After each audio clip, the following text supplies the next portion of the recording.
Well, it's because they heard the information in school, didn't really pay attention, and then now they're trying to regurgitate something they half-ass paid attention to. Truth. Instead, they haven't even. They're only looking it up right now since it's being brought to the forefront of their mind. Yeah, that last guy was getting it completely wrong. You're really patient with him, whoever was like trying to tell him how it actually works, because it's an observer effect. So why would you describe the deflection from any viewpoint other than the observer? Like you wouldn't. So it's obvious he's just Googling shit and like, oh, this is what Google says. You couldn't even Yeah, define the words he was using. So yeah. Yeah, that was the big thing because he didn't understand the principle.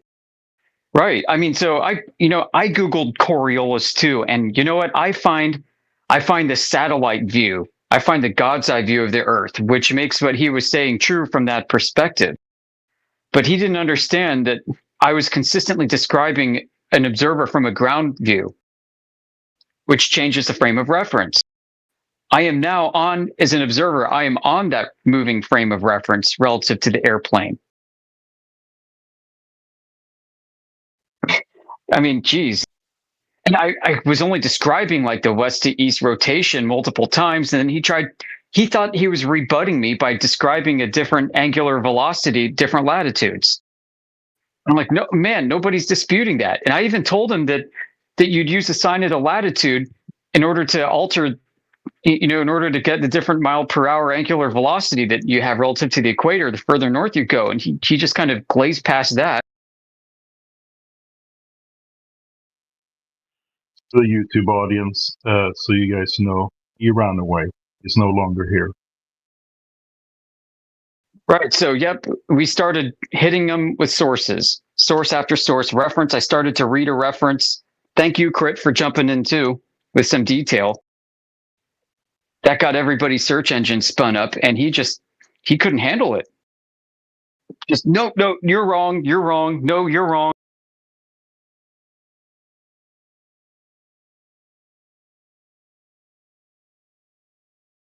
Good morning, guys. Hi. Morning. So let me guess, someone spent thousands of dollars on computer technology for their rifle, and they think that helps them shoot better. Absolutely not. I'm a qualified expert marksman. M12, M4, M4. Like really. Right. I remember some of y'all have heard me say this story before, but I remember when I was in the Army learning how to shoot, and they're like, "Oh yeah, we have to account for the Coriolis." So I asked, "How do we account for the Coriolis?" And they said, "We don't." Yeah, I've been saying it for years. We just do the do. It says it in the manual. We don't do it in real life. We just account for distance, elevation, and wind only. We don't point our barrel rifles to the left a little bit because the Earth's spinning, or to the right. No, that doesn't happen. Yeah, you can play a factor too. Oh, go ahead. The deepest you'll get into like needing to take into account anything would be the rifling for the barrel, what it does to the bullet, and how the bullet travels. 1000%. Yeah, if it's rifled clockwise or counterclockwise. A little bit of Kentucky wind, maybe.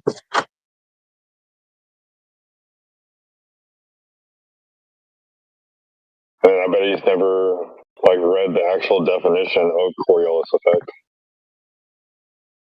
Literally says a fictitious force. Fictitious just means real, right? It's fact-titious. Yeah, and Jabroni over here just introduced a third reference frame. The guy who left. So he's claiming that the Coriolis is a reference frame?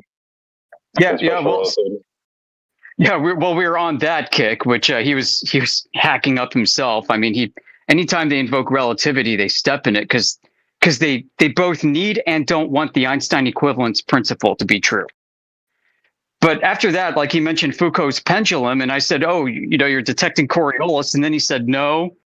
He seemed a bit unsure, and that got into the Coriolis discussion. So I defined Coriolis for him. I described the two reference frames. Reference frame 1 being the Earth, reference frame 2 being the airplane. And this guy starts describing the motion as seen from a third reference frame from a stationary observer in outer space. Yeah, he started He didn't understand that he was shooting doing bullets in space. Sorry, I didn't hear you. What'd you say? I say he started talking about shooting bullets in space after that failed.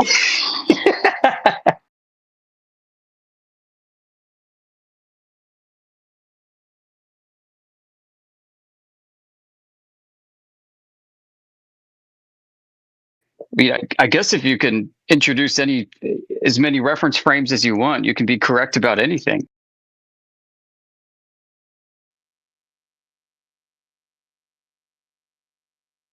Like in one of Einstein's reference frames, you could have a Earth look flat,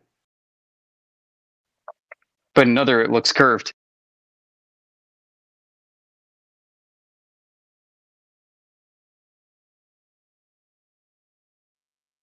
You didn't even get to where Neil deGrasse Tyson says that you can score a football goal because of Coriolis.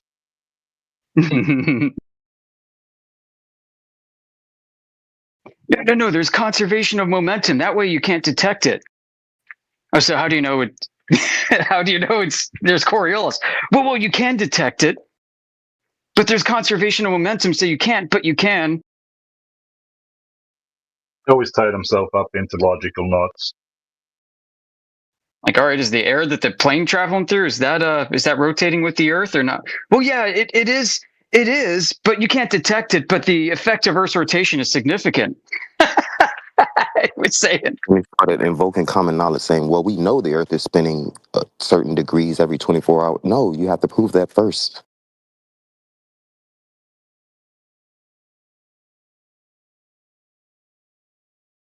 Man, that poor dude.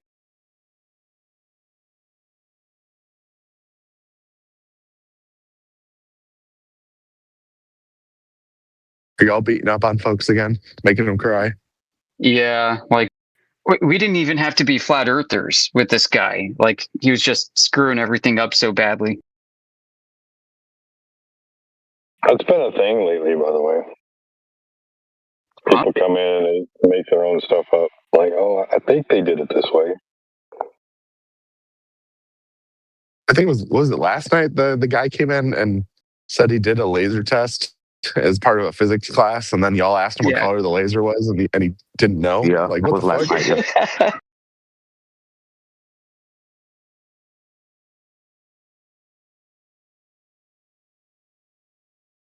Like the drive to try and dunk on y'all is so prescient, and they like are so motivated to do that they'll lie over everything. They'll just make shit up. I'm glad you see that, Josh. I mean, this is one of the things that bystanders notice after they spend some time in this arena. And it kind of gets you wondering. We need to do a much better job in public schools teaching math and science.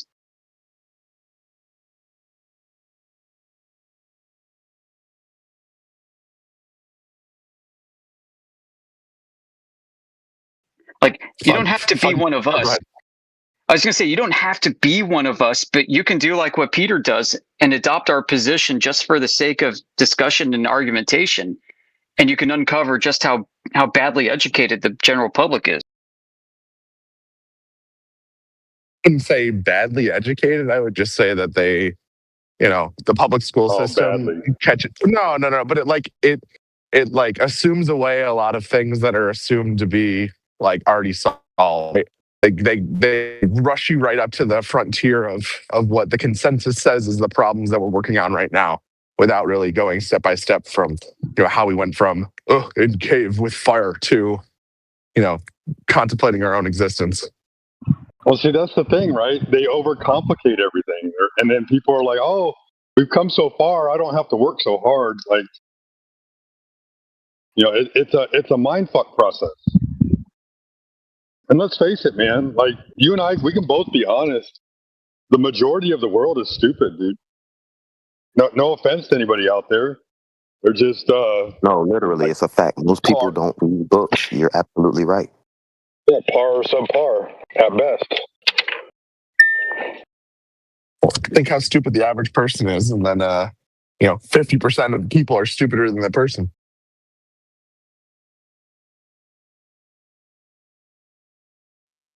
Yep. And before some D-bag says the median's not the mean.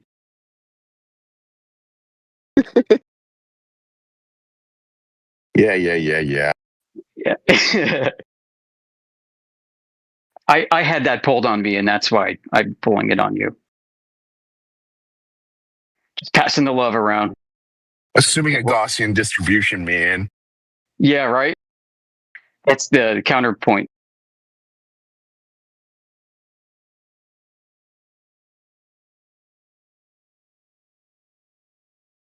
Is anything ever actually a perfect Gaussian distribution? Is anything actually ever a perfect anything? No.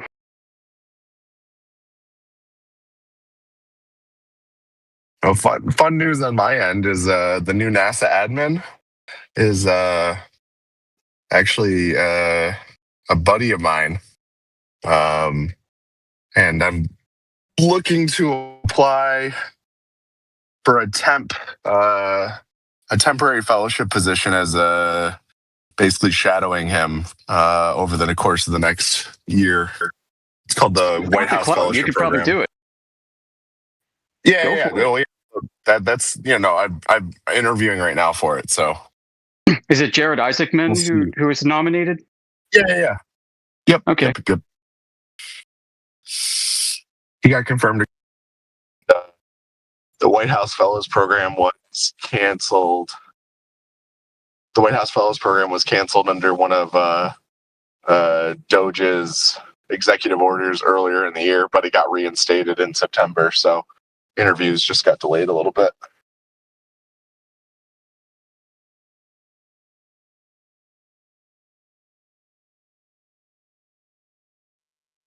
I hope you get it, and then you use your powers for good.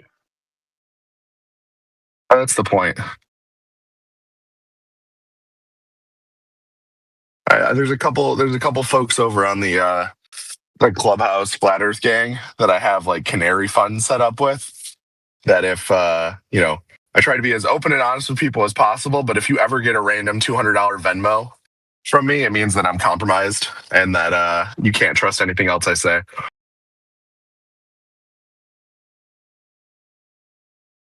This is something like a bad business group, what it is.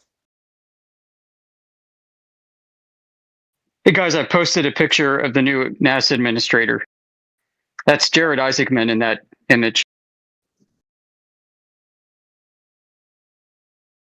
Yeah, Polaris Dawn. It was a fucking zany idea. They took a spacecraft that wasn't even space rated for vacuum and like opened up the hatch just to do an EVA. He's pretty out there as far as oh shit, this should work. Like, fuck the red tape, let's go do it.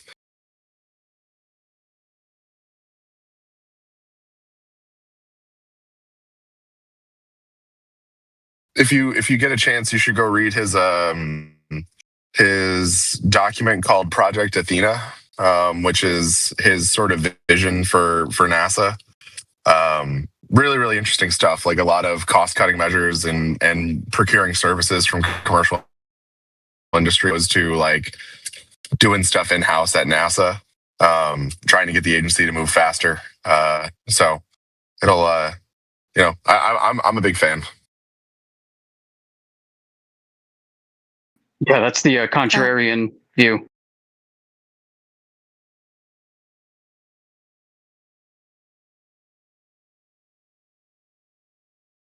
But at the same time, he is a billionaire. Like he created it's called Shift4. It's like a credit card back end like payment system. He sold it for a couple $1 billion. Or actually, I don't know. He did sell. And then since then, he's just been doing side quests and wanting to do space stuff.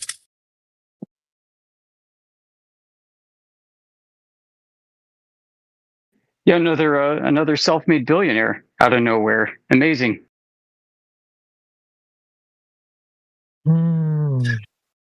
Gotta know people. Yeah, like a seed capital comes from Daddy's Country Club.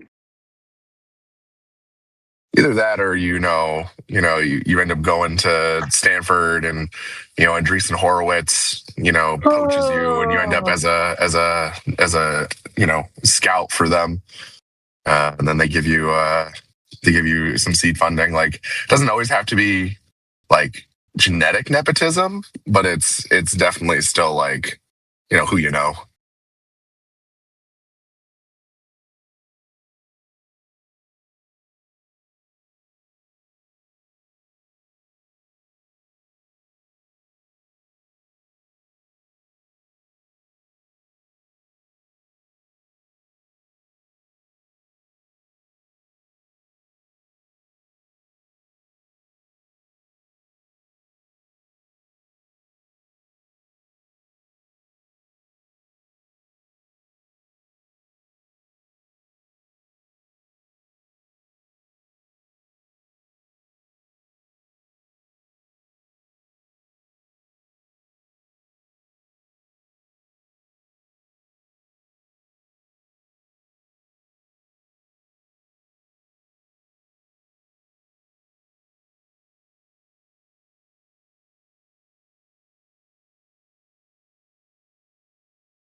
It is cool though. They on the Polaris Dawn mission, they put one of the Starlink laser terminals on the Dragon so that they could get live video.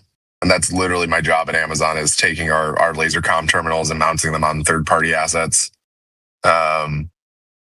Hopefully, able to get live internet anywhere in low Earth orbit. The goal is like Google Earth, but live. That's the end product I want to be able to build within the next 5 years.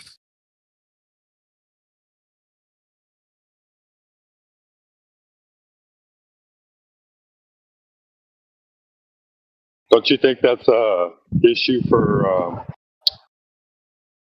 national security? Oh yeah, no, the public ain't getting that shit.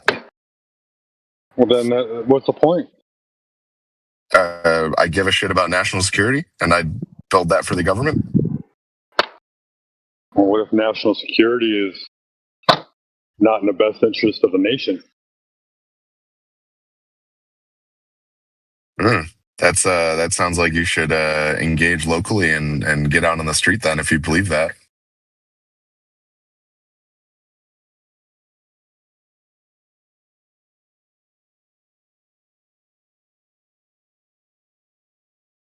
Yeah, don't worry. I do engage locally.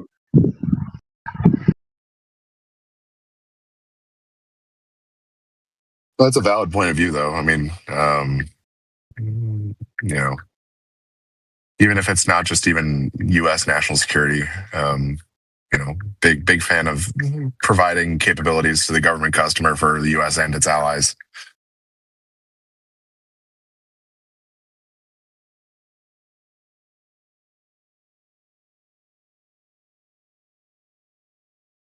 And I'm like a bleeding heart liberal, like borderline socialist. So there's two wolves inside your head, right?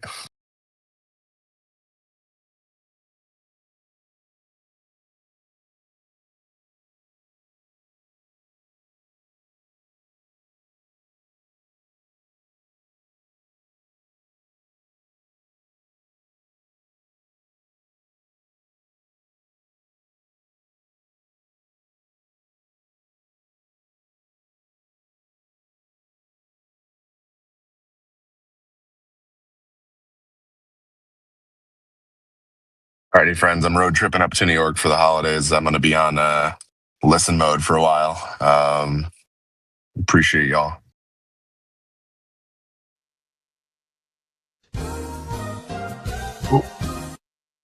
Yeah.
Well, that's pretty neat. I mean, NASA uses electromagnets and this track to help them develop new ways to propel a spacecraft into orbit. And you know what? NASA's also using electricity, magnetism, and tethers to help them propel spacecraft already in orbit. Wait, you said tethers, like tetherball, with the pole and the rope attached to the ball?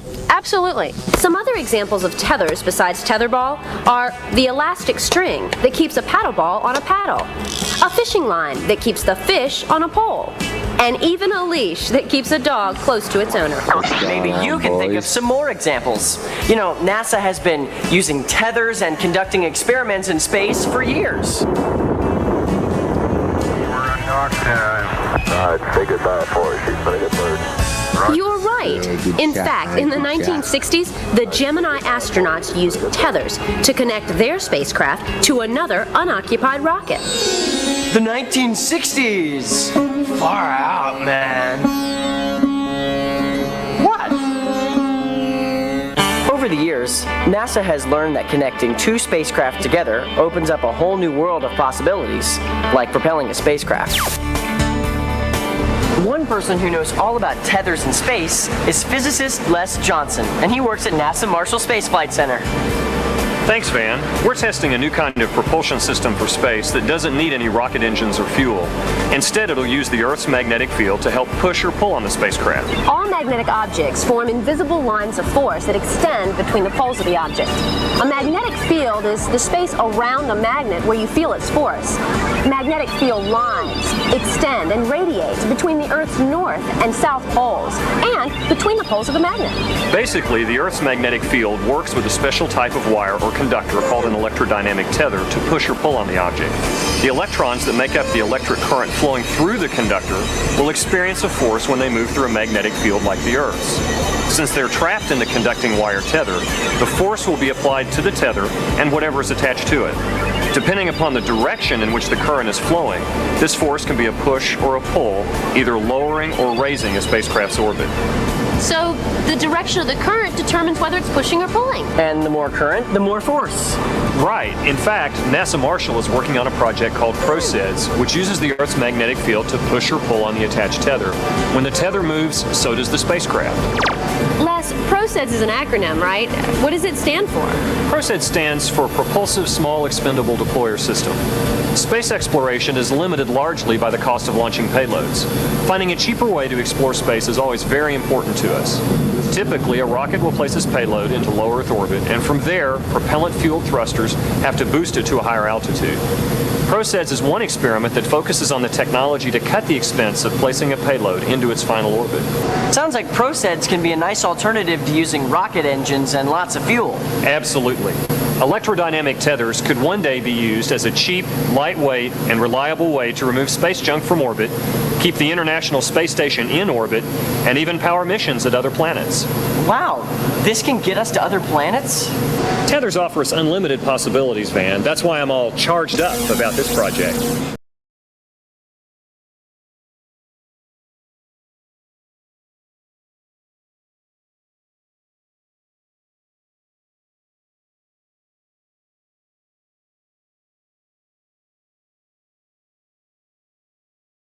Yeah, we don't want to use that here on Earth. We definitely want to use that somewhere else, right? God forbid we have a cheaper, more efficient way of using energy here on Earth.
Is the world flat or not?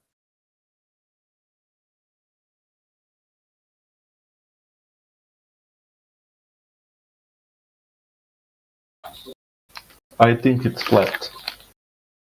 What do you think, Emrah? I think the Earth is not flat.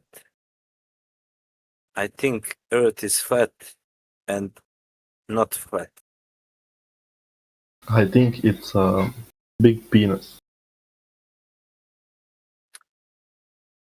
I think it's very interesting about the circle of the Platotios in the Greece who discovered that the world can be flat but can also be a circle.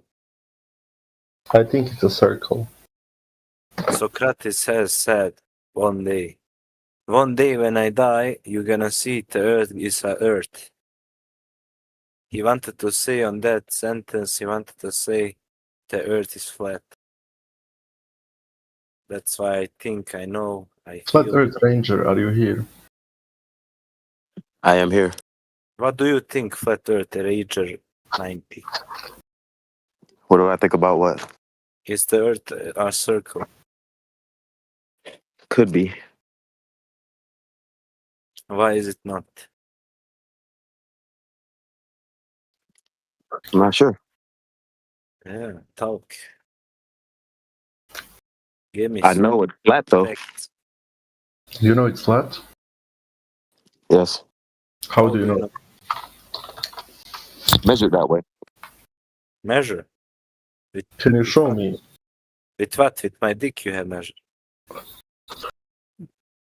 No, I only talk to mature individuals.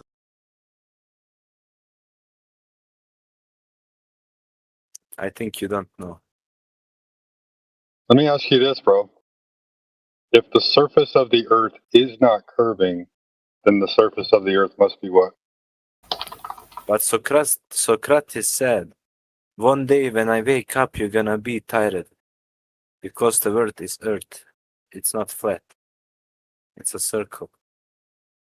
How do you know it's I don't think that's exactly what he said, but okay. You know Socrates? Yeah. Yeah. Then you know what I have said. Yeah, he didn't say that. I know what Socrates said, yeah. Yeah. What do you think? Is the world flat or not? I think if I told you to draw flat, what would you Not draw? you. Not you.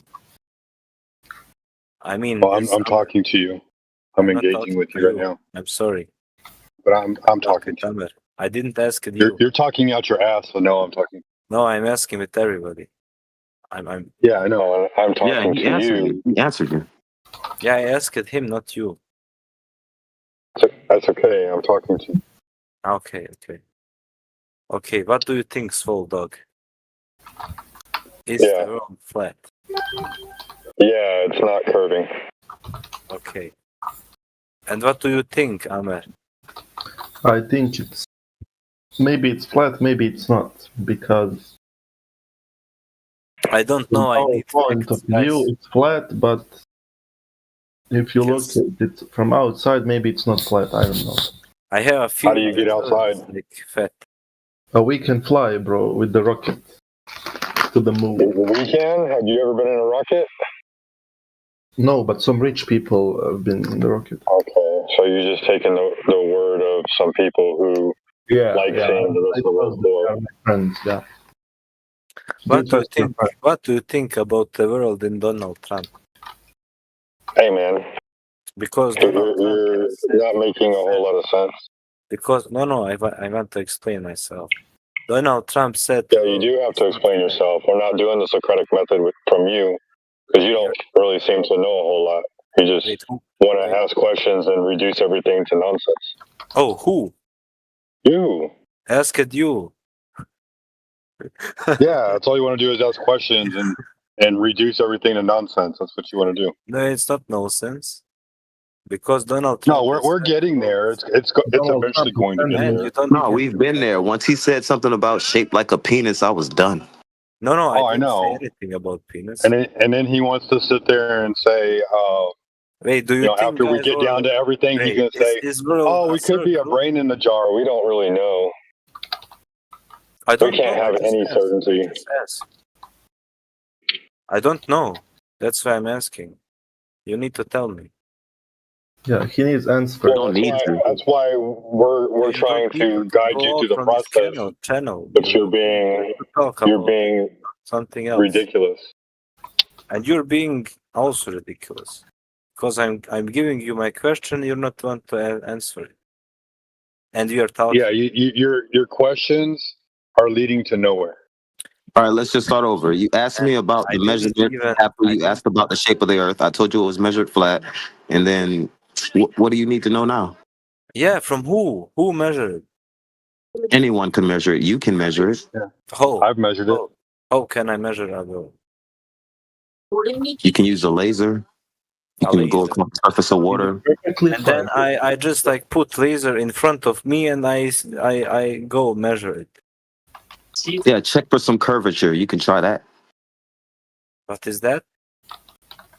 Curvature, curve of the earth curving.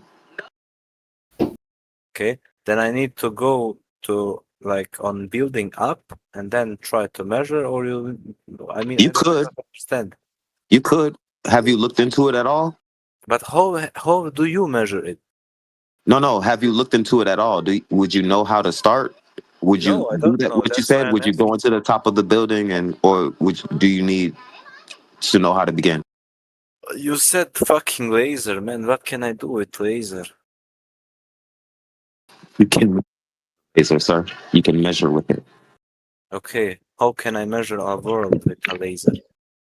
Yeah, you shoot a straight line tangent over the surface of the earth, and you look for deviation from the tangent, because if the earth is a ball, the further you get away from the laser is going to get higher and higher above your head, because the laser moves in a straight line and the earth would be curving, correct? Man, I'm not that big that I can measure a world.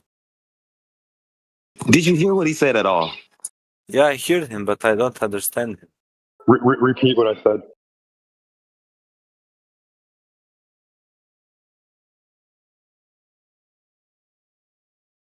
Like he tells something like laser and like pointing laser, and if the world is like curving, like world is like going, then you can like measure it.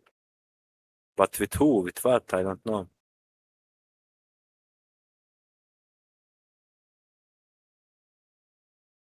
How can I, as a person, measure world? That doesn't give any sense. Okay, how would you measure your floor? How would you go about doing that? With a measure stab. Like, what tools would you use?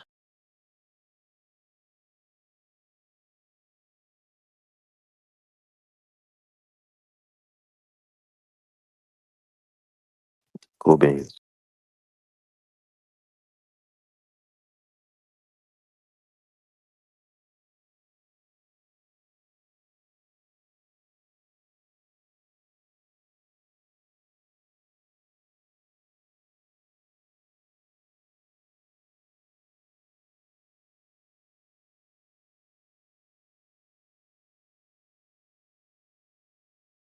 Did he leave?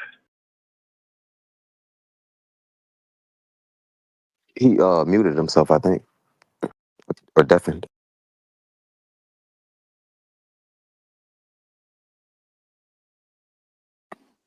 Hey, Crit, are you available for a second?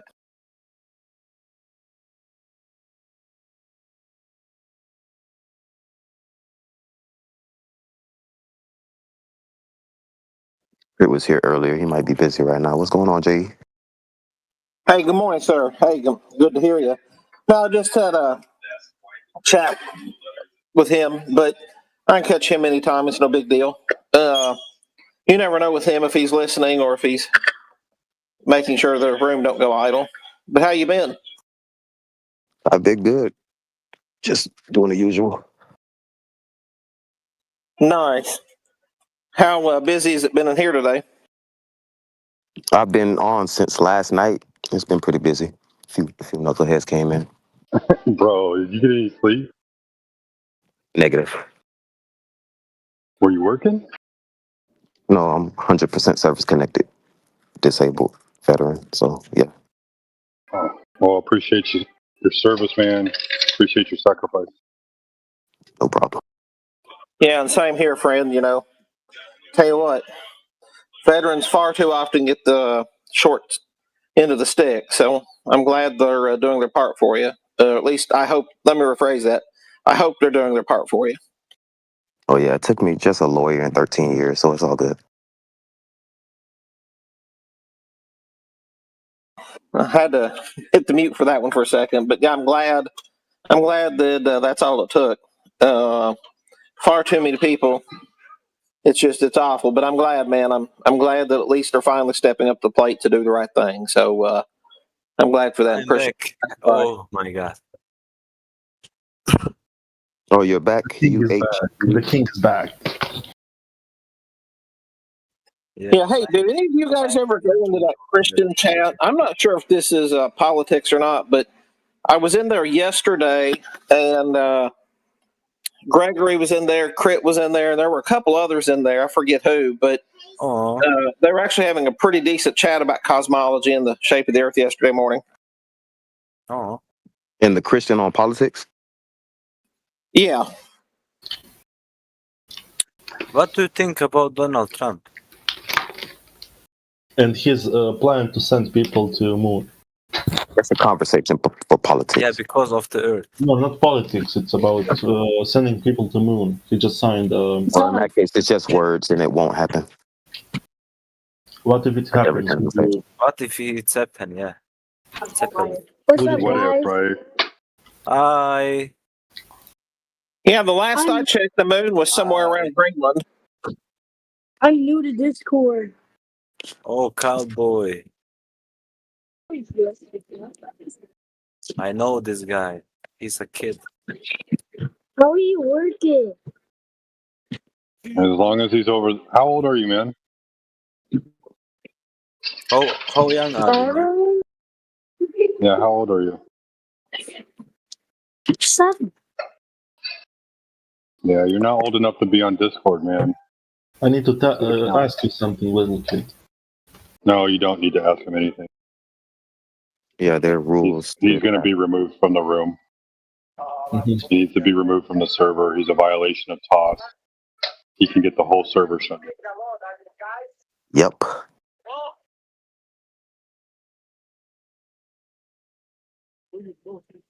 Is anybody working on the cowboy? Yes. They got him muted, so it's all good. Well, it's not about getting him muted. He's not supposed to be on Discord. The terms of service. I agree.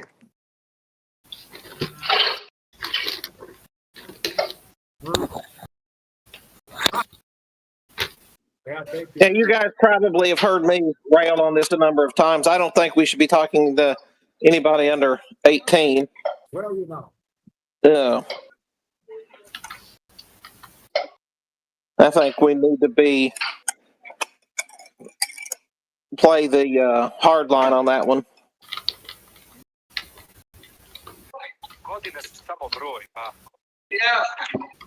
A šta je s Whatsappom, bakice moja? Je to Hey, Yui, mute up while you're not talking. We can hear your background. Oh, sorry.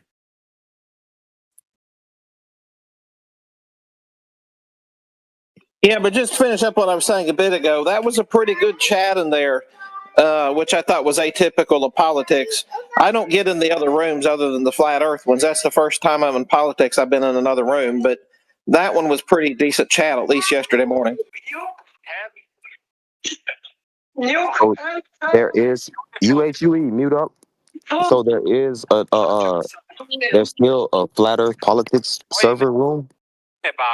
My name is Politics, yeah, we're in there. I think we were in there yesterday, I think. It's hard for me to tell which server exactly we're in on my app on my phone, but we're in there regularly. And but politics and religion, PNR, we're not in anymore. Hello.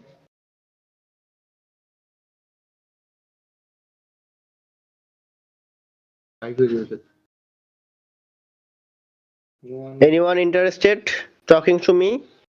Yeah. What do you want to talk about?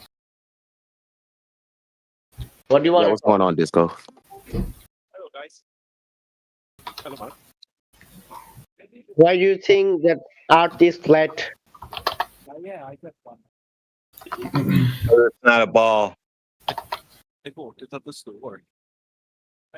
Yeah, I don't think anybody in this room actually thinks that the Earth is flat. I don't think we actually think that. It's not a question of thinking or believing, or it's a specific knowledge claim of something that's known. UHUE,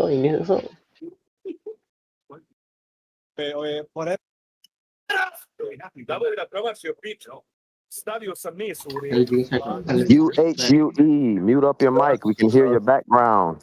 Okay, sorry.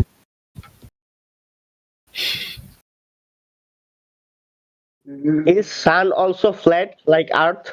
I don't know. That would be speculation, Disco. We don't know, bro, because you cannot look at the sun. It's too shiny. If we could look at the sun, we would know if it's flat. How come when you're talking about Earth, everybody's second question is the sun? He laughed. Like a diddly do, diddly done, diddly. Can you do one for me too? Okay, what's the sun look like? What is the sun? A sun? Is the sun? Does the sun light up the ground?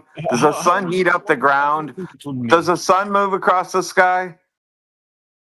How old are you? One more. I don't think you told me. Can you give me like a VIP treatment or something like that? No, you can cooperate with the server rules. This is the best time to call him back.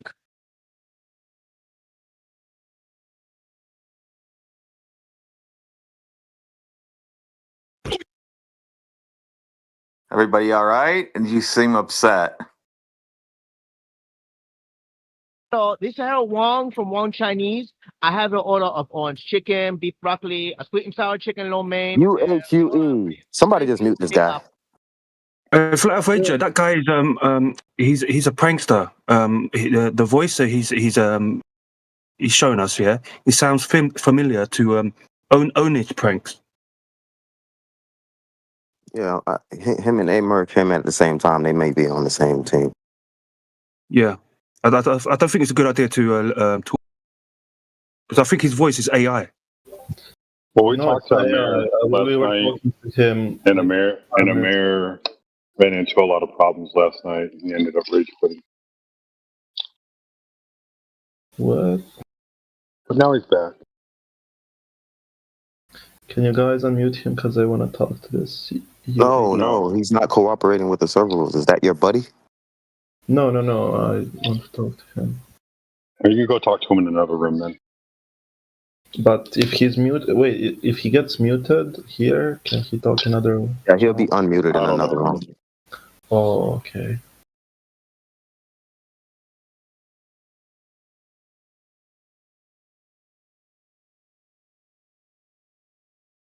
I watched this video on Orion the night before last, before I jumped back in politics.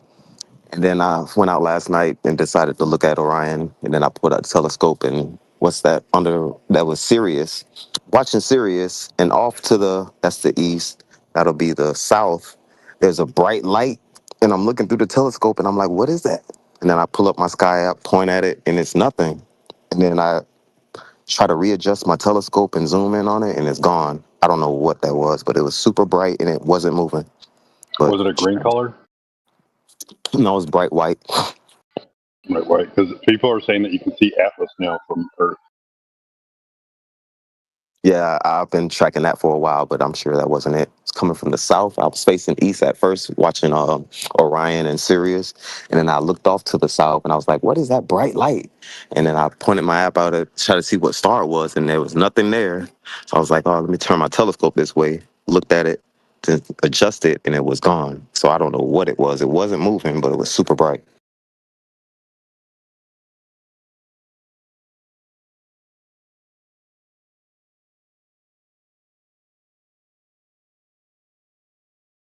I got a photo of Jupiter and its moons using my P1000.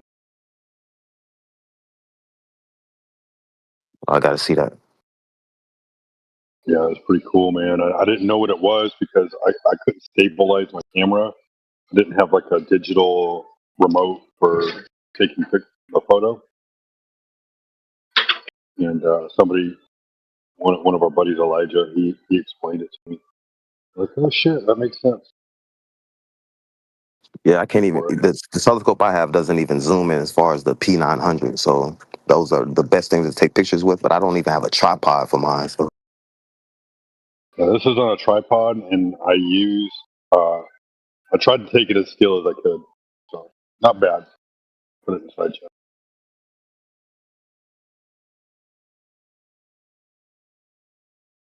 I have like this perfect spot. This house I just bought, like on the back, they did like an add-on for a back porch, and it's flat on the top.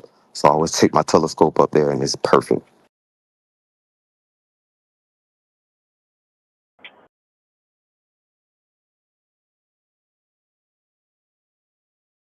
Hey, Chief, do you know which direction we got to look to see that Atlas fella? I don't. I'm sure if you Googled it, they'd tell you what constellation it's in right now. Oh, look, I've got a P900 with a nice tripod. Might try to scope it out one day. Use one of those Starfinder apps. I use like the Star Walk and the Star whatever apps. 2 of those apps. You can use it and it'll show you where it is on the app. But every time I use the phone to try to locate it and then try to use my telescope to zoom in on it, I never can see it. So I don't know.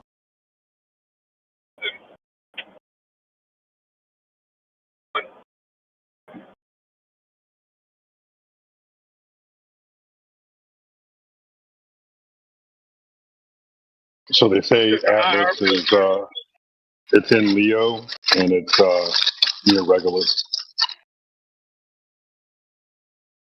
Took that filter out of mine, and so I just use hot filters. Just use lens filters whenever I need to take like regular imagery. And it comes out pretty badass. Full spectrum.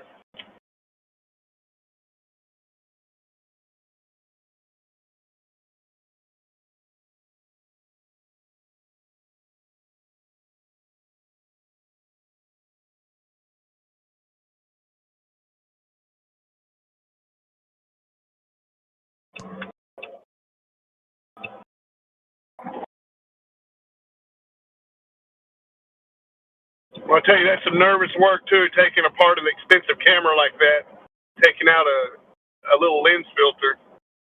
I would never. I'm scared. I take it right to a shop so fast. I took my time and went real slow.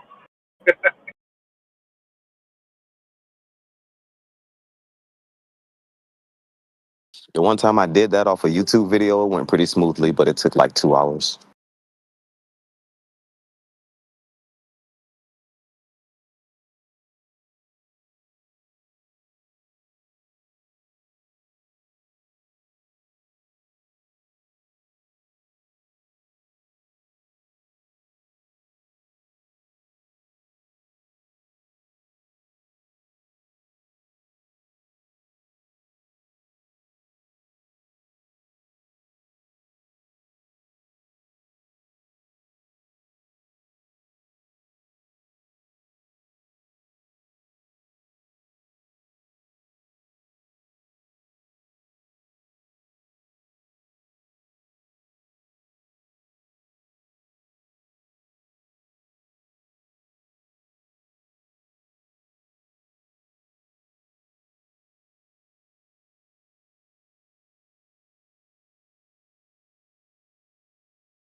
So there's still a Flat Earth politics server.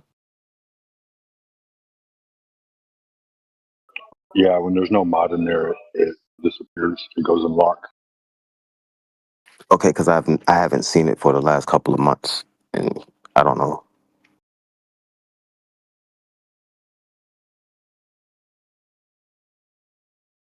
It's kind of hit or miss. It's kind of the same routine in there. The same faces come in and basically just try to shit on the conversation. I may be banned or something. I don't know. It hasn't showed up for the last couple of months. I don't know. No, if there's no moderator in the room, flat Earth moderator, when everybody leaves the room, it disappears, goes into hiding. Like if I went over there right now, he'd go. If you went there, it would show up now. Yeah, go ahead and go over to the politics server, watch it. You'll see it pop up. Looking at it right now.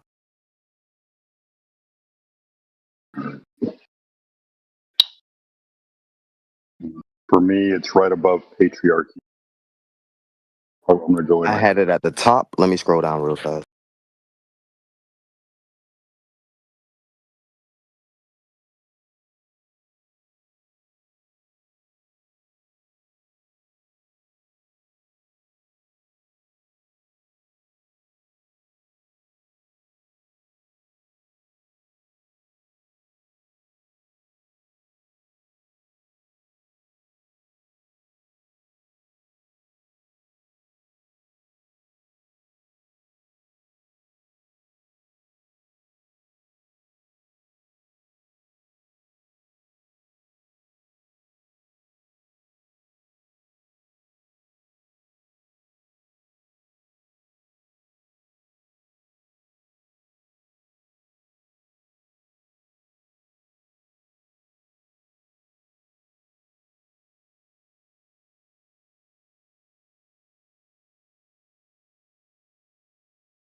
Hello. Why is it so quiet? Should we all start talking at the same time?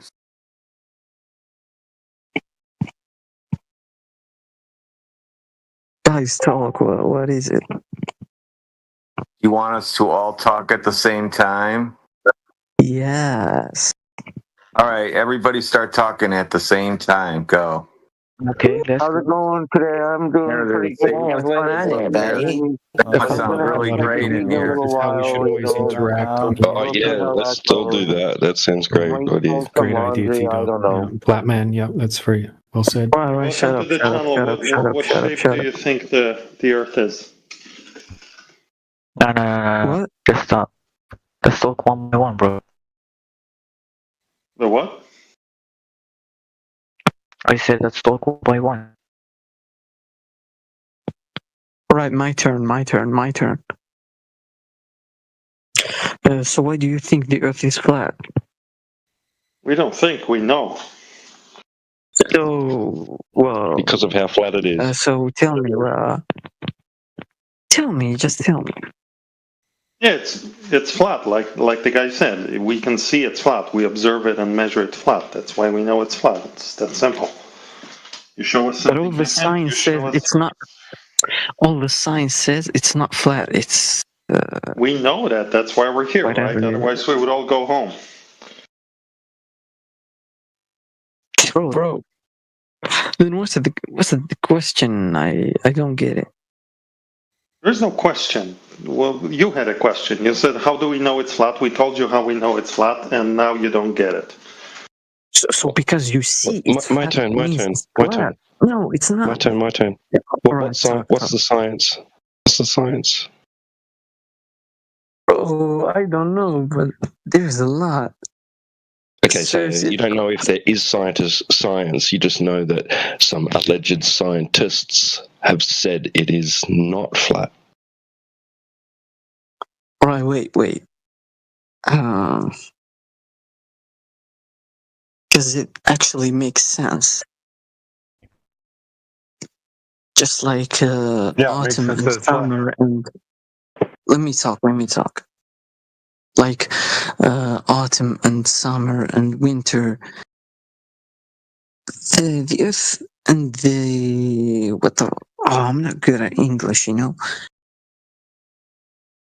And the nights. You're doing fine. Type shit. I agree, T-Dub. It makes sense that it's flat.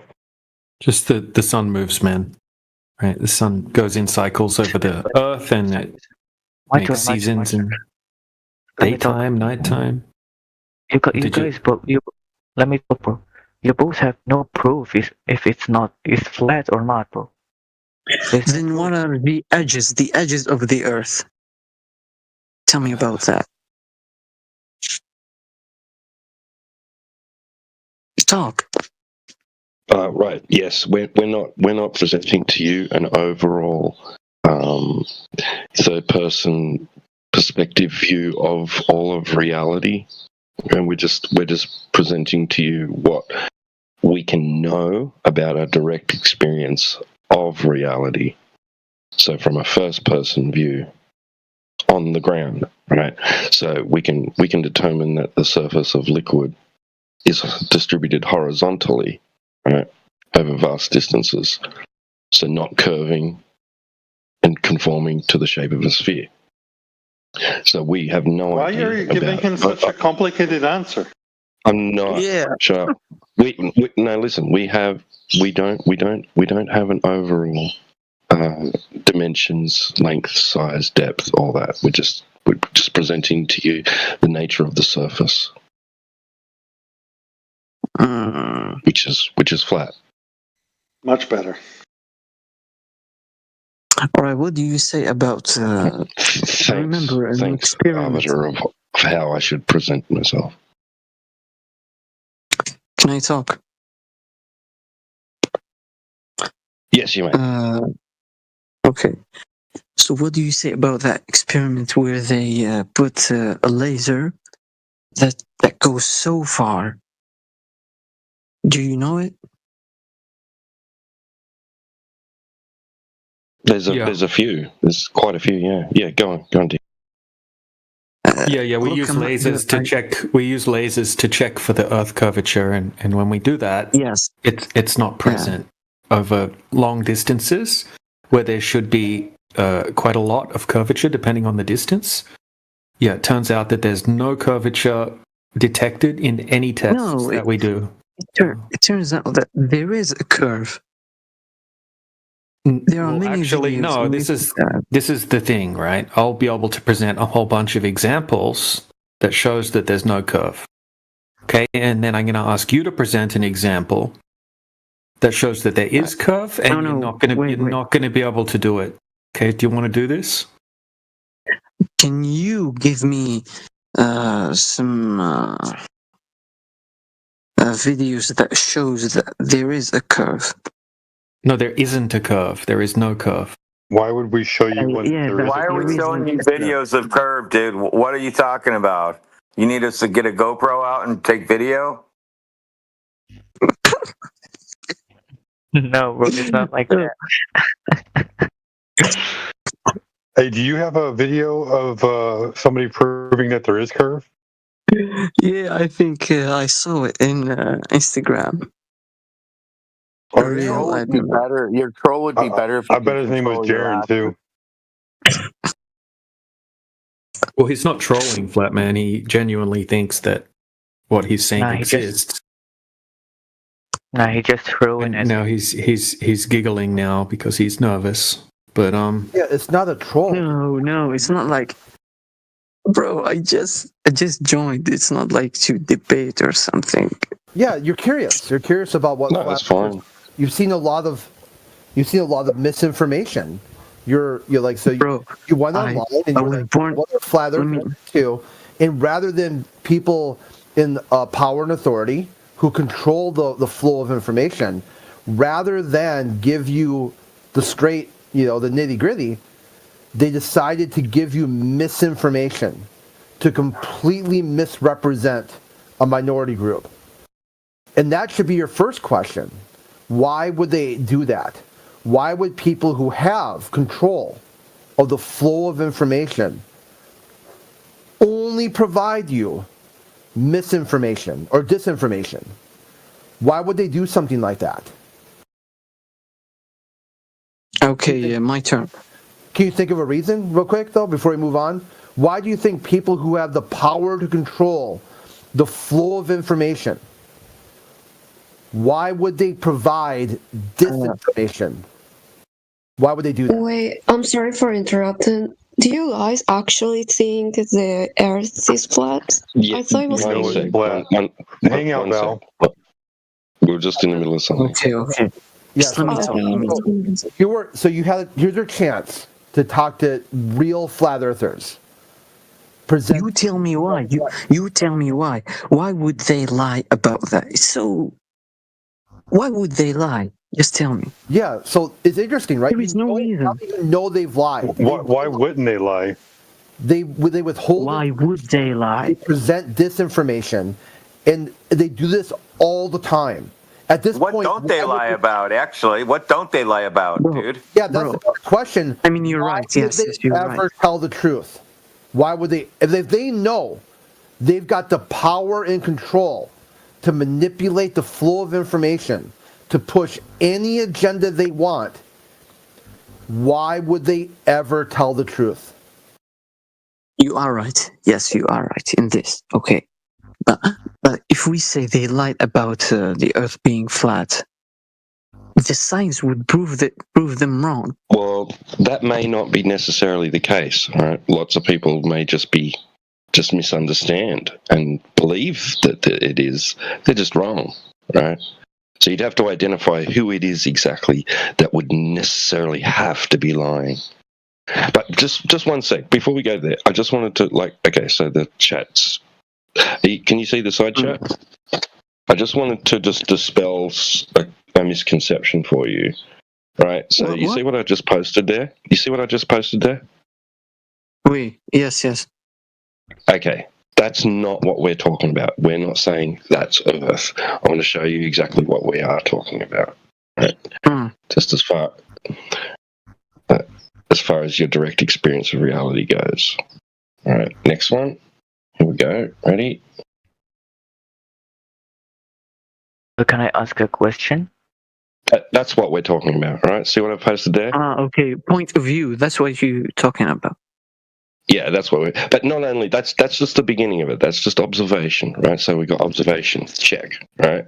Now we move on. Can we confirm that our observations, our experience, what we're seeing visually, is actually real? Yes, it's right? flat. Right, It's flat, right, yeah. okay. Right, I just wanted to dispel that idea because lots of people that they've heard about flat Earth, they've seen images on the internet or on TV where it depicts like a disc floating in outer space, but we're not claiming that that's the case. Okay, so I just wanted to fix that up before we move on to anything else. Thank you. Yeah.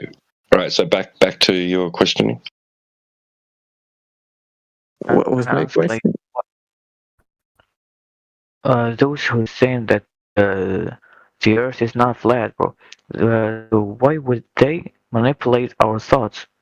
Like, what's the reason? Why wouldn't they? Bro, I'm saying, why would they?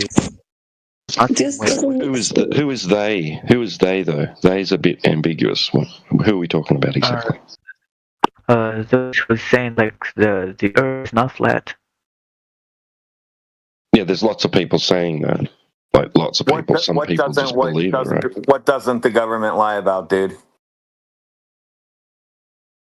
It doesn't have to be the government, you know? Oh, so who is it then?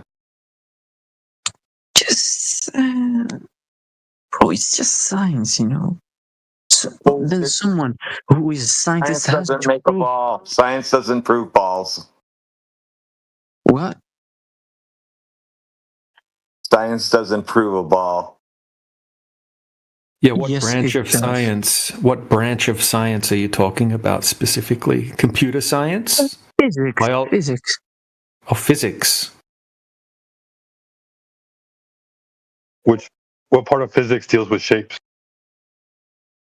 What? Bro, I don't know, like, English. I'm not good at English, you know? I know in other languages. Do you know what a shape is? Yes, I know the shape, like flat, like round. Right. You know, square. circles, triangles, squares. Yes, rectangles. yes.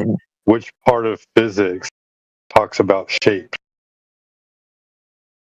Quantum or I don't know. No quantum nothings. Bro, I told you I'm not good at English. I think your English is pretty good. I think you're not good at validating an imaginary space ball. Yeah, exactly. Yeah. It's like I understand things, but I can't generate like a good sentence. That was the whole idea of them making that up, because you guys can't figure it out. Yeah. So, guys, you talk about quantum. Yeah.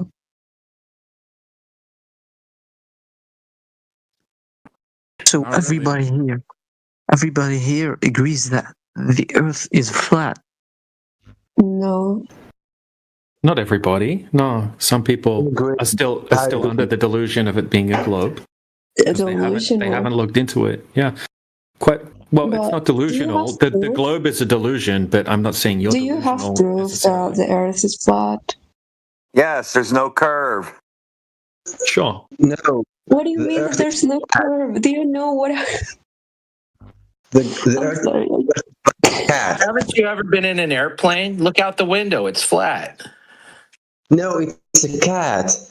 It's like a cat. It's big now. I'm so sorry. So Bob's out. We'll try again tomorrow, Bob. There's no curve because when you see don't cry. It's all right. You don't have to cry. The way you prove Earth is flat is because there's no Earth curve to measure.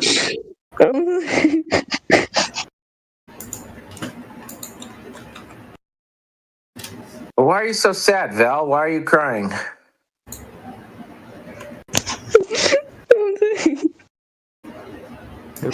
crying Very or laughing? traumatic, isn't it? Yeah, it's very traumatic. It'll be okay.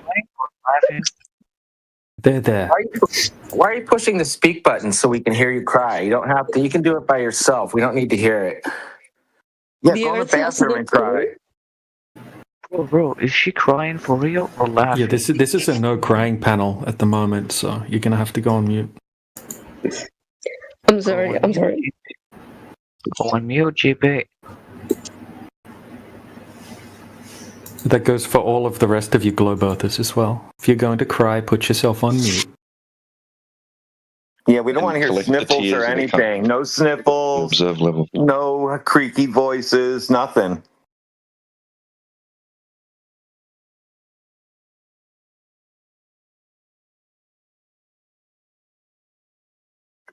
Remember, ladies and gentlemen, this is the best the Globe side has to offer. Okay, so I'm better now.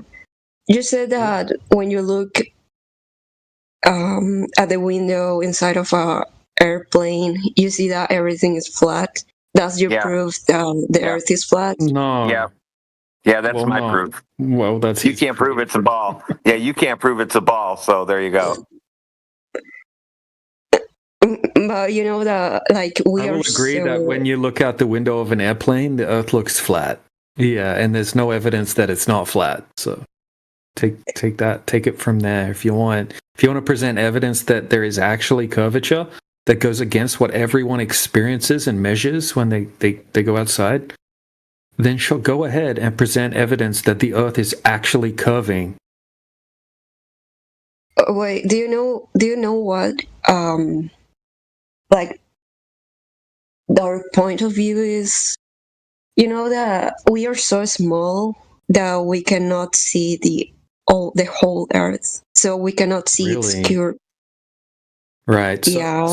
So yeah, things would. What about ships going over the horizon? Isn't that one of the globe proofs? No, Hey, speak for yourself, Val. I'm not small. I'm massive. Yeah, most of us are pretty built in here and tall. So Brian, maybe you guys like stop crying. Yeah, they can't see the curvature because they're small. But I'm sorry, I'm crying because you said that. Yeah, look, this is the thing, right? So you think that we're so small and the Earth's so big and we wouldn't be able to see any curvature, but then they tell us that we know it's a globe because we see the ships go over the horizon. Contradiction. Do giraffes see the Earth curve? I don't know, maybe? No.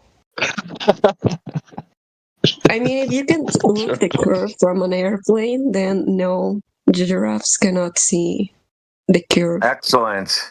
Okay, so how do you know it's curving then? Because of the physics, or I don't know the name. Physics of water? The physics of water would go against curvature. Wait, give me a second. Well, physics is the relationship of the interaction between like mass and motion. So what's that got to do with whether or not the Earth is curving?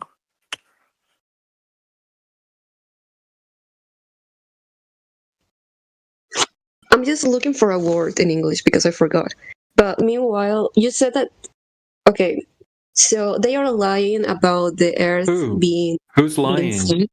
Who are you talking about? They are the government, the scientists. No. The government's it's like a big organization of all different people that probably genuinely believe that they live on a spinning space ball. So yeah, Okay, so you're generally saying that scientists genuinely think that the Earth is a ball. Globe. Yep. It's a ball. Like a spinning space ball. So they are not lying to us? No, Everyone just thinks that the Earth is a ball. Yeah, most people have never questioned the globe, right? Or tested the globe. They're just regurgitating information that they learned at school. Nor have they investigated where the idea even came from. But what about the other planets? Like, have you ever watched through a telescope into the sky? Have you ever seen the other planets? They are spheres, like they are balls.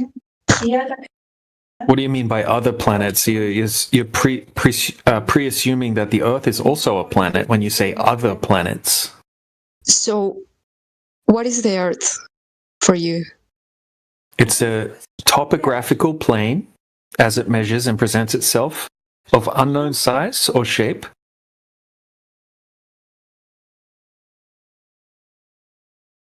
Not floating in the rings of Saturn are flat. Val, the rings of Saturn are flat, so why wouldn't the Earth also be flat? Oh. So we're just surrounding the moon? Is that what you say? We don't think that we're floating in outer space. Can you see the side chat? Have a look at what FLW just posted in the side chat. Okay, so no real flat earthers believe this bullshit. Okay, so that's what people think that flat earthers claim, but that's not what we think the Earth is. So what do you think the Earth is? I don't understand. Well, most people try to flatten out the globe inside the heliocentric model when they hear about a flat Earth. Okay, and then they think flat earthers are claiming a flat planet floating around in space. Okay, that's not the case. You could think of the Earth like the foundation or the floor of the system that we live in. Okay, can you show me a picture? A representation would be better for me to understand this. Okay, so we're not claiming to know the shape of the Earth. We're not claiming the Earth is an object in space. What you're asking for is like a God's eye view of the realm that we live in, which is not possible for any of us to obtain, because we can only get up to a certain height. When you get up to a certain height, you can only see a small section of the ground. Okay, but as far as we can get up to, the horizon's flat. There's no curvature detected. And flat is not a shape. Remember that as well. Globe, that's a shape. Flat, no, that's not a shape. That's the description of a surface. Kind of like you have a bumpy surface or a flat surface, etc. Okay, but the GIFs that you're sending in the chat right now, that's because of the perspective. We cannot see the curve on the Earth because, like I said, we are just too small to see. Yeah, we're so small, but we can calculate. Okay, so let's say we go to a lake, and the lake we have calculated. Listen. Yeah, I know. Like, okay, so listen to this, right? So let's say we go to a 10-mile lake, okay, and we calculate how much curvature there would be over a 10-mile lake. Okay, there should be 66 foot of curvature over 10 miles. So we can conduct different types of tests very easily to try to detect that curvature, because what would happen if there's 66 foot of curvature on that lake? Things over on the other side of the lake would become obstructed behind the curvature of the Earth. Okay, you shouldn't be able to zoom in across the lake and see the shoreline on the other side of the lake. You shouldn't be able to shoot a laser across the lake and have the laser hit a target at the same height on the other side of the lake. That wouldn't be possible, but that's what happens in reality. So it doesn't match up with what they tell us about the globe. The globe, okay. Yeah, the globe. It doesn't match reality. It's a mathematical concept. Okay, all right. Gotta mute. Remember the rules. If you're gonna cry, you gotta go on mute.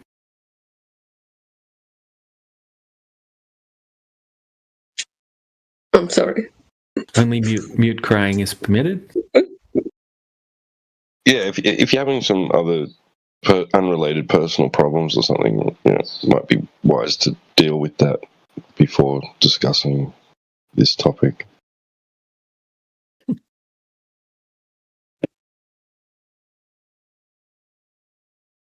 Like we're not really, we don't know you, we're not family or friends really.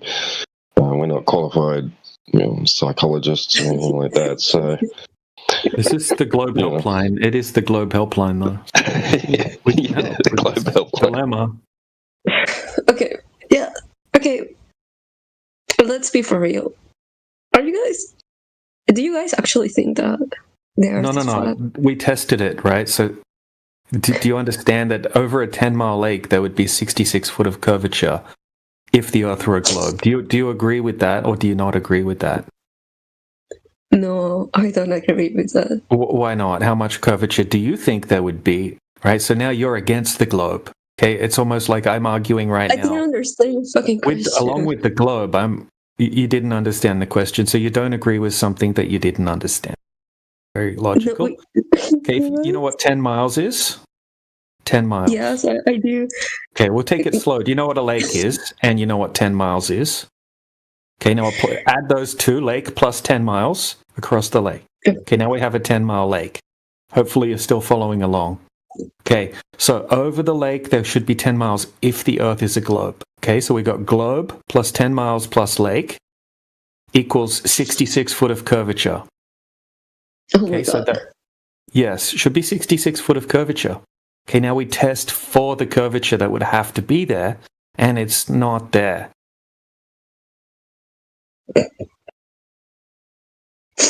Okay. Yeah, can't be a globe, can it? If the curvature if the curvature would have to be there for it to be a globe, and it's not there, then it can't be a globe. Okay, and then we test it again and again and again, and then we go to a 20-mile lake and a 30-mile lake, and then we go try it again at nighttime, and then we go try it with a laser, and then we go try it in Canada, and then we go try it in a different country, and all of a sudden we've got thousands of these different tests that show that there's zero curvature. So we go asking, how come we've got all these tests that show no curvature? Who's got the evidence of the curvature?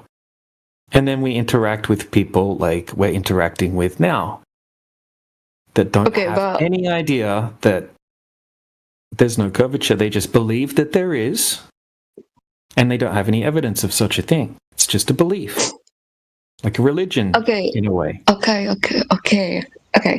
I got you. But I don't know about what about the scientists proving? Which one? Name one scientist. Name everyone. Just name a scientist. Do you know the name of a single scientist? I don't know. Albert Einstein. I don't fucking know. What did Albert Einstein do to validate that the Earth's a globe?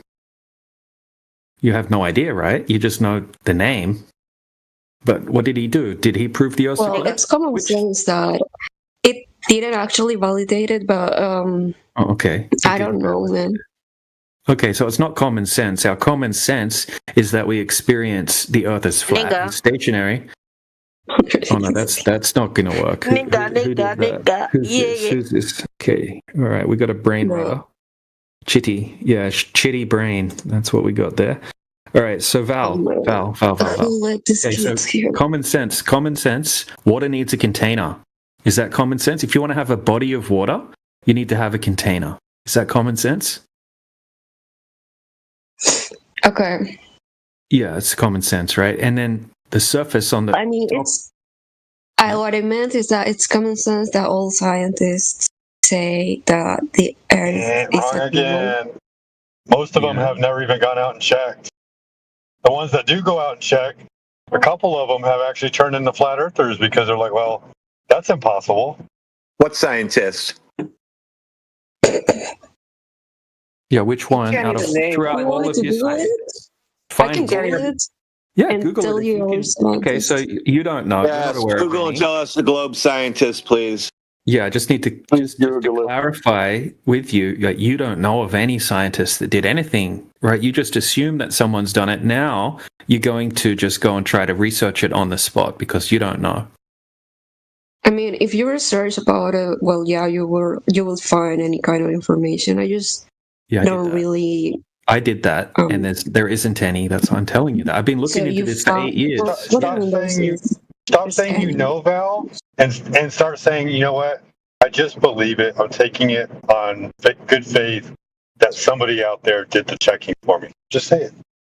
But, well, yeah, I believe that the Earth is a globe. Right. But we know it's flat.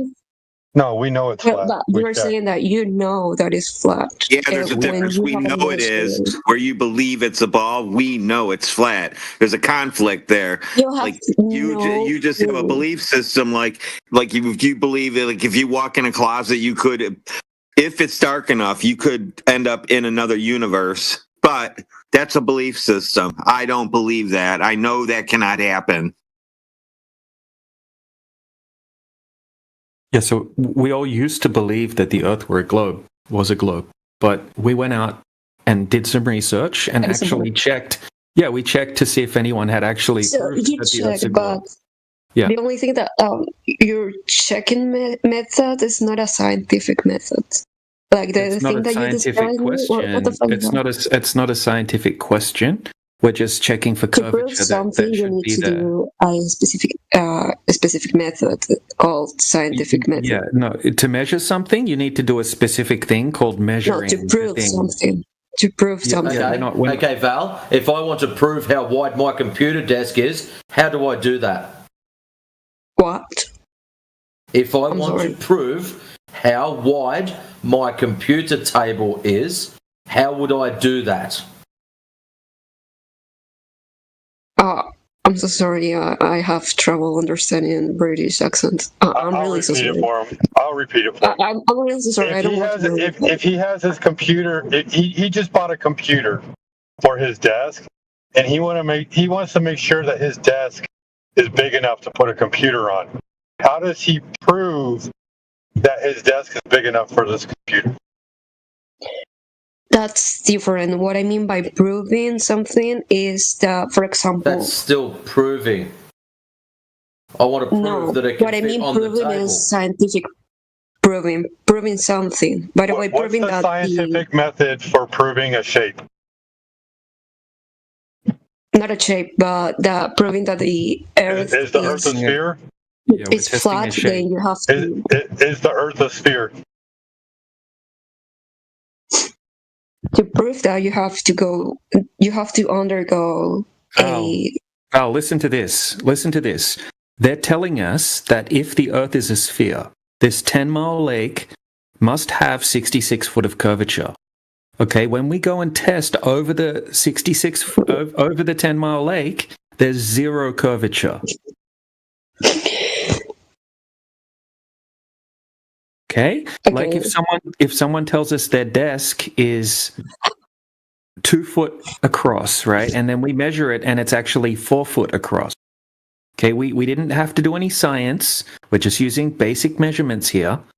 Okay, they're telling us that the shoreline on the other side of the lake should be hidden by the curvature of the Earth, but we can zoom across the lake and we can see the shoreline on the other side.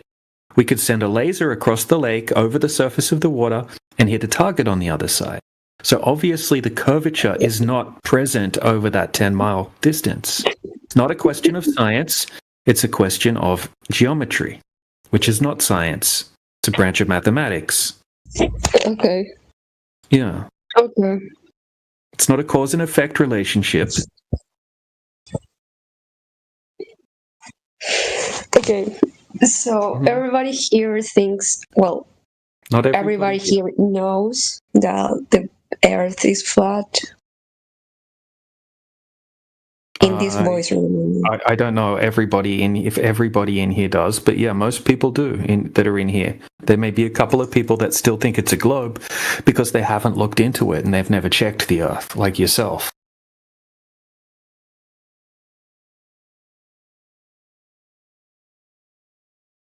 You experience the Earth as flat and stationary, okay? And you've been told that the reason that you experience it as flat is because you're so small and the Earth's so big. Well, yeah. But when we calculate how much curvature there should be over a certain distance, and then we go out and test for it, it's not there ever. I'll give you an example. How tall are you, Val? 160 centimeters. 62. Okay. I don't know how 162 centimeters. The horizon, if you stand at the shore of the water, the horizon's going to be roughly 4.5 kilometers away. Maybe 4.4. Okay. Could be. So if that's how far away the horizon is, right? The curve of the Earth, thing that they say boats go behind, then if you can go out to the shoreline and you can see further than that, and the horizon is behind that, that's a problem for the globe. For the globe. Yeah. the Earth is no longer a globe. Then it's the horizon. Then you start to think, well, maybe the horizon is an optical effect and not a physical consequence.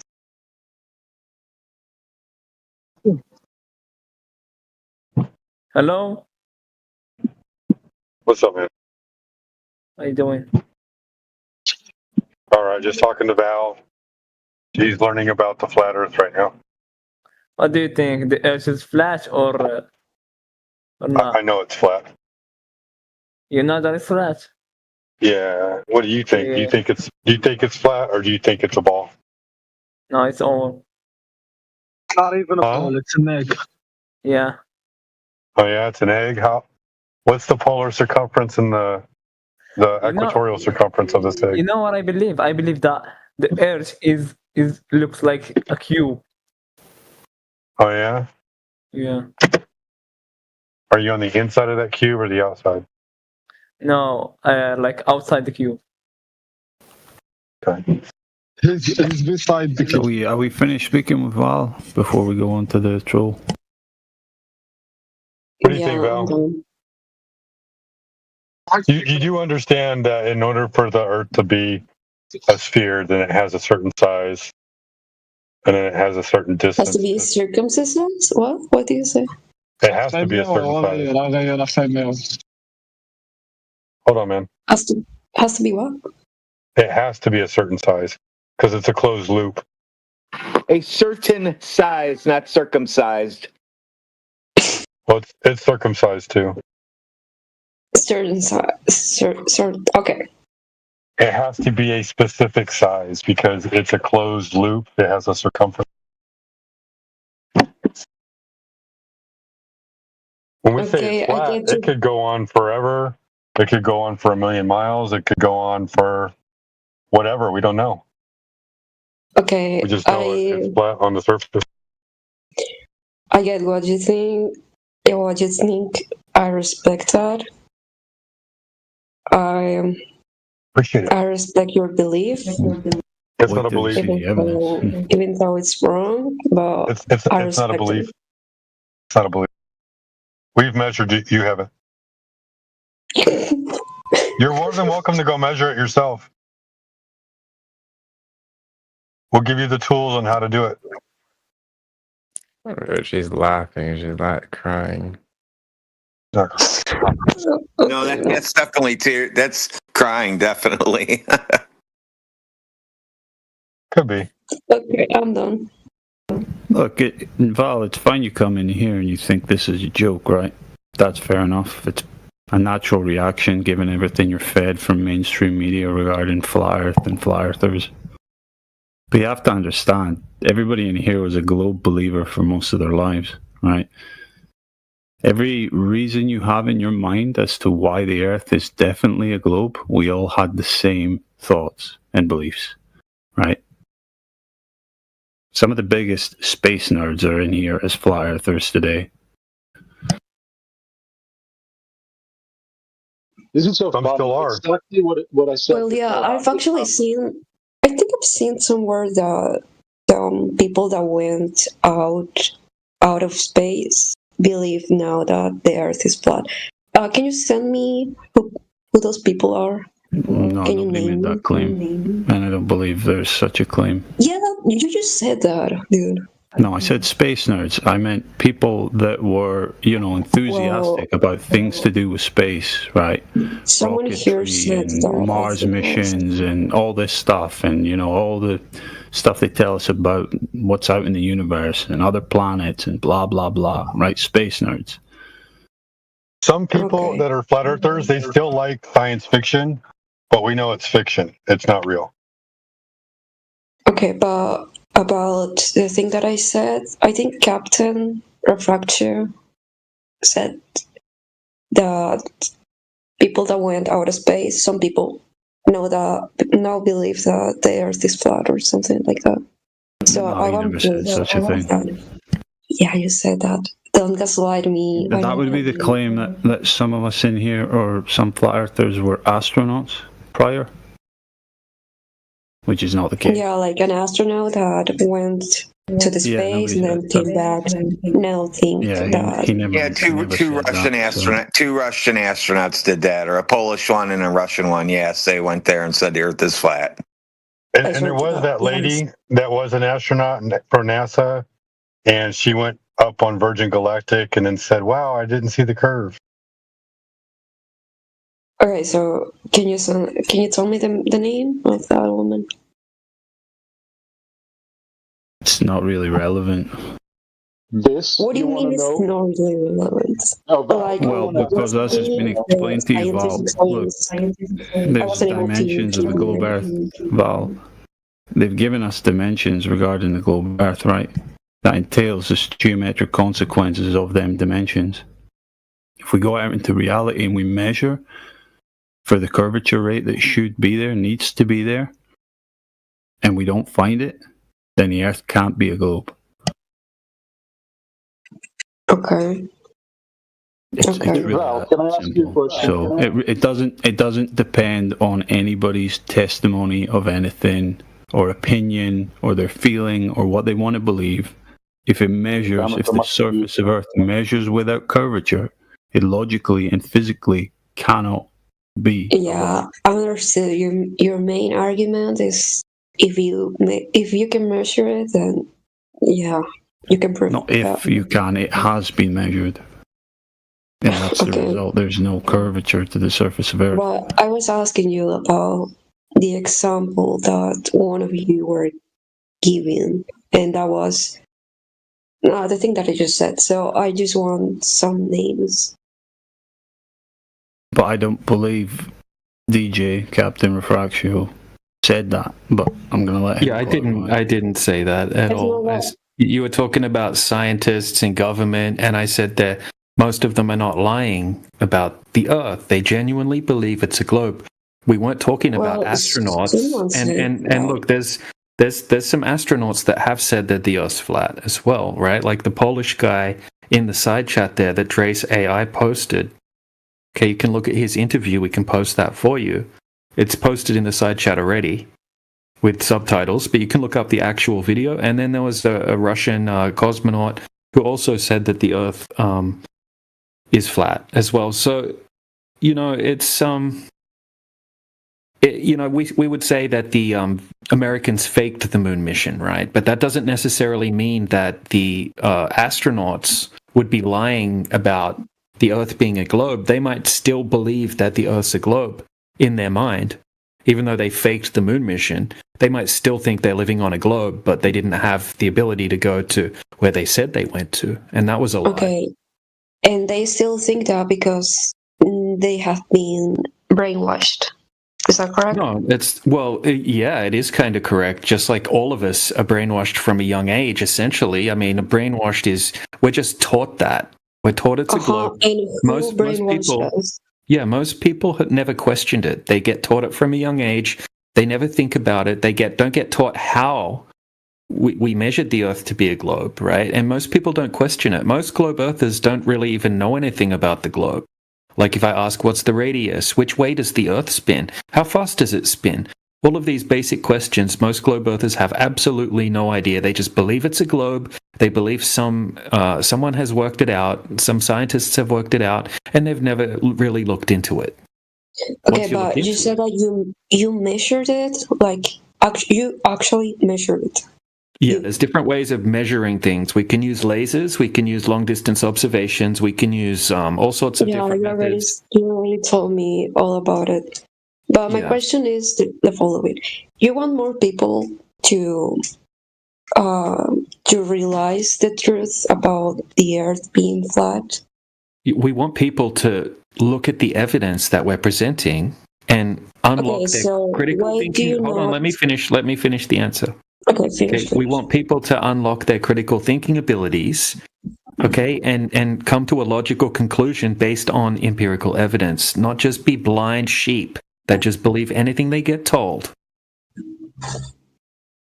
Okay. So, if you want people to realize the truth or whatever you want, why don't you all, I don't know, make a scientific article stating what you just did, like Yeah. So obvious just posted. Obvious just posted a video in the side chat that has an article that goes along with it. It's a 180-page technical PDF, and we have a team of field engineers using a $30,000 laser. Okay, so there's a video showing the entire process of the experiment. Yeah, and there's a 180-page PDF going along with it with all of the technical information, all laid out, right? They did 5 different laser tests up to 40 kilometers over the surface, showing 0 curvature. So yeah, this has been done.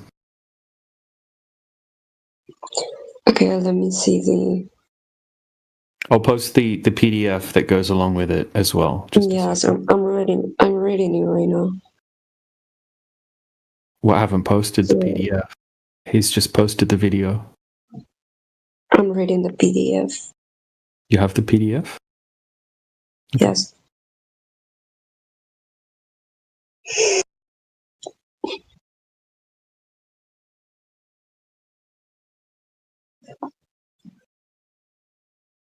You did this, or you This is a team of field engineers. Okay, that's why there's a video to go along with it, which explains the entire process. PDF is a technical document showing. By the way. No. This was a team of field engineers. Okay, I've done my own tests for myself. Right, I used to live on a giant lake called Lake Macquarie in Australia, which had a 20-kilometer stretch across the water. So I saw all of these tests and I thought, okay, that's interesting. I would like to confirm it for myself. Okay, so I went out and did a series of tests myself, and I was able to zoom across the entire lake and see the shoreline on the other side of the lake every single time. Okay, the shoreline should have been hidden by way over 50 feet. Okay, over 15 meters of curvature. It should have been blocked if the Earth were a globe. But there's countless amounts of tests that have been done and documented. How long was that? 20 kilometers. 20 kilometers is nothing compared to the size of the Earth. Yeah, I agree with that, but we can calculate how much curvature there would be over 20 kilometers, okay? So it's over 20 kilometers, there would be about 100 foot of curvature over that distance. Okay, so that's more than 30 meters. Okay. Do you remember, Val, when I told you about from your eye height how far away the horizon would be? Yeah. How far away would the horizon be?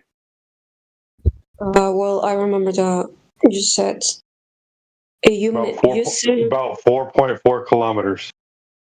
Yeah. But DJ here just said, Captain Refractio just said that he could see 20 kilometers with no horizon. Mm-hmm. So what does that mean?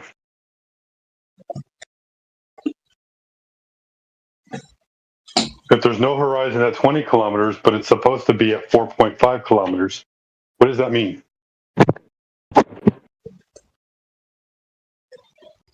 Wait, can you repeat the question, please? The horizon is supposed to be at 4.5 kilometers, but at 20 kilometers, there is no horizon.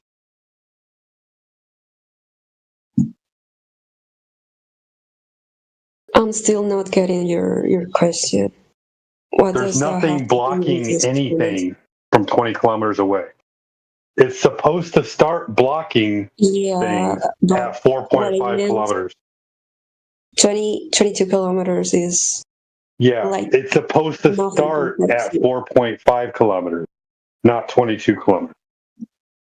It's supposed to start blocking things at 4.5 kilometers. Okay. And it's smaller than you think. You're saying that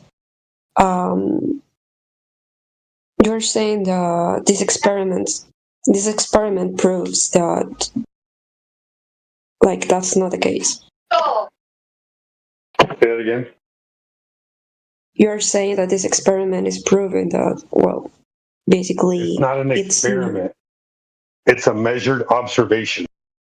with known distances as demarkers?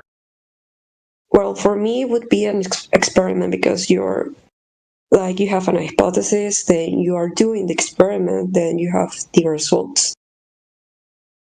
Look, the nature of the surface of the Earth is not a scientific inquiry. I think that was explained to you.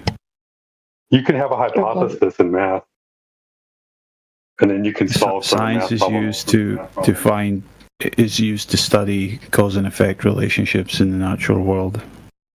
We're just measuring the ground here. Yeah, it would be a misnomer to call it a science or a scientific experiment. A scientific experiment is a very specific method. Am I echoing or? Yeah, it would become a scientific inquiry if we were asking how the Earth came to be of this nature. And that would require experimentation.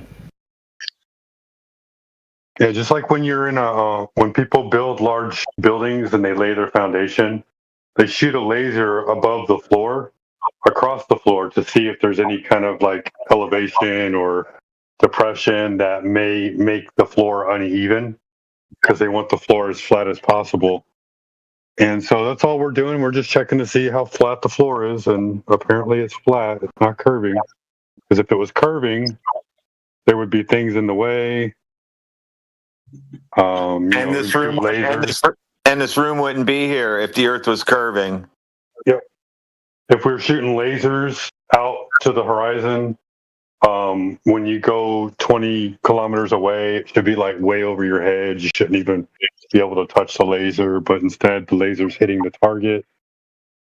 These are all problems for a sphere. They tell you the circumference of the Earth is 40,000 kilometers. It's not as big as you think.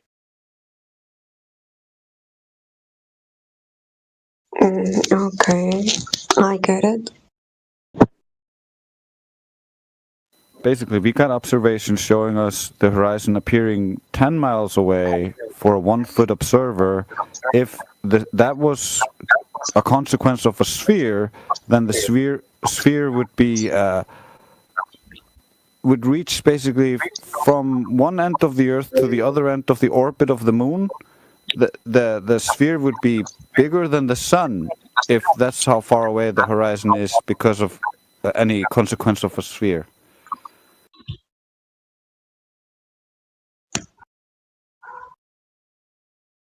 I wonder if she understands what the basic claims regarding paradigm is. I'm reading right now. Like you said, you can see the horizon at 4.7 kilometers at a sea level, correct? Yeah, over any surface of water. That's where the horizon should be. And well, it's not an experiment, but what do you say it was? It's a test. A measurement. A test. Well, it's kind of the same for me, but it's not. Okay, this proves otherwise. Oh, I'm reading it right now. Well, I don't have anything else to do.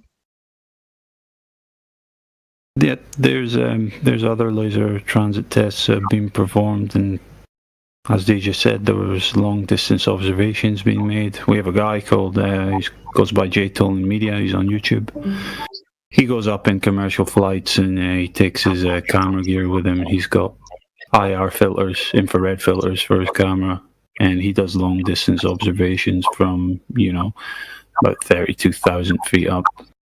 Of course, he's accounting for this altitude and where he should expect to see the horizon if the Earth was a globe, and he's making observations out to, I think his furthest one is something close to 2,000 miles, but he's got observations varying from 500 to 2,000 miles.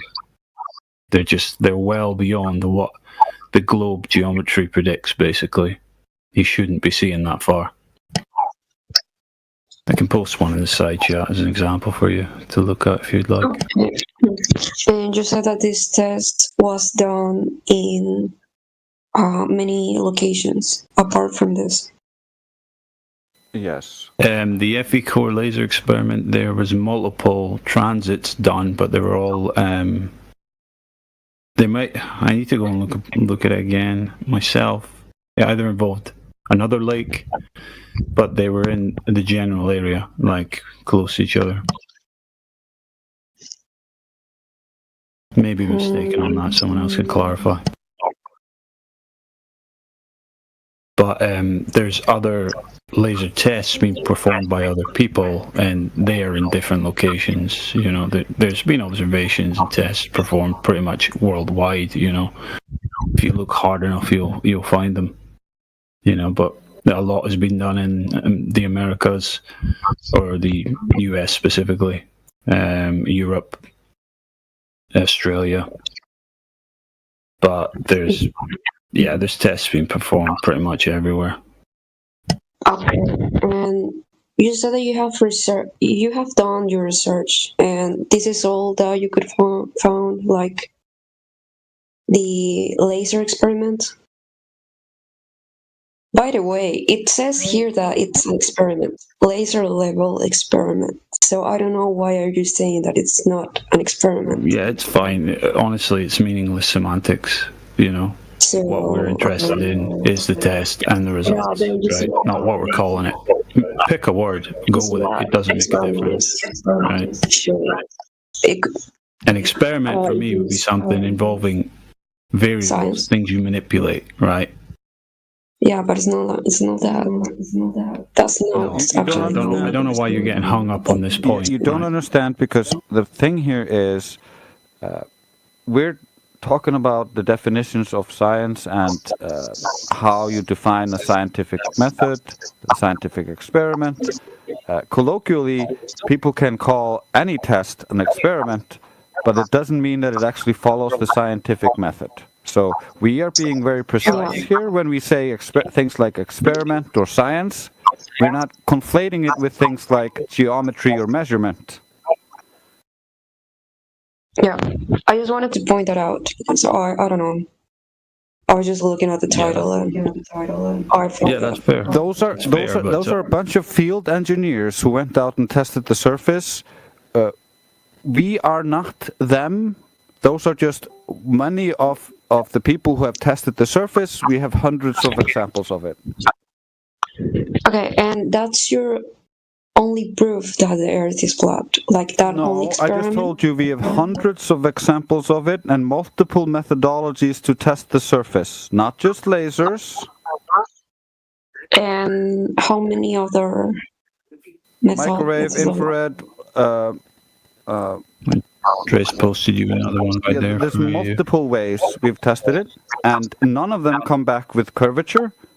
Only thing they have, the globe believers who try to argue against it, is an ad hoc excuse that light must be bending to hide all measurements of the globe. And so what we did, and we went out and tested to see if the light was bending when we could see too far. And it turns out it's not. And you can see that with all world record long distance photographs. They're all taken in infrared, and you have a visible light picture taken right next to it. So you can compare the two and see which one do you see further in.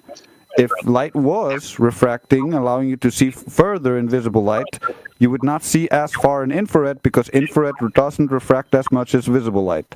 And so you could always measure that and see if they are right, and refraction is allowing us to see further, but they're just wrong, and refraction is not allowing us to see further. The Earth is actually just flat. You don't need an excuse to assume it's not. Val, you need to mute when you're not speaking, and Trace, you're coming in low and a bit muffled. You're talking to me? Yeah, you need to mute your mic when you're not speaking. You got background noise, Val. Getting feedback. Oh, yeah. Trace, you got a TV or something. Low and a bit muffled, so I don't know if you're close to your mic or what.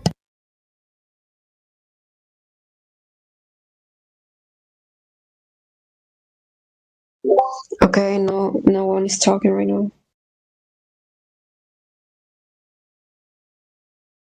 Yeah, did you hear what Trace just told you? No, I couldn't. Were you listening?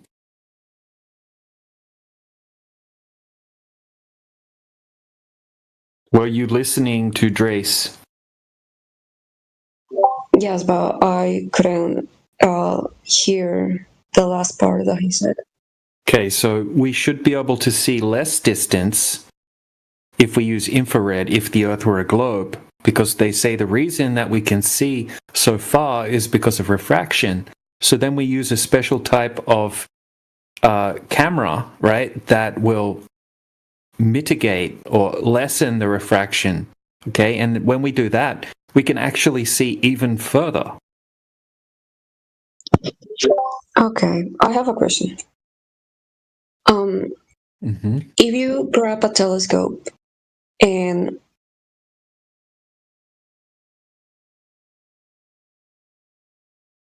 use it to look into the horizon, if the Earth was flat, wouldn't you be looking like at the, I don't know, if you were in North America, you would be looking at Brazil, for example?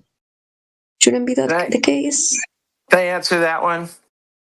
Yeah, so go ahead. If you had a 100-story building that was 1,000 feet tall and it was 1,000 miles away, it would be, the angular size would be smaller than a grain of rice at 100 feet away. Or it would be like looking at a pixel on a TV screen 5 feet away. Those all have the same angular sizes. That's why you can't see all the way across the ocean. Things would just be too small to see. What if you use a telescope? So a telescope, big Val, if you use a telescope, that would create a cone of vision from your eye to the 1,000-foot tall building. And all the water, if you condensed all the water in the atmos that was in that 1,000-foot distance, it would create a 12 feet of water condensed. Looking through 12 feet of water, it's something smaller than a grain of rice 100 feet away. So it's just impossible to, because the air we breathe is also a medium, it's a fluid. You can't see forever through it.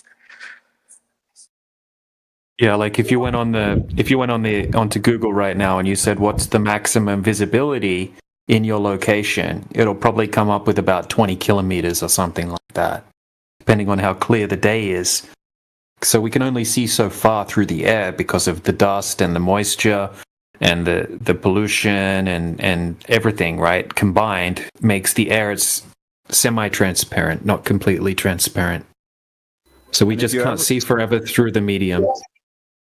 And if you ever been up on mountains or stuff like that and looked out at the horizon, seen other mountains in the distance, you'll notice that the color of things start to fade out the further it gets away from you, because the light is diffusing in the air, it's attenuating in the air. And so at a certain point you can't see things. The light doesn't reach your eyes.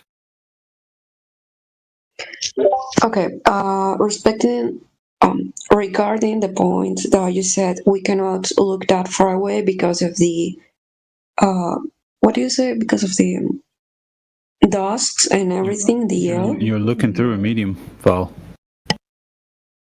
Okay. This is just it's a silly misconception that Globers come in with because they're fed this from, well, we term them anti-flat earthers, people that just hate flat earth and flat earthers, and you know, they say this, oh, if Earth is flat, we should be able to see all the way across it, right? One end to the other or whatever. But it's just not true. There's limitations to our vision, right? You know why you have that idea? I didn't even make my question. I was just making a point based on your argument. I wanted to contradict that point, but like you said, go ahead. You said that you cannot see that far away because of the air and dust and everything. But when you look into a telescope into the sky, that's like exactly you can what see the other planets. Yeah, how far away is everything? How far away are they all? I don't know, really far away. Yeah, even it's just more far away than yeah, you were told this, but you've never verified it, right? So what do you think? Just like you didn't verify the circumference of the Earth. You haven't been able to verify the things in the sky either. You don't know how big they are, how far away they are. how far do you think the planets or whatever? I have no idea. So just to add to that quickly, okay, when you're looking, so obviously the atmosphere is much more dense the lower you go. Okay, if you just go up 20 kilometers, it's 90% or more than 90% less dense. So you're not looking directly through the dense medium when you're looking up into the sky. Whatever distance the things are in the sky, hold on, let me finish. Okay, when you're looking directly through the dense part of the medium, right, you're not going to be able to see very far. Just like if you go up on a mountain and you look at mountains in the distance, each one is going to be less and less visible as the mountains move further away from you. When you're looking up, okay, you're not looking through the dense atmosphere. Okay, so it's very different that looking vertically than looking horizontally.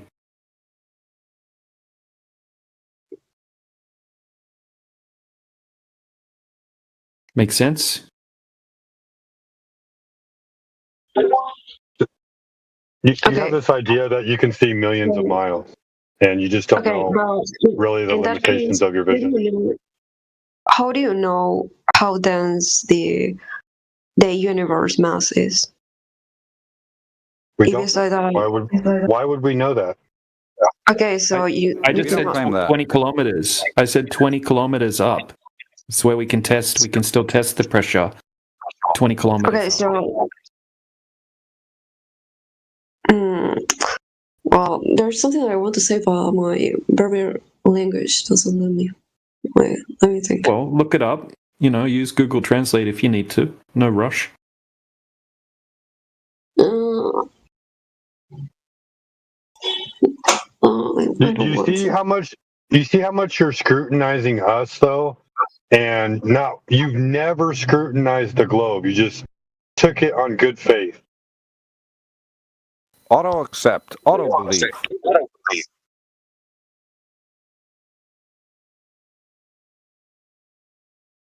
I mean, it's good to question things. Like, you should be questioning what we're saying, but you should also be questioning what you were taught. Yeah, we don't ask you to just believe us. We ask you to go out and test your own beliefs for yourself, and then you can know for yourself if your belief is correct. We did that, and that's why we're here. Yeah, but the point is that you're not saying that you believe that. You're saying that you know that it's true, and you're stating that for a fact. Yes, because we're challenging you to challenge your own beliefs. We challenged our beliefs. We used to be globe believers, just like you. We used to believe the authority on all of this, okay? But when we test it, it doesn't hold any water. And so that's where you know. Like, if someone tells you that your table is a ball, and you just believe him, you can believe that all you want. But when you measure your table and you find out it's not a ball, it's actually just a normal table, then you know better. We didn't even want to be flat earthers. We all thought it was stupid. Okay, so you want me to buy a 30,000 laser and go test it in the ocean? No, not required. No. Nope. You can get some binoculars, a friend, and a mirror. You can get a flash from the mirror on the other side of a lake. You can do that at distances. So it can be relatively cheap. I'll post a video for you that I love. That was an easy test for this person. This was a frozen lake test. And the lake was only 8 miles. Here. If you look in the side chat. So you need to look into these videos, right? And use your own critical. How do you know what? Sorry. How do you know they are real? Like, I'm just. Well, they're real videos. Okay, they're in high definition. They're in high definition. They go to a location. No. So anyone can go and repeat these themselves, like I did. Okay, so you can see the video in high definition. They show you where they're going. Okay, you can look it up on Google Maps if you want to. You can go stand where they're standing on Google Earth and see the same thing that they can see. Okay, and then you watch them set up their equipment. They'll show you their equipment that they're using. They'll show you how high they are off the surface. They'll do a measurement and show you how far away the thing that they're going to be observing is. They'll go through the whole process and show you the whole, all of the information, start to finish, in a high definition video. And then you can go do it if you need to do it. If you think it's all CGI, you can go and do it yourself. Yeah, you can start really simple, and you can decide yourself how deeply you want to explore this subject, but you can just go out yourself and do observations at any body of water. Like, you can do that right now.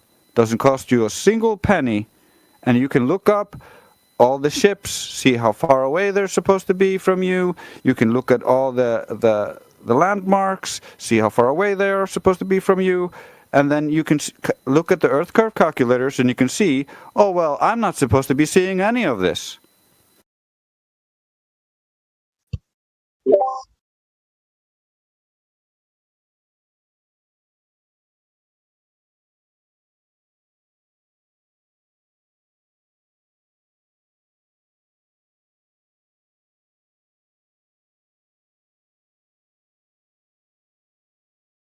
Yeah, the cheapest way to do this is go find a 10-mile wide lake.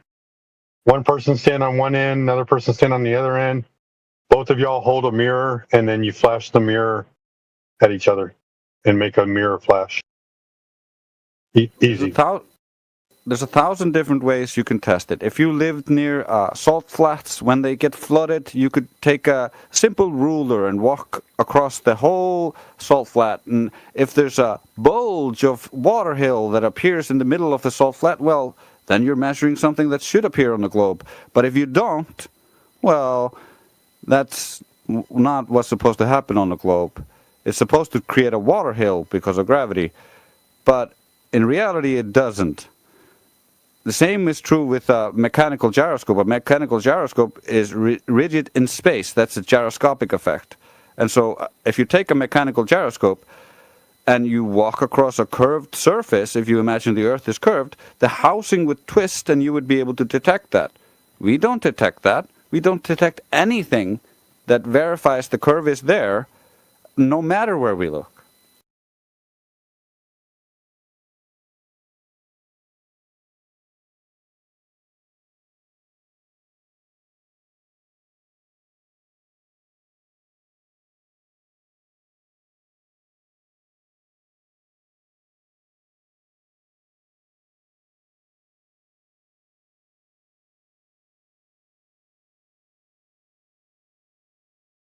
The only reason we got so good at the arguments is because there's so much sophistry in the globe that we had to learn it.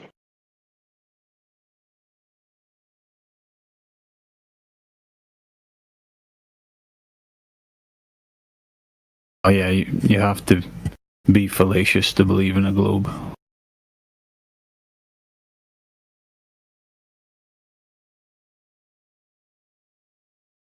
You can't really help it because all the proofs they claim are in essence fallacious. It's just they're so popularized that people believe them automatically without ever critically examining them.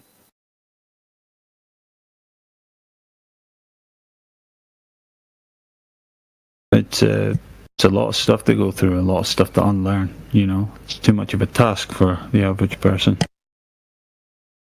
Better to just trust and believe, or easier. Yeah, it's the comfortable choice.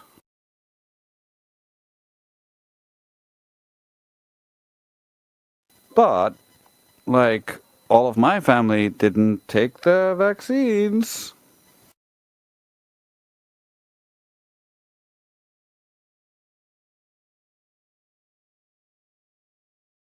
So maybe being critical actually can help you. But then, like, that was sus to begin with.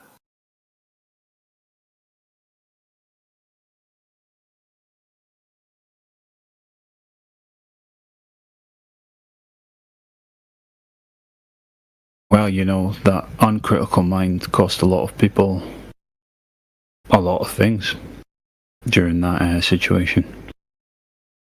It's the same with all of history. The uncritical mind always suffers. Yeah. Because you're the guy who gets pulled along into nonsense, and then you're on the bad side, getting like messed up because you thought the wrong thing.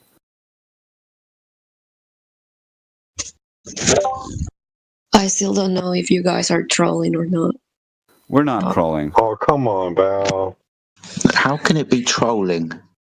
Water's horizontal on the surface. It's fine. It's like Val, you're allowed to feel like that. Right? It's understandable that you feel like that. I thought when I heard about Flat Earth, I thought it was trolling. Like when I saw the first video, I was like, he probably is trolling. But like some of these things, I need an expert. I need my astrophysicist friend and robotic engineering friend to help me bring all the globe proofs so I can just show this flat earther how he's wrong. However, by talking to my experts, all I got was we actually assume a bunch of this stuff and we don't have any solid foundations. A lot of this is theoretical and we kind of contradict each other and argue internally. And I'm like, this is my belief system? This is what I'm supposed to believe in? My experts are retarded? That doesn't work for me. I need to find the evidence myself so I can slap these flat earthers with the magnificent globe I believed in. But the more I looked, the more I looked into the actual data and the evidence coming out, not what people interpreted and believed about it. It turns out, well, they're all measuring it flat. So what am I supposed to do? Like, just be retarded and delusional and believe it's a globe when it's literally measured flat?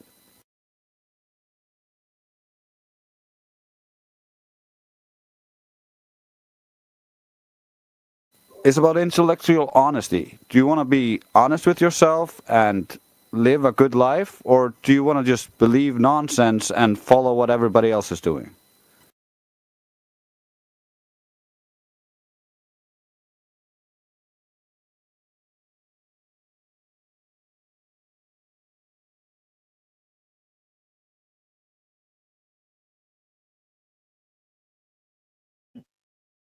Need to start asking new people that come in what they think would falsify a globe, you know, and get that baseline understanding with them. Yeah, that's a good start, because most of them we know in the end have nothing they would accept as falsifying the globe, because to them it's too much of a personal religion, too much tied into their personal.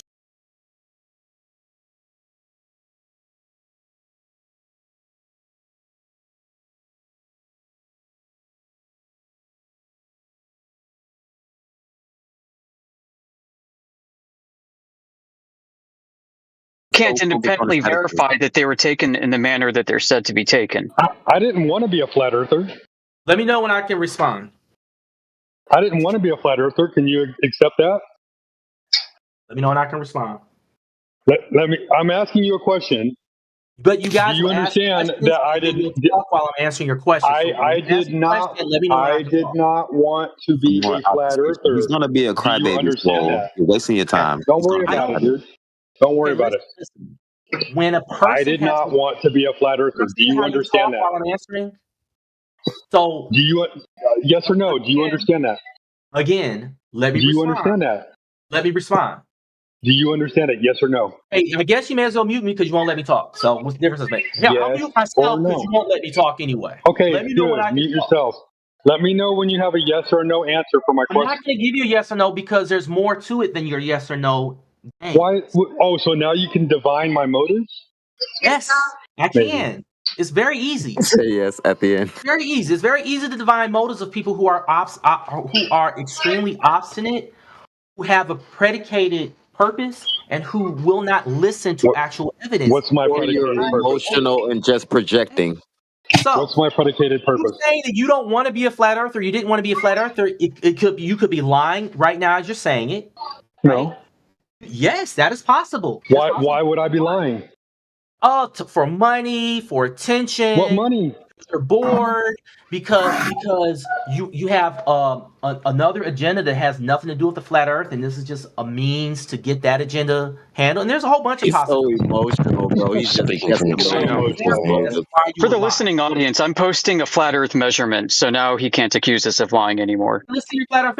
I can't respond to it in the chat because you blocked me from responding. All right, FE Core Lake ISIL 40-kilometer laser test. Okay, that's 40 kilometers. That's not the Earth. That's 40 miles or 40. Yeah, well, the target and the laser were both 1.5 meters off the ground, and they could see each other. And yeah, didn't you already establish that the Earth is 24,901 miles in circumference? Did you already establish that? He did establish that, which means there should be about 90 meters of curvature that this should be detecting, but it's as if Earth is flat instead. Funny thing. Absolutely, and he's just interrupting you. He doesn't want to address that. Y'all send me DMs if you think that they're making progress and you're not. No, we don't have to. You can't have a normal conversation. Why would anyone DM you? Why would anyone DM you? You can't have a normal conversation. You just interrupt. There we go. I got one. Thank you. See, that simple. So now, is that your 40 kilometers or 40 miles is not the Earth. Second, lasers do not maintain a tight beam. The beam expands as it leaves the emitter. And thirdly, especially at that low of an elevation, that low of a height from the ground, it is extremely susceptible to optical distortions. And those optical distortions cause. So then, no, you pause, and I'm going to interject. I got a question to ask you. I got a question to ask you, and it's a very specific question. Is your burden of proof then that the entirety of the Earth needs to be measured flat in order for you to say the Earth is flat? No. So like our original point from the earlier conversation, you can only measure 10 miles. No, the entirety does not. So like we established earlier, we can only measure 10 miles and determine that there should be a certain amount of drop, right? What would be sufficient for you, flat and destruction? What would be a sufficient observation? Let me know when I can talk. Go ahead. All right. So your measuring method needs to be precise enough to explain the discrepancy from whatever conclusion you have drawn prematurely and whatever evidence you're trying to uncover. So if you're going to say to me that the Earth is flat and you're making these measurements, and you see that there is a dissenting view that says the Earth is curving the circumference of about 25,000 miles, you know that there is a deviation, and you also know that there are optical distortions. You need to use. So what is going to be sufficient? I'm not done. Okay, I admit, I'm agreeing with you. I'm agreeing with you. There are a lot of issues with the atmosphere and conditions that would make distortion, making it difficult. So what would be a sufficient measurement or observation that would tell you whether the surface is curving or is flat? All right. So let me finish my previous point, then I'll answer your question. He didn't hear a word you said. You can't interject with this guy. You make observations from a very low elevation. You are already aware that the lower the elevation, the more that the optical distortions will manifest in the results. The more that they will actually disturb consistency in the results. The evidence is your own black swan. That's why I said earlier I destroyed your black swan argument. This guy's an idiot. So we can't measure anything definitively, is what he's saying. We can't measure anything. Hold on, Flatter Fraser. Flatten, you don't even know what that black swan video was. It was there when you guys first presented it like 5 years ago. That's not the same black swan. That's not the same black swan. You should watch the video. Let me address the black swan photo. You want me to post it to you? Here, I'll post it for you again so you can save it and watch I'll go ahead and mute myself. Y'all let me know when I can talk. You just stay muted, dude. Yes.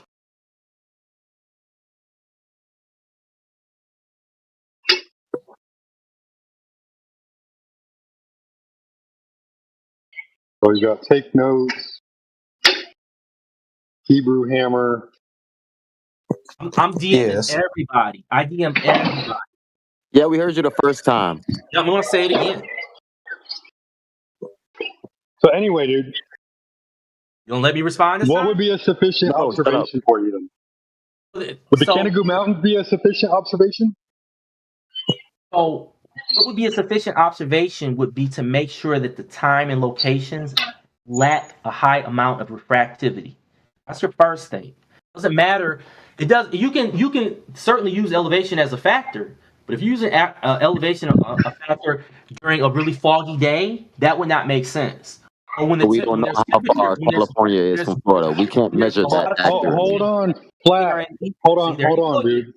It can't get more than 15 seconds. Bro, shut the fuck up and continue your point, or otherwise I'm gonna mute you. Shut the fuck up and continue my point.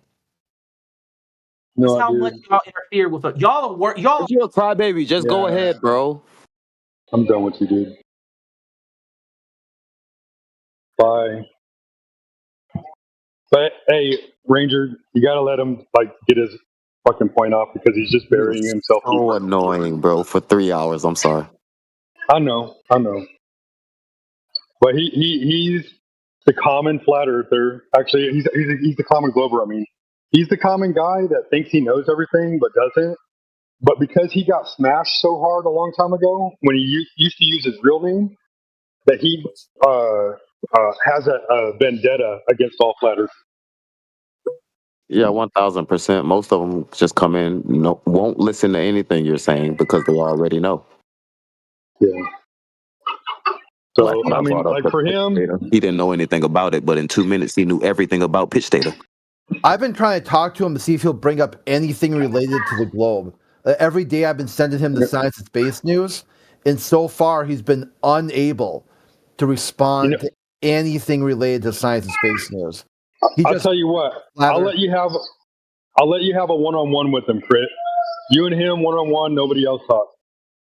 No, I mean I think it can go either way. You know, it doesn't have to be a one-on-one. He wants the whole thing here. We'll let it go 10 minutes. How's 10 minutes? Is that a good timer, or you want to do 5 minutes? I don't want him to cry about interruptions. Yeah, well, I mean, he can't make that claim anymore because in DMs he's self-muted. So if he's going to self-mute in 1v1, then he can't complain about getting muted here with a whole group of people.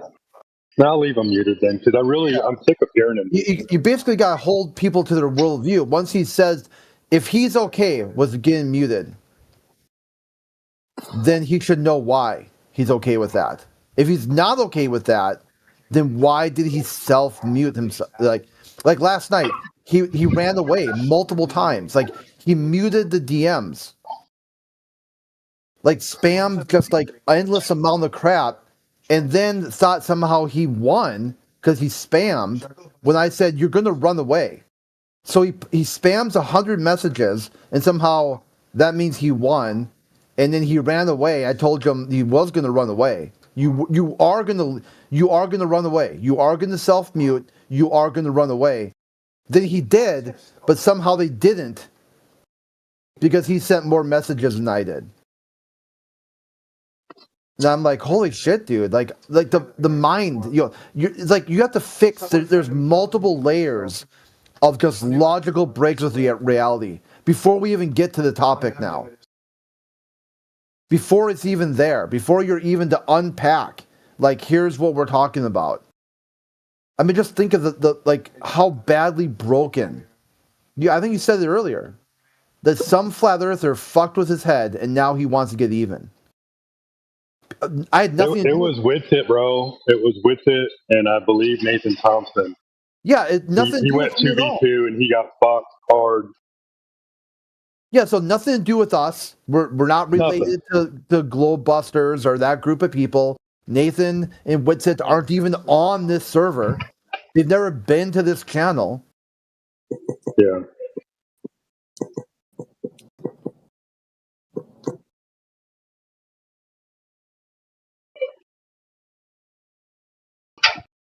No, I remember seeing it. I think it's been almost 4 years now. Yeah, it's great. I mean, this is the type of just endless crash out, just freak out I still remember it too. Over and over. He didn't have no argument. He just tried to use fallacious logic. He tried to call out fallacious logic the entire time. And he didn't even understand what that was.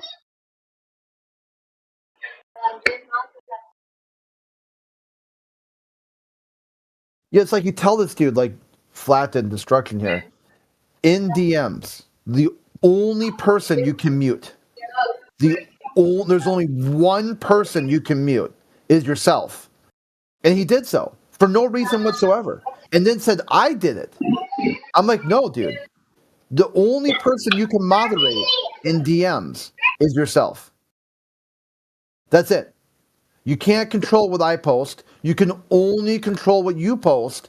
And you did so multiple times. You ran away. You put yourself on mute. You refused to engage with any of the topics. You said you wanted to talk to me. Your job should be to convince me to want to talk to you. And your proof of that is you run away from the spot we're talking. It's amazing. It's really, I mean, it's just breathtaking to see I mean, I wouldn't say, I don't know what Whitsitt did or Thompson, but maybe it's not really their fault either. The guy was doomed. It was doomed to end up this way.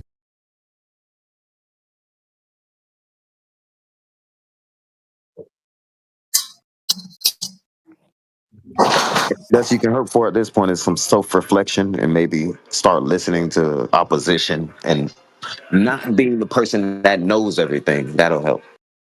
Yeah, the thing too, the Black Swan, that wasn't rolled out by Flat Earth. That was Rumpus. Rumpus did the Black Swan as a proof for a new type of refraction called super looming. And people are like, well, what are you talking about, Rumpus? What's a super loom? He said that's where you could see the back of your head on the globe. The curvature of the Earth is loomed up, over, and around the curvature of the Earth.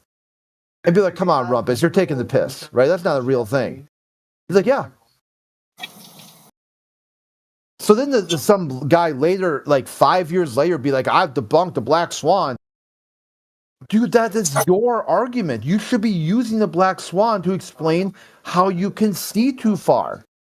The curve of the Earth is loomed over the curve of the Earth. The Mick West model.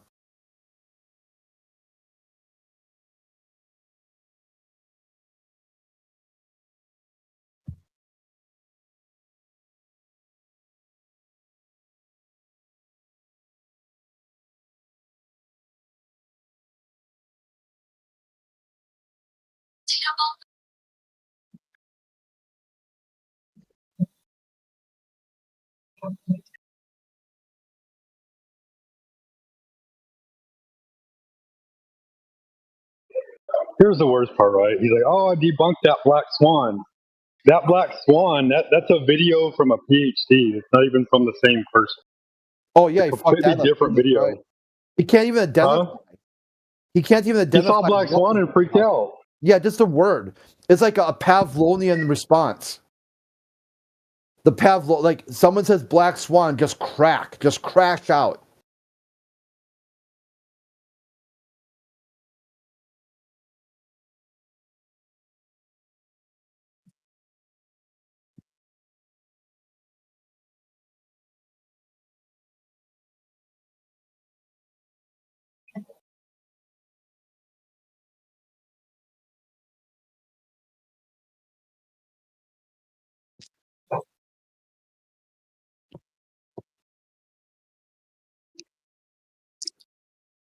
Yeah, okay, guys, but why would they say the Earth is flat if it was actually round?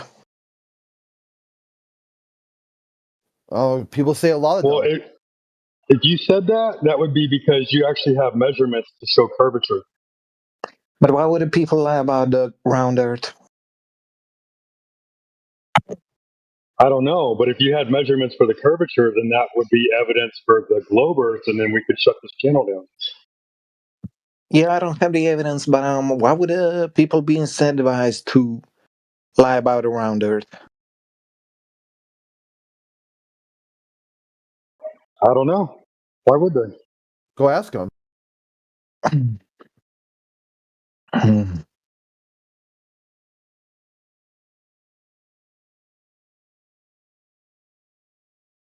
I mean, if you could do that. That could be a framework you use. Like, you know someone's lied to you, but then you ask them, "Hey, why'd you lie?" And they don't give you an answer. Then you can just assume they didn't lie, and see how well that works out. Like, what type of results do you get? You could test that. That's like a testable concept, idea, or a hypothesis. If someone can't tell you why they lied, assume it's not a lie, and then follow that line of logic to a full conclusion. Do you think that if you thought somebody was lying and you said, "Why are you lying, bro?" and they said, I wouldn't lie. Like, I don't know why I would lie. And then you're like, "Oh, well, he must not be lying then." You think that that's the right way about going about things? I don't know, man. I don't know. It's too complicated for me to think about. But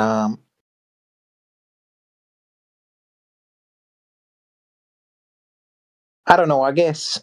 So then we should just focus on measurements, then, right? What the evidence shows. Yeah, I don't know about the evidence because. What do you think about the evidence? What do you think the evidence shows? I believe that we have photos of the Earth. Okay, all right. I believe the photographs. Oh, I don't. You're entitled to your beliefs. Yeah. I don't believe we respect your religion, bro. Why is it my religion? People based on their faith values. Why is that my religion? What do you mean?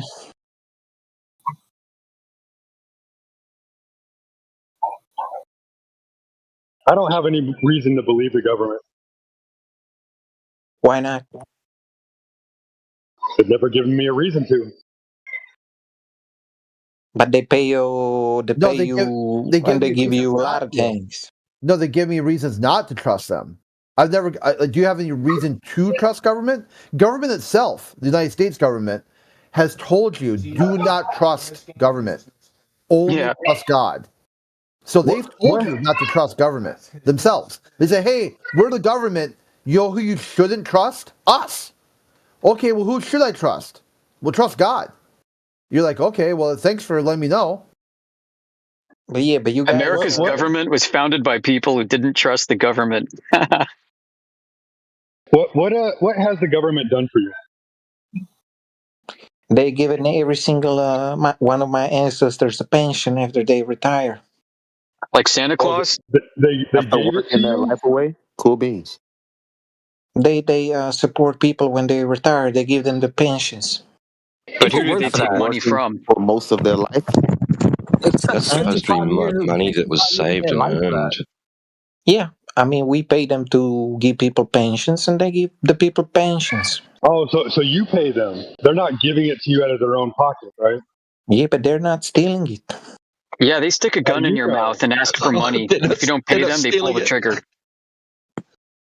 I love my government. They withheld it from me and then gave it back to me. They were nice. If they don't steal it, what happens? My legs and gave me the crutches. Literally. If they don't steal it, what happens if I was to pass away before I even get the retirement funds? Well, then too Then bad for you. For us. Then they keep the money if you pass away. Yeah, they keep the money. Wow, love the government. The government is a great thing. We have infrastructure because of governments. I mean, a lot of things wouldn't be done without the governments. They run this thing. I mean, governments run this thing. I have a funny comment about this. So I live in a place where the government sucks so bad at the roads that a pizza delivery company actually paid to fill in potholes and to fix up the roads. Wow. Well, yeah, Domino's Pizza. Yep. That's not Domino's Pizza is the government. Domino's got so much money, they are the government. Yeah, so you don't see capitalism as a problem? That's another conversation. Never mind. Yeah. I'm Jewish. I love capitalism. I see. That's the only one that benefits. Never mind. We love capitalism.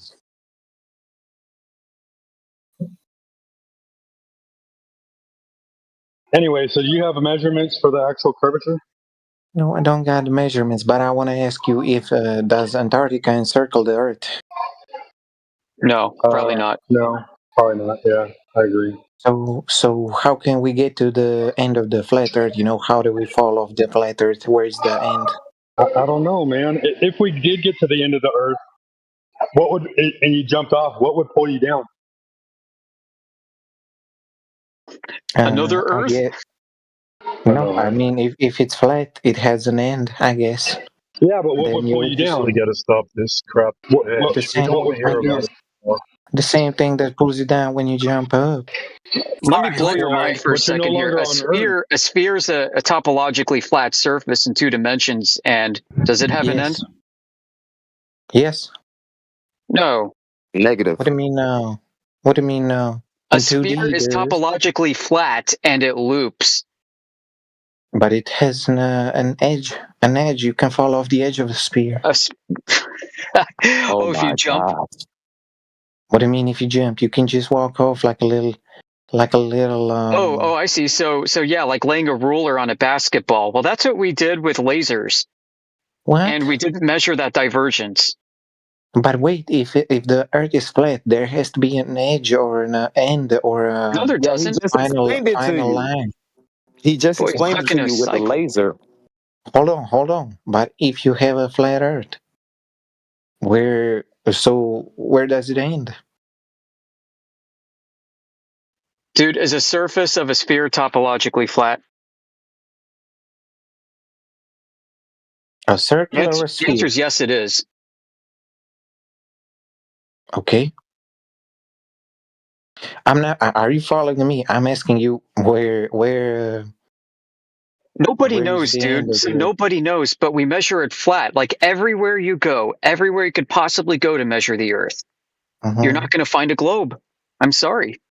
I would just, and logically, I would just think if we think it's flat, then we gotta have an end somewhere. Well, maybe there is. Maybe the end is a gigantic fucking plasma field bug zapper. And if you touch it, you get instantly vaporized. I don't freaking know. Interesting. So Antarctica doesn't encircle the Earth like on a CD, you know? Where'd you get that from? The usual flat Earth. I think Antarctica's an island on flat Earth, personally. An island on flat Earth. So where do you think? What are we like? Just floating in sea, and there's a plasma wall which vaporizes everybody. I don't know, dude. I was just making up a story because Globers love stories. Because you only have a story. Fans you love stories. You love explanations, don't you? Okay. Of course, I love explanations. We gotta explain everything, man. We're the master race. Yeah, but how do you validate those explanations? Boom. People validate them.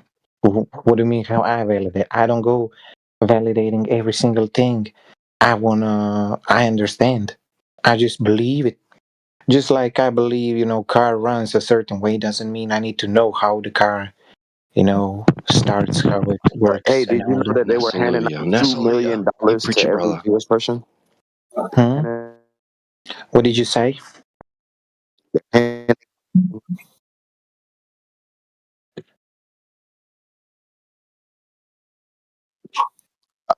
Me? Yeah. I was just telling Hammer that I'm handing out, there's $2 million for free for every Jewish person. He doesn't have to validate it. It's true. $2 million for what? For you, sir. Did you claim it? Who gives money? The government. They said they'll give you $2 million for free. Did you claim it? Which They're giving out $2 million. Your government. The Jewish government is giving money to Jews. Yes, $2 million. Did you claim it? When have you heard Jews giving out money? So yesterday. It's true. Do you not hear about? We don't need to get into the political aspects of it. I never believed Jews. Basically, my point is you have to validate things. Everything someone tells you isn't true. You have to validate things for yourself. Everything's not a fact. You have to validate. That's my point. Yeah, no one's getting $2 million because it's not true. I validated it. So have you validated the static of your building you live in? What in case of an earthquake and there's not enough static in your building? How are you gonna be? Are you gonna be mad if you die getting crumbled by your It's a building risk when it assessment. crashes down? It's a risk Based on assessment. my You make risk a risk assessment, on everything. So yeah, you live in flood an is my only unstable risk. building Floods are with my your only own risk, and knowledge. I'm on a hill, so I don't have to worry about it. But I validated that I didn't need that earthquake insurance because earthquakes don't happen here in South Florida. What about hurricanes? Yeah, those happen. That's why floods are my only risks.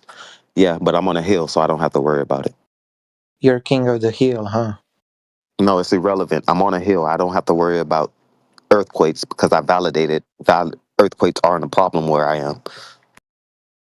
So where did you measure the flat earth? Here where I am. How? I went in South Florida, West Palm Beach, went to the beach, heard a claim that you can see 100 miles to the Bahamas from West Palm Beach, and I validated for myself. I went to a hotel in West Palm Beach, went up about 100 feet, not even to the top of the building, just a couple of floors up, because that's where my room was. Got out my P900, and I can see the Bahamas 100 plus miles away. That's my measurement. Yeah, but that's probably just a refraction. I mean, that is a refraction if you can see like Bahamas. They're Yeah, like only if I far believe away. I'm on a ball, but I'm not. I measured the Earth flat, so I don't have to speculate whether or not I'm on a ball and whether or not I should see that far because I measured it flat. I can see that far. I can see it's flat. So you measured it because you could see something far away. That's your measure, yeah? Yeah, it's established that it's 100 miles away from me, and I can see 100 plus miles away from me. Therefore, I validated that measurement. It's So not your 100 evidence, miles away from you. Hebrew. So your Yes. evidence for the globe Earth is that the Earth looks flat. What? Your evidence for the Earth being a globe is that it looks flat.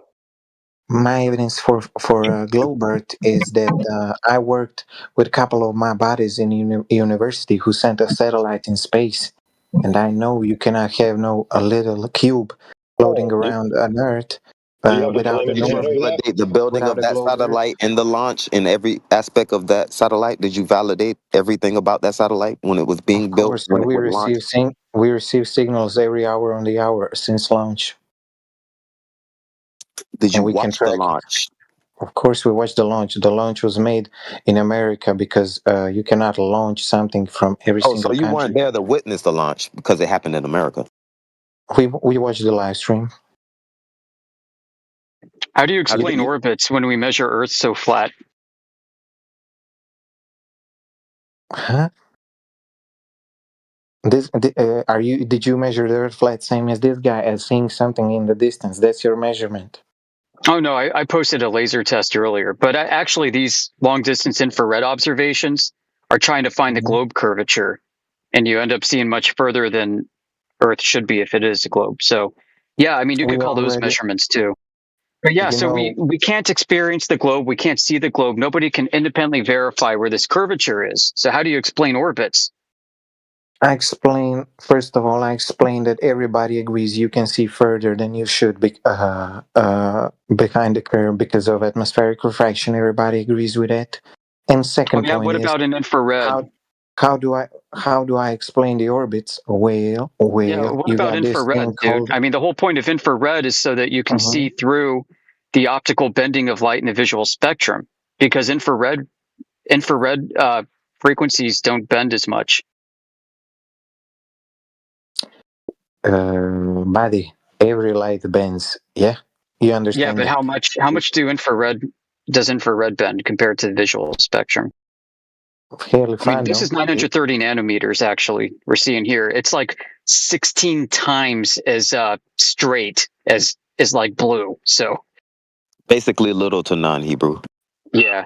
Basically, you know what it's why is the military uses infrared so much, like for heat-seeking missiles and crap like that, because they know you can see it, and it is where it appears to be.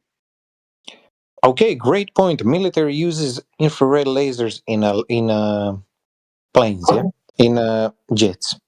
Yeah, so here's infrared optics scanning the horizon, looking for that curve, which should pop out Like, hello, Earth curvature here, but nobody can see it. Just keep zooming. So why do then militaries lose their VOR signals in airplanes when they fly far away from the radio towers? Due to I path experienced loss. this myself because I'm a Just like you licensed got pilot. diffraction of optical frequencies, radio diffracts too. So you've got a low viewing angle on the horizon, which means that radio path is going to be blocked by trees and hills, and it's going to reflect off of cars. It's going to bounce off of water. That wouldn't be a problem on a flat Earth because do you know No, how it is a radio problem waves? on a flat Earth. That's why you lose your VOR signal. No, it isn't because on a flat Earth, do you know how radio wave emits in space? I just described problems of radio wave propagation. So yeah, I mean, doesn't it sound like I might understand a little bit?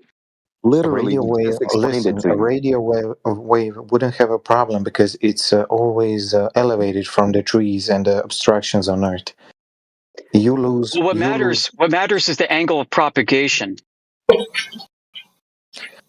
Angle of propagation on a flat Earth wouldn't be obstructed with If you trees. take a radio beam, a microwave beam, and you aim it at the horizon, you're effectively aiming it down. And yes, I agree. you're also constraining it to a very narrow field, okay? But you're not aiming it at the what's going to happen is the optical horizon, which is not as far as the microwave horizon, will start to begin to diffract that beam. You're not aiming it at the horizon. There's going to be scattering, reflecting, absorbing. You're not aiming it at the horizon. And in every pilot's textbook, in every pilot's training, every pilot trainer tells you lose VOR signals because of curvature of the Earth. Well, they tell you that, right? But listen, I mean, you're going to be like 140 miles away from the airport.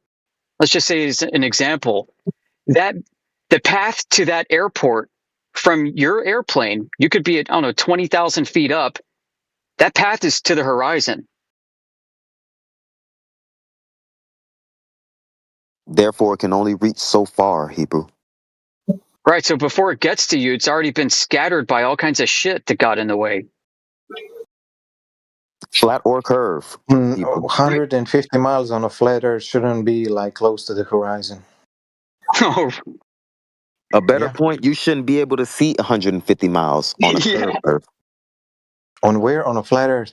On a curved Earth. Yeah, I mean, that's the issue. Like, why is it when we step down, like for longer frequencies, that we've got a longer horizon? Could the horizon for propagation be somewhat frequency dependent? Big think. The answer is yes, it is. Listen, bottom line is if you have a radio tower that is elevated a few hundred feet on a flat Earth, it wouldn't be obstructed 150 miles away on a flat really? plane. Like, you don't think that there might be hills 150 miles away that might be like 130 feet higher? I'm talking without hills.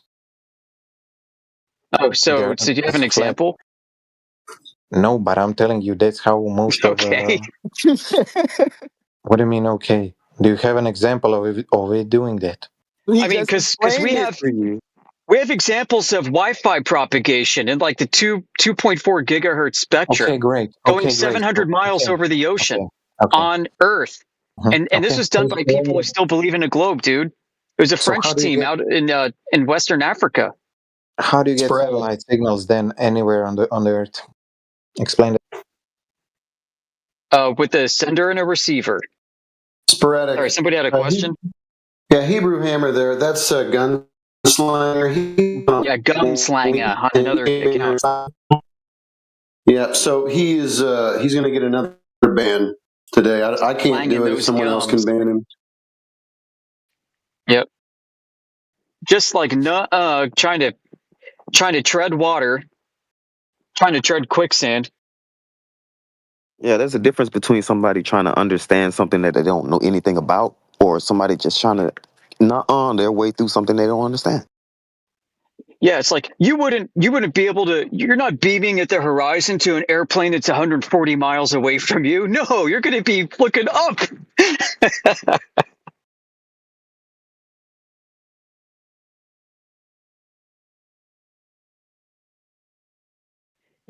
Yeah, geez, dude.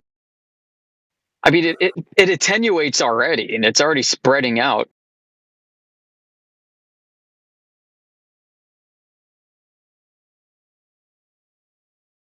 That's why a lot of these long distance DXs that ham radio people do are done like over water or over flat terrain, like out in the desert.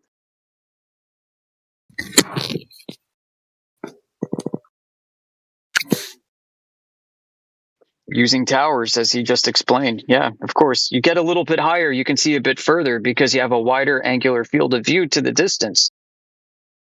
So it provides a larger opening for that propagation to slip through. It's not going to reach its diffraction limit.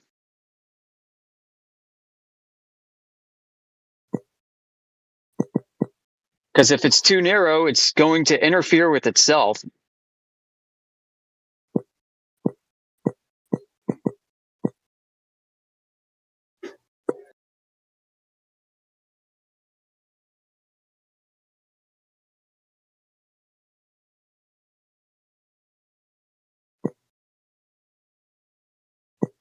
But yeah, I mean, we're talking frequencies that are line of sight anyway. So, I mean, when you're discussing propagation paths from a 100-foot tower going like 140 miles, you're already fucking the globe.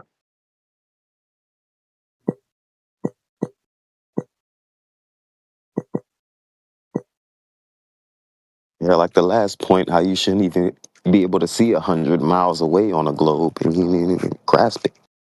Yeah. I don't get it. Like, I just finished getting somewhat technical on a particular subject, and the guy asked me if I understand the technical subject. Like, that was the worst. On a subject that you brought up and explained to him. That's the craziest thing, bro. I've never understood. You know, twice today too, some interesting things have been happening. Like, this happened twice today. Talking about the FE core laser test, we show pictures and videos of the receiver end, a camera taking pictures of the laser beam, like of the centroid of the laser. And then we have people saying, oh yeah, well, you got to show me where the laser hit. You're not showing me where the laser hit. And I'm like, what do you mean? Here, that's not showing us where the laser hit. I'm like, yeah, it is. That's the camera, dumbass. Oh, you're supposed to show me a laser hitting a pillow or a sheet or something. Well, okay, but here, we got the camera.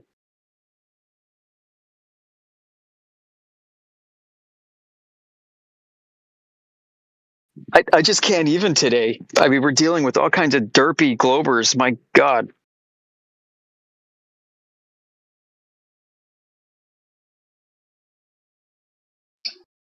Tis the season. Yeah.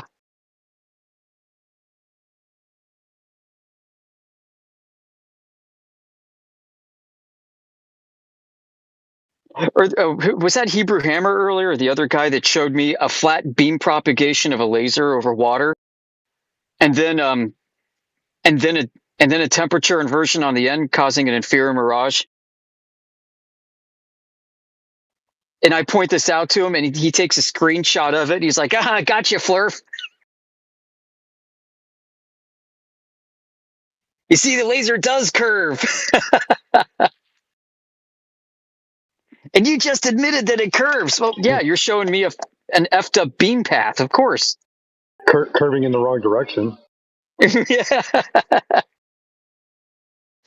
Yeah. I think that gives more evidence towards the Earth being flat and a horizon that moves.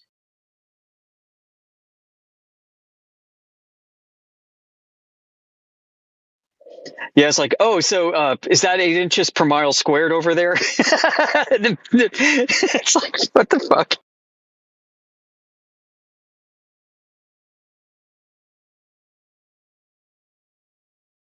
Here you go, Sporadic. What do you think about this GIF that I just sent?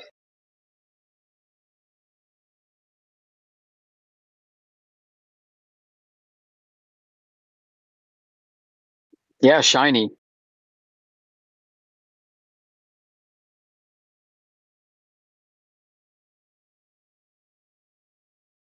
How far away is that? How far I away should believe the like geometric 16 or horizon 19 be miles. if the light is refracting upwards? Here, I'll post the video for you. You know, what's funny is as the laser sweeping and panning, it actually hits the optic of the camera dead on. You can see it by the intensity. Yeah, I saw that.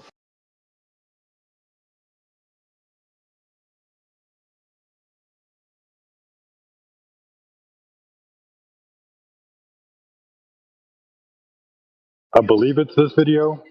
I'm not sure. All right, so if Globers say, well, this is the Earth curving, then it's like, okay, is that curve of the laser 8 inches per mile squared? I mean, obviously not.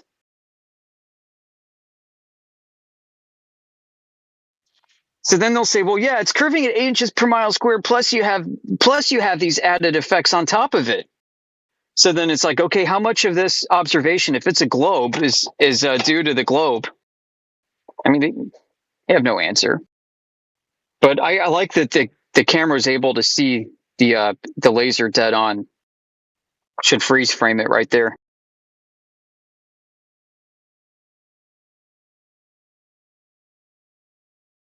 Yeah, I think Swole asked the guy earlier, should you be able to see it at all? And he said, yes, either way. Yeah, that's a funny thing. Like, you're seeing the source of the laser. You're not. It's not like there's Earth curvature blocking the source of the laser, so you're only seeing a bent beam overhead. You're seeing the source of the freaking laser, which you shouldn't be able to see at all.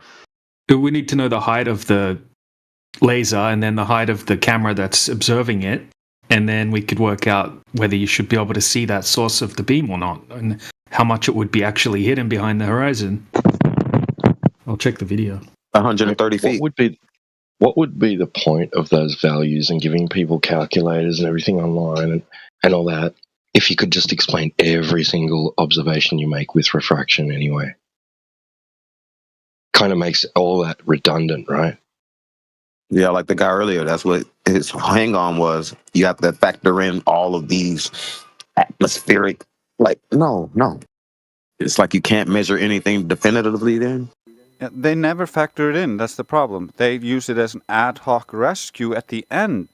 That's what they call factoring it in, where you use refraction as the value to make up the difference between what you observe and their belief system. Yep. And then they'll say, oh, there was a K factor of 0.31 on this day because that's what's required for it to work on a globe. So they reverse engineered it at the end. And what's that? Yeah, or like with the Black Swan, where they're like, oh, well, that requires a K factor of 80. The air has to be pretty much solid over there. I just posted a nice little handy chart that captures why this is such a difficult subject with Globers. It's because they do not understand that they're dealing with contradictory claims. So if you look in the first column, terrestrial refraction, and then next to that is super refraction. The conditions are diametrically opposed here, opposite conditions, but the effects are the same. You have at the same time, you're seeing too far in both instances. And then you compare terrestrial refraction with subrefraction, and the conditions are the same, but the effects are the opposite.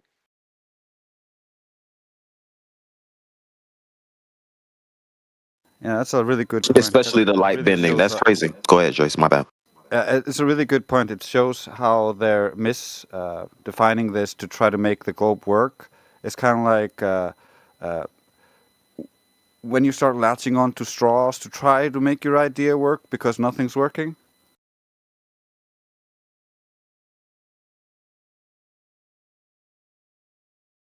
That's why preconceived ideas are so bad when you try to figure out something, because your preconceived ideas are always going to try to color the view. And Flat Earth is like the neutral base point. That's the lived experience, the starting point. It's not like concavers or globe earthers with extra beliefs.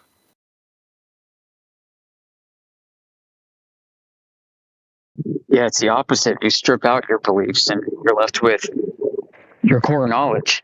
And people who never differentiated beliefs from knowledge are often surprised at how little core knowledge they actually have. But we were born in a period where it's already been decided that the Earth is a sphere. Therefore, any child born is going to be exposed to the bias instantly, exposed to imagery and rhetoric involving the Earth being a globe. They don't ever get a chance to to acknowledge the experience that they're having.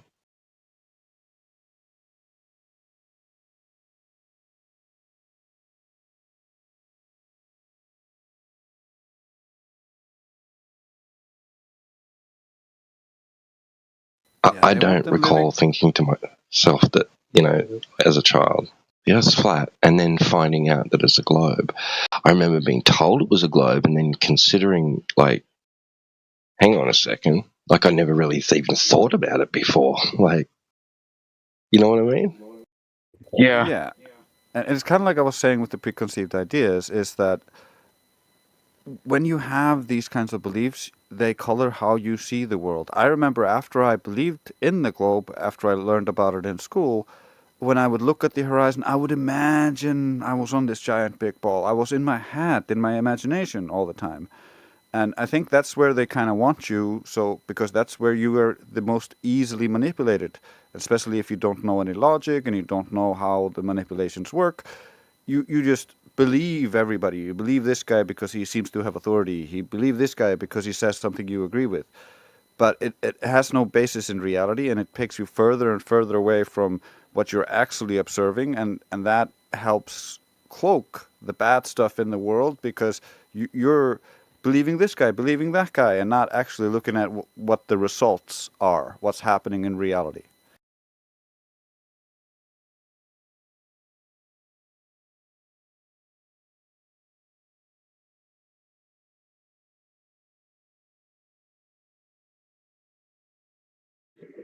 I like how James True talks about technology of belief. He likens belief to exactly that. It's a form of technology. It gets people to do things, and it's an enabler as much as it's an inhibitor.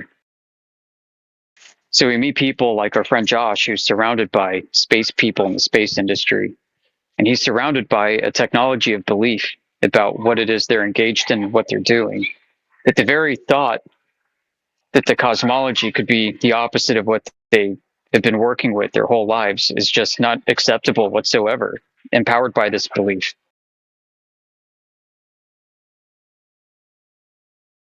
Just like the members of the Manhattan Project, they thought they were doing something completely different, most of them.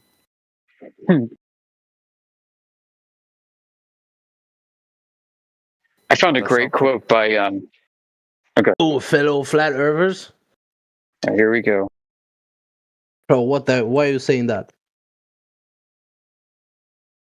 Bro, so I found a quote by Charlie Wilson, who's a Secretary of Defense during the space race. And the quote is regarding the launch of Sputnik, that it was a cheap scientific trick.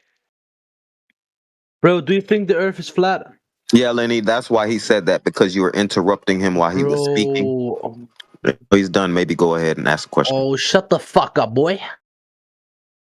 I already know it. And he ran away. Tough guy right there. Killer, man. Yeah.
Anybody take a telescope out on the rig?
It really is fascinating how space history is balloons, balloons, balloons, balloons, self-orbit, self-orbit and balloons, balloons and self-orbits, then self-orbit, self-orbit, self-orbit, self-orbit. And today it's back to balloons.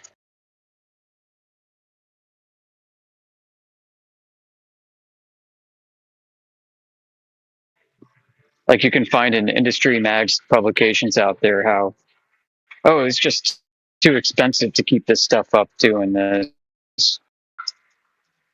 We can just use balloons. Balloons make space more accessible to the general public. Multi-trillion-dollar industry.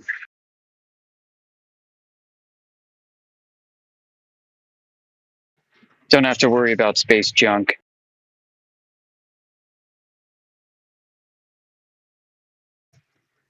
We could have a more transparent process with getting these things up there. Yeah, back to balloons.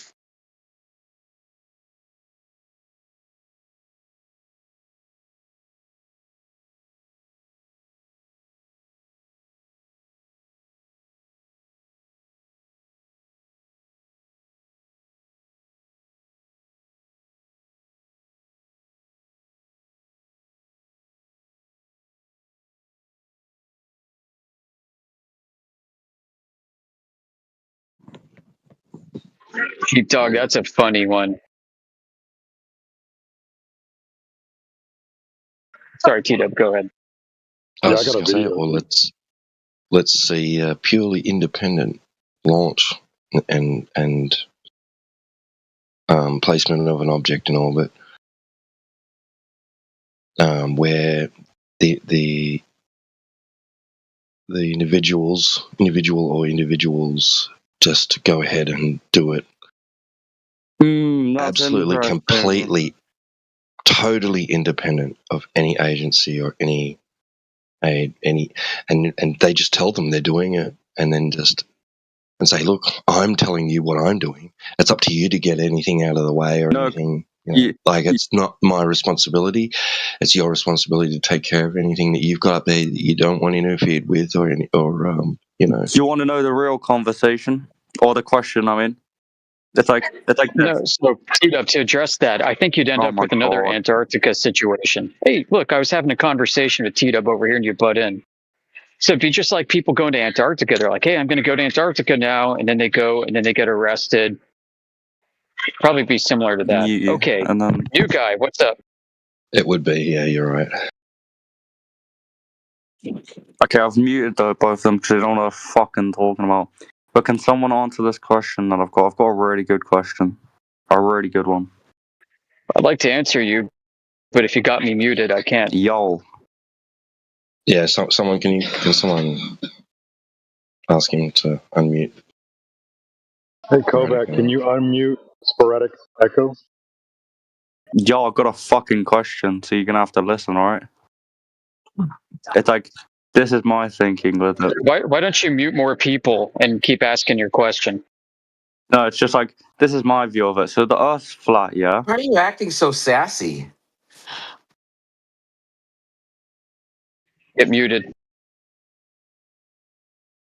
I'll tell you what, Kovac, if the Earth is flat, then the Earth is flat. The end.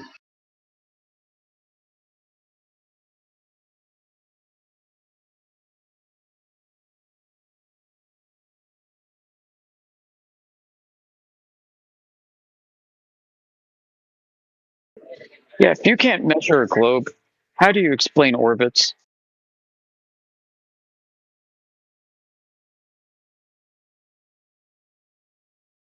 Yeah. Well, we just took Eratosthenes on his word, even though it's not first-hand account. If you can't measure a globe, how do you explain the 24-hour Antarctic sun?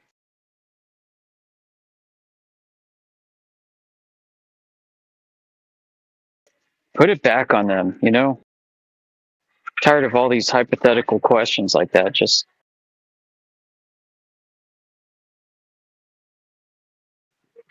be confident in the measurements we have.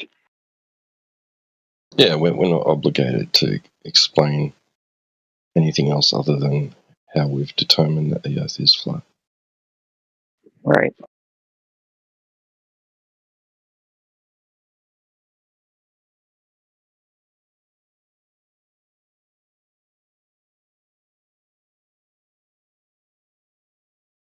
If you can't measure a globe, how do you have all these space agencies?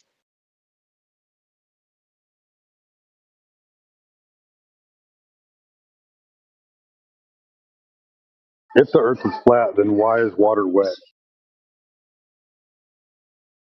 If you can't measure a globe, why would they lie?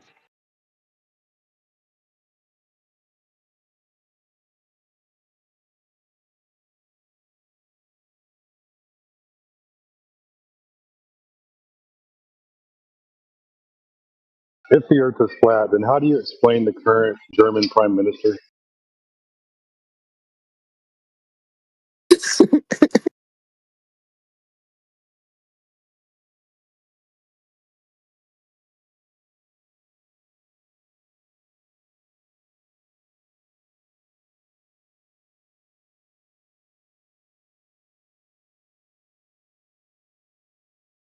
If the Earth is flat, then where do winds come from?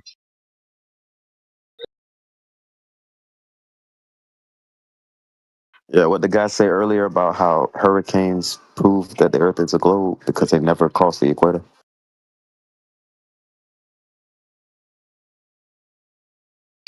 Yeah, it's a thing that they claim is the Coriolis. If the Earth is flat, why do they wear cleats when they play soccer? Hello, everybody. Is that Larry? That's what they call me. Yes, I was going to say.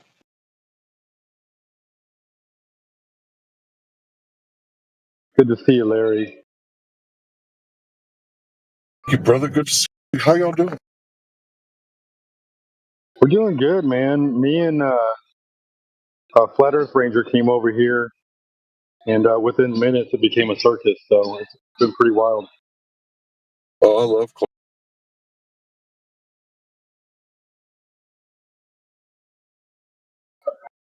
Hey, Larry. If the Earth is flat, then how do you explain King Koopa? Did you say King Koopa? Yeah. I guess they use flat code. Spherical code.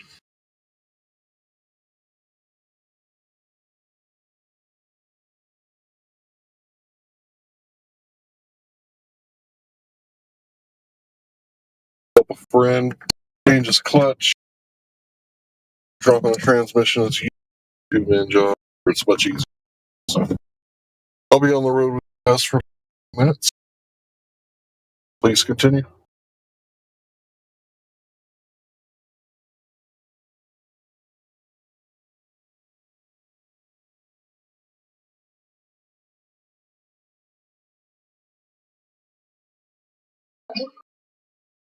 If the Earth is flat, then how do you explain Discord?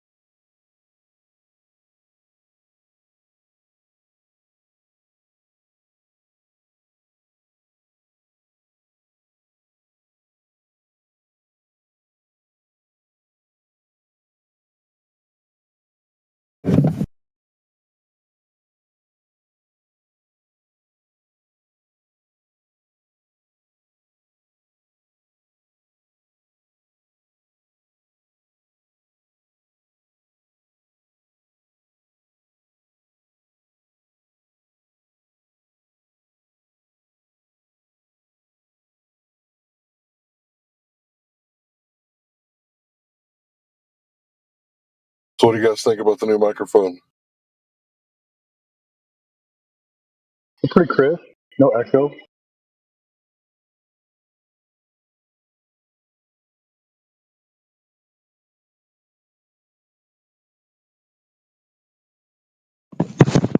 I don't know. It sounds a bit 2024-ish to me. Oh, yeah? Already, huh? I'm just kidding, man. It's all right. Lemon Bird. When's the last time you got Lemon Bird? The theory that he drove around without a seatbelt all the time. He could be a paraplegic.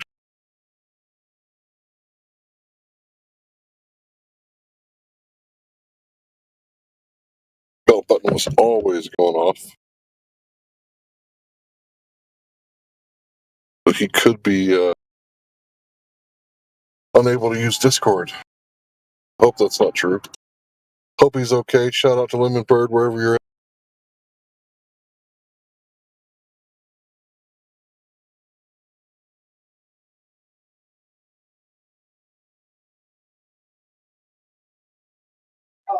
Hey, by the way, Sporadic, did you see the video I sent? It's only 20 seconds.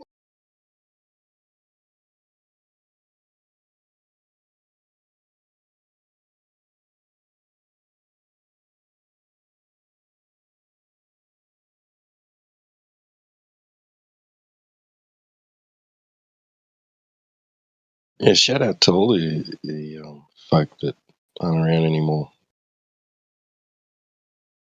There's quite a few names I could mention. Oh, Mike, Truth Prevails. There's a lot to go through.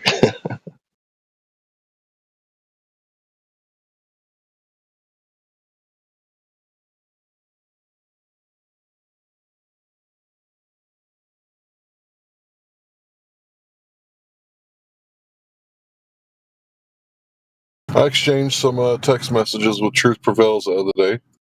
I don't think she would mind me telling you that she's been gardening.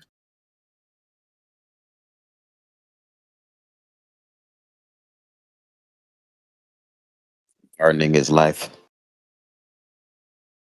Good stuff, good stuff. What about Jimbo? Do you remember Jimbo?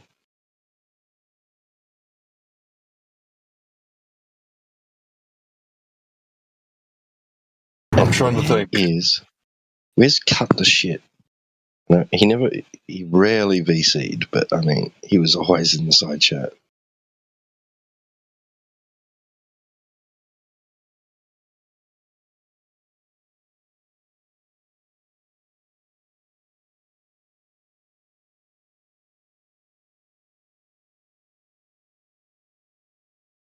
Dude, Colorado is so nice. Rolling around in shorts with the windows down. Man, so nice.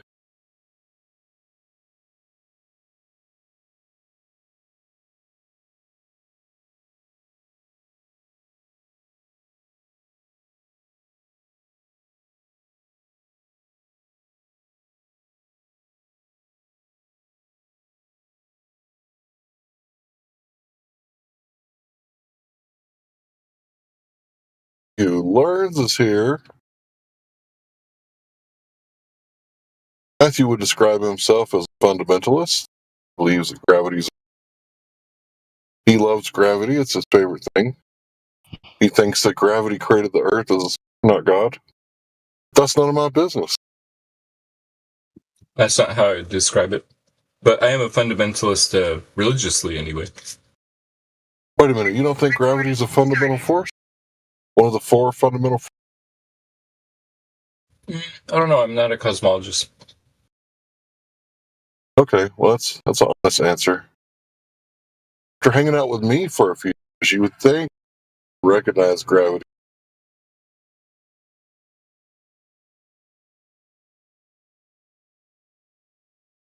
You guys getting a lot of road noise?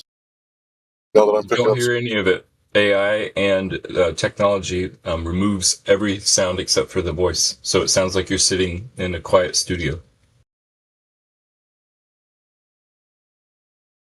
The Discord thing, not the microphone.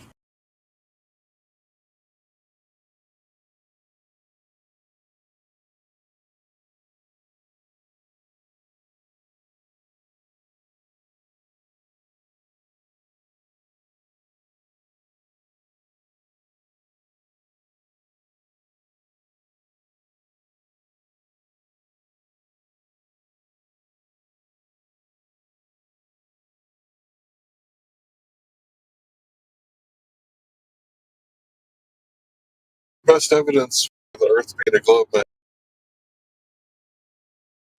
Yeah, the best evidence is just that the sun sets and everybody experiences darkness every night.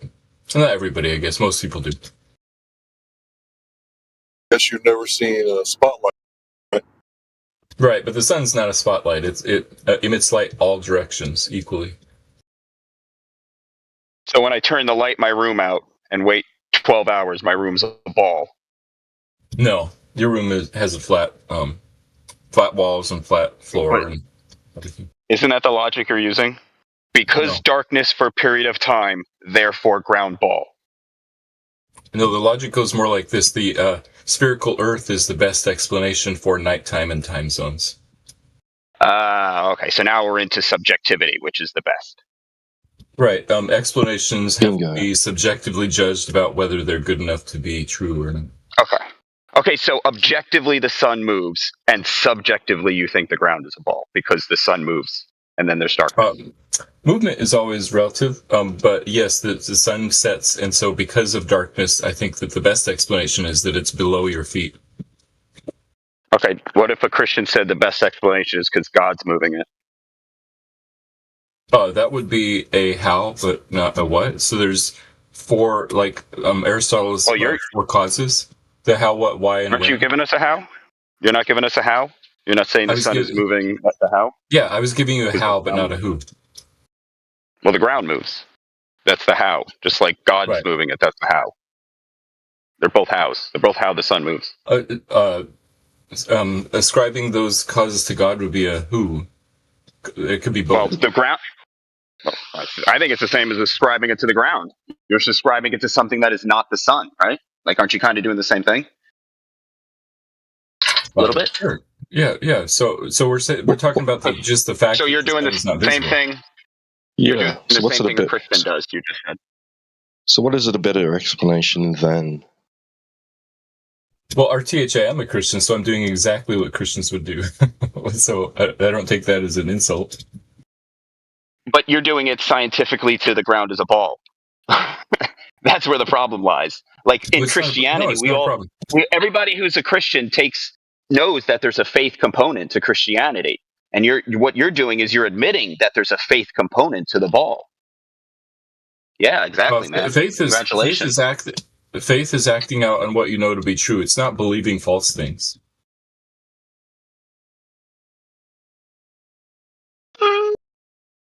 Muslims have faith, right? Are they not putting their faith into something that's false? They are putting their faith into something they believe to be true. It turns out that they're incorrect. Well, couldn't you be doing the same thing with the Earth being a ball? Yes. Well, there we go. How would you validate it? Logic and reason. That's how I validate it.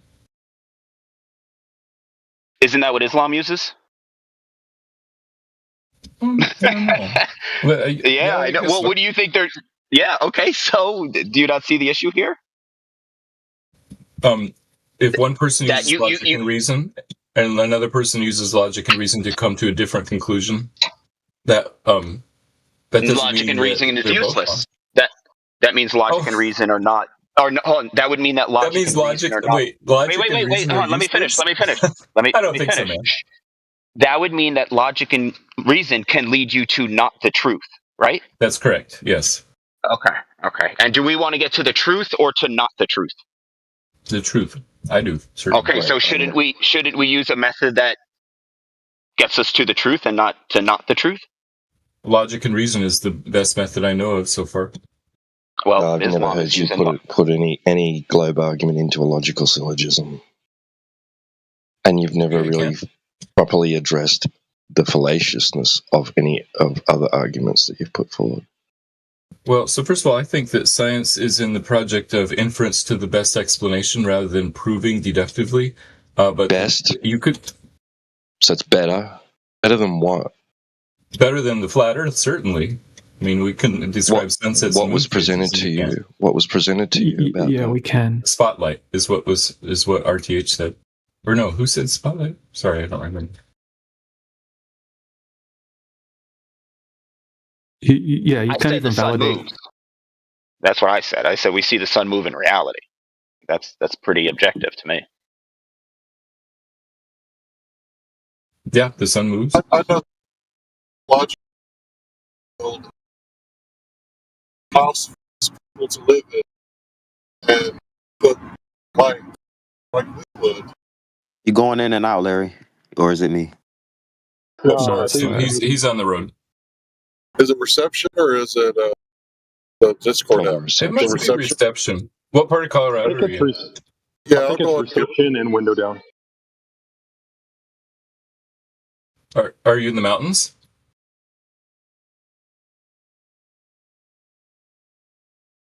I'm driving. I normally don't drive.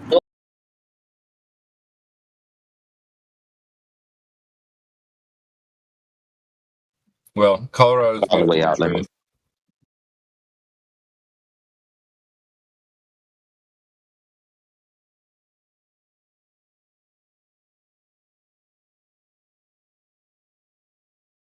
See, that's the thing, though, because flat Earth isn't an explanation of the sun set or rise.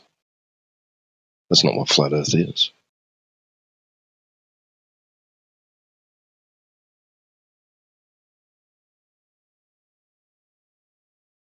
So when you say it's a better explanation, you're fighting ghosts. I mean, better than what? Yeah, I see what you're saying. I suppose that's true. Still, some people might ask, why does it get dark at night? And it seems like it would be good to come up with an answer. Yeah, I've been here where you've heard the explanation about the long warehouse with the flashlight and the light moving away. I was here for that. You see why it gets dark. You can see why it gets dark. The sun moves. The sun moves away. You see it. Is that not why it gets dark? The sun moves too far away? No. You're watching it happen. It stays the same size as it sets, so it's the same distance. Right, so magnification and refraction should explain that, right? Not very well, because it doesn't happen to the stars at night. Sure it does. They stay the same angular size too as they're setting. Right. But anyway, that's beyond the point, right? There's a such thing as like light extinction, right? We know that happens in mediums, correct?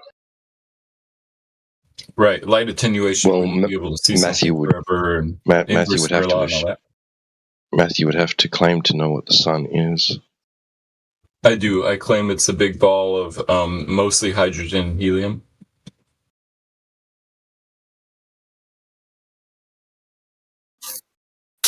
Can you give us a sample of that? Is someone taking a sample of that, Matthew, and proving that to you, or is that purely speculation? No, he validated it with logic and reasoning. Can't grow plants under fire. Try it, Matthew. Try and get a bright fire and grow plants. That doesn't work. Well, you're saying it's a burning ball. That's fire, dude. You're saying it's a burning ball that plants grow under. That doesn't happen. Oh, I use fire doesn't fire. Burning. Yeah, fire and burning. I meant a nuclear fire and nuclear reaction. Oh, okay. So now we got two things. So now we need the balling. Not only do you have to create a burning ball of fire that grows plants, right? It's got to be a nuclear burning ball of fire. Good luck with that, man. Right. Not only that's the best explanation. You think that's the best explanation? I do. That's crazy. You also have to have knowledge of what medium it exists within.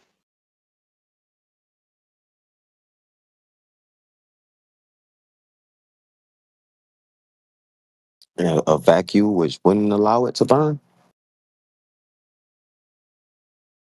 reactively. But all this so-called claim knowledge in order to be able to say that, well, I think the best explanation for a sunset is that the Earth is a globe, right? Therefore, the Earth is a globe. No, I agree that would be circular reasoning if you were trying to do a logically deductive proof. You can't assume what you're trying to prove. So you're not concluding that the Earth is a globe because of that?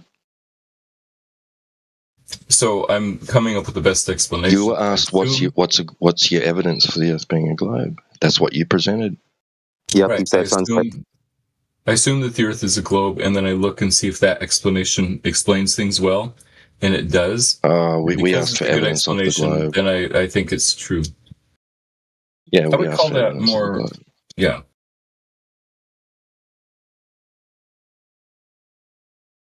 So it's a type of refractive light or reactionary light a factor. So the flashlight wouldn't be a good example to prove this claim in reality in a warehouse. I think the warehouse is a good analogy. If you had like an incandescent bulb, that's not shielded somehow, and you just, even if however big the warehouse is, you can move that around anywhere, and you should be able to see it from the floor of the warehouse, unless something's physically blocking it. Or unless that floor is super long. Well, I would say if you understood the limits of vision, we spoke about it. Right. If the light is 6 feet high, I don't know. Even if you had a warehouse that's 1,000 feet by 1,000 feet, it should still be visible.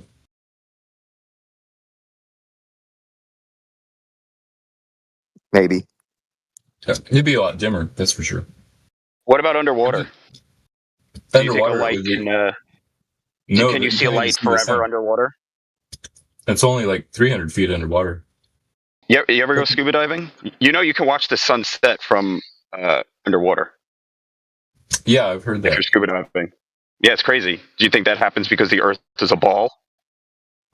No, I think that happens because the refraction. There you go. When the you're factoring in the medium when you didn't have to earlier. There you go. Okay, so it happens 30 feet underwater or 300 feet underwater and 3,000 feet above water. There you go. But have you ever watched the sunset over the ocean, for example? Yes, all the time I do. Okay, so you know that I got drone footage of it. Minutes. It takes like 10 minutes. It doesn't happen. I mean, it happens really quickly. It's not like this gradual extinction. What happens if quickly it were getting underwater? farther and farther. Underwater happens faster, actually. Yeah, it's a lot more dense medium. Well, yeah. Well, okay. So there you go. It's we're right there. I We're just telling said why it. it happened. So it's how much shit is in the medium, right? If the water's clear, like if you watch a sunset if you scuba dive in Hawaii where you have like 120 to 200 foot visibility, the sunset will look much similar above ground, right? Like if you watched it normally. But if you were scuba diving somewhere in like New York, where it would look moggy and different, yeah. Just like You if were you watch the absolutely sunset right in the first L.A. time. You were absolutely right the first time, RTH. It's about 300 feet in Hawaii where I was stationed. So yeah. Yeah, so if you watch the sunset in Hawaii, you can see the entirety of the sun right before it sets. And then like 10 minutes later, you can't see any of it. And it looks like the water blocked the sun. So I'm going to trust my eyes on that one and say the water did block the sun. And you're going to tell me that 10 minutes later, it moved just far enough that suddenly the whole thing is invisible But Uh-huh. you're going to tell me that you trust your eyes on that, but not the flat part of the horizon, not the flat water that you're observing, that you're claiming it blocks. Yeah, the horizon is a straight line. Straight. You don't trust but you don't trust your eyes on that. The horizon's a And circle. ignore You're the looking at it observation edgewise, about so how it's a you. straight line. Then you can't ignore that observation about how you rise in elevation, and you can see it set again. Exactly. You can't explain that away. Yeah, you can't. So you're saying the sun is invisible because it's too far away? You're saying that. No, I say the sun is invisible because it's the bottom is blocked. Obstructed. Yeah, pretty much same thing. Yeah. Where's your edge, Matthew? You believe it's the edge of the earth blocking my view. I just explained you can rise in elevation and see it happen again. So is it the edge of the earth blocking the view? Yeah, the water blocks the bottom of the sun halfway through a sunset over the ocean. You see the picture at 32 past the hour? You can see the top of the sun, but not the bottom, because the bottom is blocked, physically blocked by the water. Until you rise in elevation, then is it lower than the water, or is it not? And then when you rise in elevation, then the water is no longer blocking the bottom of the sun. So you can see the bottom of the sun is misshaped. We can clearly see a squishing effect, a miraging effect taking place. Now, surely you know the difference between an apparent horizon and a local horizon. Yeah. Okay, because if there's physical obstruction, right, like ocean swells or mountains or anything like that, right, it would be called a local horizon, and it's going to look. Whoever's interrupting, shush. Bro. Stop, Lenny. This is why you were muted the first time. Someone's Can I talking say something? already. Can I say something? No, you Victor, can't. You can You're going to go on mute. Wait. Right? Don't just interrupt people. Who was that? That was Victor and Lenny. First it was Lenny, then it was Victor. Yeah. Just calm down. Let them finish. I'm sorry. I'll mute. All right. Yeah, just let them finish, and then you can go ahead and ask your question. Yeah, if you got they talk to me all the time. I'm fine talking to somebody else. Oh, go ahead. Local horizon. Yeah, local horizon. Okay, so it's something can appear like it's going to set like quite sharply over a local horizon when it comes to the sun. When we zoom in on sunsets, right, where we can actually see the horizon, like if there's no waves, for example, what we usually see is a squishing of the sun. When you zoom right in, there's nothing sharp about the sunset. There's tons of examples where it looks like the sun's setting just above where we can actually see the horizon. It's very, very common to have that mirroring effect. It's very difficult to spot unless you zoom right in on it. The example that you showed does show that warping of the bottom of the sun there as it starts to squish into the horizon. So it's not quite as it seems when you're just looking at it with the naked eye, because when we zoom right in on it, it's completely different. Like on and sure, a local horizon can make it look like it's getting chopped off nice and cleanly, but that's a local horizon. That's an obstruction of the actual horizon. That's beyond the local horizon. I mean, yeah.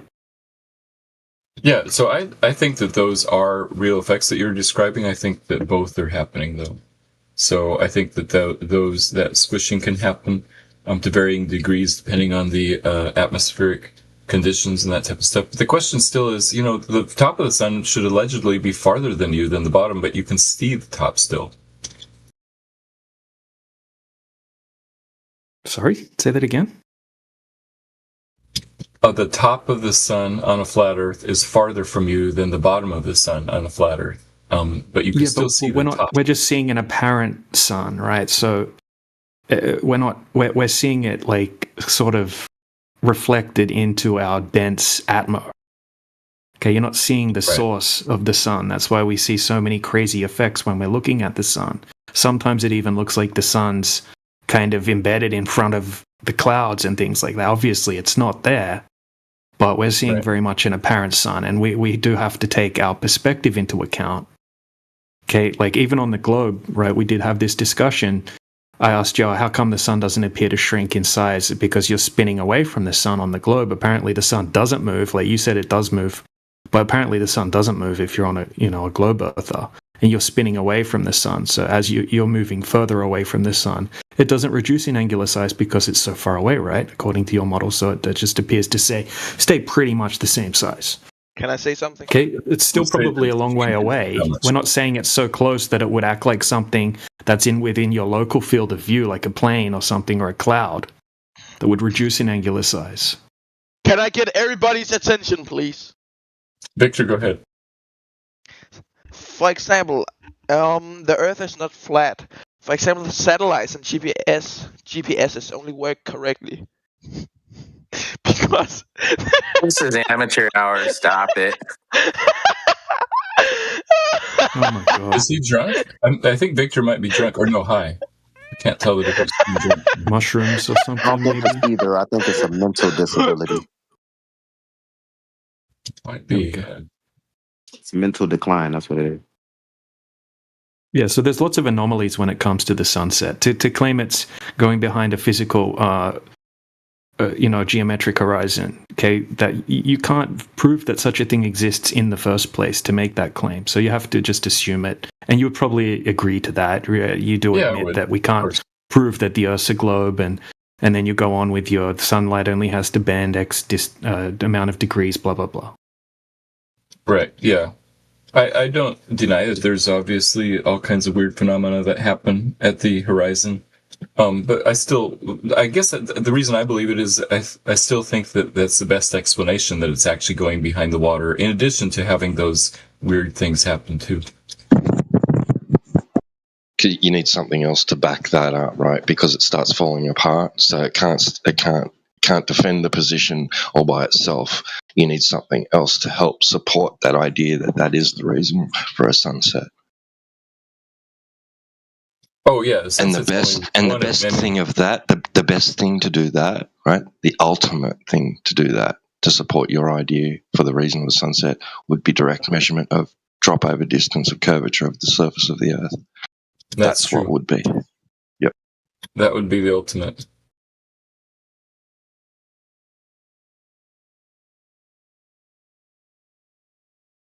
You do agree we see in we have kind of like a dome of vision, right, due to perspective.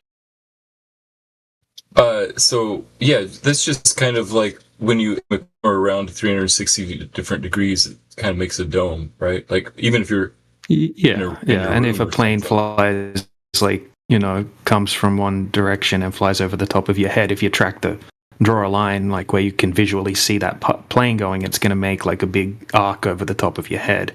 And if you did that 360 times, one for each degree, it's going to make like a big sort of dome of vision. Same with the clouds, same with the sun, moon, and stars, right? That's just how we see. Even all of the ancient cultures, I guess that's part of the reason they had their depictions of the way the sky looked. And that's kind of what turned into that celestial sphere, which they came up with long before anyone even suggested that the Earth was spherical.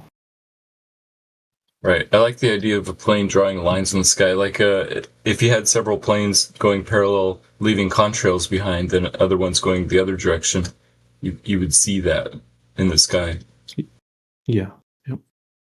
Yeah, and the dome of the celestial sphere is what we would see on a flat Earth, and it's what we would see on a spherical Earth too. So it's a description of what we see in the night sky. Yeah, it's kind of like exactly. No, I agree. A lot of mysteries, I would say, regarding how the sky works, how the sun works, exactly what it is, and then you take into account like a whole bunch of potential unknowns and that kind of thing. That's kind of like why we try to stick with, you know, testing the surface of water over and over and over and over and over again.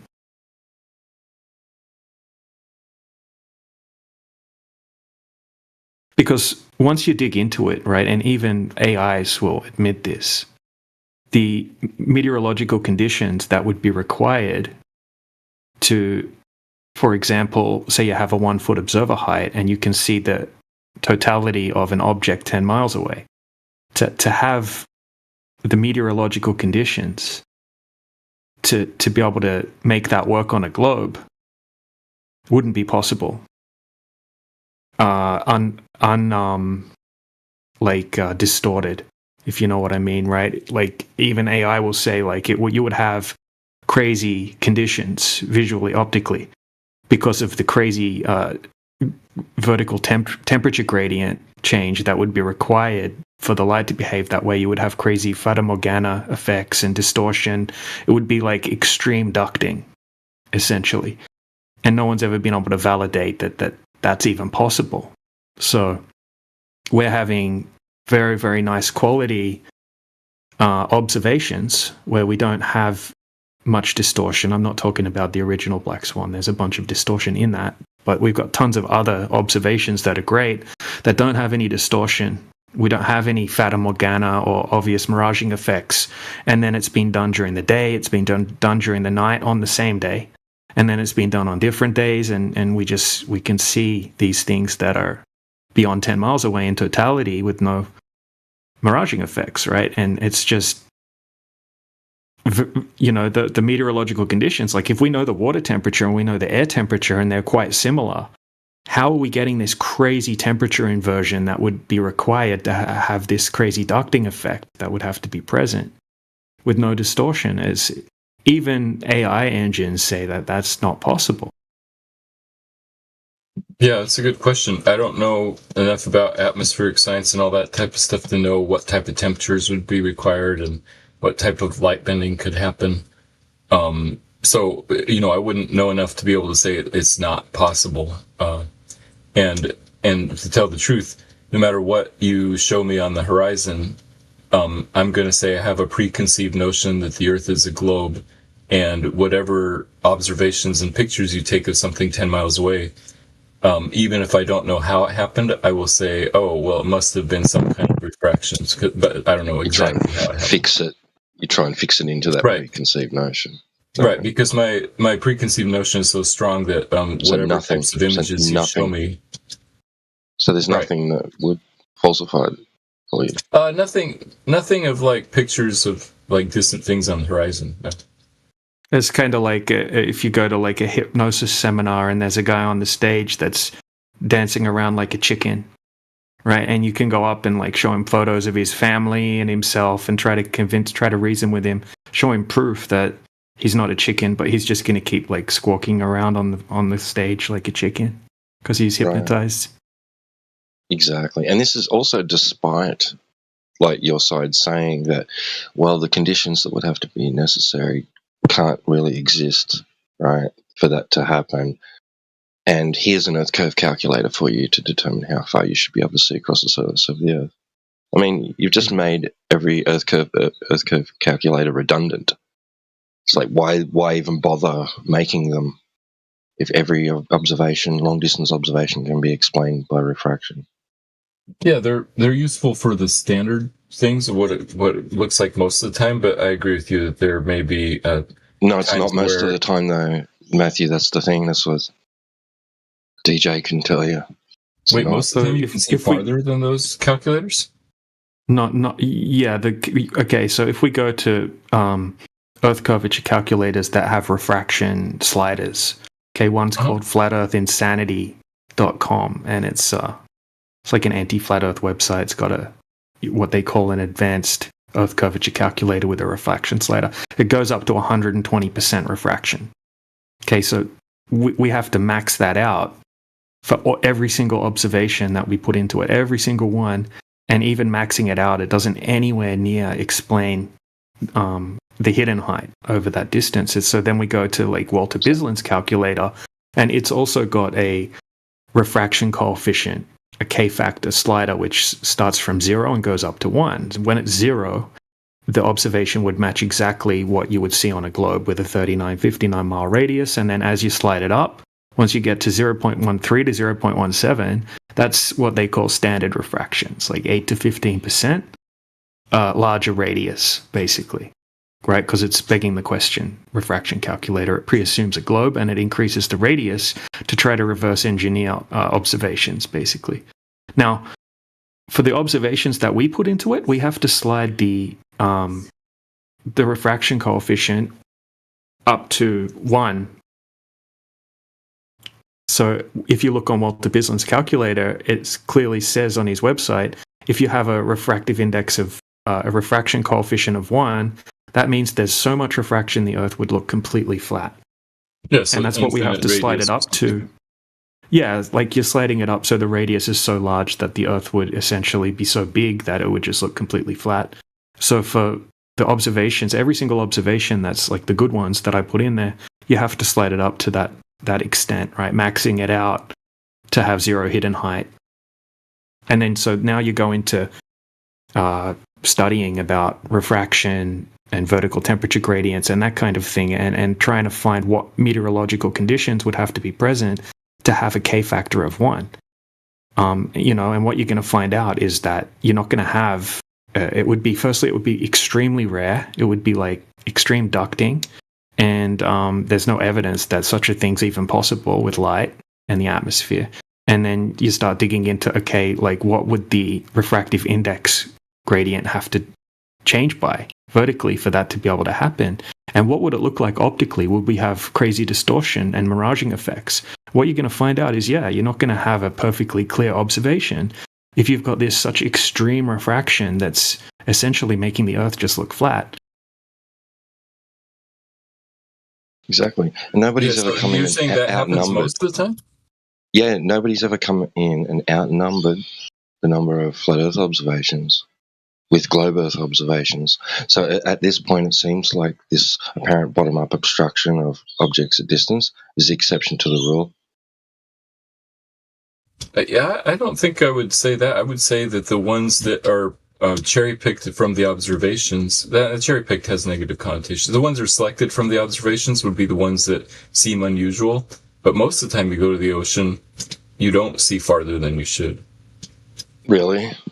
I'd like to see that. This is the thing. We don't need to cherry pick observations. We don't need to we do need to cherry pick observations because we want to pick out the ones that are on clear days. Okay, where we have no obvious miraging effects. If there's obvious miraging effects, obviously that wouldn't be a good observation to use. So we want to cancel them out. But what we haven't ever seen is a single observation that even closely matches up with the globe. Okay, even if we grant you the begging the question refraction coefficient standard refraction of 0.17, which would increase the radius by 15%. Okay, if they're calling that standard refraction, so that's what it should be like most of the time when you make an observation. That horizon should be, say, 3 miles out from a 6-foot observer plus 15%. But that's never the case, right? So, like, even on a day where it looks like the horizon's much closer, then it's like 500% further away. Like the one they call the white swan, for example. That's horizon's about 500% further than it should be, not 15% like standard refraction would allow for. So it's still like extreme refraction near ducting conditions, even to be able to explain what they call the white swan on a globe. So that's what we're looking for. Show us like the observation that works with the globe claims of refraction and the globe metrics, the globe mathematics. Doesn't exist. So first of all, I don't think there's anything wrong with cherry picking individual examples, especially on clear days. That's the whole idea of a black swan. Like one black swan is enough to disprove all the white swans. There aren't any white swans. That's the problem. I don't like the black swan analogy because all we get is black swans. Okay, so technically that's all we have is white swans, and there's no such thing as black swans. Okay, so we're looking for the black swan. Exactly. So saying that usually we just go out and we don't see further is an unfounded claim. Well, I mean, that's just personal experience. When I'm like down at Huntington Beach looking across the Catalina Yeah, how Island, did you gauge how far you were seeing? By the shape of the mountains on Catalina Island, you can tell that you're seeing just the top of the mountains, not all the way down to Avalon. But you know, I'm just saying that I think there are differences. Just look at so how did you gauge how far you were seeing? Looking at a map. No, looking at a map. No. Yeah, how did you know how much? How did you know how much of the surface you were seeing? You're not going to be able to tell that by saying, "I can't see the bottom of that mountain in the distance." Oh yeah, I don't know how much the surface I was seeing. I was saying how much of the mountain I saw. Right. So even if you crank up Walter Wislin's calculator from 0 all the way to 1, that just means that the light on a globe would be curving 0.00723 degrees per mile instead of 0 degrees per mile. So you're saying that that's impossible, right? No, I don't think that math's correct. I don't think that math's correct. But look, this is the problem. Okay, you would have to have a K factor of 1. You would have to have something that's even by the mainstream is considered extremely rare. Okay, and it's called extreme ducting, where you would have such a crazy change in the vertical temperature gradient that it would make like a little corridor for the light to bounce up and down off as it travels through that corridor of like a duct. That's why it's called ducting. Okay, and the meteorological conditions that would be required to have that aren't logical, right? They aren't something that's ever been measured and proven to be possible. And also to have a nice clear observation, right? Especially during the day and then during the night as well, where you don't see any distortion, you don't see any fata morgana, right? Because it's like extreme looming. Okay, it's an extreme miraging effect. Okay, it's beyond like a superior mirage. Okay, like AI will tell you, you will see crazy optical effects if you have such an extreme refractive index gradient to be able to have that observation possible. So, I mean, the way that you say it makes it sound cute, right? You would only need, the light would just need to bend a tiny little bit. Look at all the zeros in the math. Well, not a tiny bit, 8 inches per mile. So it'd have to bend 8 inches, which is quite a bit over a mile. Yeah, well, it would have to everything. Okay, so you would have that geometric horizon at a certain distance, and then at 10 miles, it would have to be bending up. You know, like it looks completely flat, right? So everything would have to be refracting just to that right point, like because it's exponential curvature, right? So at 10 miles, it's 66 foot. At 20 miles, it's 266 foot, and everything in between. So everything's just perfectly aligning, so it just looks completely flat with no optical distortion. It would have to bend 8 inches every mile. Every mile, it would have to bend 8 more inches from that bend. No, because you just add up those 8. Just so it's not 20 times 8. Sorry, 20 bro, times you don't get out of it that easy. Yeah, so let's use a 20-mile lake. You're 20-mile lake. 20-mile lake. No, 20 miles. You're not resetting.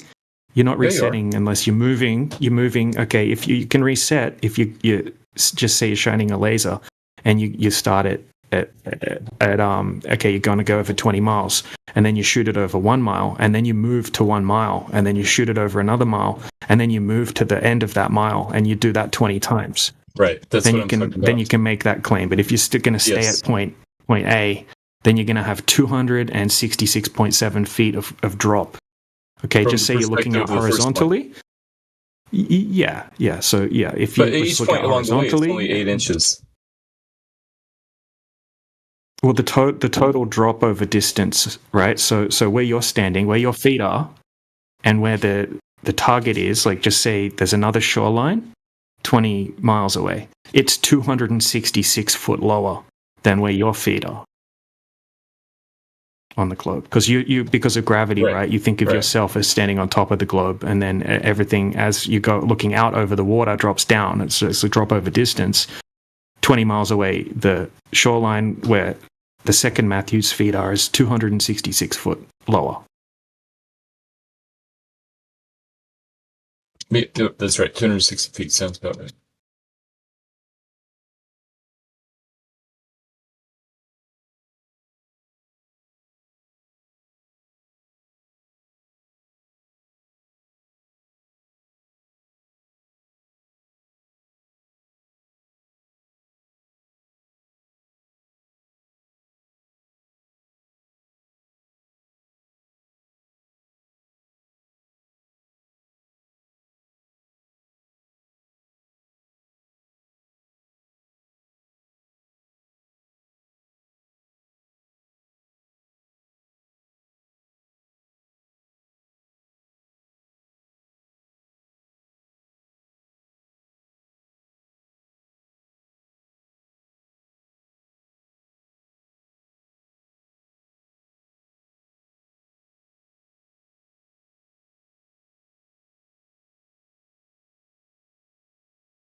Welcome to 24/7 Flat Earth Discord.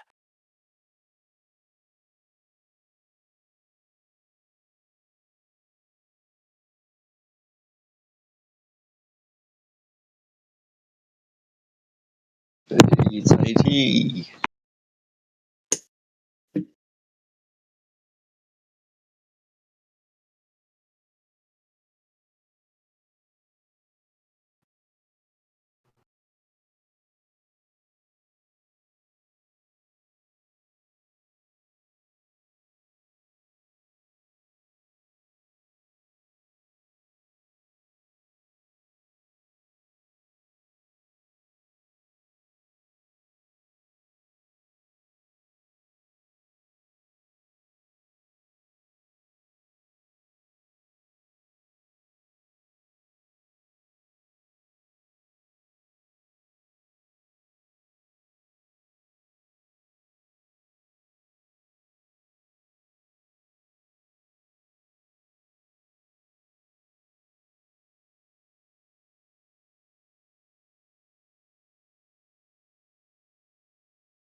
I do, to a degree, somewhat appreciate Matthew Lyons'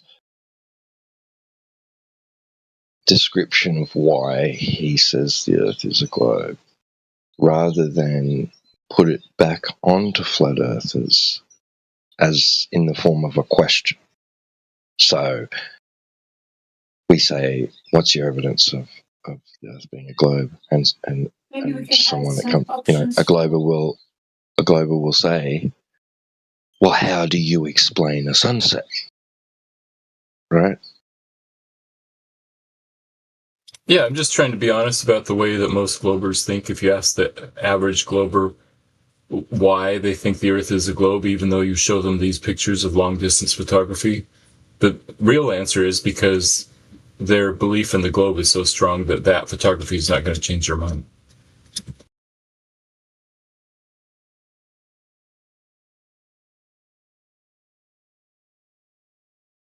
Right. Yeah, it's a deeply ingrained belief system. So,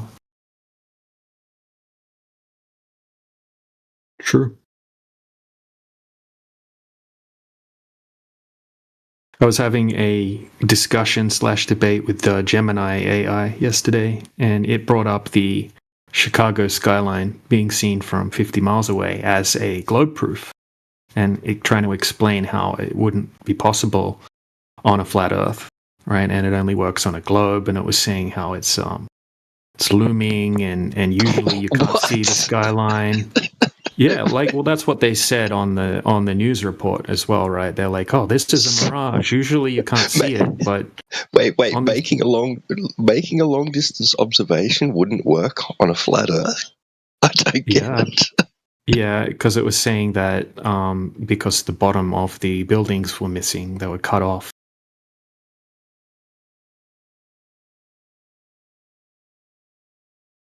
And usually you can't see it at all, but on this particular day you could see it because there was a miraging effect taking place. So I was telling it, I was like, right, that's 50 miles is a long distance. What's the average visibility over Lake Michigan? And it said it's 3 to 20 miles is the average, which is a pretty big variant, but anyway. So I was like, yeah, well, usually you wouldn't be able to see it because of that. And, it was just coping. Eventually, it's like, well, obviously, if the visibility is less than 20 miles, most of the time, you wouldn't be able to see it at all. And it kept saying it's not possible because the bottom of the buildings are obstructed. But that's a mirage.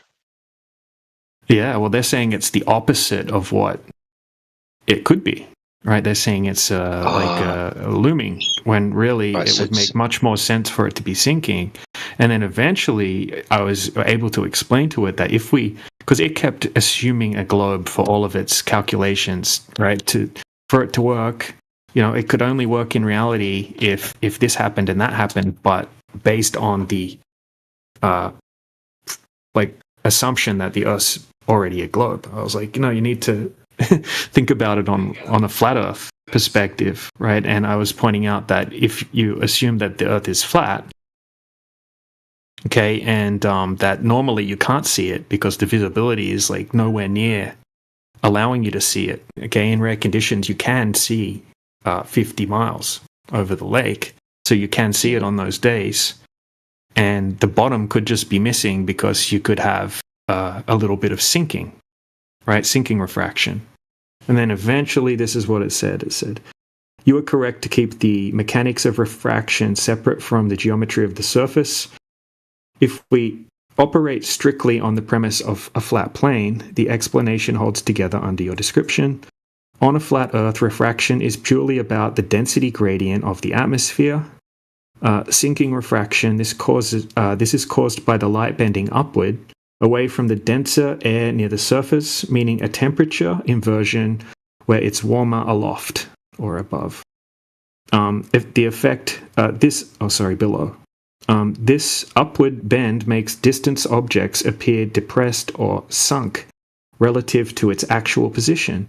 If the air on that rare day, rare meaning that it was a very clear day and we could actually see 50 miles, was clear enough for you to see 50 miles, overcoming the normal haze/visibility limit, then the presence of sinking refraction would indeed cause the lower edge of the distant skyline to appear depressed or cut off below the main image. On a flat plane, this explanation works. Exceptional clarity allows the 50-mile sightline, and the specific temperature profile causing sinking refraction explains the vertical displacement / cut off at the bottom.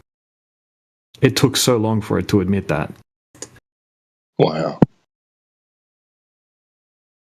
That's crazy. Because it sounded like at first it was saying that, okay, so the reason you can see it at all is because it's a mirage, but the bottom up obstruction part, that's not a mirage, that's real, right? But you shouldn't see any of it, right? But I would love somebody to show me a time lapse or a video of the Chicago skyline where you see the entire skyline. You see the city rising and sinking, rising and sinking. I mean, does it just so happen that it just pops into view and it's a mirage and you can't see the bottom? You don't see it. You don't see an increase. You don't see it slowly rising up above the horizon. The conditions aren't changing gradually like that. So it's just an instant change. Bang, there's Chicago skyline. Then it just instantly disappears or fades out or something. It's only at that particular portion that it mirages. You never see just the very, very tops of the buildings. Like a few meters of them.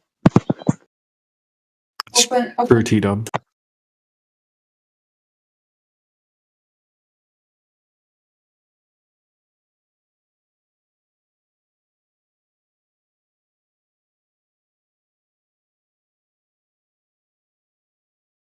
Hey, I wanted to ask Matthew, if he's still there.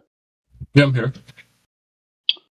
Do you think that refraction and sinking would be an explanation for bottom-up obstruction on a flat surface?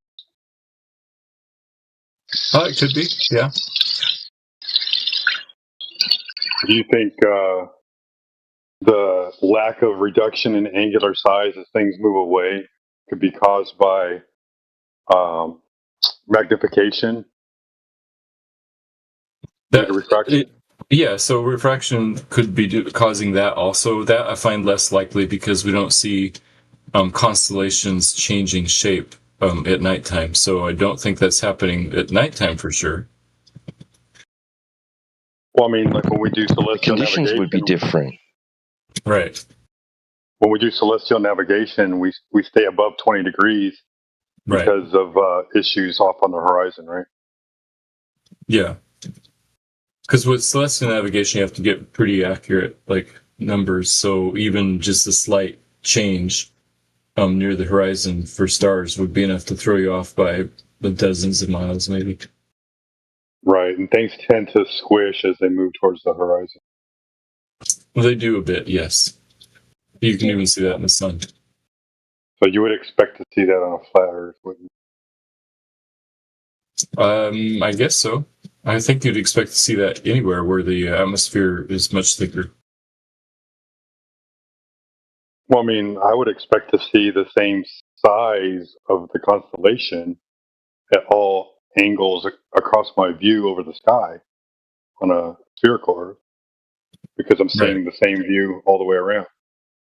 Right, but the reason they don't use anything below 20 degrees is because you're looking through more atmosphere. I mean, if you look straight up, there's only, 15 miles worth of atmosphere above you, but if you look off to an angle, it could be hundreds of miles. So that's enough to make a difference for accuracy of celestial navigation.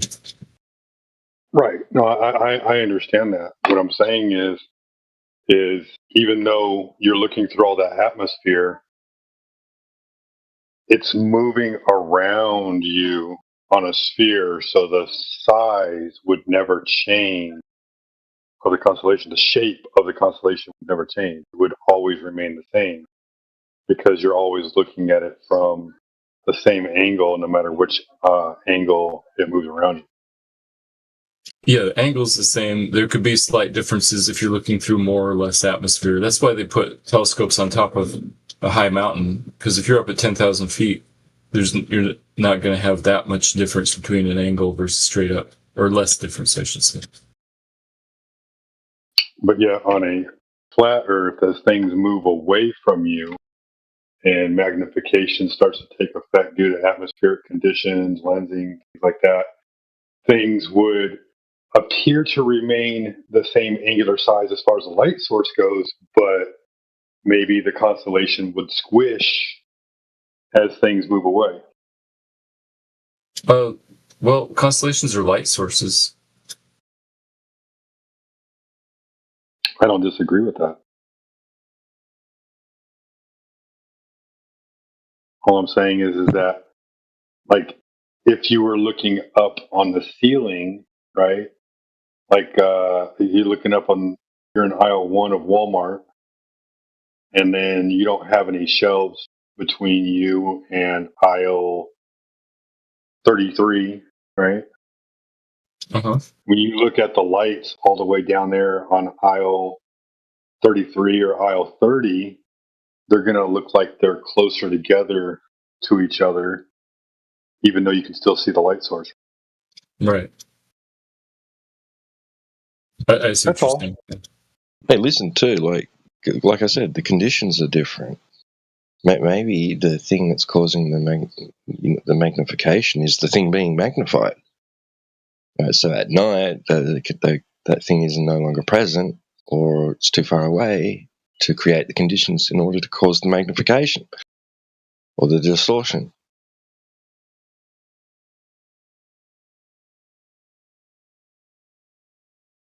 Well, when I say cause, it's like causing the conditions, right? So it's interacting with the air in order to create the conditions necessary for magnification to occur. But I'm just spitballing here. I'm not saying that that's the case. And I'm just spitballing too, because honestly, I don't really know what's going on with a lot of those things, but we can use natural effects in the atmos, right? In the, like, using temperature, weather, pressure, those kind of things. We can use those things and use natural conditions of the air to demonstrate bottom-up obstruction, sinking, as they call it, over a flat surface. I think that gives a lot more credence to the things that we observe off into the distance than, some calculated model.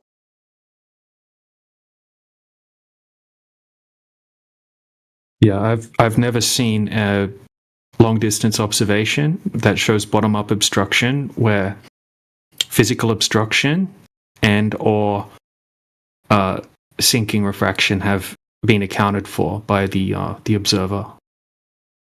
Not once. right? Not a single ship, or anything like that, right? Most often when we see the globe earthers share this, the ship, they're like, oh, look at this ship. It looks like it's sinking behind the horizon. Okay, well, there's an effect called sinking that literally defines that exactly what we're seeing. And then most often we have extremely choppy conditions, right? We're not given a surf report along with the observation.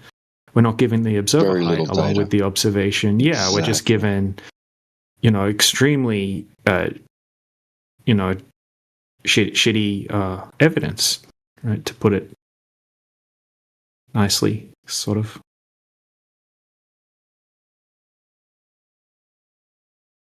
And then we can replicate this on a small scale as well, like super. Like there's a whole channel like called Sky Free that has hundreds and hundreds of observations. Where the only thing, right, we have a confirmed flat surface. Okay, we can see the object in the distance. The only thing that gets varied and manipulated is the temperature in the room, right, which is the controlling the optical density of the air. Okay, it's the only thing that's being manipulated. Then all of a sudden, it looks like things are curving over an apparent horizon. It looks like things disappear over the horizon on the flat floor, showing that that's just perfect definition of sinking on a small scale. And then when we scale that up and look at an observation on a medium or large scale, the exact same thing happens. We see the exact same effect. And we even have time-lapse footage of it, right? In the morning, when it's more likely to have sinking before the air temperature heats up and the water temperature is still quite warm, it looks like a big boat is sunk behind the horizon drastically, a giant ship. And then as the air temperature warms up, okay, that optical density gradient changes, and slowly you start to see more and more of the ship appear. And then 3 hours later, when it's say midday, right, we can see the whole ship again. It wasn't obstructed, and it matches the mainstream definition of sinking, right? Like an object will look like it's sinking behind the horizon, even though it's geometrically, physically unobstructed. And to extend the conversation on atmospheric refraction, DJ, we can, we understand, through meteorological conditions that when cold air and warm air mix, there's a lot of turbulence. So when there's turbulence involved, there's a lot of dynamic effects occurring. The medium changes pretty rapidly over distance. And so you can get something called lensing effect. And so I just appreciate that you were able to see that when I was trying to learn more about those meteorological conditions. When you have laminar airflow, it appears that you can see a lot further. Things are more clearer that day. There's not much wind out there, but then you get wind out there, and next thing you know, everything gets turbulent. Things appear to sink into the distance. Yeah, look, I see those demonstrations where they'll get a Fresnel lens or a magnifying glass, and then they'll put it on a flat table, and then they'll move a light source or a little toy ship or something away, and it looks like it's sinking, right? It doesn't change in angular size. And yeah, that happens perfectly when we use a lens. Okay, and even though that the very definition of miraging and whatnot says the atmosphere does act as a lens, I haven't seen good enough evidence that the atmosphere can have something that's similar to that lensing effect when we use an actual Fresnel lens or a glass lens to validate that atmospheric magnification or lensing could be what's responsible for these drastic bottom-up effects. I think it's more to do with the vertical temperature gradient, but right. I'd love it if someone could demonstrate that you can have that lensing effect consistently in the atmosphere, but I don't know. I haven't seen enough evidence of that. Well, you'd kind maybe of a little bit a layer of curved air, I guess, I don't know, or something. Or just a bubble. A wall of dense air. A bubble of dense air trapped between less dense air, when you have temperature inversions. It's just a pocket of air. And I'm trying to explain it in a way that's more feasibly to understand, because I agree. I don't like the Fresnel lens or the Fresnel lens example because you're using an artificial lens to explain it. But like when you look at the way vision works and how light is refracted through the lens to the to the retina, there's another point of refraction happening along the way. That's what lenses do. They refract in various directions. Curvature. I'm sorry? Spaghetti. Goldfish. No, just continue. Squirrel.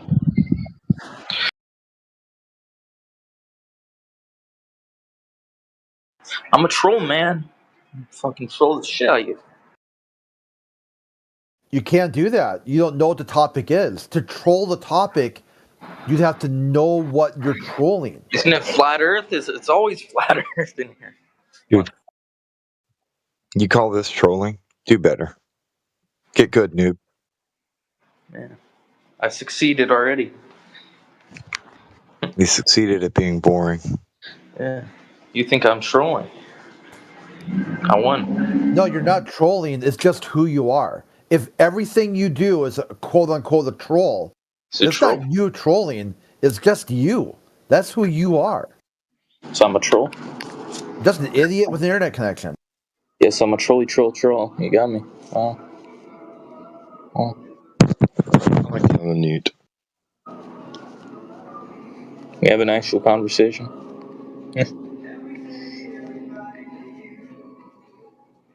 Yo, Astro, back me up here.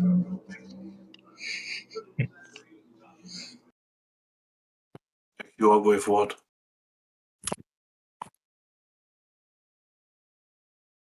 I wasn't paying attention.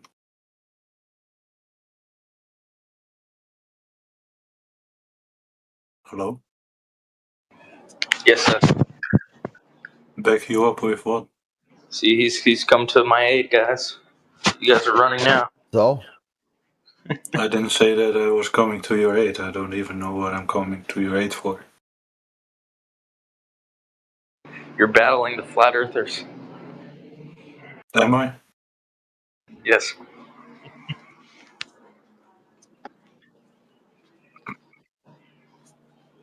You're part of my army.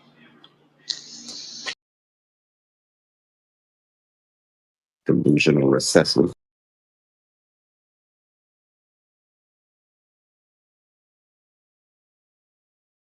But yeah, I'm looking into it here and there, DJ, trying to find something out there that just leans a little bit more towards that as evidence. I know it's there's a gap there, and until we get the actual evidence and show that this is what's going on, we can manipulate that portion of it. Well, it's hard to know exactly what's going on. It's like I say, sometimes it's like a big soup of different types of pockets of hot air, cold air.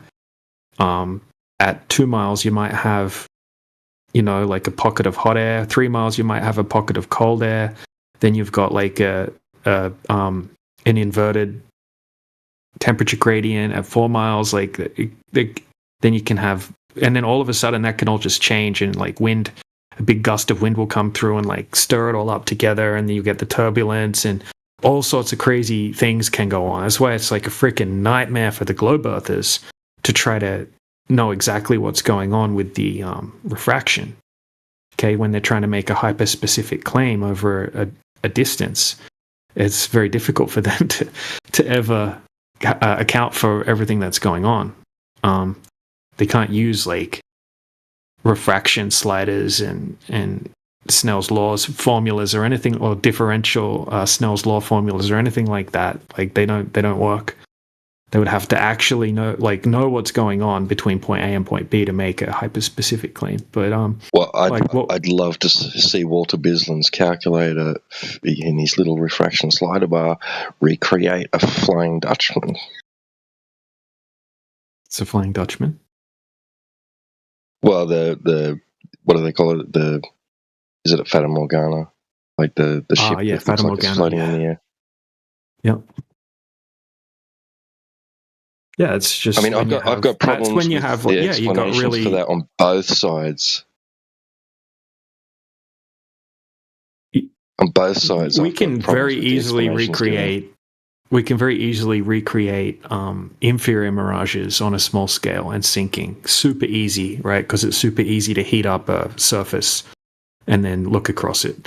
And every time you're going to get what we see in an inferior mirage. Super easy to demonstrate, happens every time. That's what most of Skyfree's observations show. It's very, very limited demonstrations of people showing like here's a Fata Morgana happening over my living room floor or over, a small area. I've never seen that, right? The only one I've seen, which is kind of interesting, is where they pour the freezing cold butane gas over that pipe, and all of a sudden you see a little bit of clay pop up for a second. That's behind the pipe, and they're like, "Oh, look, this explains the black swan." But it doesn't look like it's floating above the tank. Well, it just kind of pops up for a second and goes back down. But you've got that. That's not analogous to what we're experiencing in the air. Obviously, we don't have that crazy freezing cold change in temperature. I don't know. That one's just kind of weird, and it's not like the horizon pops up behind the objects behind it or anything like that. So it's nor appears separated from the object like the flying ships, right? Like I said, with the observations where it looks like the ship's floating in the sky, I've got problems on both sides with that. I don't like either explanation. It's a mind boggler, because if the surface is reflecting the sky, then where's the reflection of the ship? And with the globe side, it's like, okay, so refraction lifted the ship, an image of the ship up above, the horizon to make it appear like it's floating in the sky. Ship? Well, why didn't it refract the surface that it's sitting on with it? Hey, did you see Skyfree's latest video teed up? No, I didn't. Oh, this one's freaking awesome. You're gonna love it. Okay, so it's an RC boat demonstration. I'll post it in the side chat. And what happens is when they lower the camera down, the RC boat that's 500 foot away on the lake completely just disappears, and they lift the camera up just the tiniest little bit, and it completely reappears, and they keep lifting the camera down. It disappears as if it's just not there anymore. They lift it up, it's just reappears. It doesn't look like it's hidden behind any horizon or anything like that. It literally just keeps reappearing and disappearing.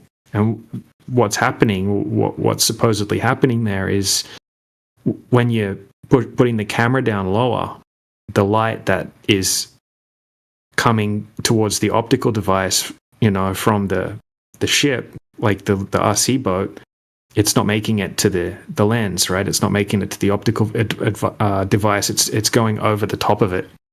Okay, so you can't see the ship anymore because the information that contains the ship isn't reaching the viewer. I'll post it in the side chat. It's pretty cool. Did you post it in Flat Earth Central? Yeah.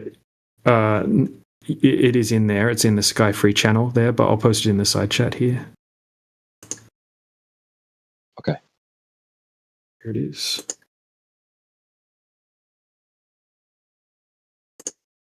Post a few screenshots out of it as well.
Yeah, so this observation's good because they take temperature measurements, right? So they're measuring the vertical temperature gradient. So they're measuring the temperature just above the surface of the water, and then the temperature like a few feet higher than that. And then they're also taking the temperature of the lake. Okay, the temperature of the lake is a tiny little bit warmer than the air temperature. And that's creating a warm layer of air just above the surface. And then that is like a gradient slowly getting colder as you go upward vertically. So as the light is coming back towards you, it's deviating upward towards the denser medium and causing an inferior mirage. So it even shows that even a very small change in the temperature can cause very drastic effects in the distance, like something completely disappearing.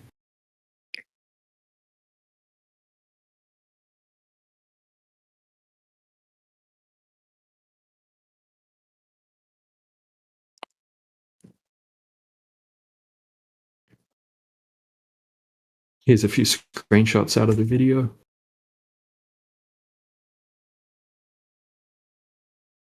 And you're right, so here DJ. When the camera's a bit lower. What's that? I was just going to say, you're right, DJ. We can't point to one thing that's causing the bottom-up obstruction of the sinking thing. I just wanted to let you know that. Well, we can, because we can test. Well, we can test it on a small scale. Like, well, we know it's temperature, and we know it's a mixing of the air, but we don't know if it's, like we can't point to one specific thing. We can't say it's just temperature. Well, they're doing it in like a room that's. Well, the light's going to deviate towards the denser portion of the medium. Like that's something that happens consistently. And then it's going to cause the object in the distance to be displaced downward. Happens every time. Right. But what I'm saying is that there's still subcategories to that even, and we can't really point to a specific portion of that, but we can demonstrate it using, using the scientific method, determining a variable and manipulating it.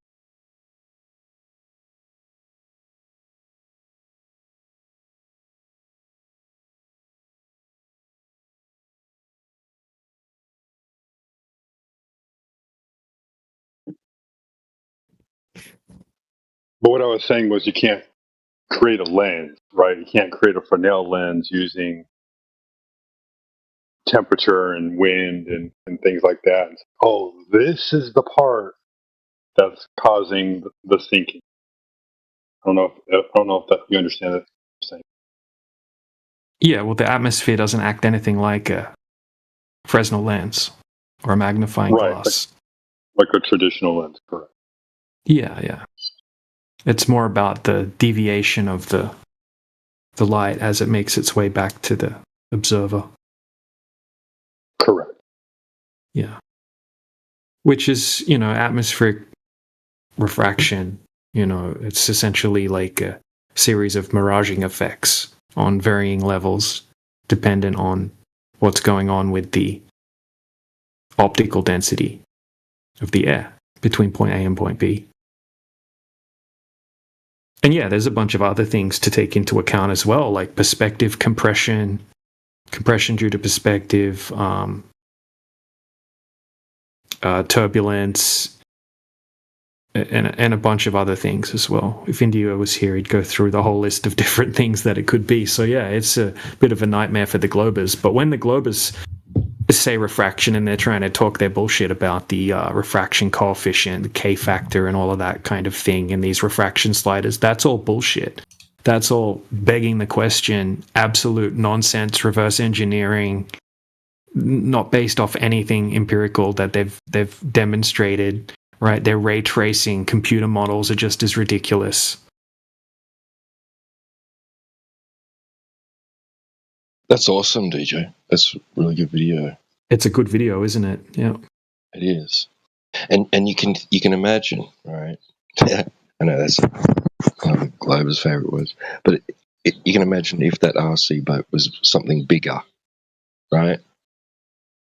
Now, what's going to happen?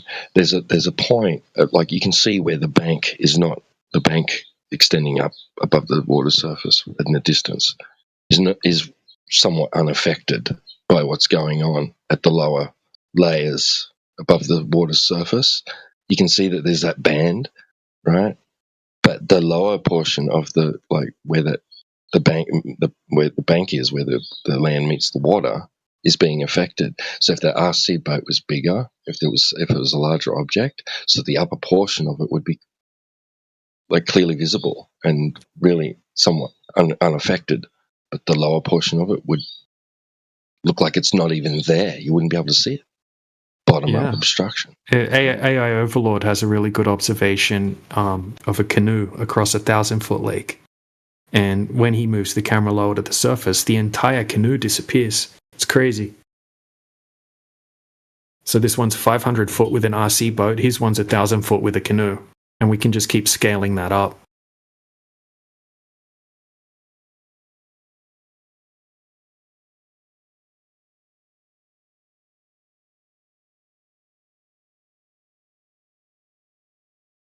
Yeah, I like too how they used the logs as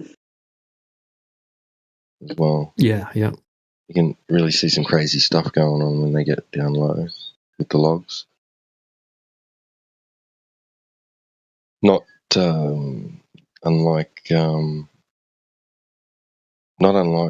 much unlike what seems to be going on with that Pontchartrain image.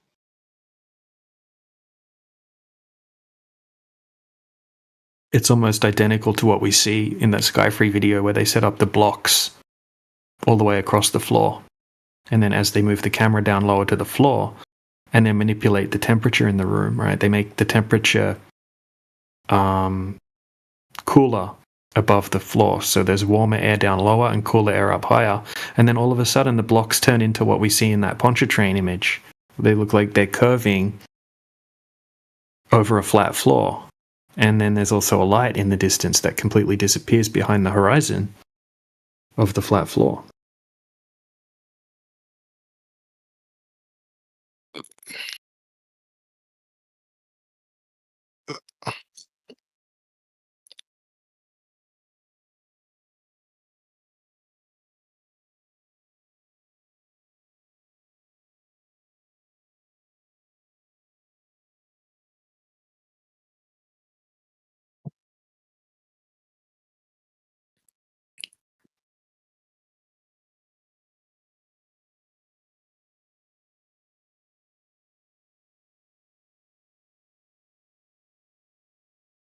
Yeah, and you see that little bit where at the end it seems to be coming back, like it. You know what I mean? Like it's coming. It's a reflection of the part of the top above, which is it appears to be like coming back towards you.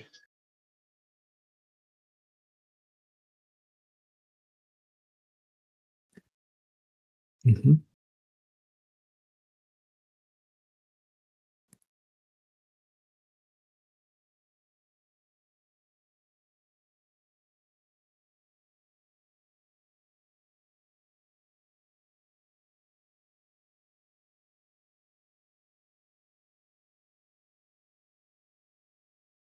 Some people still seems really confused on like what refraction is from like both sides.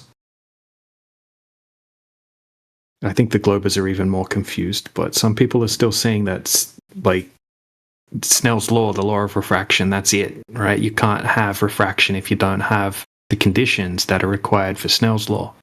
And you can't use the word refraction if you're talking about a single medium. I completely disagree with that, right? And the mainstream completely disagrees with that. And there's even a differential version of Snell's law that applies to a single medium. And you can't use it in a real-world observation because of the constant change, right? And the deviation from point A to point B. But if you had like a classroom setting or a lab setting where you had a single medium with a constant change in the refractive index, then you could use the differential form of Snell's law. And they actually make what are they called? I have to post it. Some type of cables where they actually use that that method. I'll look it up in a second, but and both sides made bad arguments, right? Like, I mean, the flat Earth side for a while there was just saying, like you said, it was only adhering to Snell's law, but that medium would have to be solid. There couldn't be a gradient in that medium, like you said. And then the globe side would claim, oh, but there's a gradient. That's partially true, but the part, like when there's a gradient involved, there's only like slight deviation, like if there's any deviation. And then, yeah, but even slight changes in the optical density of the medium can cause pretty big effects over a long distance. True. But the thing that also you got to take into account too is, the dynamic system that's involved. I mean, when you get a temperature inversion, there's a severe change. Yeah, that's why it's like a big soup, and it's, it's the refraction is the globe's worst nightmare. I'll just read out this little thing about refraction I've got here, because it does explain like the difference between Snell's law and atmospheric refraction. Even though atmospheric is a silly term, right? Atmorefraction, let's call it that. Okay, so what refraction is? Refraction is simply the change in direction of a wave as it passes from one medium into another, or through the gradient in the same medium. Because the wave speed changes, light slows down or speeds up depending on the optical density of the medium. The general principle of refraction doesn't belong to just one equation. It's a phenomenon that can be described in different ways depending on the situation. Snell's law, known as the law of refraction. Snell's law is the mathematical description of refraction at a sharp boundary between two uniform media. This works beautifully for things like glass to air, water to air, diamond to air, but it only applies when you have a discrete boundary, one clear surface separating two constant indices of refraction. Why atmospheric refraction is still refraction? The atmosphere isn't a uniform block of air with a sharp surface.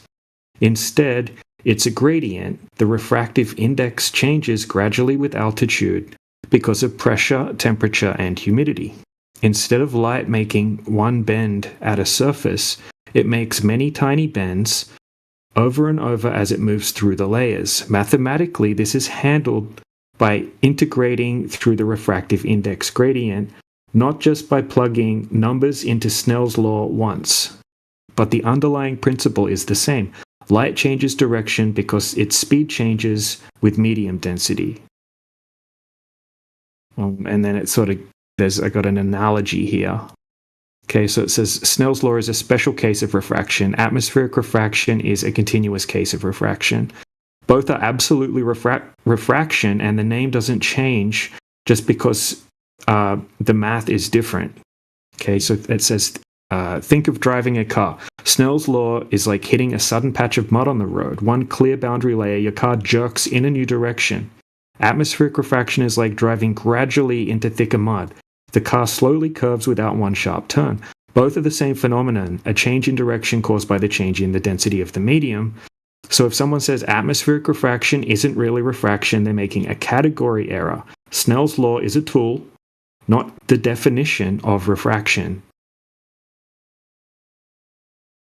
Right, so the same websites that have the definition for Snell's law also have a section on atmospheric refraction, which will have a different definition. Okay, the definition of Snell's law is the definition for Snell's law, and that requires specific situations. So that those specific situations aren't applicable to when we're making an observation, a long distance observation. That's a different thing. That's funny that it mentions category error. That's what it is. You're right. Category errors all around.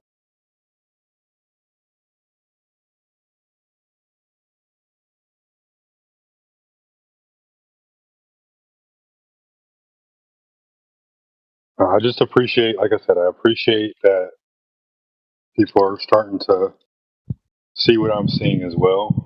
I don't know if you remember, DJ, but we both kind of agreed on the same principles.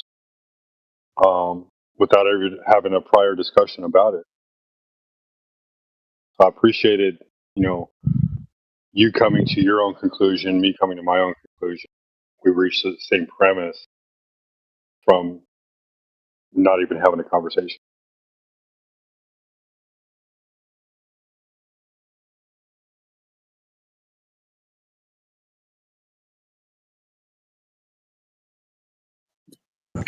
My question about refraction is, are the globies seriously intending to use refraction, or is it just something they're clinging onto for dear life and hoping that there might be something to it? Well, what else are they going to do? Just concede? Yeah, That's the other. Exactly. It has to work that way for them to be able to hold onto the ball. But DJ, I even have contention with some of that they described, because to insinuate that light is curving is to insinuate that it is staying within the same refractive index. Because it has to. Well, it's curving, which means that it's not entering into a different refractive index in order to be redirected back to the other refractive index, that it's remaining within the same refractive index, following the curvature of the Earth, staying within that single curved refractive index range. So they can't say that it's curving. They'd have to describe it as little tiny straight lines deviating through different refractive indices. Yeah, that's what it said. That's still bending, right? Sometimes people confuse the word bending with curving, right? You can have they said, well, because they used the analogy with the car doing a slight turn, or like a slow sweeping, curving, right. So on a microscopic level, that would be tons and tons of tiny little deviations that would look like a curve from looking at it from a distance. Right. Same with the air, like it's just like tons and tons and tons of tiny little deviations towards the denser portion of them, because it's a gradient and it's optically, like the optical density is gradually getting thicker and thicker, right? So just say the mud started out like really, really thin mud on the road, and then it started to get like thicker and thicker and thicker, and the car would deviate more. Like if you weren't holding the steering wheel, or you were holding it loosely, it would say the mud, like just say you hit it on an angle and one of the left car wheel is still going along the pavement, right? And the right car wheel is going into the mud, right? It's going to deviate towards the denser medium the same way as what light would do, right? Or like, if you hit, like you're driving down the road and like just one of the car wheels, like it hits a puddle, and it just jerks your car crazy towards the denser medium, like towards the puddle. It's the same sort of thing, but that's just, instead of like just hitting like a puddle that's just say the same depth, and all of a sudden the wheel jerks all at once. It's like slowly happening.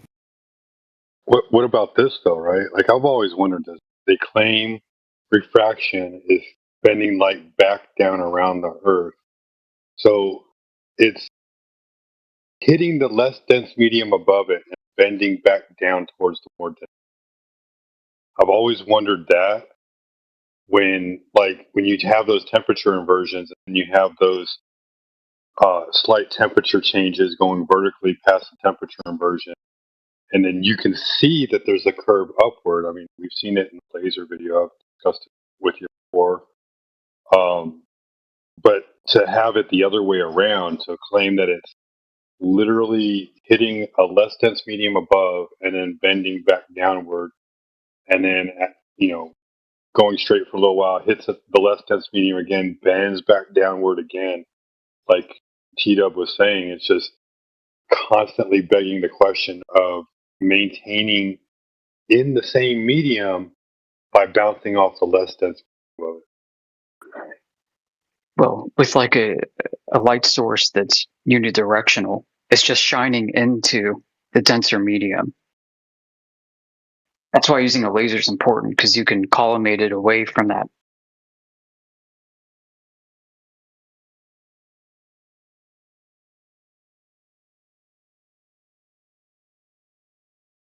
So with a flat Earth, right, and a gradient, you shine a laser level, it should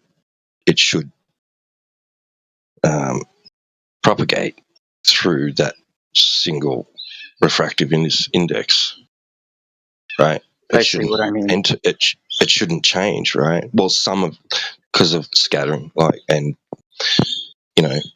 spread, some of it will, right, into the differing. Yeah, it will density do that, but it will also deviate towards the denser portion of the medium, right? So if you had really cold air, like just say you had really, really cold water and you're shooting the laser beam across the surface of the water and it's freezing cold water, but the air temperature above it is way warmer. Okay, say you've got 0 degrees Celsius water or 2 degrees Celsius water and you've got 10 or 12 degrees Celsius air. You're going to have a change in the optical density gradient, right? That's going to cause the light to deviate towards the denser medium, which is going to be not the light that's traveling straight. Yeah, it's going to deviate. It's going to deviate towards the denser medium, so it's gonna deviate downward in that situation. Why would it if they're traveling straight within a single index doesn't encounter a differing index, then it won't change direction, right? Yeah, so if you don't have a change in let's just say we have uniform temperature, the air is all the same temperature between point A and point B, then it should just go straight. Okay, if you start to introduce... It's not like the light's attracted to a denser medium. That's not what's happening. It's slowly deviating towards it. Only if it if you get an iron, like a hot iron, like a clothes iron, and you get a laser beam, and you hold it sideways, and you point the laser beam, as you move the hot, the heat of that iron towards the laser beam, it's going to deviate that laser beam. The laser beam's always going to deviate towards the cooler air. There's demonstrations of this. Yeah, when it contacts it. Well, it doesn't have to touch the iron. It's just the warmer air and the cooler air change. It doesn't actually touch the metal. Yeah. It has to be in contact with the gradient. Yep. Yeah, exactly. That's what I mean. Yep. It's never gonna. It's on the same page. Yeah. So if you don't have the so we put the iron down, we shoot the laser, it just shoots straight at the wall. Now we pick up the iron and we make a gradient in the temperature. As soon as you apply that gradient and shine the laser through the gradient, the light's going to appear to deviate towards wherever that denser gradient is, right? So if you hold the iron underneath the laser beam, you're going to see the laser beam's going to look like it deviates upward, and then and you put it on top, and it's going to look like it's deviating downward, and so on. I should see if I can find the demonstration of that. And that's what what syncing is. So it's a thing, if you have the a warmer layer of air down lower and a cooler layer of air above it, the light's going to deviate towards the cooler air, right? So it's going to make the things look in the distance look like they're sinking. That's literally what syncing is described as. And that's what they're manipulating on a smaller scale, like what Sky Free does when they demonstrate syncing. Yeah, I just wanted to let you guys know, we got the ascetic of eradication down there. He wants to talk to somebody, I guess.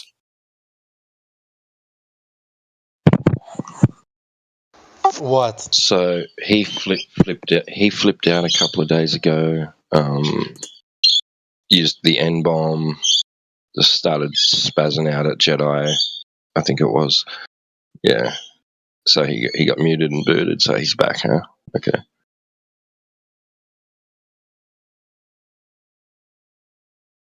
The aesthetic. Are you claiming any vectors of the Earth? Yeah. Okay. Can you give us the measurement of the vectors? Yeah, I'm claiming the vectors of the ISS. Okay. Can you give us the measurement of those vectors in relationship to the Earth? The ISS should be moving something around 9 kilometers per second or something like that. That's the speed, and the centripetal force should be not force but acceleration, which causes centripetal force should be something slightly less than 9.8 meters per second squared. Okay, so in this scenario, the Earth is not moving. No, I think it doesn't have to move. Okay, so the Earth's not moving. For the ISS to have those two vectors exactly like that, no, it isn't required for Earth to move at all. No, I'm not asking you if it's required. I'm asking you in relation to the Earth, these speeds that you're giving us, the speed of the Earth is 0 in any vector. I never mentioned the speed of the Earth, dude. Well, then how are you going to get the speed of the ISS? What? How do you have a speed or an acceleration, a velocity of the ISS without having a reference frame? You have the speed because the speed is what's canceling out the centripetal force. That's not what we're talking about. I'm not asking you to make more claims. I'm asking you about how you got the speed of the ISS. That's how you get it. You ask what speed do I need to move sideways? So in order. No, that's not what we are asking. I'm having a different conversation with you, not the one in the chat. How did you get the speed of the ISS? You just plug in the numbers and like. What numbers? The number, like the centripetal acceleration, is the one you got for gravity, and you calculate it based on that. No, not calculate, dude. Come on. Yeah. In this scenario, the Earth is not moving, right? Yeah, but the movement. Okay, so welcome to stationary Earth. But the Earth doesn't have to move in order to have the gravitational acceleration. Oh, so this is all just hypothetical then. You don't actually have any of these values. You absolutely have the values. Where'd you get them from? You can just drop any solid object from any height and measure the time it takes to fall down. Also, dude, I can hear your nervous laughter. I need you to stop having some nervous laughter. Maybe take a deep breath, right? Calm down. Don't be scared. Where did you get the speed or the acceleration of the ISS?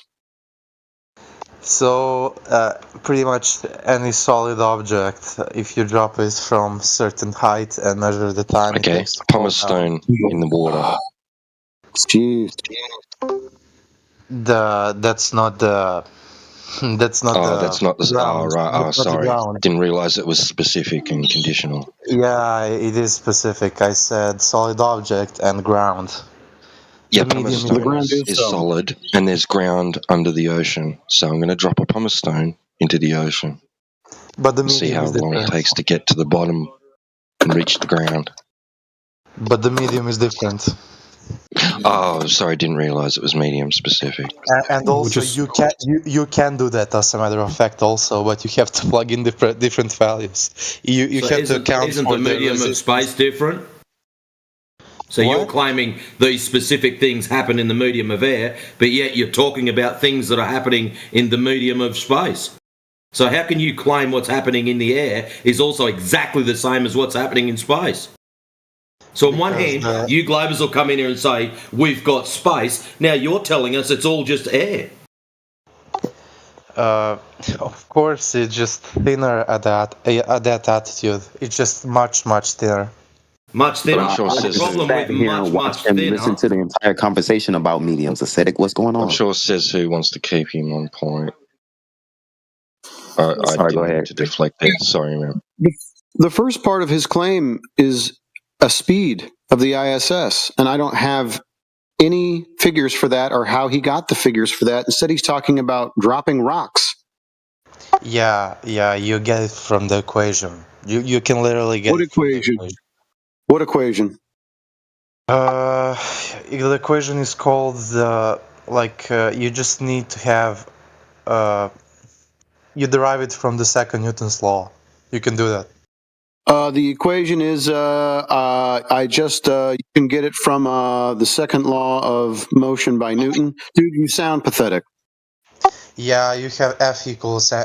And how does that give me the speed of the ISS? That gives you the speed of the ISS because you just expand A, get that A is equal to G times mass of the other object. What's mass? The measure of inertia of an object. Inertia? Yeah. So it's inertia, it's not mass?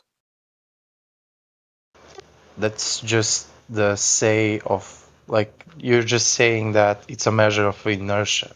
Inertia is a property. Inertia is a property.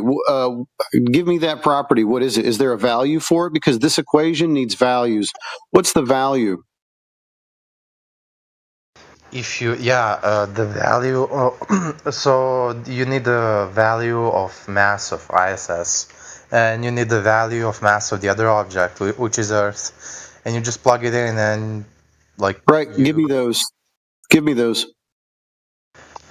Earth should be like something 2.3 times 10 to the 20 something, 24 kilograms. Okay. How did they get that? Did they put the Earth on a scale? All of a sudden, this is no longer inertia. Now, apparently, mass is weight? What?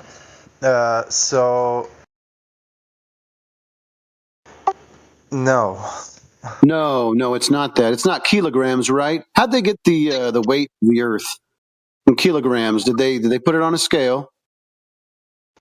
You do not have to put it on a scale to know it. How'd they get it? They get it from the G, dude. G? What's G? The measured acceleration downward. Is that This little sounds like G? So that circular is an reasoning, average. bro, By if the you way, ever heard it. that's an average of acceleration towards Earth in air. So if Earth is not in air, if it's in the vacuum of outer space, a very low pressure, but I suppose there could be air out there. How would they get that? There is air, just thinner. It's thinner, so it's on a diet. It's not a complete vacuum. It's just thinner air. Okay. How do they measure that? Well, you can also get that value from the. I think you can definitely get it from the gravity. Circular. This is circular, dude. Why it is circular? Because you're saying that we get the measure of pressure in the vacuum of outer space, I guess, by using gravity, and then you get the gravity from the mass of the Earth in the vacuum? Come on, dude. No, you get the gravitational acceleration. You can get the mass of the Earth from the gravitational acceleration, and you can get the value for pressure at some distance from the Earth. So how did we get here from how do you know the speed of the ISS? Isn't that what you were asking for? Yeah, that's what I was asking for. And he's one of these that just kind of compiles and buries himself under all of his own claims that don't make any sense, and he doesn't know the definitions of the terms. And that's how we ended up at mass and inertia and the weight of the Earth. So how do you get the weight of the Earth again? I can even send you the picture if you want to. No, I just want to know how you got the weight of the Earth. From the G. You can't get weight from G. You actually can. How did you get G? How did you get G? Yeah, how'd you get G? Yeah, you get G by, as I said to you, you just drop a solid object in air and measure the time it takes to bring it over the ground. How does that tell you the mass? Also, how does that tell you the weight of Earth? You can also use like other stuff. Like you can also use the Cavendish is a perfectly valid experiment, which you can use. Okay, where are you? This is fine. This is fine. In Cavendish, can you give me the independent variable? The independent variable. So the independent variable is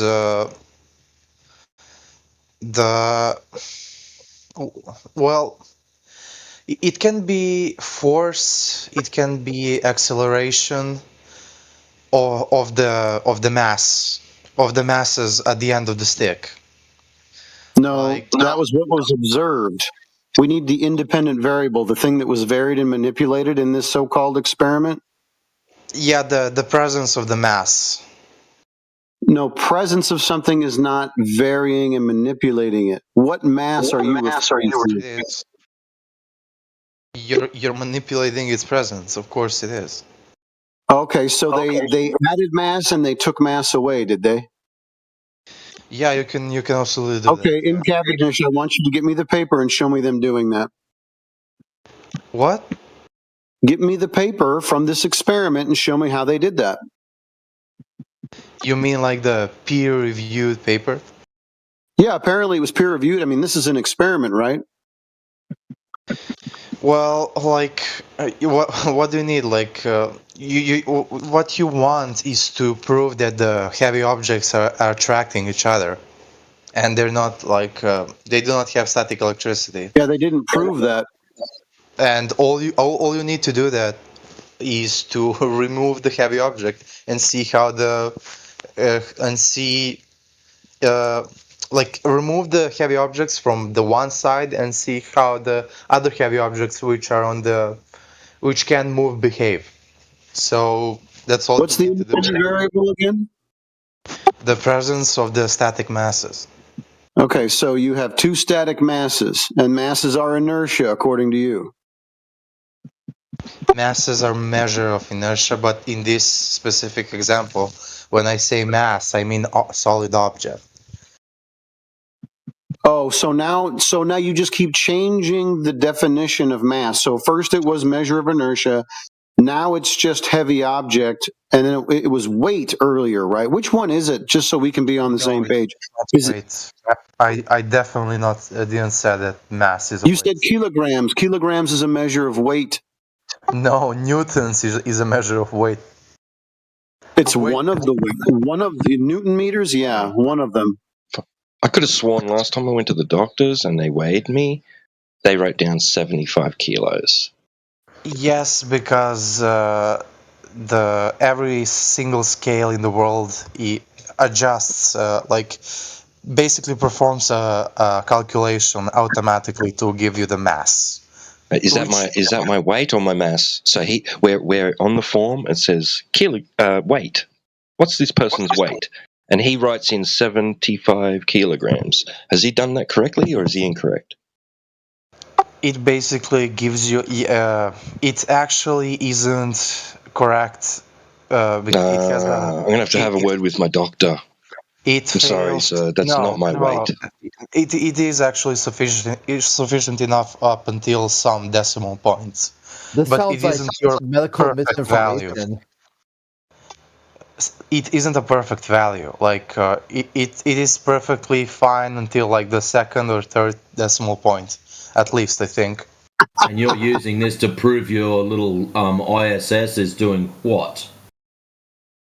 Traveling at a very specific speed. So in order for you to get your speed, you need G. In order to get G, you've broken Cavendish down into the wrong thing. And now you're going to use these things that you've just told us is only good to 2 decimal places to calculate something that's got about 5 digits on the back of it. Best of luck, my friend. Says who, if you're after a accurate number for that, I don't think it's going to happen. Yeah, I didn't think so either. No. Would it be all right if I jumped in on the difference between weight and mass? It seems like you guys are getting hung up on that. Yeah, exactly. Like your scale, when you step on a scale, your scale indeed gives you mass, but it does that by calculating based on your weight. I didn't know the scales calculated anything. The last scales I stood on was actually a slide scale. So what calculations were in that? It's basically an automatic calculation. It basically... Ascetic. Do you know the scales where there's a weight and you slide them across a bar and you balance yourself or whatever item you've placed upon the scale? How is that a calculation? That's not a digital calculator. That's a mechanical device. That also is basically a calculator in a sense. No, it's not. On one side you put an object, on the other side you slide the weights across so that the little needle points at the middle, so they're balanced. That's all you do. Yeah, of course, the weights are balanced, so you conclude that the masses must be the same. And the weight... Well, we conclude it by looking at the needle. The weight and mass are the same. But the needle is telling you what's equal proportionally. The weight and mass is the same thing? They aren't. That's what we're after, T-Dub. No, they're proportional, though. You know that force is acting evenly. So you can... So what are we adjusting on those scales that Matrix was talking about? The Kilograms? weights or the masses? So, masses. Masses. Kilograms are mass. Kilograms are a mass. It's a measure Do heavier things fall faster than lighter things? No. Yeah, and the Newton is the measure of the force, which is weight. Weight is a force. Mass is a scalar. Yeah. It's not even a vector. Yeah, he's right. Yeah, that's it. So now that you've got that, how are you going to calculate your ISS speed and give Cezu the number that he was after like half an hour ago? Every single scale in the world performs this equation automatically. Yeah, that's great. We're just after the ISS speed number that you were going to give us before. How is it measured? You don't have to measure it actually. You can just calculate. So you don't know it then. So what you're doing is just throwing random numbers out there. This sounds awesome. The dumbasses will love it, and we'll just leave it at that. If you plug in the numbers in for the weight of the Earth. Okay, I said it. You're plugging in numbers. Okay, I've got no problem with you plugging in numbers. I'd just like to know where you're getting the numbers from in the first place. Oh, wait, are you talking about how you calculate the speed of the Shouting, ISS? silence.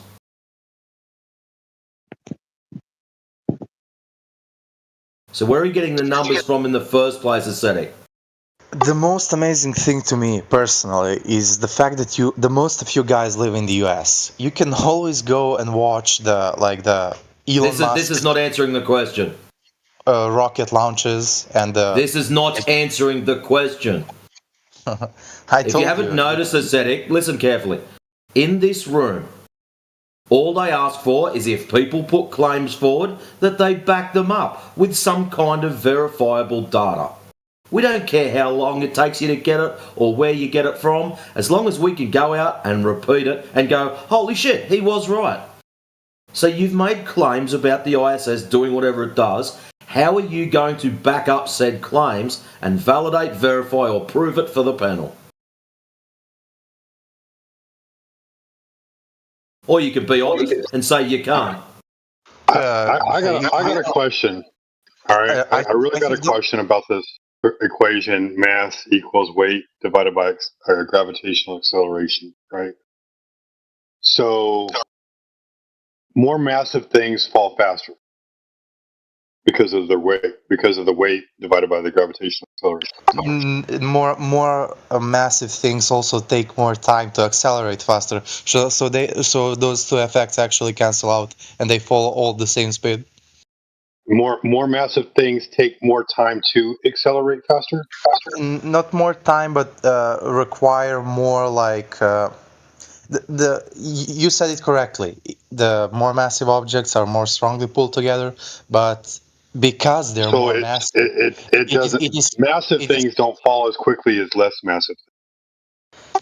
No, they fall exactly the same. How is that so? When I pick up a bowling ball and a feather, they fall at different speeds. Because you already know an answer to this, the air resistance. Yeah, but oh, wait a minute. Heavier things fall faster than lighter things, right? No. You just made a specific example where the other force cancels that out. Well, if things have weight, like if I put a bowling ball on a scale in a vacuum and a feather on a scale in a vacuum, they're not going to have the same mass. Yeah. That doesn't correlate the speed. But what he got you to admit is that do understand cause and effect, because when you remove atmospheric pressure, the thing falls fast as a bowling ball. Feather does, right? You do understand cause and effect. Yeah. Yeah, basically. He also mentioned two masses being attracted to one another. In this scenario, is the Earth an object? Yeah, it has mass, of course. Okay, how big is this object? So you're just gonna like return to the base talking point of the flat Earth. How far do we see? Well, I mean, isn't that kind of what this whole thing is about? You're claiming that the Earth is an object. It has a mass, although I don't know how you're going to determine that, since Newtonian did not ascribe gravity to himself. And mass is definitely not weight. In fact, it's in physics undefined. It's not even inertia. So is the Earth an object? And if it is, how big is it? And then how did you get that size? Where'd you get that value from?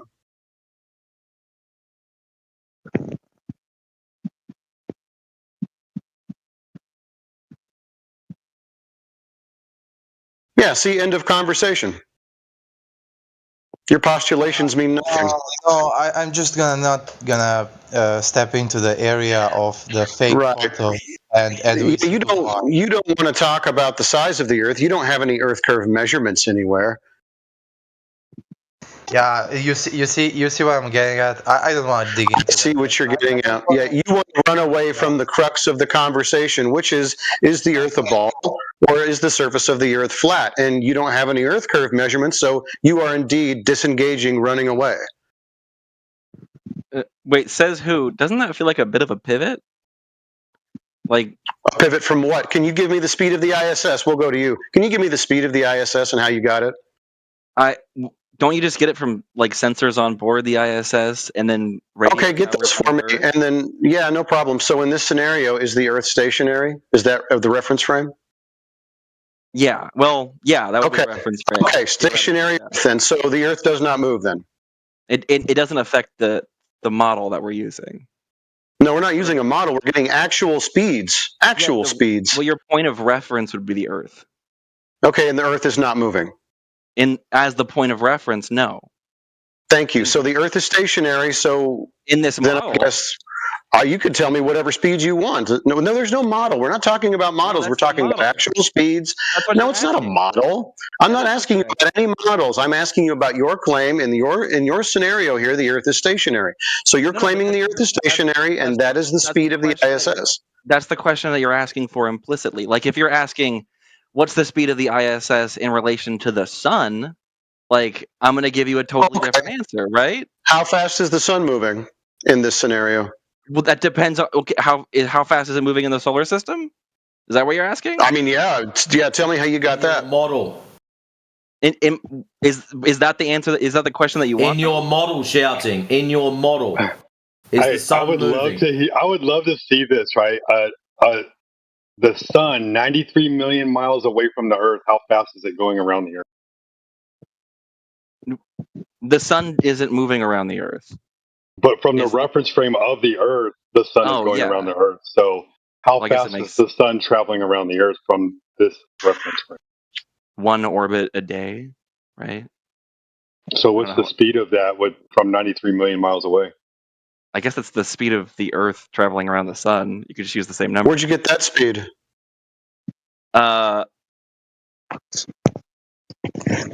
I don't know where we got that speed. Oh, I guess it's the size of the Earth in relation to the size of the sun and how fast. Size of the Earth? How big is the Earth? How big is the Earth? Let me see. It's 7,926 miles. In what? What? 7,900 and whatever miles in what? Is that diameter? Is that radius? Is that circumference? What is that? That's the equatorial circumference. That's incorrect. No, I'm sorry. Wait, 24,000 miles is the equatorial circumference. Sorry. Yeah, 24,901. Get it right. So where did you get that value from? Wikipedia. Okay, where did they get it from? Through the editors on Wikipedia. Does anybody actually have this measurement? What's this measurement of? They got it from Sigurd and Hammerfeld. Okay, what did they do to measure that? Let's check. Wait, here. I can just send you the same link I'm looking at. No, how about you tell me, since these are all your claims? Well, well, what do you want me? What you want me to describe how an atom works next? Are we just asking why this works? Yeah, no, I know. I'm trying to see if you know anything about the claims you're making, right? So, bro, I don't want you to freak out. I don't want you to freak out. I'm trying to get to the crux bro. Yeah, I'm getting to the crux of the matter. When he stops talking over, says who? He's talking. See, you were saying this is a diversion away from the earlier point, but for all these values and claims, holy cow, dude, can I speak? You're wondering how we ended up with the size of the Earth, and I'm showing you how we got there, because all of these things, these claims that you're making, are predicated on a size of the Earth being an object, apparently floating and hurling through the ever-expanding vacuum of outer space. So I want to know how you got that size. The size of the Earth. Yes. Are you asking did I get it from experts or how we measured it? How the experts measured it? How did anybody measure this shit? Anybody? I don't care. Anybody? I think we do in a couple different ways. Great. Give me one. We'll see if it's valid.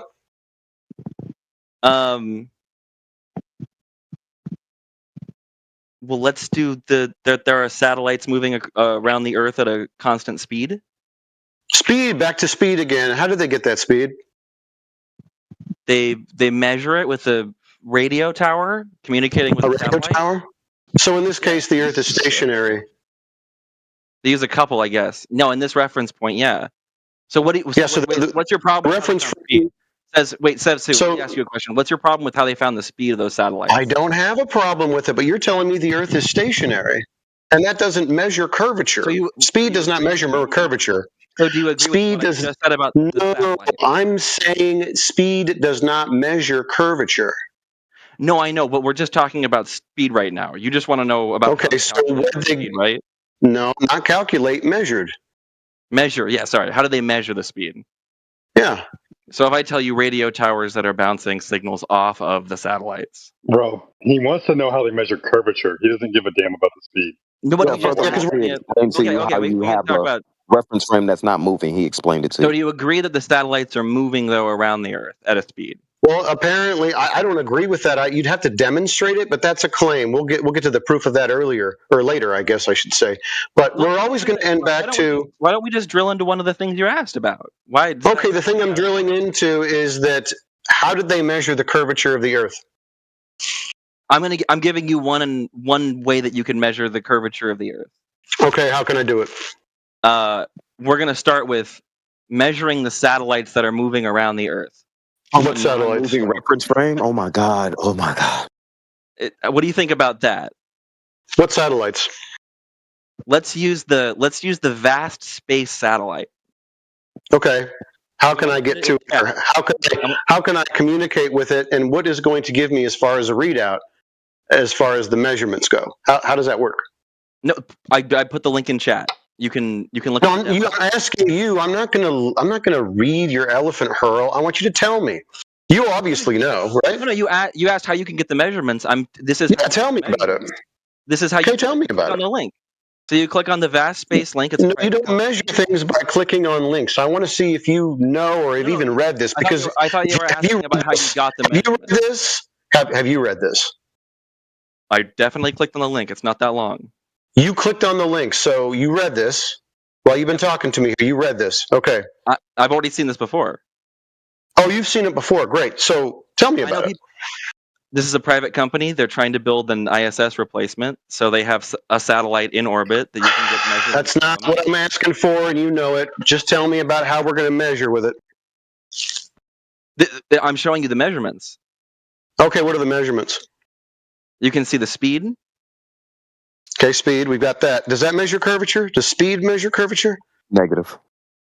No. But if you have something moving at a specific speed, at a specific linear speed? Altitude, that's a flat Earth you're describing. So altitude, that's flat Earth. Speed, that doesn't give us curvature. Does not mean a flat Earth. Sure it does. That's a horizontal reference frame. On a sphere, you wouldn't have an above or below or up or down or altitude or any of that. You would have in and out or distance away from surface. But altitude is in reference to a horizontal. Well, it's distance away from sea level, right? Well, you said altitude. That's in reference to a horizontal. So in this scenario, the Earth is not moving. It is horizontal. It's not in reference to a horizontal, though. Does it say altitude? Does it say altitude? It does, but it says it's in reference to horizontal. So your reference to horizontal stationary Earth, is that right? No, the reference is away from sea level. No, it said altitude. Isn't that away from sea level? Yeah, sea level is also a horizontal datum. Keeps describing not in this model. You can look at this. He doesn't get it. You can see the speed going around it too. Why the speed? Why is the speed linear or is it angular? What's holding it in though? Like that's what is this? Give me the speed. Is it angular or is it linear? This would be linear. It's not showing you the angular momentum. So a straight line above a horizontal stationary Earth. Sounds like he's describing the flat Earth like you said 3 times, Sesu. Yep. Something can still move at a speed in a curved line. Yeah, but that would be an angular velocity. You're giving me a linear speed. You said it was a linear path, not a curved path. Yeah, you tried to change it. It'd be curved? So would it make more sense as a curved line? No, we're talking about reality, not what makes sense, what happens in reality. So yeah, in reality, it's a linear. You even said it was linear. I mean, dude. Make more sense as a curvature then? Why are you asking me a question? Well, am I allowed to be wrong? Am I allowed to correct myself? Yes, you're. Yeah, what you should have did at the beginning was say, I don't know. I'm thinking. Are you wrong or is your source wrong? Maybe the source is wrong and you're right. Let's see which one. Did you ever click on it? Of course not. I'm asking you about it. You read it. You know about it. I'm taking you at your word. In fact, maybe you're reading off the page. Is it saying speed? Is it saying stationary Earth? Is it saying altitude? Is it saying all those things? If it is, you're describing a linear path over a horizontal reference frame that is stationary. Let's say that it's angular speed. Angular velocity. No. Let's not say. Let's say what the paper says. Hang on. May I try to paper. It's just taking. Excuse me. Well, I know you guys all want to ask questions, but can I just keep talking to Says Who? No. Hold on. I just want to clear something up. Okay. The term linear distance. Okay. Typically, a linear distance is just a unit of distance, miles, kilometers, inches, or whatnot. Okay. In this context, when they're saying linear distance, are they talking about a distance in a straight line? Or are they using just a strict distance measurement, i.e. a linear distance measurement? Because they're synonymous, right? Describing a total distance covered. Because, for example, right, if I take a belt... No, they were describing speed. A linear speed would just be a constant speed. Linear speed. Regardless of path. Okay. Because to be fair, right, if something is traveling at a linear speed... okay, or covering a linear distance, just because the term linear is in there, it's more of an attribute of the type of unit being used more than the actual nature of the path itself. Because if I have a belt right? My waist is 32 inches. That belt is a 32-inch belt, right? Yes, I understand that, Mick. Linear inches. That does not mean my waist, right, is a straight line. Fair enough. I understand what you're telling me. The problem is that if it's miles per hour, are miles curved or are they straight? You can have a mile in. The unit itself. The unit itself is measured straight, but you can cover 1 mile in a curve. So we have to verify this is a curved path. Well, that's where he has to make the claim, or he has to support that this path, right, is covering a giant curve of some sort. The sum total of the distance around that curve being whatever it is. Right? That's what it says who's been trying to tell him the whole time. And he keeps talking about speed instead of curve measurement.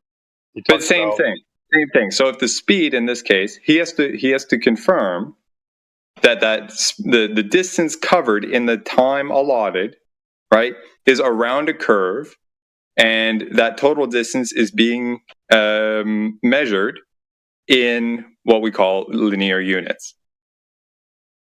Right? He has to make the claim that is covering, a giant ball as opposed to, for example, a giant circle around a plane. Right? Yeah, so far he's just inferred it. He hasn't proven it. Exactly. So that's where the burden is. I just wanted to, point this out so we don't get too into the nitty-gritties of, this is a linear unit, therefore it has to be a straight line covered. The path has to be a straight line. That's not necessarily true.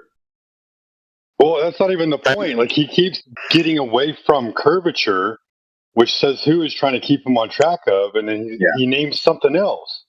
And it's absolutely. Okay, so what is that? Sorry. And can I come back in? Because when I was being asked questions, hold on. It was just because there seemed to be what I perceived to be a false dichotomy being presented, where it's either in a straight line or the unit has to be expressed in angular distance change or angular units, what's it called? Angular velocity. Right. Yeah. So anyways, this speed, is this proving curved path? Sorry, yes. How? Because we have a satellite orbiting the Earth. That's another claim. I need you to prove that. No, because we can bounce signals off of the satellite that's orbiting the Earth. That doesn't matter. It has to be proven that this is a curved path. Well, let's just start at the establishment of a device we're going to use for the experiment, okay? This is not an experiment. We're measuring something. My goodness, man. Yeah, that is an experiment, right? If you measure. No, it isn't. No, measurements are measurements. Experiments are experiments. The clue is that they're different fucking words. No, you can't make a hypothesis. What's a hypothesis for the length of a fucking table, you retard? Well, you're gonna like assume a measurement, I suppose. Then you're gonna go. Oh my gosh, dude, just bow out. This is pathetic. I'm so tired of you guys. You bullshit your way through this. Make it worse for yourself. No, I've never made a hypothesis to measure a fucking table. You stupid asshole. How about you answer a question? Hypothesis to go ahead and measure my table. No one has ever done that. No, how about you tell me how an experiment works? Says who? You brought it up. You tell me how it works. No, you don't. So is this an experiment or a measurement? Says who? Obviously, you're wrong, and I don't have to correct you. I just have to point out that you don't know what you're talking about. And I've done that in spades. Now you're talking about hypotheses for measurements. My God, man. This is silly. Anybody else here? Is Matthew still here? Do you need a hypothesis to measure some shit? No. Thank you.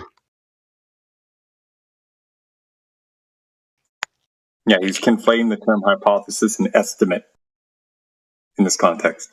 You can estimate. I don't think it's possible to directly measure the curvature of the Earth. Great. Welcome to Flat Earth. My hypothesis is a good explanation, so I don't believe it's true. You believe whatever you want to believe, Matthew. My hypothesis is that the table is 6 feet long.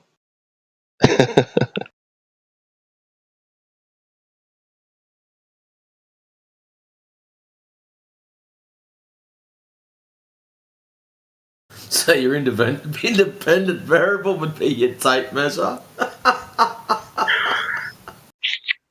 Who? I couldn't do it. I just couldn't do it. That's pretty good, actually. Who are we speaking to, by the way? So prior to that, I mean, the Shouting Pony rescued the ascetic, but he kind of bowed out because he didn't want to discuss measuring curvature of the Earth. He thinks it's an object. He thinks it's a ball, but he didn't want to deal with that, so he ran away. He's still here, but maybe you guys can get him to talk about something else other than curvature. He'll talk about anything but that. Yeah, I think it's a ball. I think there's curvature. I just don't think you can directly measure it. That's fantastic, Matthew. Thank you for that. Then how else would we actually know it's there? Indirect measurements and logic and reason. Okay, like what? Well, like the fact that it's the best explanation for all kinds of things, like sunsets and moon phases and seasons. Put it in a logical syllogism. Yeah, Put you it can in do a The logical best explanation for a lot of things, Matthew, like small children. Logical syllogism. The globe Earth is a good explanation for the observations, therefore it's the most likely to be true, and it's rational to believe it. Hey, these indirect measurements, Matthew, are you going to be assuming that the Earth is a sphere? Of course, like Eratosthenes assumed the Earth was a sphere, then he calculated the circumference by measuring shadows. So is it logical to beg the question? No. Okay, so that wouldn't be logical, that indirect measurement. So you kind of just shot yourself in the foot there. Yeah, bad deal. No, I wasn't saying. Yeah, you can't prove that the Earth is a globe. You can provide evidence, but I wasn't offering a proof. Yeah, the evidence is based on you begging the question. There are no ways to directly measure curvature. Welcome to flat Earth. But just because there are no ways to measure it doesn't mean it doesn't exist. Matthew, I got to ask you, man. So, do we assume that the light rays are parallel or that they're divergent? Light rays are generally parallel unless they're refracted a tiny little bit. I mean, sometimes atmosphere can change the path by a little bit, but generally they're parallel. And if we put the sun an infinite distance away, how big is the sun? It would be invisible, and it would be infinitesimally small if it were infinite distance. Like the stars. They're almost infinite distance.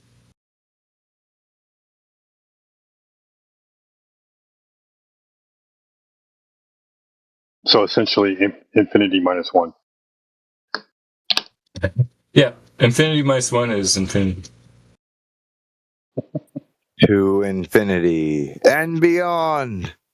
Infinity plus one is also infinity. They can prove it. Because, yeah, infinity is a value.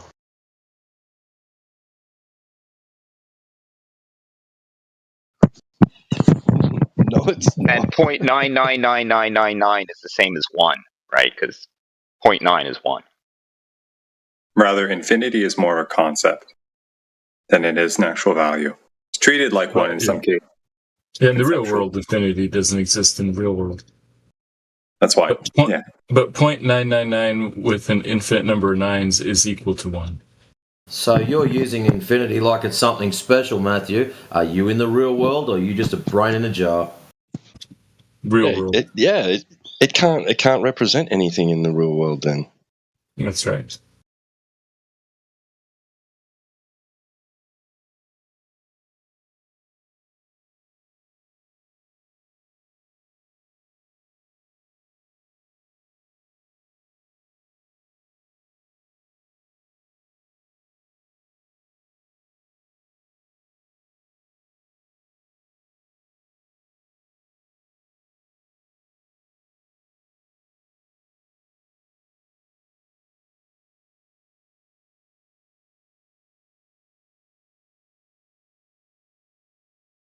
Infinity can't be involved in real world measurements. That's true.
Is the ascetic still here? Yeah. Dude, you copy? Yeah. Okay, what I was saying before, do you recognize the distinction between the term hypothesis and estimate in this context and how they were kind of conflated? What do you mean? Well, before you said something like, oh, we can hypothesize the distance to something. I think that was what was he? The pony guy. Oh, who was the pony? That wasn't me, I think. Oh, that was the other guy, and he left, right? I don't know. Okay, never mind. What's with you guys, anyways? You're not in this good of a mood most of the times. You're in a pretty good mood. What's happening? The holidays or something? I would say it's probably your mannerism. You've been very respectful thus far, and everybody else has reciprocated that respect. So good on you. No, actually, that's not how it was most of the times in the back. Like when I remember, like. We're not talking about the past, we're talking about today. Normally what happens is the energy that you get given as someone visiting here is what you put out. So if you come in here jumping around like a clown and being an absolute idiot, I get to step on you like a little bug. But since you've been well behaved, well, so far, I don't have the necessity to do so. That's how it works. No, you usually just give yourself an excuse much more easily. You just heard the excuse. You've behaved yourself. I don't have to kick you in the bum. That's it. Oh my god. All like Aesthetic, please don't turn a compliment into an insult. Pretty much any mod in any room can do whatever they want with kicking anyone or silencing anyone. So all you need to do. So what's the problem? You're still here. You're not silenced. You've still got the availability to use the side chat. You're going great guns, mate. Keep going. Yeah, especially you. You're in a good mood. Like most of the times I hear you, you're yelling all the time.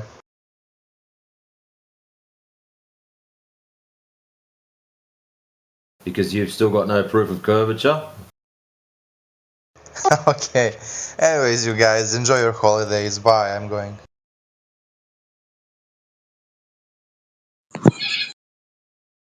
God bless you. Stay blessed. Stay blessed and watch out for Krampus.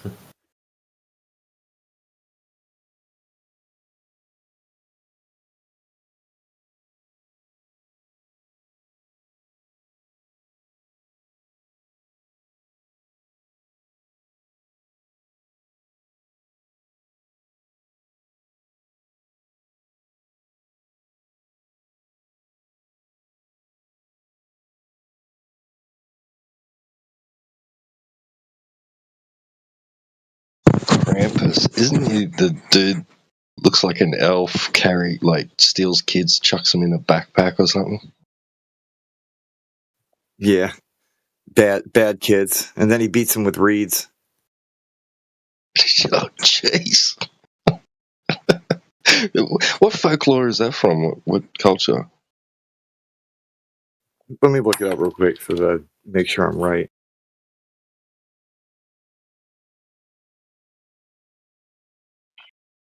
That would be parts of Northern Europe, specifically Northland.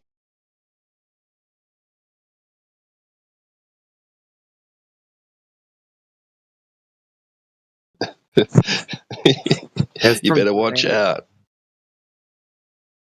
It's of Germanic origin. Germanic, yeah. Alright, yeah. So it really is like, you better watch out. You better not cry.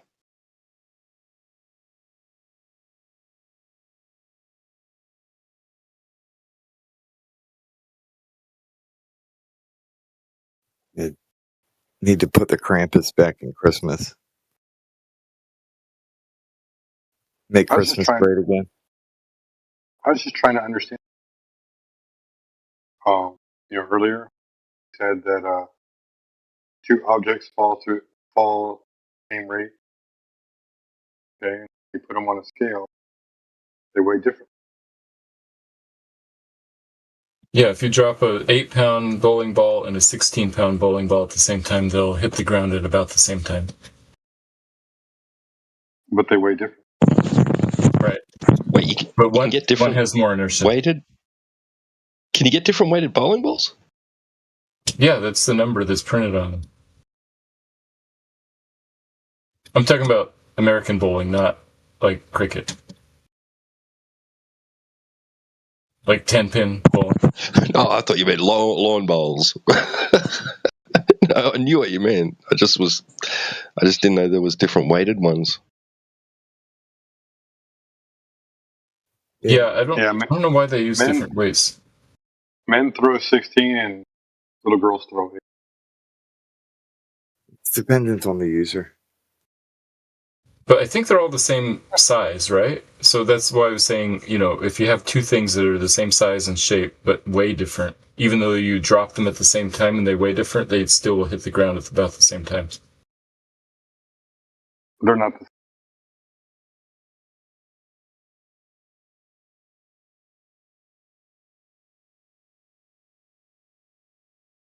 They're close to the same. The lighter ones are. Say that again, the lighter ones are smaller? Yeah. Well, one thing to consider too is all these bowling balls are made of the same material, right? Yeah, but they fill them with different things, so they have different densities. That's how they get the weights right, I think. Are you sure? Or are they just hollow with different That's a good question. I don't know. Right. So if they are of the same material, to get the same size, but different weights or masses or whatever, it's the same material, just with different thicknesses. They have the same density, right?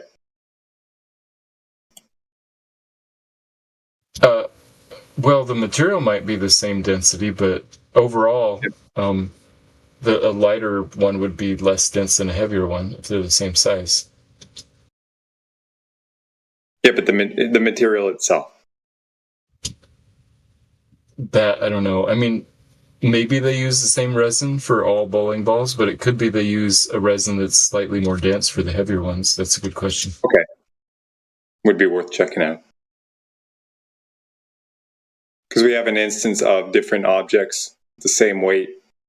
Excuse me. Same mass or weight, whichever one you want to go with. Different densities and different sizes, not falling at the same rate.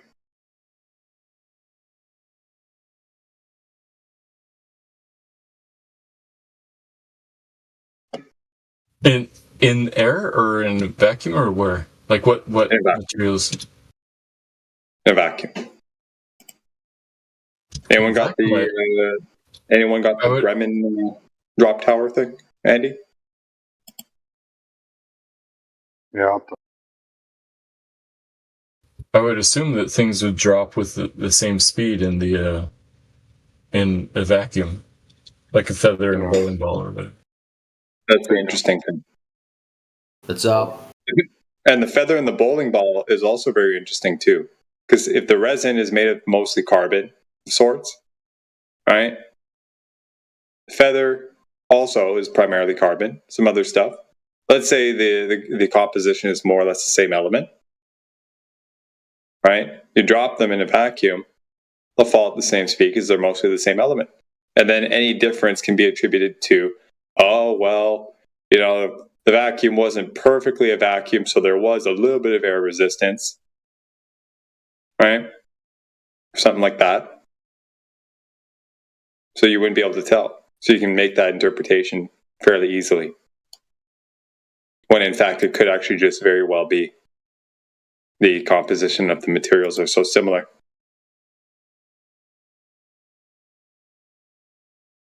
I don't have a vacuum chamber. Yeah. It's worth investigating. But hey, Matthew, if you look in the side chat, there's a GIF. Yeah, I see that. Thanks. Pretty cool. I don't know if you've ever seen it before, just so you got some context. They've got like a case, they've got elements, tubes, and then they have a camera facing towards the camera and the case, drop it right because they're attached. You're coming in and out a little bit choppy there, Snoop. Not Snoop, fuck. Fuck. Snoop Dogg. My bad.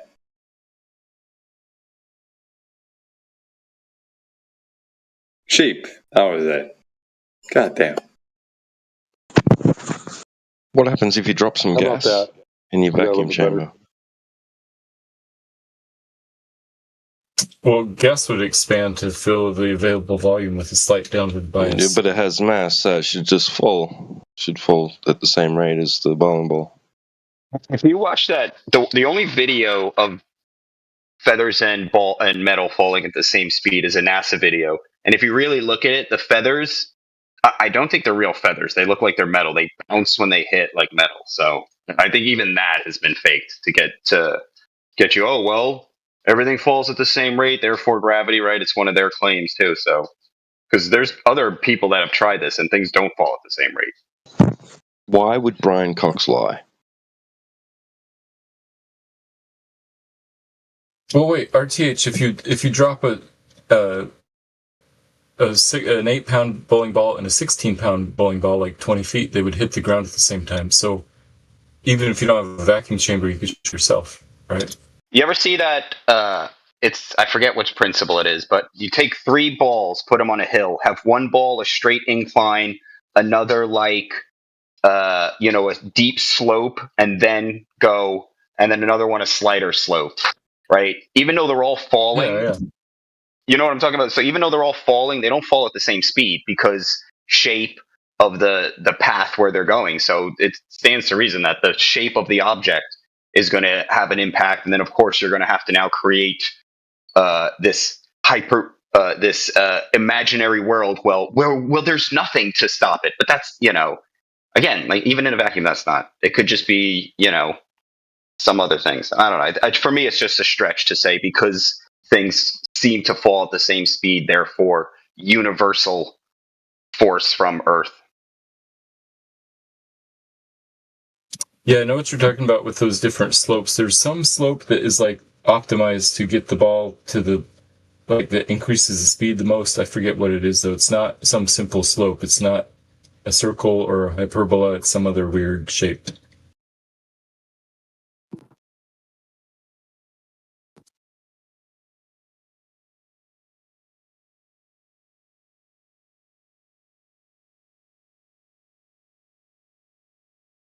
Well, I mean, in theory, then they should all roll down that thing at the same speed.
Hello.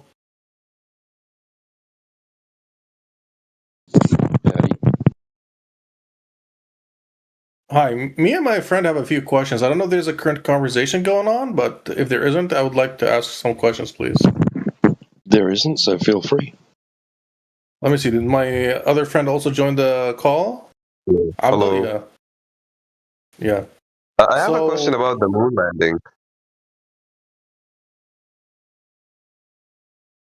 If anybody's interested. I'm sure that there's people here that would be willing to attempt to answer it as honestly as they can. Awesome. So the thing is, the moon landing. Do you guys believe? I don't know what you guys believe. Do you believe it happened? It didn't? It's CGI? Like what happened? Okay, you're going What's too your, far, like, theory? Akhi. You're going too far because, like, obviously, people who believe in flat Earth don't believe space is a thing, right? So start from zero. I don't know that. I don't know Yes, that. exactly. I don't So know what they you're believe. going too far, Akhi. You gotta ask them. You know, I was talking to the brother earlier. Told him like, give him the history of the Cold War and why Russia and America had to obviously fake the whole. America had to fake the whole thing, and how it was recorded. So, like, does any of you possibly have any of the original recordings? And what's your take on it, from just like an editing perspective or whatever it is?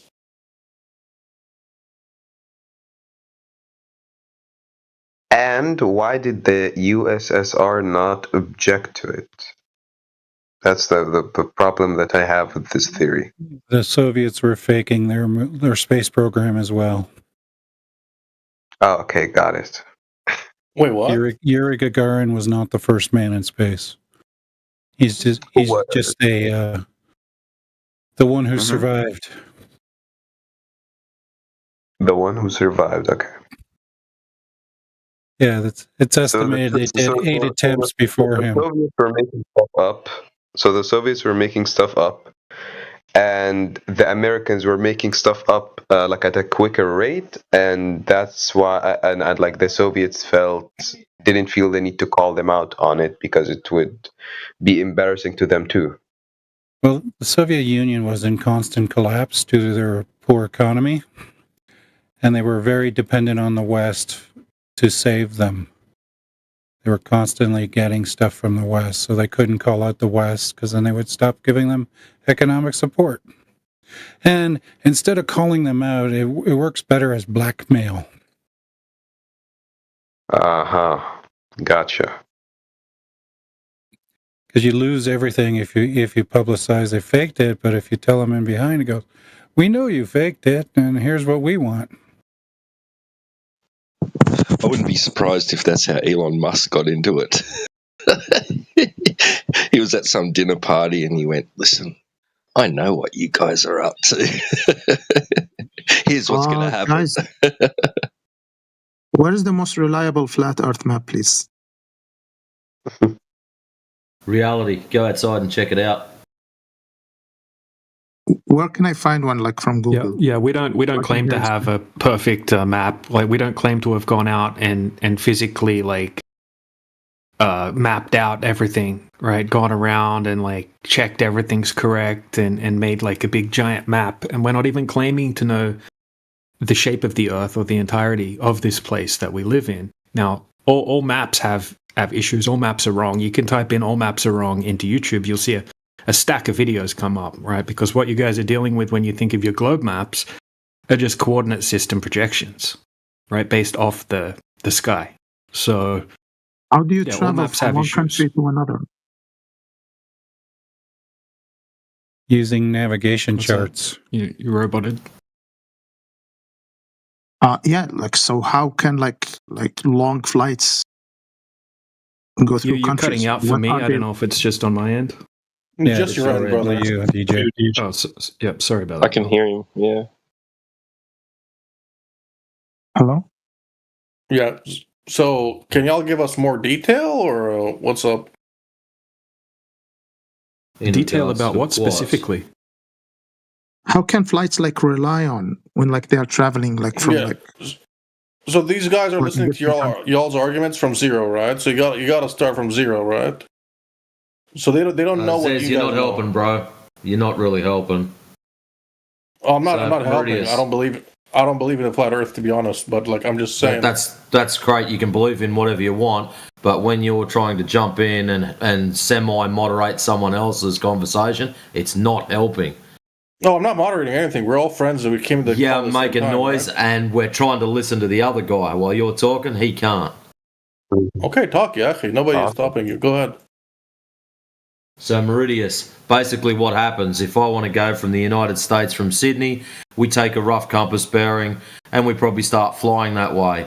One of the big issues we've got with flight is they follow flight corridors. So even though I would like to fly dead straight on my compass bearing, it's probably not safe to do so. We follow the flight corridors along. We look for landmarks. When we find where we've got to go, then we probably use local maps for that area. Yeah, sure. What are the maps now for someone who's traveling from USA to Sydney? They use local maps. So once they're outside of those zones, they follow flight corridors. They use land markers. That's so the it. local maps It's nothing is really the one fancy. that they use for the round. Okay, how about we try another angle? What is your perception of what flight is and how it's done? It's like a plane, like going up in the sky, high altitude. Yep. How do they get to point A to point B? By traveling there. No. Like so. What maps are they using? From your words, me, what you understand at the moment. Around Earth's maps. I believe all planes, all Round flights. Earth's maps. Yes. Wow. What is the substitute for that? Can you give me a... I'd like to know what the Round Earth's map is. I think that's fantastic. What is that? Sure, like you can find them in like a lot of like flight Excellent. sites. If you can find them, you can provide post one in from side Google. chat for me. That'd be great. Yeah, show us which ones the pilots are using that you're claiming. Yeah, sure. I can show you that, guys, here. I'm allowed to stream.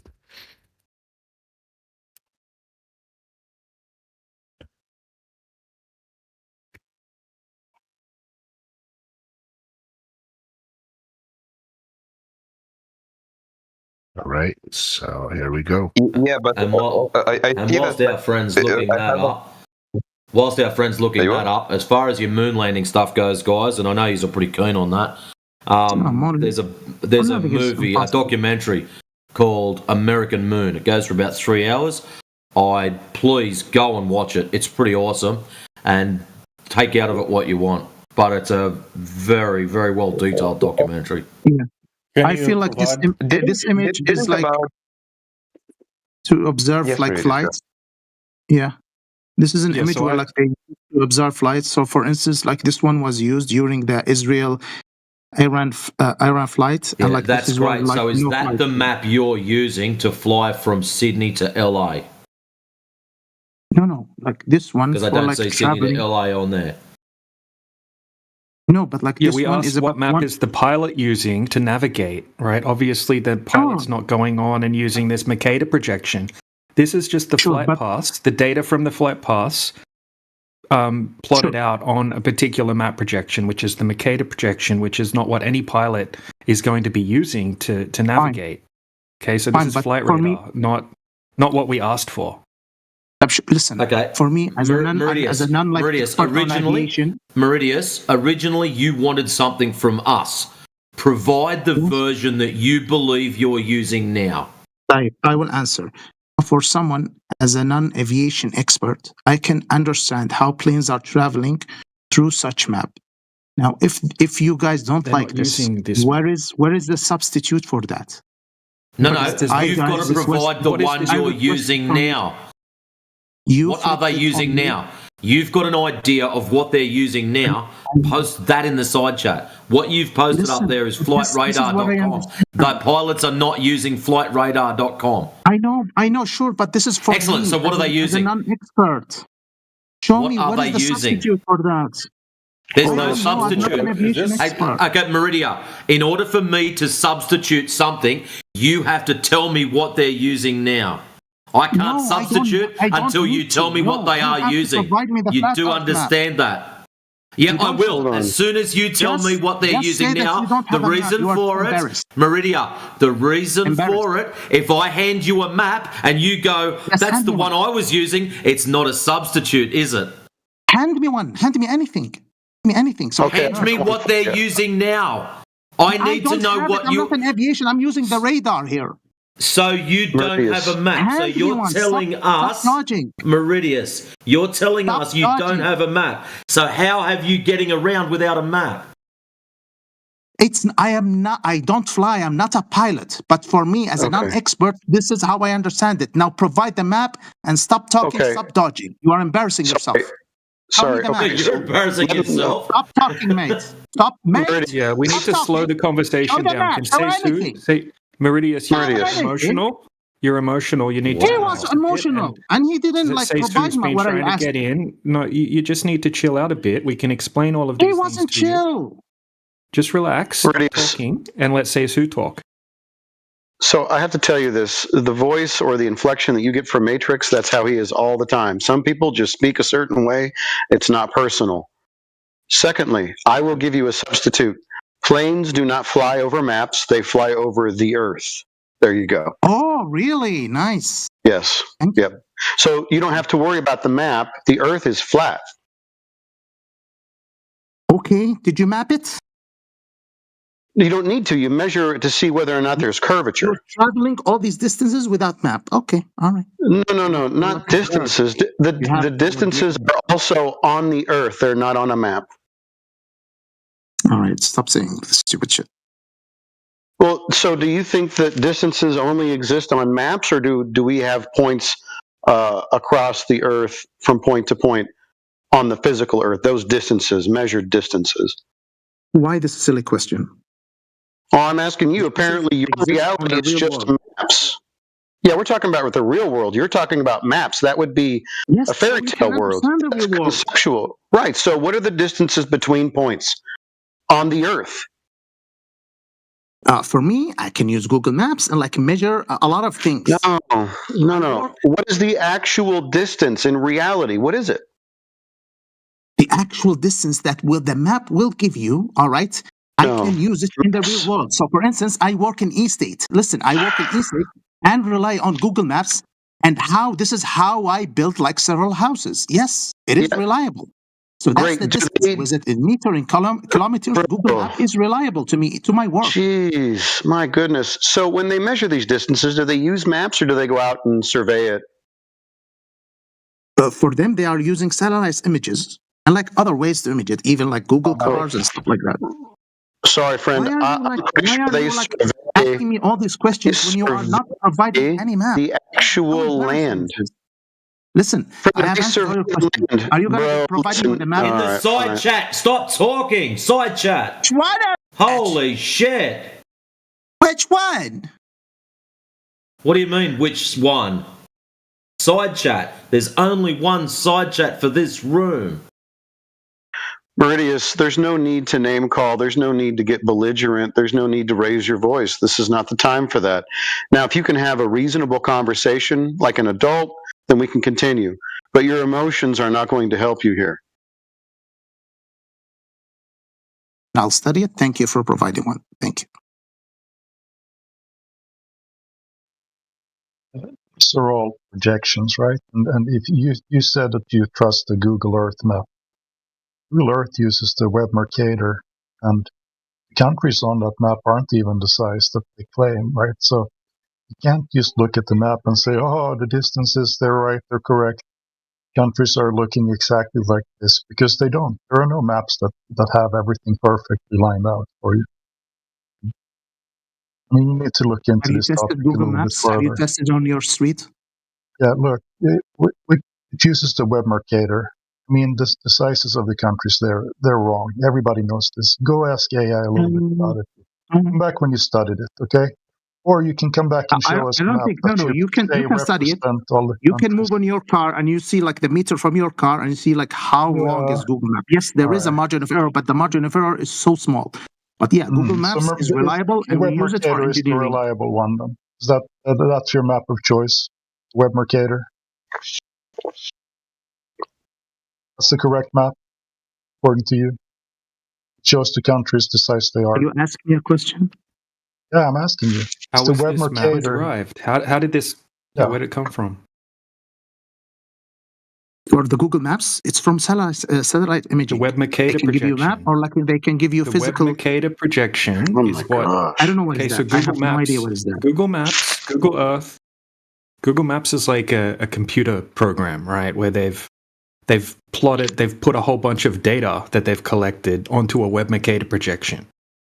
Okay, do you know anything about the web Mercator projection? Do you know anything about map projections to begin with? Where they came from, how they were created, or anything like that? No, I'm not an expert on that, but like the houses that I'm building, that my father is building, I see them, we measure the land distances, and they are super accurate. You can tell me, you can go down, you can now, wait, Right? can So I you're finish? like Can I finish? this is Finish my Dunning-Kruger statement? I will syndrome take right 10 now. seconds. I'll take 10 seconds. You go on your street and you test the Google map, like measure distance, and you see, is it false or is it correct? That's it. You do experiments. You provide maps. Okay. By the way, right now, I what think map that projection the are they correct using map is for the one. Google Maps, and how was that created? Was that I don't created? know. I don't know how Well, you it need was to look used. into I don't that. know how Okay, so airplanes because fly. if you understood that, right, you would realize how silly what you're saying is. No, I don't know how You're cars. coming in here I don't know talking how a about car something that you engine don't know moves, but I anything know how about. to use a car, right? I don't care I if have you know no how to idea use how a a car car. engine functions. I don't care. That's not the topic. I know, but there is. So you shouldn't be. You can don't make use claims tools. You about can the use tools without technicalities of how understanding car how they engines function. work, do you? Fine. Doesn't mean that they doesn't exist or like they are showing fake reality. No one's saying that. Right? These are projections that are based off a celestial, like a spherical coordinate system, right? Which so it's is like accurate.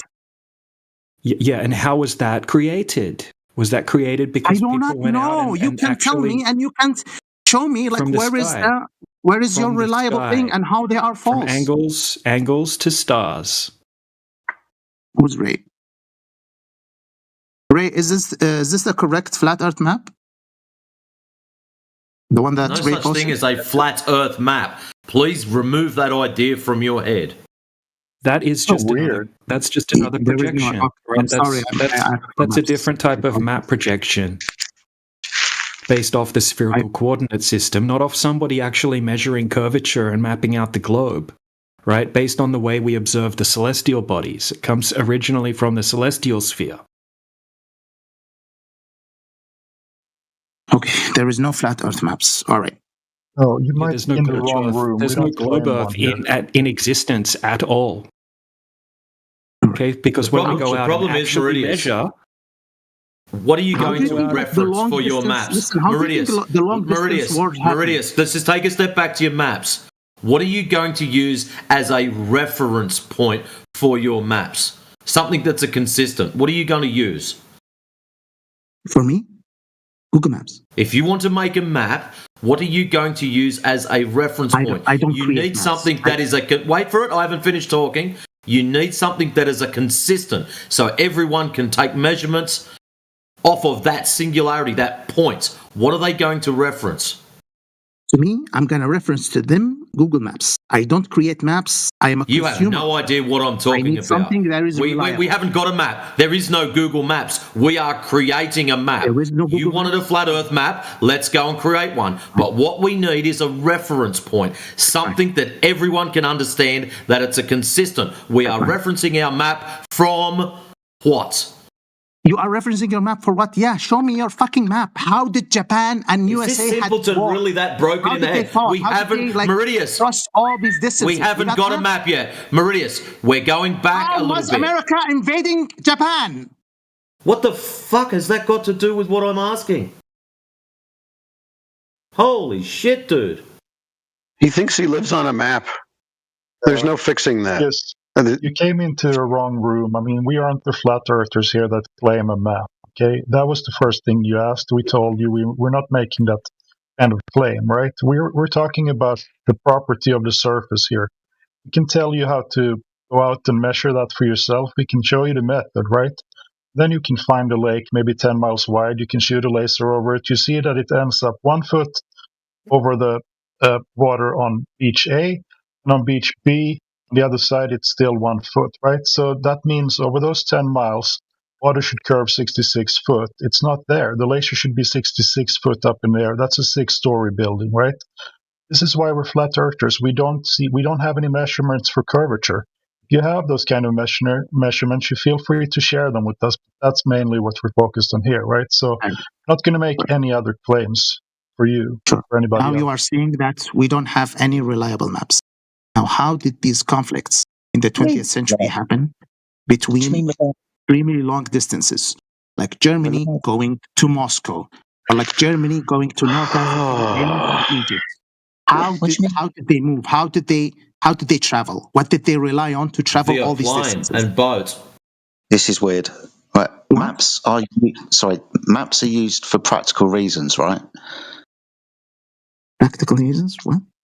For any practical reasons. Yeah. For any reason. Yeah, exactly. So practical reasons, like you're pointing out, for navigations, they will use the map that's most applicable to them. Some of those maps are square.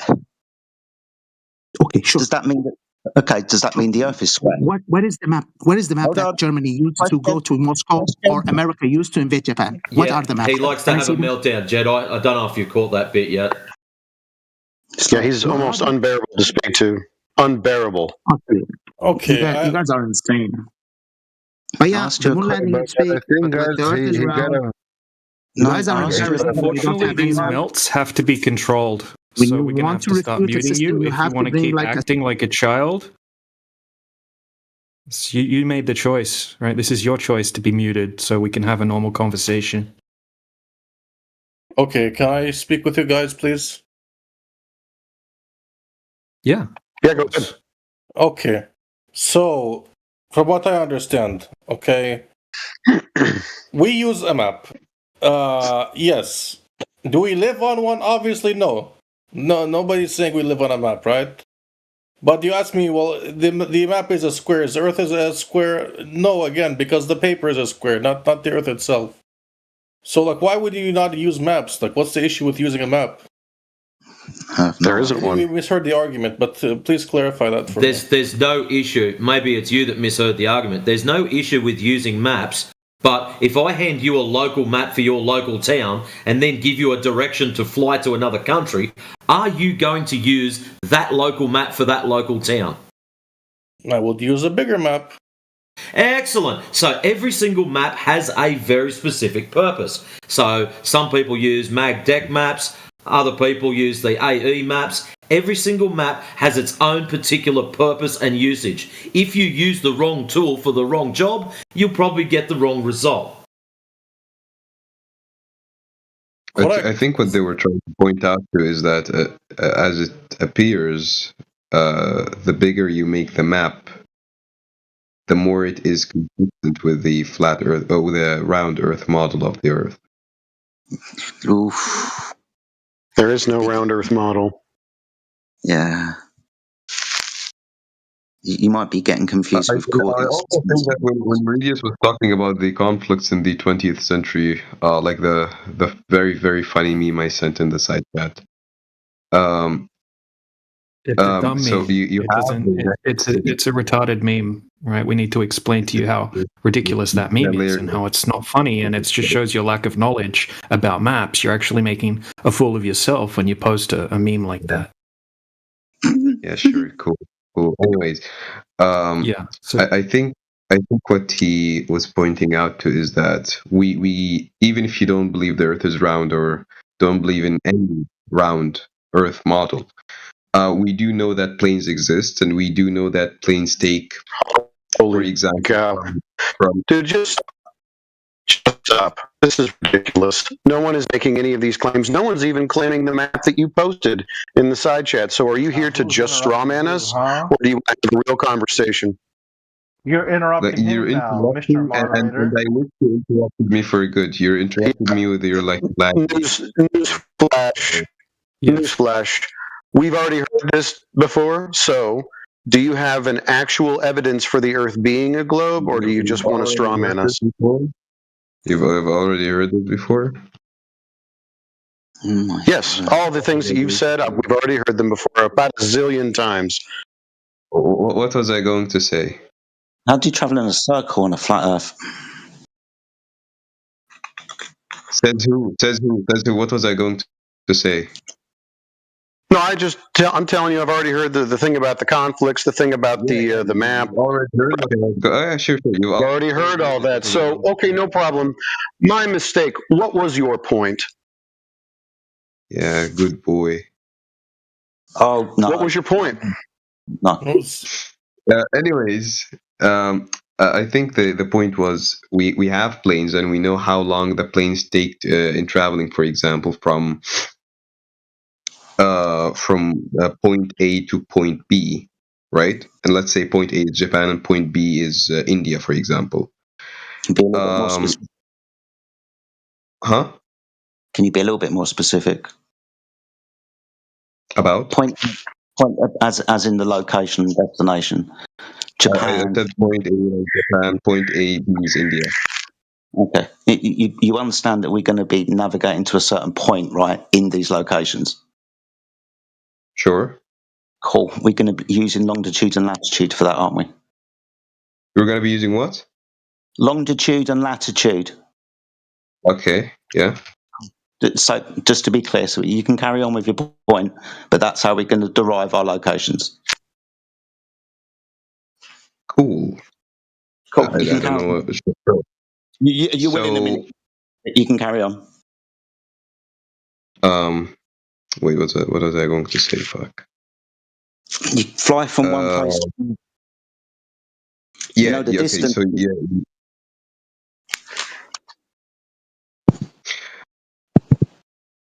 He said we know the time it takes to get there. Not gonna lie, that's what I was going to say. My bad, guys. I'll talk back when I remember what I was going to say. Shit. You were talking about flying from place to place. We know how long it takes. We know the distances. Yeah, I do have a question, guys. Just my B-side question, from the point that you're discussing. But I hope someone can answer me. Okay. All right. I'll take this as a yes. So is there's any pilots, support your claim, the flat earth claim? Yeah, huge. Do you want to see interviews with them? Yeah, because I've seen that, so many pilots mocking the flat earther people, since they are being in a career and, they know a lot about these altitude and latitude things and how things works. There's interviews with ex-military pilots claiming flat Earth.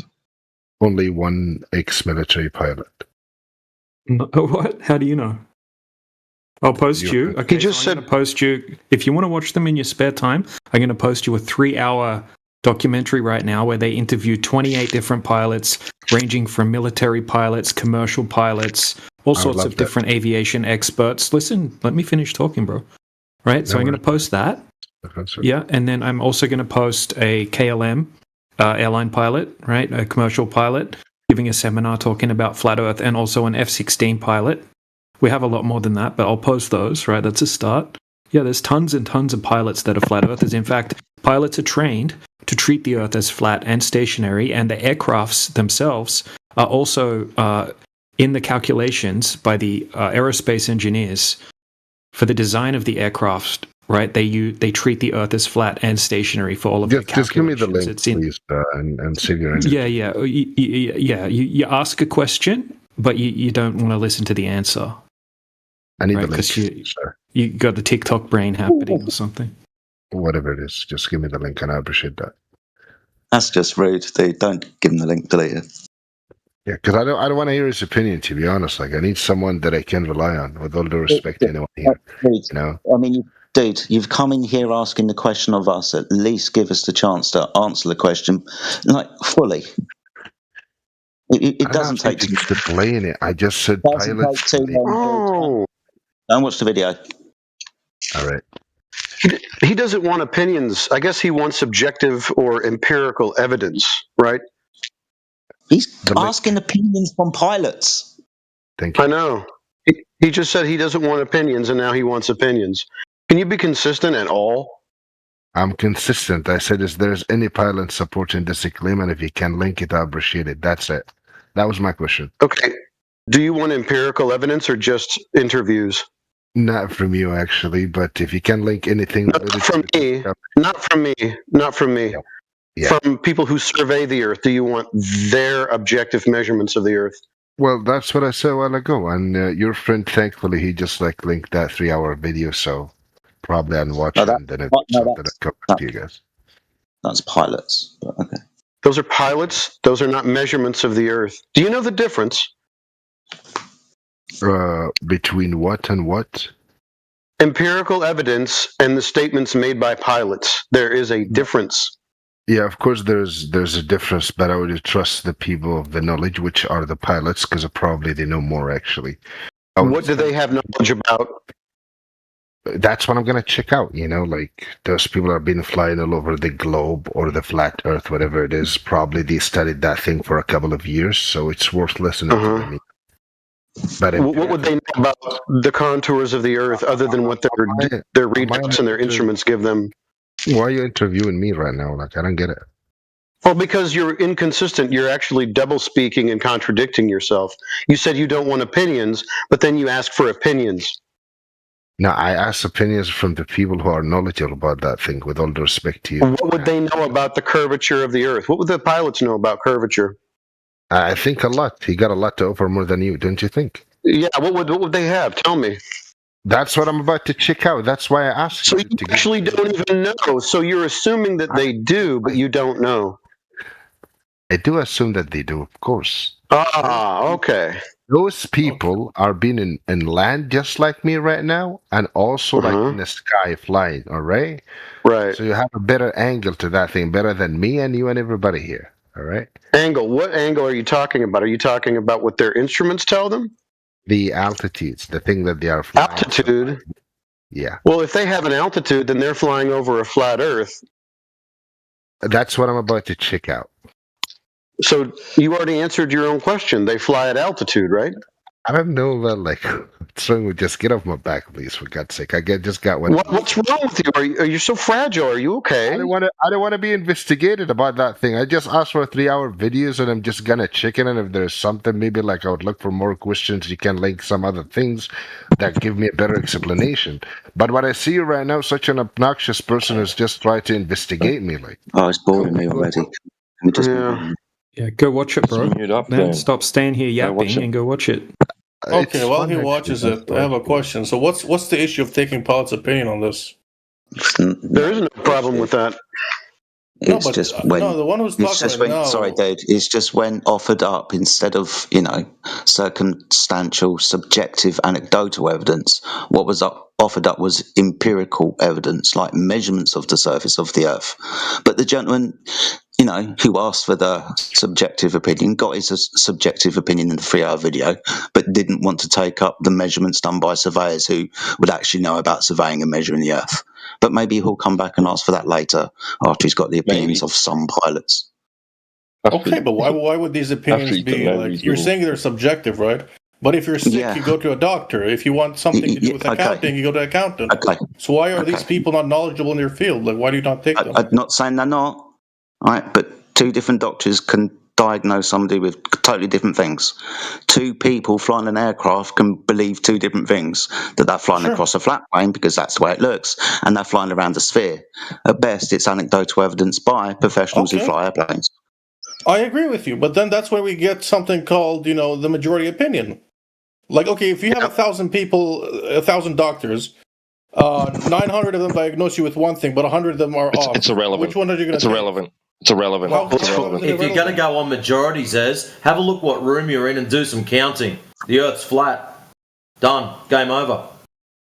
What's relevant is the data, the evidence. Yeah, see, appealing to the majority is fallacious. All the people could be still wrong just because they believe a certain thing. That's why appealing to majority is a fallacy. No, not appealing to majority like everybody on Earth. No, appealing to the people of knowledge. Oh, you mean like most people? Be appealing to credentials, yeah. Those people will have knowledge is the data and the evidence that they present. Okay, I'm with you. But how does that disprove the pilot's opinions? Like, why would they it doesn't, right? It's opinion based, right? Again, it's subjective. The gentleman came in and he said he had never seen a flat Earth pilot, or what he had seen was lots of pilots, laughing at flat Earthers. He'd never seen the alternative. Obviously, there are loads of alternative opinions out there. So he got that. That's fine. Some people, sometimes that's what it takes. Some people, to hear the other view from people that they would suggest would be, experts, in this case, pilots. It's fine, but it's not the be all and end all.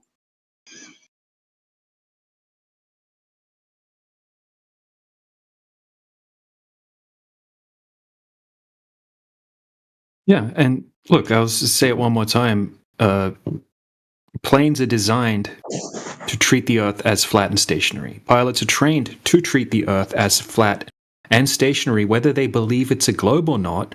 That's how they're trained, right? That's how they are trained to utilize their aircraft, which is designed to fly over a flat stationary plane, a plane flying over a flat stationary plane.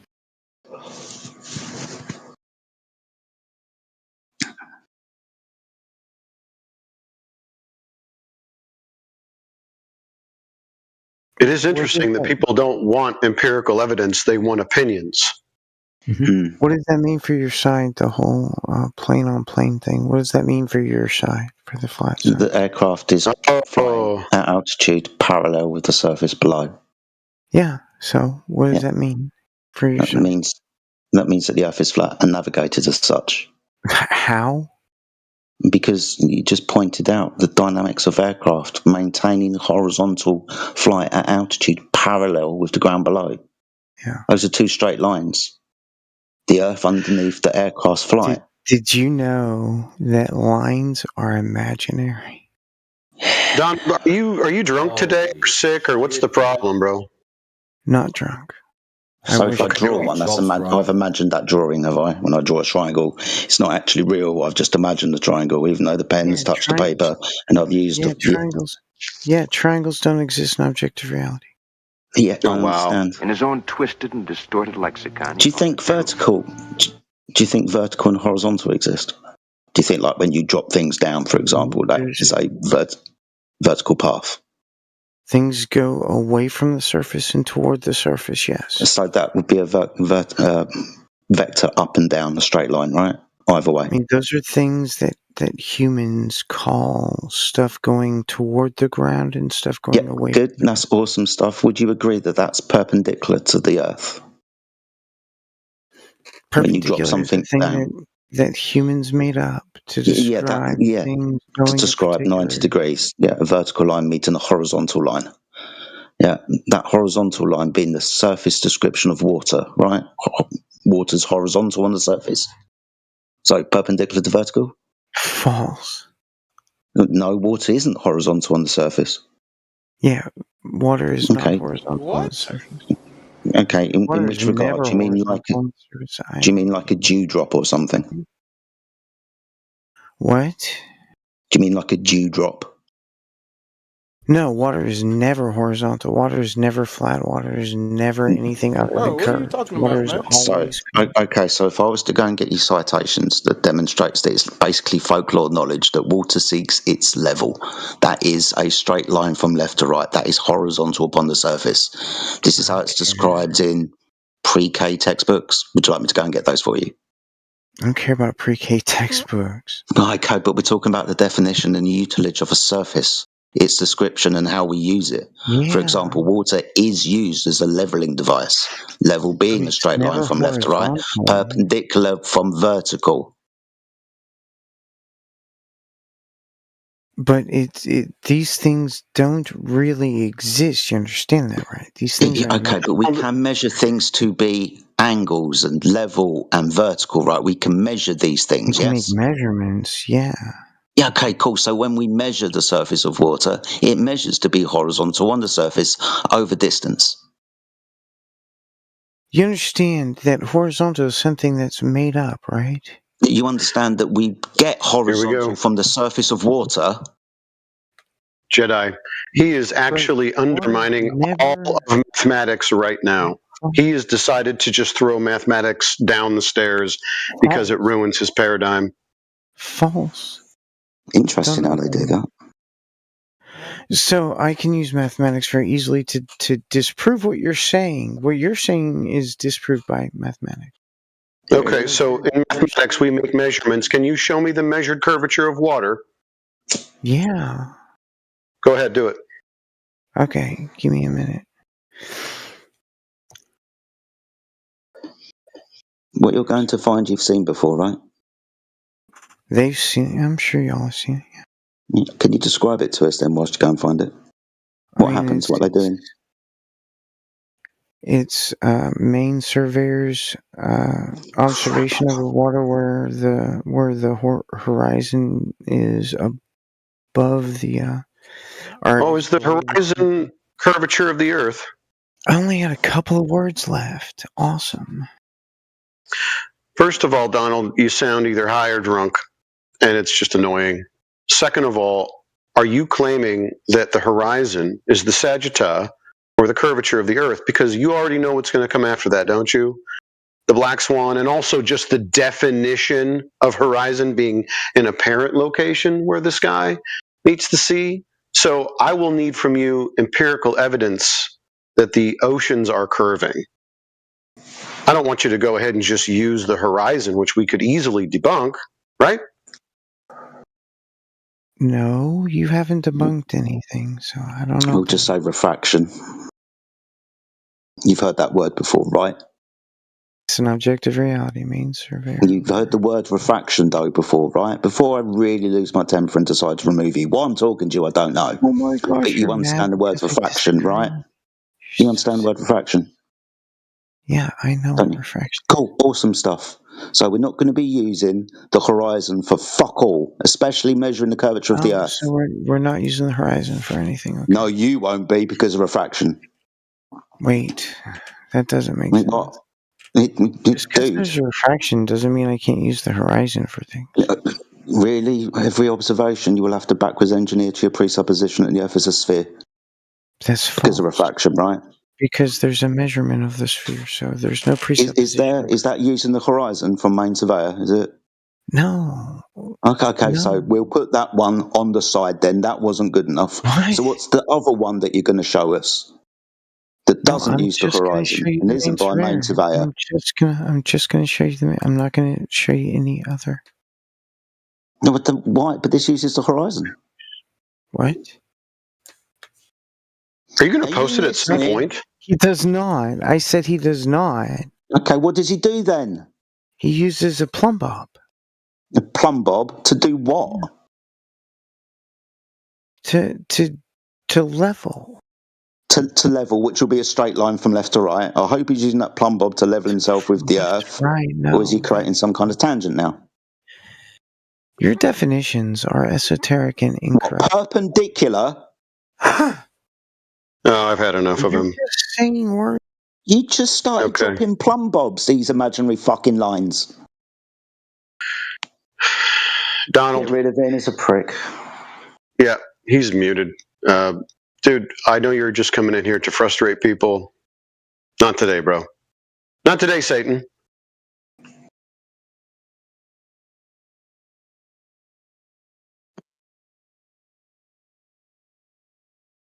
We got Chud in here. Ooh, I survived the Donald attack.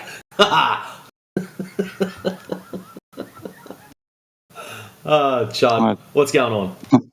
I've got to start looking at names when I talk to people. Well, nothing much. Say what? Why do you guys think they're this flat? Oh, it's is this Yeah, this is Gunslinger. Yeah, it's Gunslinger. He's back. You're pathetic, dude. But this is actually evidence that we own you now because you can't stay away. What are you talking about? Yeah. Hey, you remember what I said earlier, says Sue, about if we see him again? All right, I'll go apply the permaban in the Flat Earth. shop. Yeah. All right. He came in yesterday on an alt account as well. He did. Flat Earth lives in his head, man.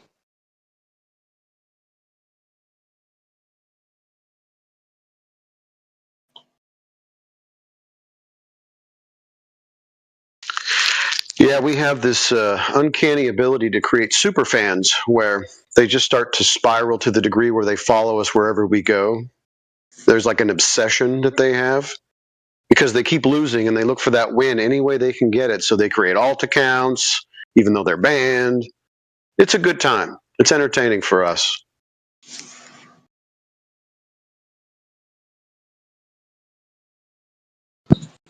Like a roadie you can't get rid of, right? Yeah.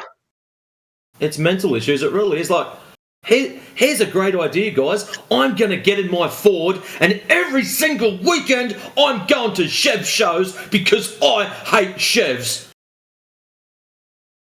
That's basically what it is. And I'm going to tell them Chev drivers how much they suck whilst I'm sitting in my Ford.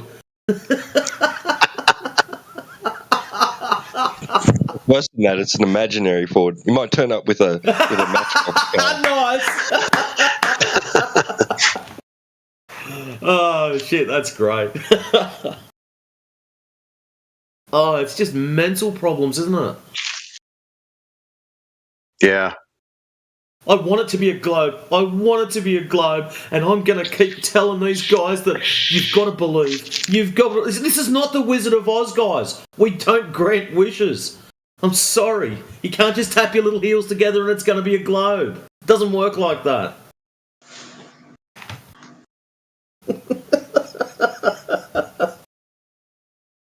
Oh, shit.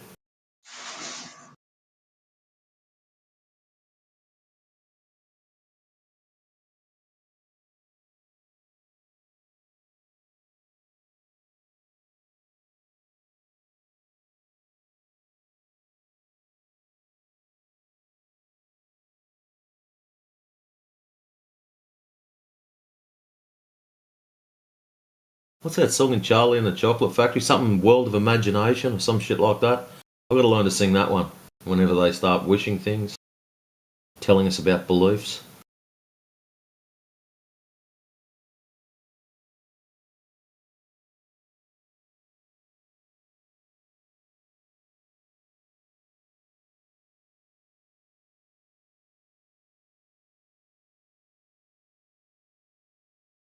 That's the one, says her.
I'm disappointed that Donnie left before he spiraled out. Had me memes ready to put up.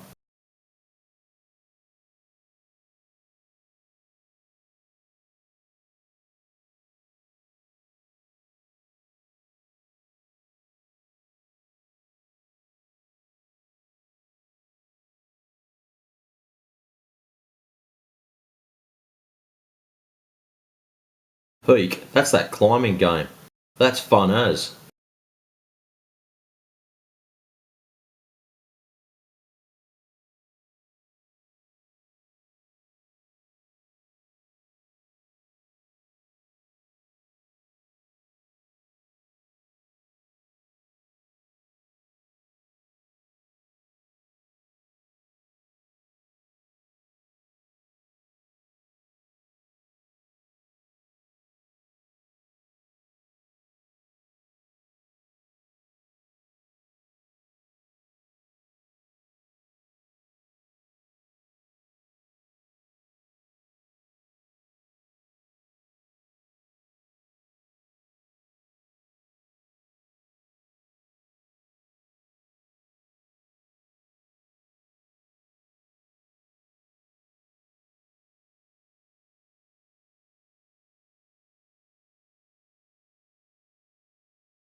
Yo. So I've been an outspoken Globy for a while. You guys were fucking right. The Earth is flat. We're fucked. Like you guys We're not. No, we're fucked. You guys were right. You guys were right. I was wrong. So what brought you to that conclusion?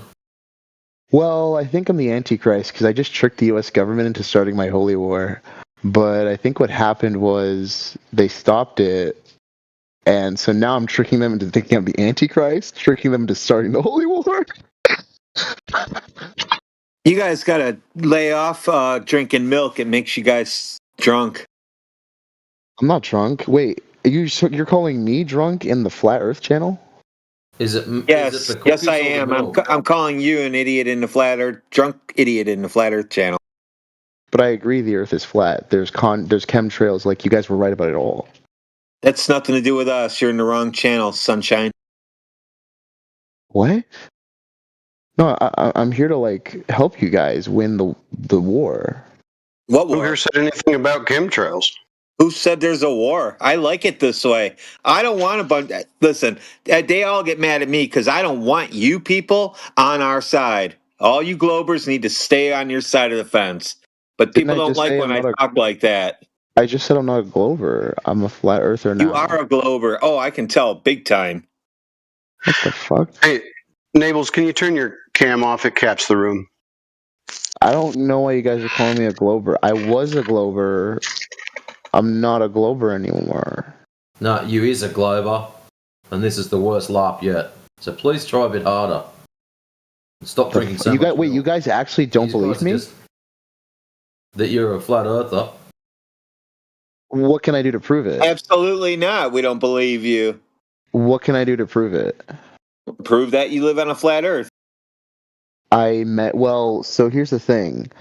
My main criticism with all of your measurements used to be sort of light refraction, but it doesn't make any sense. You can't make the numbers work.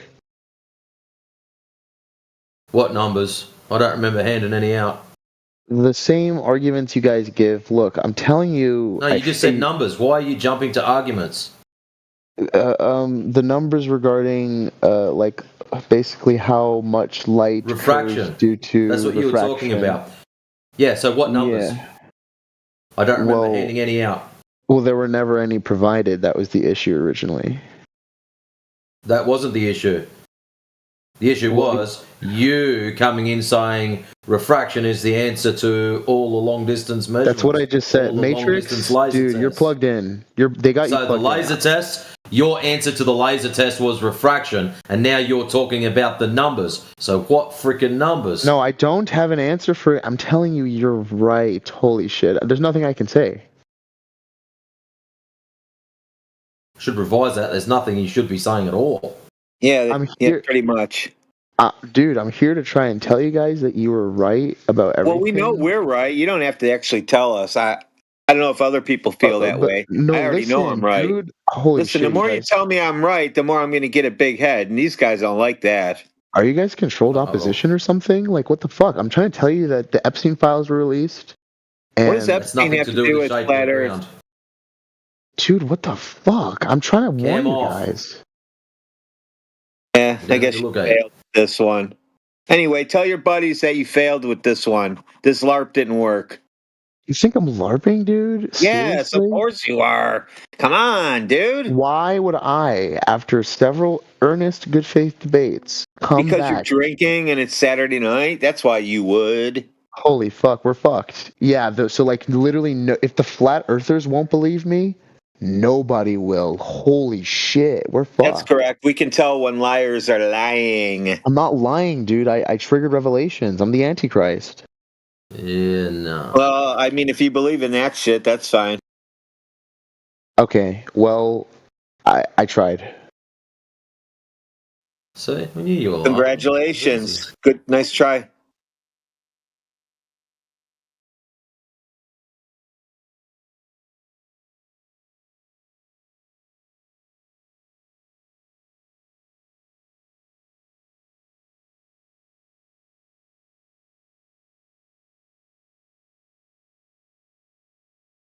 In a world of pure imagination.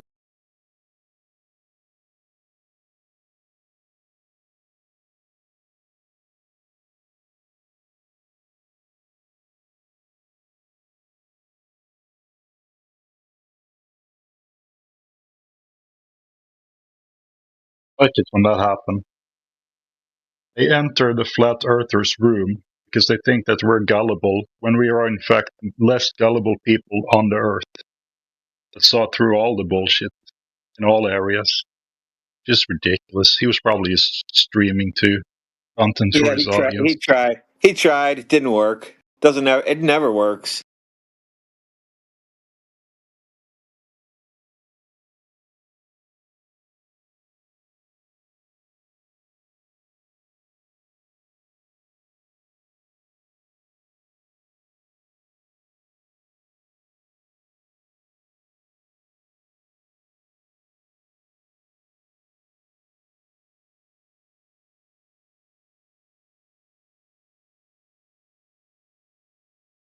All right, what do you guys say? Should we check out our YouTube channels and see if there's any interaction over there? Sure.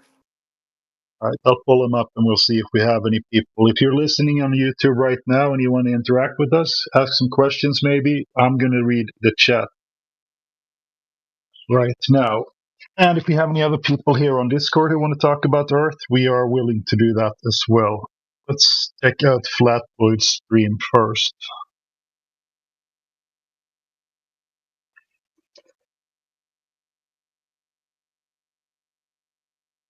All right.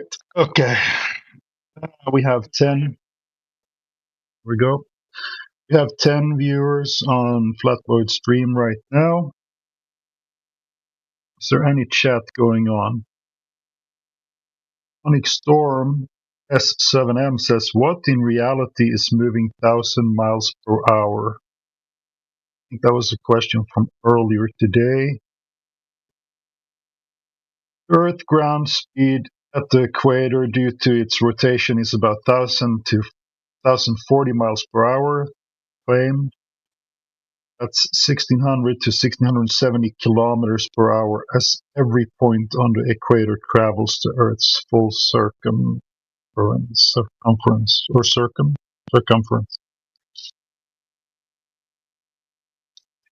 right, Onyx Storm, we hear you. If you want to say anything more about that, we will read your comment. 12 viewers over on YouTube right now. If you're new and you're listening to this, you can ask your questions in that chat and we will read them on Discord. Meanwhile, I'm going to check the other stream. We're live on 2 streams. We're also live on Rumble and on X, maybe. Not sure about that one, but we are live on Rumble, most likely. All right, so we're going to go to Helioskeptic stream. And we have 18 viewers or listeners there. And you guys can also interact in the chat right now if you want to, while we are waiting for Globers to join over here in Discord. Let me change my mic setting from push to talk to automatically do this so I can read chat here in a second.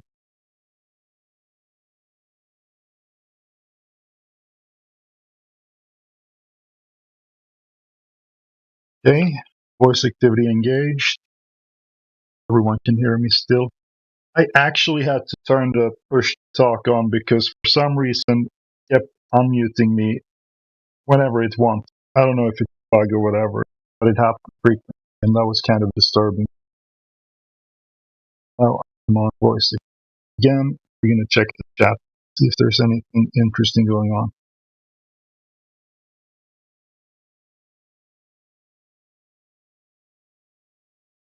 The latest one was from Cyclone. Revive it. Come on. Tapping on a corpse. Okay. Let's see. Kill the chat. Yeah. About that. What happened to all those Globers? They use run away. The guy who wanted to be unmuted, told him to be patient. He ran away anyway. Donald was in here for a while. Character that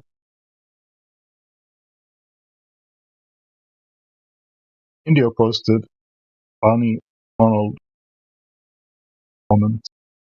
Haven't listened to it. Roll up. Only a few seconds. Funny.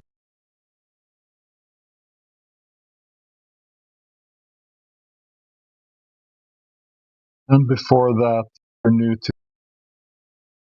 We had a bit of an interaction with a guy who came in and wanted to have.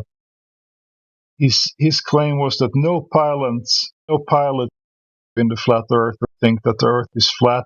And DJ posted a bunch of videos. There's a 3-hour, 28 pilot confirming that. I've seen that. It's very good. I like the F-16 pilot the most. Very interesting to hear from him. He's military.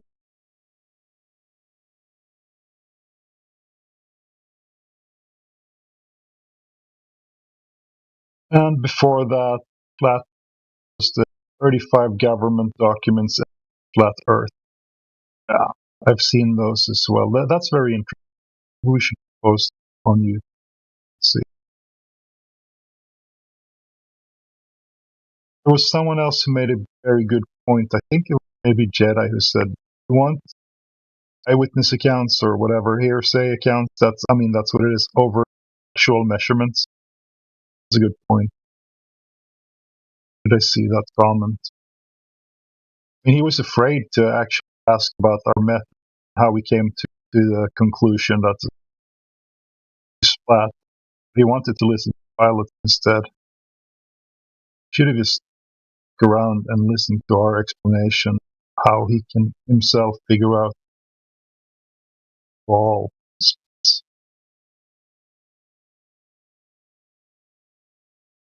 Flat Lloyd posted another meme. When you share a 4-minute with someone, they reply in disagreement in 15 seconds. Yeah, that happens all the time. It's so stupid. And we did talk a little bit about TikTok brain. It'll only have 7 seconds. Just can't keep whatever was said in. Before they go off, they have to be crazy. Nobody has time to listen.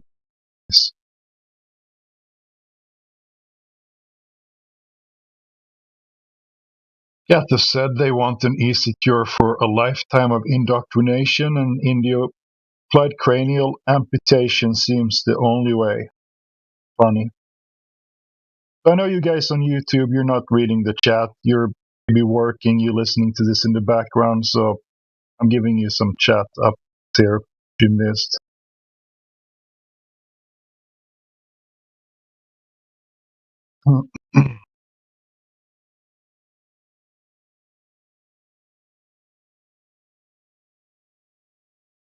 Atlas says, nothing triggers Globers like the thing they allegedly don't care about. Yeah, why are they even here? Care about Orb? I'm here because I think it's an interesting conversation. Oh, was that Matthew? Yeah, hello. Yeah. That's. I mean, you're the coolest Glober we have. You probably heard that before. Well, thanks. I don't know if that's true, but I appreciate it. But I mean, when we have some math questions, I always refer to you're not even a hostile witness, you're just a regular witness. Sometimes I don't think the Globers are in here realize that you are actually on their side a little bit, Globe and all. Oh, I see, yeah. It's good to get an objective point of view. So, thank you for that. I think that was it for now. Do we have any in the room? Nope. The usual suspect. Bennett, welcome. I know you don't talk. I'll have you here. Listening in. Maybe you're working. book and having us on in the background.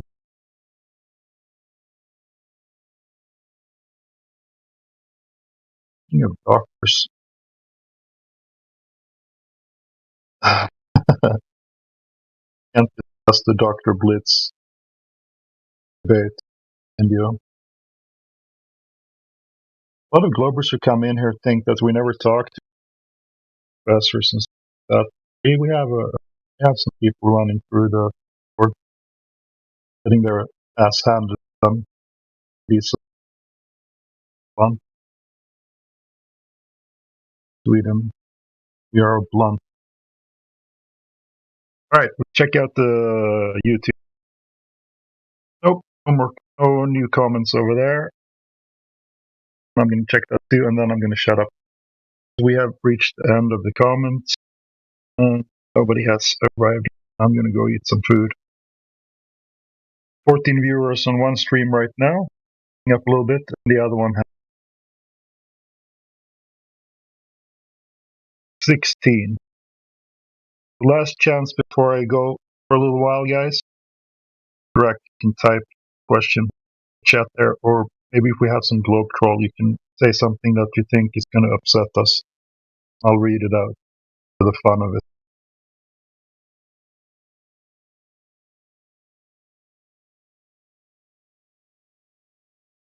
Virgo Greg says, appeal to the popularity is not fact. Correct, but he said that a while ago, so I don't know what he was talking about. Nevertheless, it's a true statement. Curvature measurements alert. As soon as we ask them for curvature measurements, they usually run away. Real quick, we should play that soundboard, whatever cartoon. Well, even I say that. I don't think it's possible to have a direct measurement of the curvature of the Earth. Yeah, I heard you say that. Yeah, that.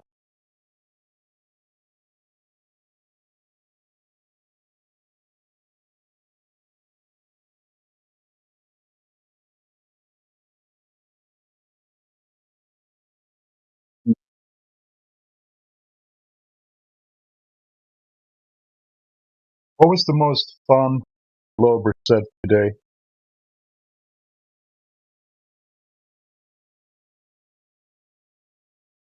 Have like a top 10 fun Globers say. Oh, I can't even remember. It was hilarious. What was it?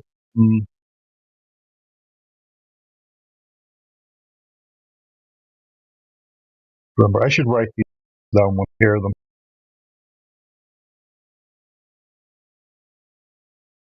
In viewers now, nobody wants to direct listening in the background. Now they have to listen to me. All right. Thanks, everyone. I'm going to go have some food. Come back later if there's still silence here. I'm going to try to read something from the rooms again. See you in a little while.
So just me, the Glober, left in here, huh?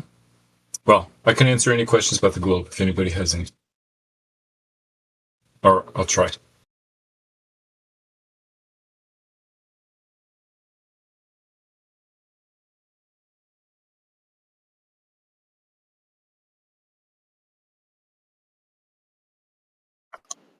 You have to fill the office of Flat Earther until we actually get back in mass. So I know you can hold the office pretty well.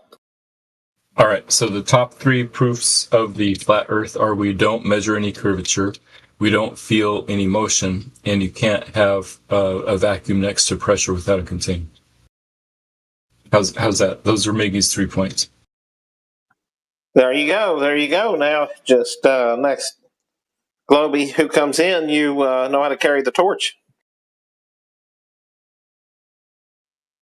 It'll be fun. I mean, Matt is pretty good at steel manning our position, so he would probably do a better job than some of the new flat earthers that come in here and talk about ice walls and the ether and stuff too.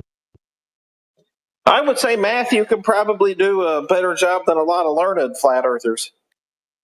Yeah, actually.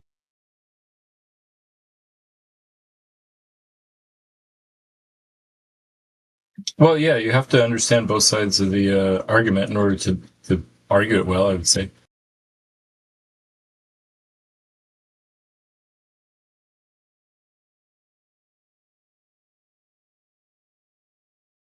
Old dude says, why are they faking the globe?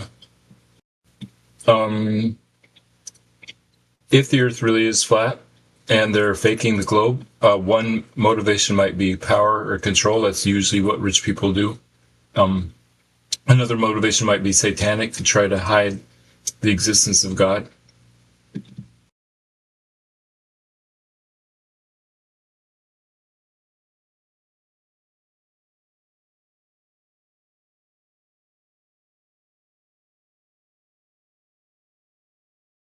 Of course, I don't think they're faking it. So they're fake lots of other things, but just not that.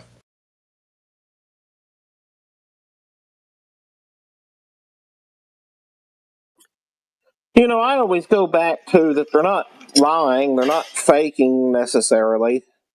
They're just, they've taken a oral tradition, so to speak, and codified it.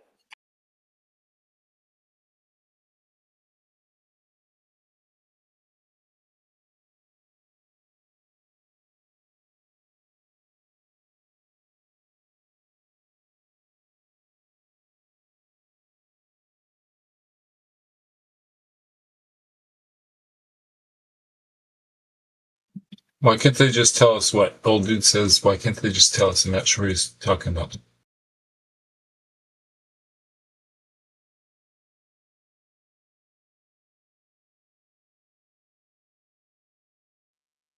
Always found the why would they lie question interesting. I mean, basically, it's about adhering to the father's traditions, right? You don't want to disrespect your parents when you're a kid. You listen to them, take the story that you're told, and you just run with it. So a few generations down the line, we have people dancing around the midsummer pole in Sweden, and nobody knows exactly why. Right? it's that kind of tradition. I don't think people lie about the globe. They genuinely believe they live on a ball, and that's how it is. Yeah, that's true for me. I'm not lying about the globe. That's what I genuinely believe. Yeah, you know, and now I got the boys hooting and hollering.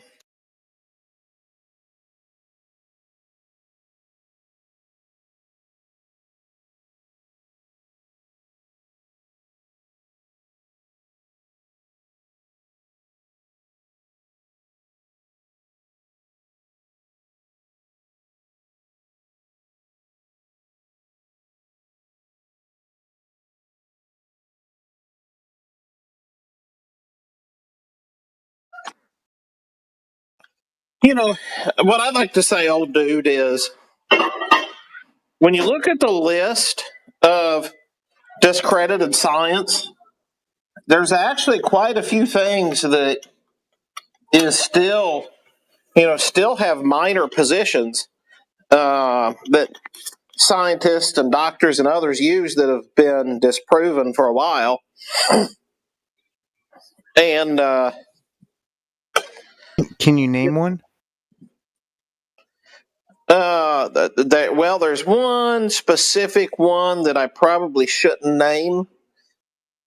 So you can't name any?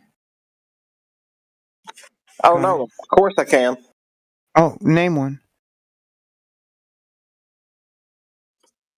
How about this? Give me a moment and I'll send it to you privately. Or you could just say it. Can you name It's something one? that would get it's something that might violate the TOS. That's why he's not saying it.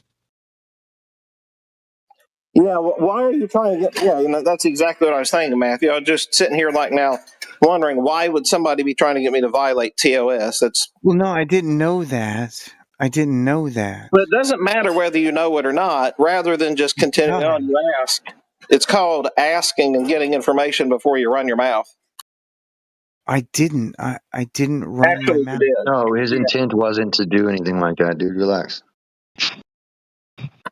Well, no, it was his intention. When I told him no the first time, I said, don't tell somebody what their intentions are, man. That's crazy. Cannot name any.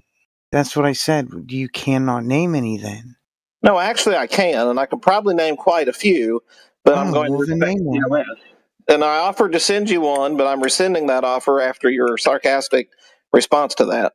I haven't done anything sarcastic, just so you know. Actually, you did. Yeah. I mean, if you perceive it sounds like you're copying. It's a cop out. Actually, being sarcastic.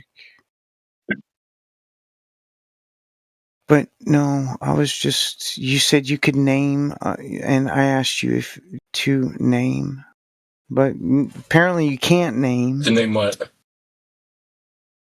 He said there were a bunch of. He said there were a bunch of theories in science that were disproven that science still uses, and I asked him to name one. He said he could not. That's not against TOS to name one of those. Yeah, he said he. That would not be against TOS to name one. Right. There was a specific one he was thinking of. There was one specific one that he was thinking of that would violate TOS, and I have no idea what that could possibly be. But hey. Yeah, and he has dozens of others that wouldn't. So is there others? I mean, is there one that won't violate TOS? Because I mean, there should be, right?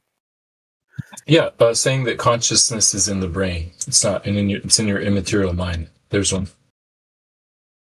That's not a theory of science. Do you remember what was asked? It's neuroscience. Well, it has not. That won't mess with TOS. Sorry. Yeah, neuroscience. No, neuroscience doesn't accept anything non-physical. That's silly. Yeah, neuroscience claims that consciousness is in the brain, and it's incorrect. There's an example. Well, no, that's not been disproven, though. It certainly has. How? You yourself have free will and choice, and you can't make choices with just a physical. If the world is just physical, you can't make choices, free will choices. Why? Because if the world is just physical, you and your brain are just results of chemical reactions in your brain. So what? What is that? So it's predetermined what's going to happen 5 minutes from now. I don't see the... Well, that's false.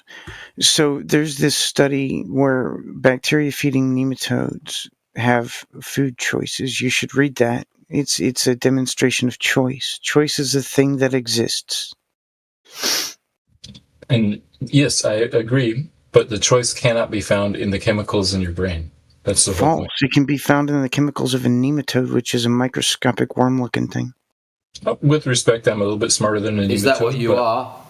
Well, so am I, but choice can be found in a nematode. That's not true. Go read the paper. Is there anything in your brain right now that will tell you what you're going to have for lunch tomorrow? I say no. No, absolutely not. Except for what's in my fridge. That tells me what I can. Well, except for the memories except for the memories that are and the experiences that I keep. It doesn't matter what my memories and experiences are in my brain. So yeah.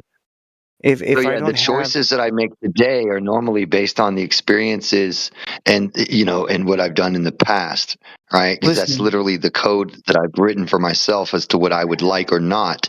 That's why I would make those choices normally, unless somebody's feeding me with fucking commercials that I'm not aware of or something subliminally or whatever. Okay. But yes, it is in your brain that you're having those choices, though, because of those memories and those experiences. Even the language that you learned leads you to have certain thoughts. But if I don't have prime rib in my fridge, I cannot choose to have prime rib. Yes, Donald, you can. You can choose to go to the store.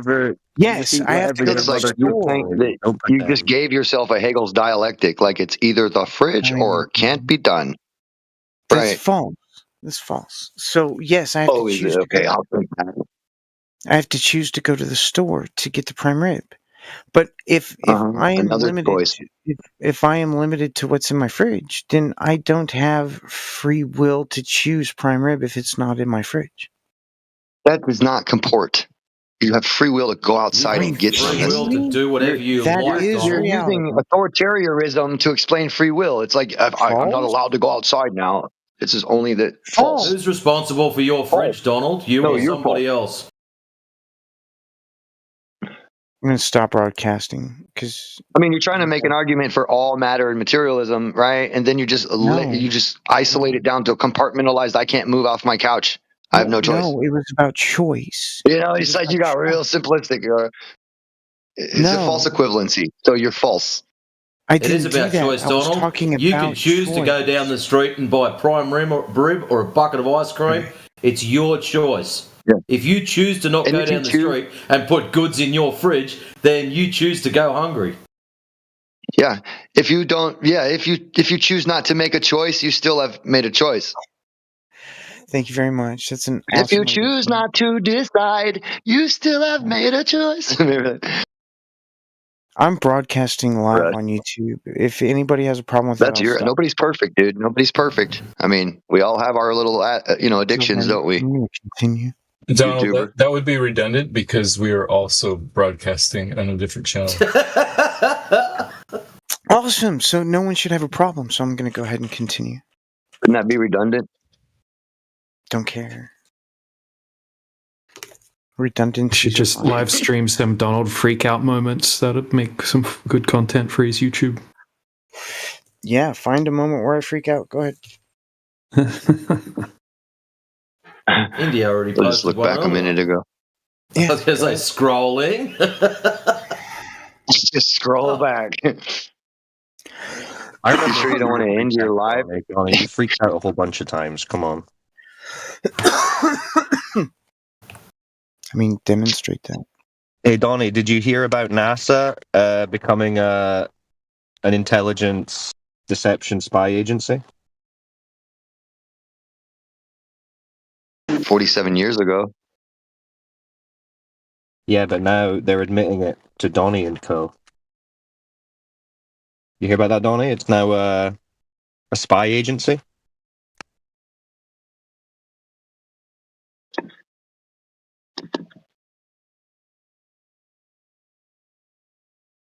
Shut it down, oy vey, shut it down.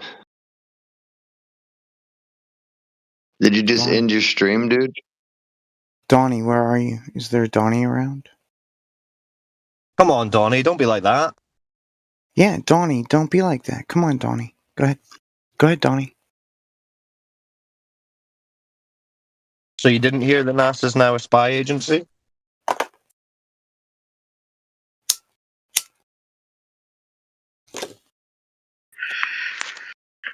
If anyone is actually watching Donald's live stream, I'm sure they're all cringing about as much as we are. I feel for you. Solidarity, folks. Thank you. What do you do on your live stream, Donnie?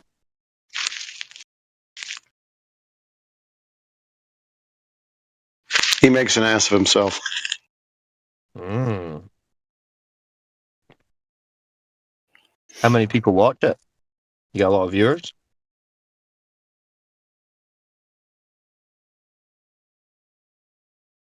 Donald C. Is that better? Yeah. Check it out real quick. Ooh, 7.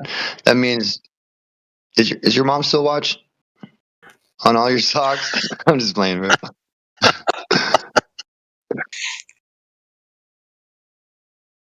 Did you say 7 people were watching? Yeah, it must have been. I don't know. I'm just playing. I'm not looking. Why was I on a good day or wrong? You're wrong. False. Missed an opportunity, dude. Donald C. Did you hear about NASA being a spy agency? Don't care. You don't care? But you did hear No. about it. No, I haven't. You haven't heard about it? Oh, okay. Well, they're now an counterintelligence spy agency, which means part of their remit is propaganda and lying, you know? I don't care. So that's like the whole globe proof, isn't it? He'll ignore that bridge while he's crossing it it. has nothing to do with the Earth being the globe at all. What, It's NASA don't very have anything to do with the globe? No, NASA has No, but nothing it to do speaks with on. It speaks about the character. It speaks about the character of the outlet, the source, right? Doesn't it? It's that they're NASA's willing not to my be this source. propaganda machine in your face. Well, you don't know that it's not your Yeah, but source, right? NASA claimed to have direct observation of the globe, which no human being on Earth does, other than these organizations claiming to go to space and see it. So they do have something to do with the globe, right? Buzz Aldrin claims to You have can put seen up it. a weather balloon with a camera. Yeah, and Buzz see it Aldrin's yourself. NASA, right? No, you can do it yourself. Do what? They're all Freemasons. Don't you Go hate to space. Freemasons? Wouldn't that be the genetic fallacy I to don't care attribute about the truth Freemasons. to their They're pretty argument about irrelevant. if they're Freemasons or not? I don't care about Freemasons. They're pretty. Yeah, no, I don't bring up the Freemasons. I'll just get them spazzing out. But, I mean, the NASA thing, I mean, that is like the only source of direct quote-unquote evidence of the globe comes from NASA, doesn't it? False. No. No? I've measured the surface of the Earth to be a globe myself. You've what? I've measured the surface of the Earth myself. Oh, how did you do that? Oh, that's a long piece of yarn. Do you think that that's the only way to measure something? Well, what do you mean? How did you measure it? I'm just that would be the only way you'd be able to do it. Personally, you know. You think that if you The think that easiest yarn is way. the only if you think that yarn is the only way to measure something, I am sorry for our education Well, how system. did you measure it, Donald? Well, I didn't say the only way. I said the only way you would be able to measure it. That seems very You silly. yourself, not you in general, not the human race. Part. I would never use yarn You, to measure. the I would never cat use that's yarn to playing measure with a ball of anything. yarn right now. You just I would don't never get use it. yarn to measure anything. That's very silly. These high IQ motherfuckers are so stupid. I mean, it's bordering on a word you guys told me not to say. All right, Donald. So how did you measure it? You're so smart that you don't even see when somebody's playing, saying a cat joke with a ball of yarn, right? You don't get it. It's like you're so intelligent that you're so stupid, right? It's like, wow. I don't get Yeah, jokes. can you let I it don't answer? get jokes. It If takes you're an gonna do actual jokes- monocle of intelligence. If you're gonna do a joke, you have to warn me, and I'll get it. But otherwise, I'm not gonna get a joke. I don't get jokes. Jokes are Donald, please. Measurements. How did you measure the globe? So I used an angle to the sun. An angle to the sun? Yes. But I thought you said you measured the Earth to be a globe. Yes. But you just said you took an angle to the sun. Yeah, I can measure what I'm standing on by looking up. I can do it in your house. But an Like angle to in the your sun? house, like How would an in angle your to the house, sun measure a globe I Earth? don't know why you're interrupting the answer to the question you asked. Well, because your answer doesn't make sense. But that's what I'm trying to explain. So I can measure your entire room just by the lights in your house. I can measure your entire house just by the lights in your house. It's very easy. All right. Can you explain your method then? It's trigonometry. Okay, explain the method. Explain what you did. So you take an angle and you measure the angle. Okay, And how are then- you doing that? How do you do that? What look tools are you using? What's your location? This kind of thing. I used a plumb bob and a protractor. Used a plumb bob and a protractor. Yes. Okay. But that would just be Taking an angle to the sun. horizontal that you're using. No. No? I'm using the plumb bob. Yeah, for vertical. Relative to And then I'm horizontal. looking and then I'm and then the looking at protractor, and then which is I'm using looking horizontal. Right. No. I'm No? looking at I'm looking at the sun. I look at the sun with the plumb bob. You look at the sun with the plumb bob. What do you mean by that? I mean, I attach the plumb bob to the protractor and I look at the sun. You attach All right, have you got? Can you share an image or a video of this, like this method? So you don't understand. Okay, so imagine a protractor. Do you know what a protractor is? Yes. Okay, so you know there's a little like empty space in the center, right? Yeah. So attach a plumb bob there. That's what you did? Yeah. And then what angle did you measure? The sun to the plumb bob. The sun. that's not the angle. What's the angle you measured? Sun to the plumb bob. The sun to what the was the plumb angle? bob. The sun to the plumb bob. That's not an angle. Maybe say it again. That is an angle. Yeah, what is the Are angle you kidding you me? measured? Define an angle. Something, I think what he was after, Donald, was something along the lines of 27 degrees, 52 degrees, 140 degrees. That's not what he asked. Okay. Yeah, that was what I asked. When someone asks me for an angle, that's probably what I would give them. That's precisely what was asked, Donald. But you kept asking about the horizontal. I didn't use any horizontals, so that's why I was confused. If you want the numbers, I can give you the numbers. That's easy. Have them written down. Saying, was it an elevation angle you were measuring to the sun? I was measuring an angle from the plumb bob to the sun. That's it. There's nothing else. You don't have to do any other words. Those are the only words You're going to have to demonstrate this, Donald, because it just doesn't make any sense right now. Get a protractor, attach a plumb bob, and look at the sun. No. You demonstrate it, because we're not understanding what you're saying, so you must demonstrate it. Yeah, that's so. Donald, you know what a protractor is. You know what a plumb bob is. Put them Can you show together. me like a diagram of what angle you're meaning? Like the angle. Show me a diagram of, or a representation of the angle that you were taking.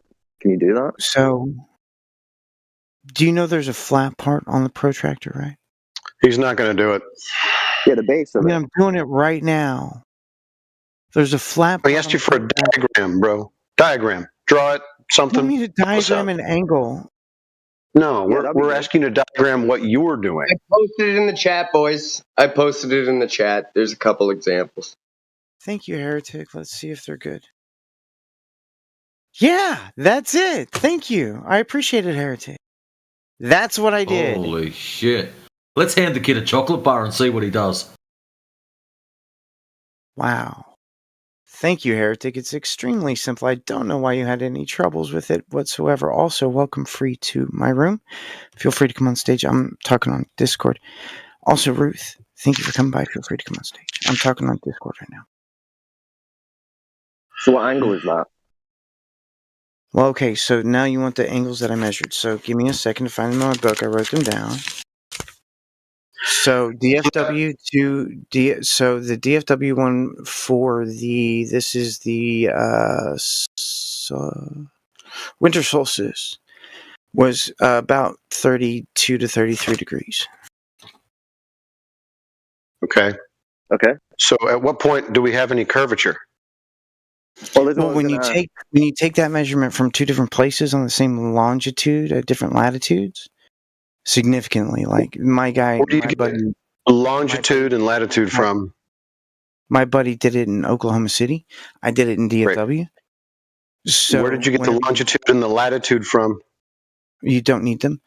So wait, you just told me that that's what you were doing, that you were using the latitudes and the longitude. Now you don't need them? I never said I used them. That's silly. I just said you do them at different. So you just different latitudes and longitudes. If you want me to delete, I will delete. Relax, bro. Relax. It's okay. Interrupt me anymore. So I'll delete. Maybe some of your listeners. I don't want you to embarrass yourself in front of your listeners. Just relax. It's okay. I'll delete longitude and latitude. Just do it on two different places. On Earth. Two different places. Okay, on Earth. And where does the curvature come in? So that's what I'm trying to. Okay. So whenever you do it on two different places and you solve for all the triangles, if the triangle that on the surface that you measure is more than 100 degrees or less than 180 degrees, it is not flat. But the triangle. Okay, so the measurement that me and my buddy took, there was there was more than 180 degrees, which means it's a sphere. So if it's If it more were than less 180 than degrees, 180 degrees, or less than 180 degrees, it's not flat. Yeah, So if it it's has to more be or less than 180 degrees it's not- perfect. Then it'd be flat. So let me get this straight. I'm standing in any given spot, so say my backyard, for example. I go outside with my protractor and my plumb bob. How the hell am I going to get a 180 degree angle to the sun? You don't have to. You have to measure the angle. So it can't be done. So what you've just given us is a load of crap. What I said was you're doing it wrong. Are you making like a triangle between these two locations, you mean? There's no Between triangle. Oklahoma and where you were? Okay, so yes, there's a triangle between those two places and the ground position of the sun. That's the triangle that you're measuring. Ah, okay. Well, Donnie, why didn't you say so? That means it's flat because your triangle has a flat baseline. Yeah. Yep. Welcome to Flat That's Earth, what Donnie. triangle- Please enjoy your stay. That's what a triangle is. If I can add worse yet. Donnie, we've had this conversation before. You failed to answer a very critical question. What was the error margin factored into your calculation?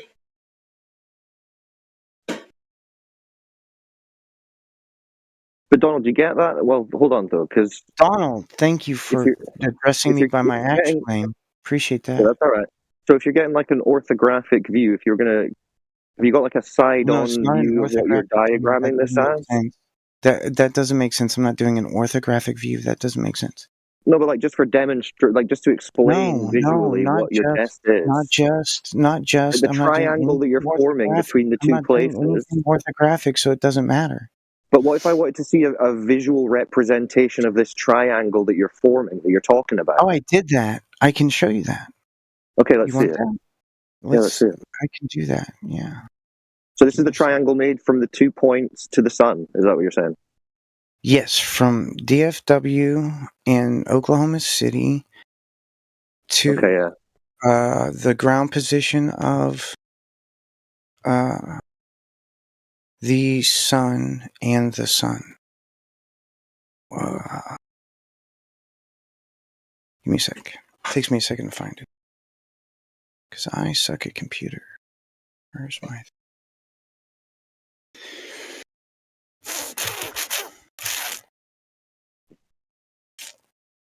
Gross. Sorry. AI images, there it is. Okay. Okay.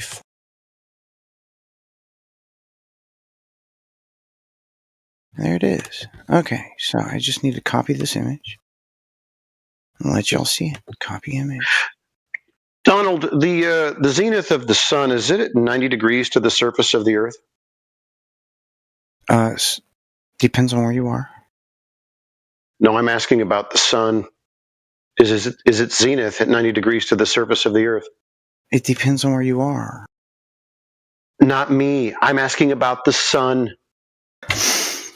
The sun always has a 90 degree zenith, yes. Okay, so there's the picture. Flat Earth, thank you. That doesn't demonstrate a flat Earth. Well, 90 degrees to what? The surface of the Earth, right? So that would be a horizontal? No, it wouldn't. But you just told me it was 90 degrees to the surface. But that doesn't make a horizontal. Yeah, it does. Can you have 90 degrees to a curve? Yeah. Okay, show it to me. Well, also, Donald, this triangle that you put Without has like a flat baseline between your two locations. 90 degree lines on it. Yeah, he'll invoke one that's a tangent plane. So the top point is the sun. The bottom point is the ground position of the sun. The left point is Oklahoma City. The right point is DFW. Take all of those, measure them up, and the surface, the bottom triangle is the thing that is calculated, and it always comes out more than 180. All right, Donald, there's no 90 there, bro. Are all your lines straight? There is a 90. Show it to me, Donald. Hey, Donald, are all your lines straight? This is very important. Your lines are straight? Doesn't matter. Triangles are not Ari, defined. no, I need to know. It's a very important piece of clarification that needs to be addressed. Why? Is that yellow line? Is that yellow line 90 degrees? Are all your lines straight? No. No. They're not straight. It's not a triangle then. Then you don't have angles between them. False. What's a non-Euclidean angle? I mean, you're just false. You don't have an angle between a straight line and a curved line or two curved lines. Of course I do. Of course I do. No, you don't. No, you don't. Demonstrate. Of course I do. Why wouldn't I? Demonstrate it. Donald, just demonstrate it. A protractor doesn't have a curved baseline, though, Donald. It's a flat baseline, right? Are you kidding me? Well, because you're talking about getting an angle off of a curved. Have you ever looked at a protractor? Have you ever looked at a protractor? Yeah, there's a protractor in the side shed. It's got a flat base to it. Yeah, and it's got a curved part also. Yeah, we're talking about the base of it. Yeah, that's how you look at. You use that part to look at the sun. And then you'll see that the increments along the curve are straight. So the line that comes from the baseline and passes through the curved part of the retractor is going to pass through it in a straight line. Yeah, so the protractor utilizes straight lines, Donald. Doesn't it? Except for that big curvy part, of course. Yeah, but the angle, nobody uses that curvy part. The baseline Nobody uses the curvy part of the a increments protractor. of the angle. That's not the angle, though. Well, the angle is from the baseline to Nobody uses the curvy part of a protractor. Is probably the funniest, dumbest thing I've ever heard in my entire life. Donald, but the angle is from the baseline and then drawing a straight line, uses right? the curvy part of a protractor. No, they do. The line that passes Donald, through it. whilst you're having is your straight. spaz out, Nobody uses the curvy part of a No, protractor. listen. The line that passes through the curved part of a protractor is he's having a straight. meltdown. Here we go, a classic Donald C. Here it goes. Yep. He's having a meltdown. I needed this. This is a good early Christmas present. A Donald freak out. I didn't think I'd get one. Nobody this uses time of the year. curvy part of a protractor. He's still repeating it. Someone lift the needle up and put it in another part of the record, please. That is hilarious. Donald, the angle. Is Matthew Learns still in the chat? Because he's a maths professor. He must know about protractors. Or did he leave? My brain is weird. Your brain is weird, Donald. That's why. Because it's straight lines that you're using for your angles, Donald. If you're using a protractor, anyway. I'm sorry you broke up. I didn't hear what you said. You were roboting the whole time. I'm saying it's for your angle, you're utilizing straight lines. Like a protractor, you use the baseline and then a straight line up to one of the increments for the angle. Right? I don't care. You don't care? No, he doesn't care. Okay. Well, it kind of debunks this whole notion that you've somehow proven a curve with these straight lines. Because there's no curve. Of course there is. Where's the curve? When the triangle equals more than 180, that's the curve. Well, no, because it can't be a triangle. That's curve. mathematically Of course, it can be a triangle with a.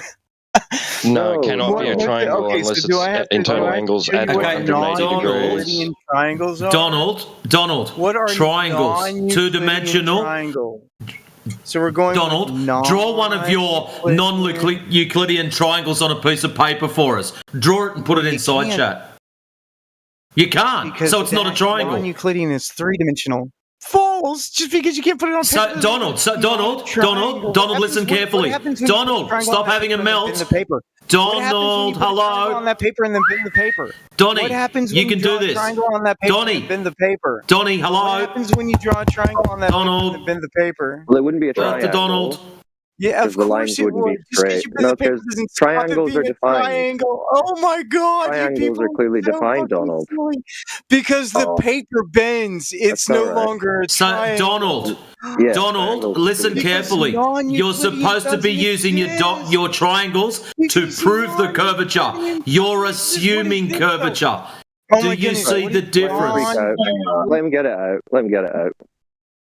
You can have your little meltdown, Donald. Non-Euclidean geometry. Bro, is a protractor used for non-Euclidean triangles? Is that what you're saying? No, I didn't use the protractor for the non-Euclidean part. But I thought this whole thing was based on you using a protractor, making a non-Euclidean triangle. You said. No, I never said that. That's what you just said. Yeah, That's you not just at all what said I it's said. a You're just protractor. lying now. The So angles of the sun. Plum Bob protractor. I used a protractor. I used a protractor for the Euclidean parts of it. I did not use the protractor for the non-Euclidean parts of it. Yeah, so check this out, right? So Don, you take two angles, actual angles, right? You do some math and you recognize that the total sum of all the angles between point A and whatever's in the sky and point B and whatever's in the sky, right? If you try and connect point A and B, right, there's a problem. The number doesn't add up to 180 degrees. In fact, it's bigger. This is where the problem. Well, the problem in the sense of if you're trying to make an actual triangle, it doesn't add up to 180 degrees. I mean, right? you can have non-Euclidean triangles. That's okay. Right. So this is where the dilemma comes in. You wouldn't measure that. You don't measure that. Let me finish. This is where the problem. Watch this. Okay. The dilemma arrives at, okay, we don't have 180 degrees. Okay. So therefore it must be some warped triangle, right? That you're going to call non-Euclidean. By inferring that the ground is curving. I'm measuring. By inferring. You wouldn't be able to get an angle. Wouldn't be able to get an angle. By inferring. No, not hang on. He wouldn't be able to measure an angle. I understand this. Here's the problem. Okay. You're inferring that the ground must be curving. That would be one explanation as to why nothing adds up. Okay, well, he said his measurements. He said his measurements. He wouldn't have angles to add up. He said his measurements were based on Euclidean triangles. Right, so we acknowledge that in his you're saying that a basketball can have lines. So is this possible? Here, let me show you a picture. I'm going to finish something. Okay, we acknowledge. I'm going to finish something. We acknowledge. I think many of us do that in your worldview. Okay, you can take an angle, quote unquote, from a tangent on a curved surface, right, to another. That's not what he's doing. To another line. He's not invoking tangents. He's not, but he's implying that because that's how. No, he said he's not. He's saying he's measuring directly the angle between two lines. He's not invoking a tangent plane. It's impossible. No, he's not. He said he's Here's the doing Euclidean. Thank you, whoever put the thing above. Euclidean triangles on using a protractor. He's making Euclidean triangles. So he's doing it flat. He's doing it flat. Euclid. Donald. Hang on. The first angle, right, taken is from a tangent plane, right, on a curved surface. Okay, they move somewhere else along that curved surface. So does this basketball I'm going to fucking finish, Donald. Does this Thank you very much. I'm going to finish. What's that? Right? What's that? Cross I'm going to finish, or I'm going to put you on mute. Okay. So you're at point A on a curved surface. You take a tangent. Okay. Then you take your angle to something. I never took any tangents. I know you didn't. Right? But you have to. It would have to be the tangent plane. You have to. We're going to take the argument if you're going to find. Mick, don't argue against something that he's not arguing. We'll deal with what he is arguing. He's arguing that he's forming Euclidean triangles between two locations on Earth. I understand that. And that's a flat baseline between the two. Right. So then we don't need to go further than pointing out to Donald that he's just measured a flat Earth between those 2 points. If he doesn't, yeah. The issue though is even if we get to the point where he's got something, okay, that's 180 degrees or more than 180 degrees. I've asked him this in the past. I want to get an answer. Okay, what he did to account for anything that would actually create an error, right? Some sort of precision metric, right? In this whole process, to do that anymore. Why not? Right? Why not? Because if your protractor is only precise to one degree, right? You're going to round anything that you actually take, right, to 1 degree. Rounding like you're talking about. No, well, of course you didn't, but you have to if you're actually going to be precise, right? False. Rounding and precision are opposite. No, well, dude, if you fail to round something, you're not taking into account the precision. right? Okay. This is irrelevant. You get an error margin. If you fail to take into account the precision, you can't account for any error margin. Well, just on the question I of precision. did account for error margin, just so you know. Okay. Okay. How do you do that? Just on the point of the error or precision, could you describe what your setup was with this protractor and plumb bob and how you took the angle? So I had a weight, and I had a string, and I had a protractor, and I connected them all, and I took the flat part of the protractor and looked at the sun. So my margin for error is about 1 degree. Wait. So hold on. What kind of what kind of protractor was it? What size was it? It was a regular protractor, like from the dollar store, just like any protractor you buy at the dollar store. Well, I mean, you get ones that are like 7 centimeters across for like maths and workbooks. You get larger ones. What size of a protractor did you use? Hey, better still, if you've still got it, show us. Yeah, I would like to see the protractor you used if you've got it. What the fuck? It was a protractor. They're all the same. They all measure They're not angle. all the same. No, they're not all the same. They're all the Donald. fucking same, dude. No, so could all you protractors, just all take show us your are the protractor. Show us the protractor that you used, if you could. I don't have it anymore. This was like 20 years ago. Okay, well, could you Google the picture of the one you used? You say they're all Just the Google same. protractor. Mine will be about the same as that one. This is Okay, nonsense. well, could you post the one that yours was like, and then every protractor in every math class in America or the as a weight for the pendulum? What did you use as a weight for the pendulum for the plumb? Oh, I used a flint knapped arrowhead. A flint knapped arrowhead. What made you choose that? Seems a bit random. It was the coolest thing I had within arm's reach at the time.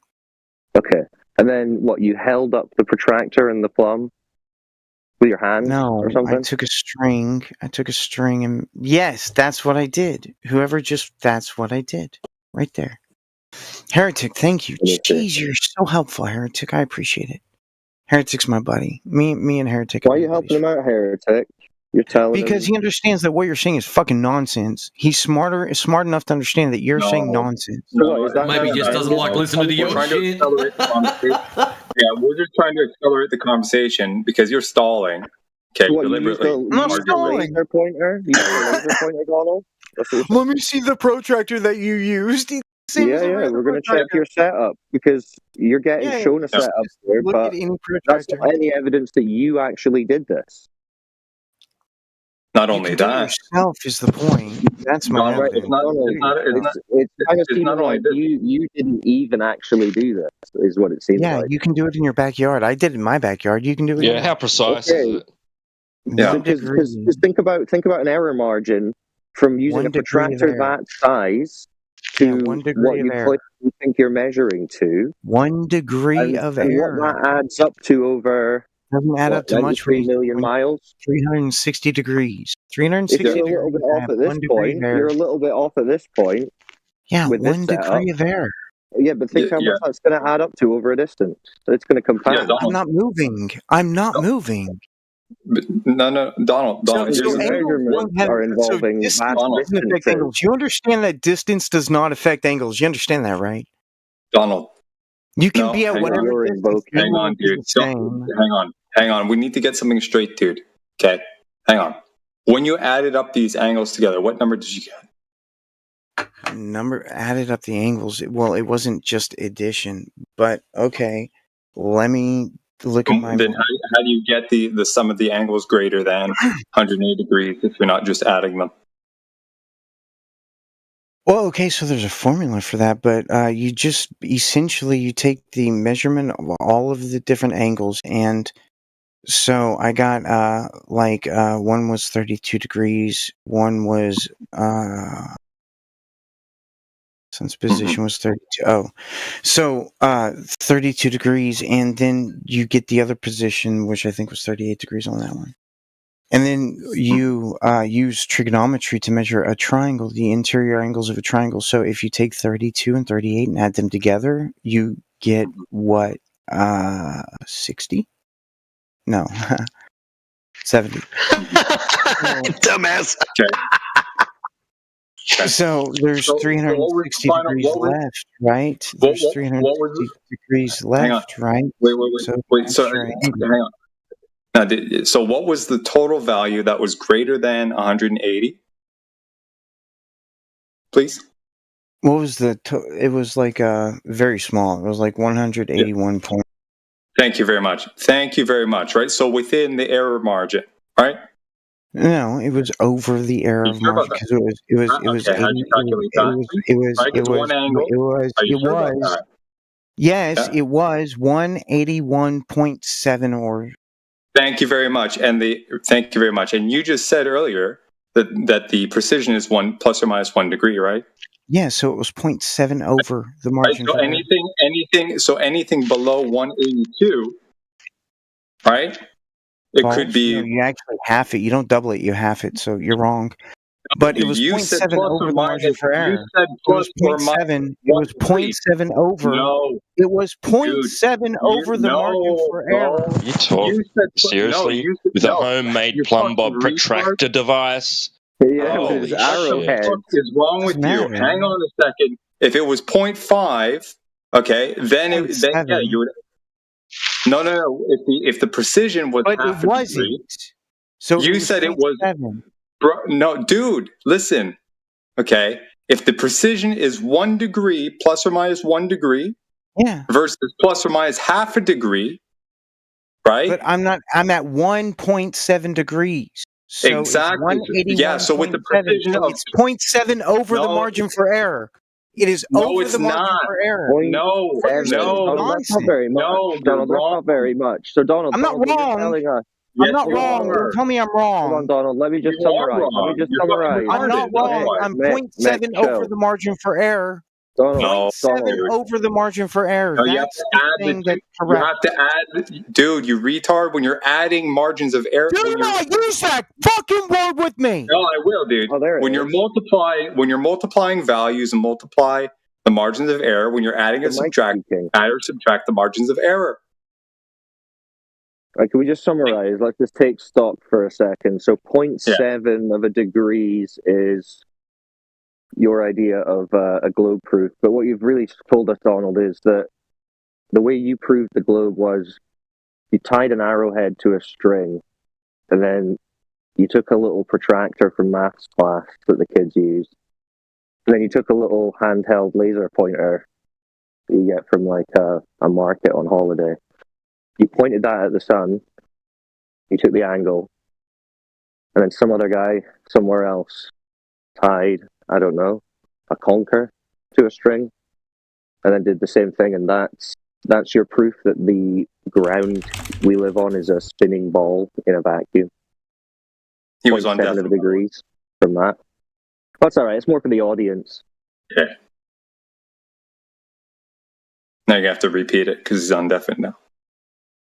Yeah, Donald, I was just saying. So you hung an arrowhead on a string and took a children's maths class protractor and a laser pointer, pointed it at the sun, and that is you telling us that the Earth must be a spinning ball because you did that, and you got 0.7 of a degrees globe, apparently. Do you think that's a good globe proof?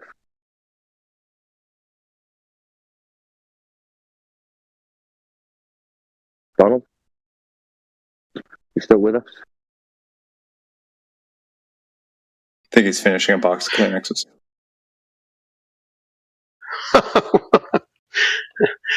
Well, you extracted the last of the Christmas juice from Donald here. No. Yeah, guys, just keep in mind, right? If we go by what he said, margin of error is plus or minus 1 degree. So it could be 1 over or 1 below. Well, how did he work out his margin of error from that setup, though? Where's that? Well, the margin of error, the way you would go about that is with the tool itself. So if it's only precise to 1 degree, right, then it could be anywhere between, if I take an angle and I get 10 degrees, right, and it's precise to 1 degree, well, it could be 11, it could be 9 type shit. But if it has little tickers in the middle.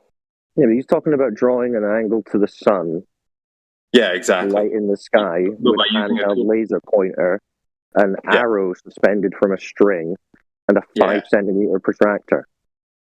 Exactly. Yeah, the whole the error margin is 1 degree and it's 0.7 over. I mean, not really. No. What he's saying is, with a precision of 1 degree, okay, taking the first angle, right? Then you add that to a second angle, right? So it could be plus. The error margin can be anywhere between plus 2 degrees and minus 2 degrees from the total. I only took one. False. I only took one measurement. The margin for error at 1 degree. That's that doesn't help you out. Oh, what about your buddy? What about your buddy? You're taking his angle He too, right? also had a single measurement of a single degree of. Well, that's even worse. No, it's not worse. It's exactly the same. Wait. Is it plus or minus 1 degree per angle, or for the total sum, i.e., 0.5? Okay, how do you arrive at that, sir? Does your tool have a precision of half a degree? You look at the device you're using to measure. Does it right? And if it's not precise enough to get a half a degree, you go with a full degree. So I went with a full degree. Okay, per measurement. Yeah, per measurement. Thank you very much. So the full degree precision per measurement, and then you have 2 measurements. Margin for error. Excuse me. 2 independent measurements from independent devices that have independent margin for errors that don't stack. Right. Yes, they do. No, they don't stack. That's silly. Yes, they do, dude. Yeah, they don't they do. stack because there's only one measurement. Yes, there's only one measurement from each device, so they cannot stack. Yes, they do stack, dude. They don't stack. Watch it. Yeah, because watch this. If your first measurement is off by 1 fucking goofy. Also, no, dude. No. Go back to school, dude. Okay. If your first measurement is off by 1 degree, and the other one is off by 1 degree in the same direction, then the total off. No. Yes, it is. No, dude. So you've got 2 angle.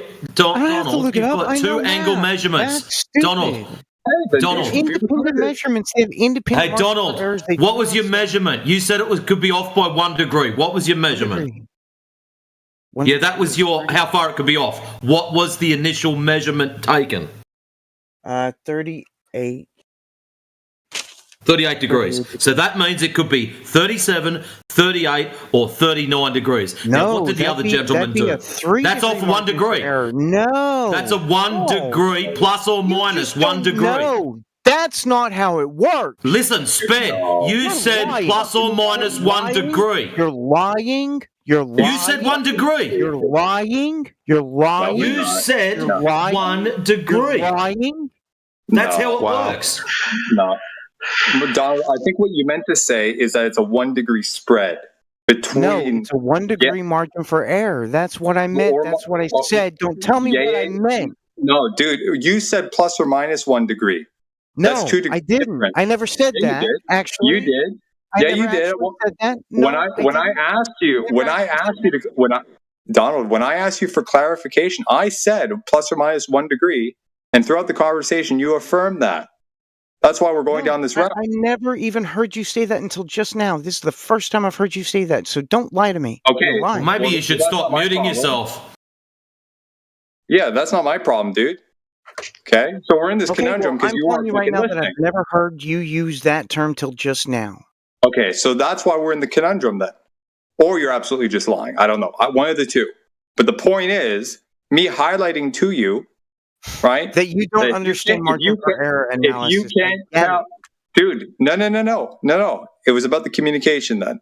Okay? So if you take an angle, if you mean to say that you take an angle, okay, and the thing has the precision is by 1 degree, okay? That would mean No, there is a that 1 would degree mean margin for error. That's what I said. There is a 1 let degree margin for error. That's the only thing I've ever said. There is a 1 Okay, degree so on the margin for lines error. of margin for error, Donald, if you take a 1 degree reading margin for error. of, yeah, 1 degree. I'm going to give you your 1 degree. So if you take a reading of 38 degrees, that means 1 degree could be 37, the other 1 degree on the opposite side could be 39. No, false. So You're a fucking idiot. You're not qualified for this conversation. Let me explain to you. Let me explain to you. One the degree whole of margin margin for is error the means entire that space. Yeah. So it's plus or minus half a degree, right? Because it would be half a degree over or half a degree below, and that spread, that's why I use the term, is a full degree. So if you take a measurement of 38 degrees, it could be anywhere between 38 and a half and 37 and a half. Thank you for clarifying that. That makes sense. The only reason why I pushed for clarity on this is because when I specified, or when I inquired if you meant a full degree plus or a full degree minus, that's a 2 degree difference. Thank you very much. Okay. Yeah, so in that like he said, Yeah. if it's at 38 and it has a 1 degree of margin for error, it would be at 39.5 to 38.5. Correct. Or 39.5 to 30. Now, the problem that you still have is that these things stack. They don't, because there's only 2 measurements.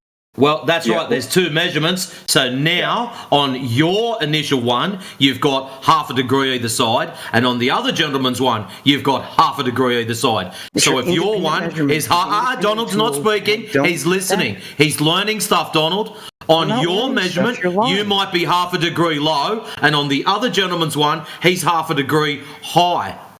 So that's your maximum spread for both of them, giving you more than what you're claiming. False. You're lying. It's the opposite. No, I'm not lying. I'm giving you the information that you've given us. I'll explain. I'd love to explain. You're not going to be able to explain away this one. You fucked up, Donnie. Deal with it. I love to speak. I know. That's the fucking problem. You speak shit. So whenever you take the different measurements, there's only 2 measurements in 1, 2, 3, 4, 5, 6, 7, 8, 10 angles. So in 10 angles, there's only 2 measurements. So it washes out in the averaging of the 10 angles that you calculate. But you're not taking 10 angles. Anything. I am. Hold on. He didn't take 10 angles. He took 2 measurements of an angle. Thank you. There's not 10. 2 measurements equals 10 angles and triangles. You understand I can make No, you only measured 2 angles. Yes, but I got the solution for all 10 triangles involved. You can't derive the other angles from the 2 that you took. You can only measure 2. Well, you're doing it incorrectly then. Do you need me to post here? Here it is again. Oh, that's the basketball. Never mind. Let me post the thing again. Yeah, I know. I saw your little diagram. You only took 2 angles. So within your 2 angles, you have a margin of error that is the measurements that you got with those 2 angles is well within the margin of error. So you got 190 or 108 degrees. So you measured a flat Earth. Good job. 360. No, there's 360 degrees, by the way. So listen. How many angles are in 360 degrees in a triangle? I want you to tell me how many angles. No sidestep. Get back to your inaccurate measurements. Can you tell me how many angles are in this picture? You're telling me there's 360 degrees total within a triangle, Donnie? Is that what you're telling me? Yeah. Or 180. No, every triangle has 180. Sorry, you got me. Oh, okay. So you got 180 degrees measurement. So you measured a flat Earth with a triangle. No. Good job. That doesn't make sense. How many angles are in this picture? This one that I just posted underneath the basket. How many of those angles did you measure? How many of those angles did you measure? I measured 2. Thank you. Welcome to Flat Earth. And then I calculated the rest. And the rest. I know. You only measured 2, though. More than 180 degrees. That one on the bottom? Yeah, you measured 2 angles. Perfect. It equaled more than 180 degrees. So welcome to... Oh, man. Well, you should measure it again. Here's the problem, dude. You already measured a flat Earth when you set up your little measurement device. You used a plumb bob, right?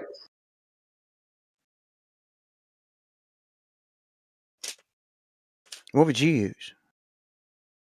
The plumb bob is vertical, yes. Sure. Vertical is perpendicular to horizontal. Okay. So the surface of the Earth that you're measuring across is horizontal. Those two things have nothing to do with each other, just so you know. Well, so is the plumb bob not vertical? The plumb bob is vertical. Shut up, you fucking nigger. Is it perpendicular to the horizontal with the surface of the Earth? Well, I mean, horizontal and surface are not the same thing.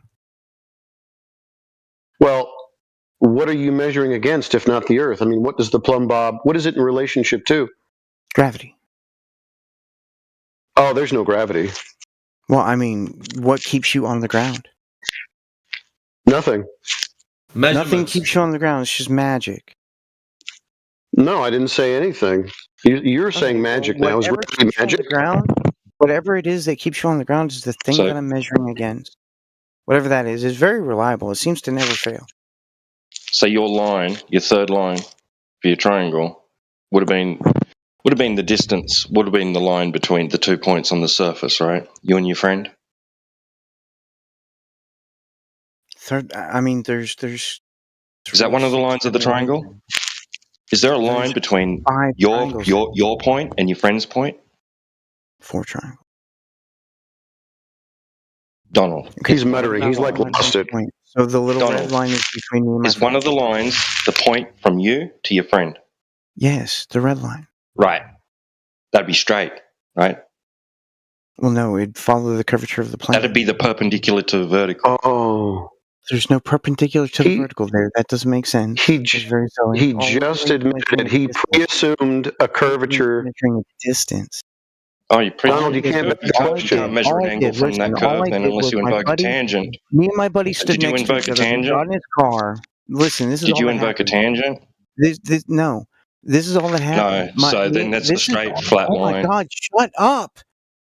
My buddy got into a car. Oh my God, my buddy got into a car and drove in a straight line. That's all that happened. We measured, we read the odometer on the car. Straight line there. That's what that red line is. Are you using that for an angle measurement? Are you using that line for an angle measurement? No, I'm not. No? No. So it's not part of your triangle then? It's part of the triangle, but I'm not measuring it for an angle. Oh, so, wait, what? That's one of the results of the calculation. Bro. The angle of that triangle is the result of the calculation. It's not something that I measured. It's the result. It's the thing that I'm trying to get to. It's the result of all of this. Is the measurement of the surface. That's what I'm doing. That's what I did. I measured the surface. Yeah, and you said that there was a straight line that you guys, measured between each other, right? Your friend drove in a straight line? It followed the surface of the Earth. Whatever the shape of the Earth is, it follows that surface. Yeah, and you said it was a straight line earlier. So you have a straight, flat baseline, and you measured an angle. Yeah, so welcome to Flat Earth. I-35. Great. Is that a straight line? Say that. That is the dumbest thing y'all could ever say. Y'all need to stop saying. Don't get upset, man. Relax. So your friend drove a straight line. That's another thing y'all need to stop doing. So your friend drove a straight line. That's a very stupid thing to say. And between each other, there's a straight line. So you have a flat Earth, and you're measuring an angle from it.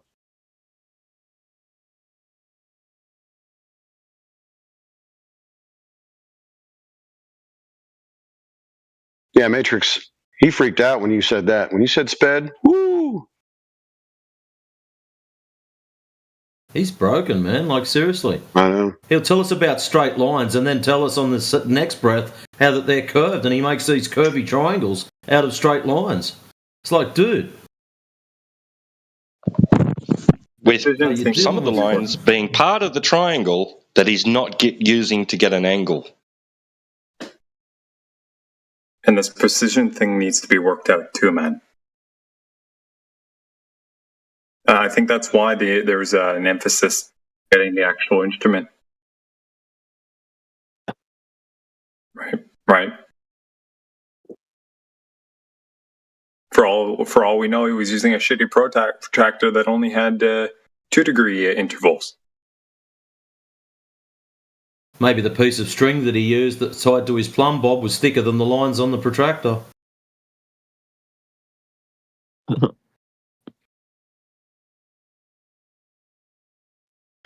So, are you guys ready to? How does he even know he's got this freaking laser pointed at the sun?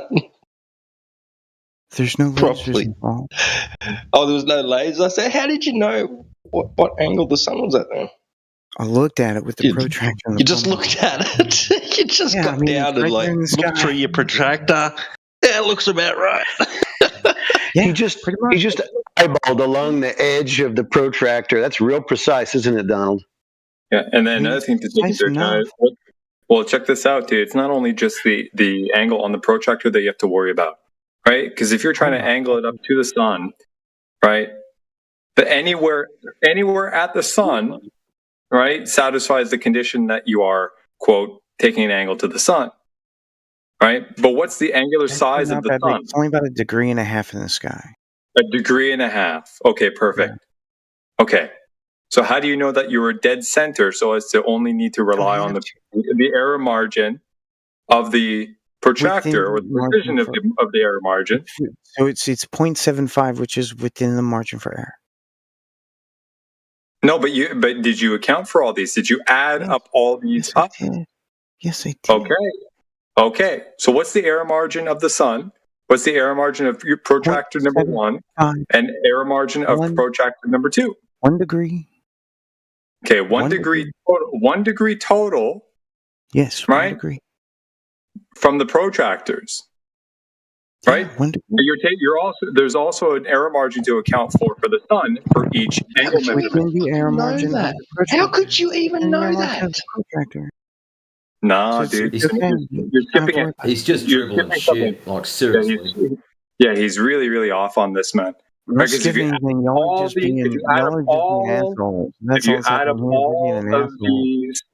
add up all of these error margins, they equal up to less than 1.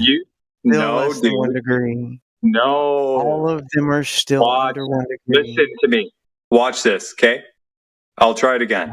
Okay, now that we're considering the sun in this, okay, which we did before, which we did not before, which is very important. Right? Angle number 1 at the protractor level. Okay, you're zooming into the protractor. It's got intervals of 1 degree around the curved part, right? Right? So each of these things has a precision. I'm not worried about the curved part. I don't care about that. What you're saying is nonsense. Just so you know, you're talking gibberish. No, can you shut the fuck up? Okay? So you have an error margin of 1 degree.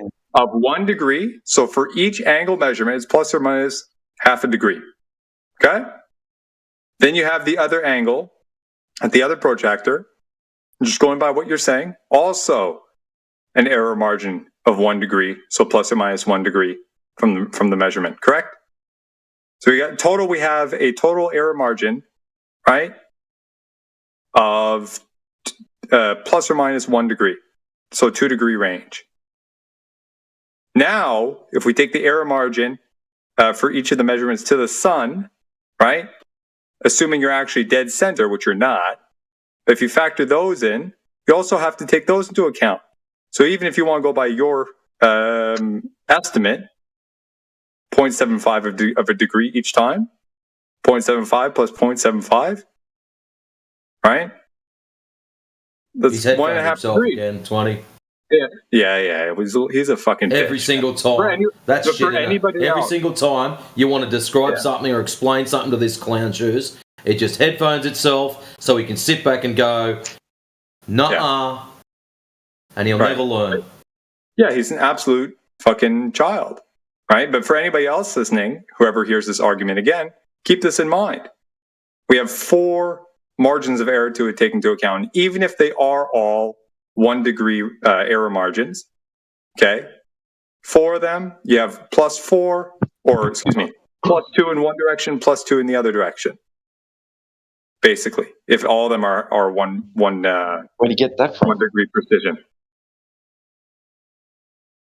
Okay. So plus 2. Where do you get it from? Like the actual precision? The error margin, yeah. Well, on So the you've got a instrument, tolerance. So yeah, each time you take a measurement, you've got a tolerance. So let's just cap it at 1 degree. So he takes a reading of 40. That means it could be 39, 40, or 41. So every single time you take a measurement, you could be out by 1 either side. So if you take 2, you could be out by 2. Not accounting for user error. No. There's everything to take into account. But even if you just go by the strict instrument itself, right? I think Which is a cheap $1 store fucking thing. The thing could be manufactured bad too, right? But even if you assume it's not, right, there's still problems. Okay, so you have a and he's eyeballing it through a cheap $1 retractor hanging from a piece of string, weighted with an ancient arrowhead. Oh my god! And he's looking, and he's just looking through it at the sun. You kidding me? Yeah, and where's he pointing on the sun? At the edge or in the middle or whatever? And did his buddy also point at the same spot? Right. That's why taking all these error margins into account is necessary. So the error margin on the first projector measurement, right, it's plus or minus half a degree, right? So there's your 1 degree spread, 1 degree error margin, plus 0.5 up, plus 0.5 down, right? Assuming, of course, his protractor is 1 unit intervals, which most of them are. We'll grant him that. Okay, so plus 5 up, plus 5 down, minus 5 down, right? Both of them added together, you have a total range of plus 1 up and plus 1 down. Great. But then, as he mentioned, right, there's an angular size to the sun, right? That would also have its own error margin that you'd have to take into account twice because you're taking 2 angles to it. Okay, so if that has a precision of, let's say, 1 degree, right? So the error margin is plus 5. The range is plus 5 up, plus 0.5 up, plus 0.5 down. All this shit, you got a total of plus 2 up or plus 2 down. So anywhere between 182 and 178, there's no fucking way to prove to be any more precise than that with that instrumentation. So you can't really draw any conclusions from it. Absolutely asinine. You could take that route, right?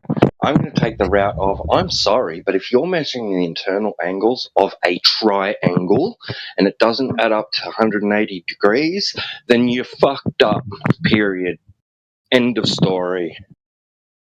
His way out on this is he's taking the assumption that the horizontal, right? And he didn't use these words explicitly, but he inferred it or implied it in what you guys, in what you were saying to him earlier, right? When he was saying that something about the vertical is perpendicular to horizontal, but horizontal is not the ground. He used terms like that. He's implying that the horizontal plane, right, is tangential to the ground at that point. This is why I was harping on this. No, it can't be. It can't. One of the lines of his triangle cannot be a tangent plane. It has to be. It can't be. It can't be if the line that he's measuring, but if one of the lines he's measuring between is between 2 points on the surface. Can't be. But he's not, though. He's taking an angle to the sun. No, he's taking an angle to the sun. Okay, he's saying that there's a triangle that's internal angles don't add up to 180 degrees. Where's this triangle then? Exactly. One of the lines is on the surface of the Earth. It's between 2 points on the surface of the Earth. That's one of his lines of the triangle. That's the part that he has to say isn't adding up because it's on the surface of the Earth. That's what he's trying to say he's measuring is the curvature of the Earth. I personally measured the curvature of the Earth with my protractor. Plumb bob. Yeah. This whole thing is just fucking dumb, man. Yeah. Just the instrumentation part is enough.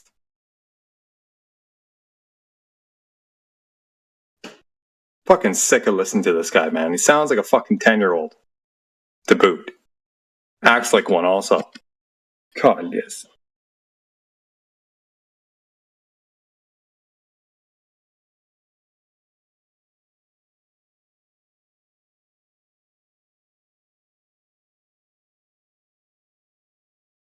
Yeah, those are Scott Mackey friends. Don't worry, Special Ed's in chat. Hi, Scott. Hey, how's it going, guys?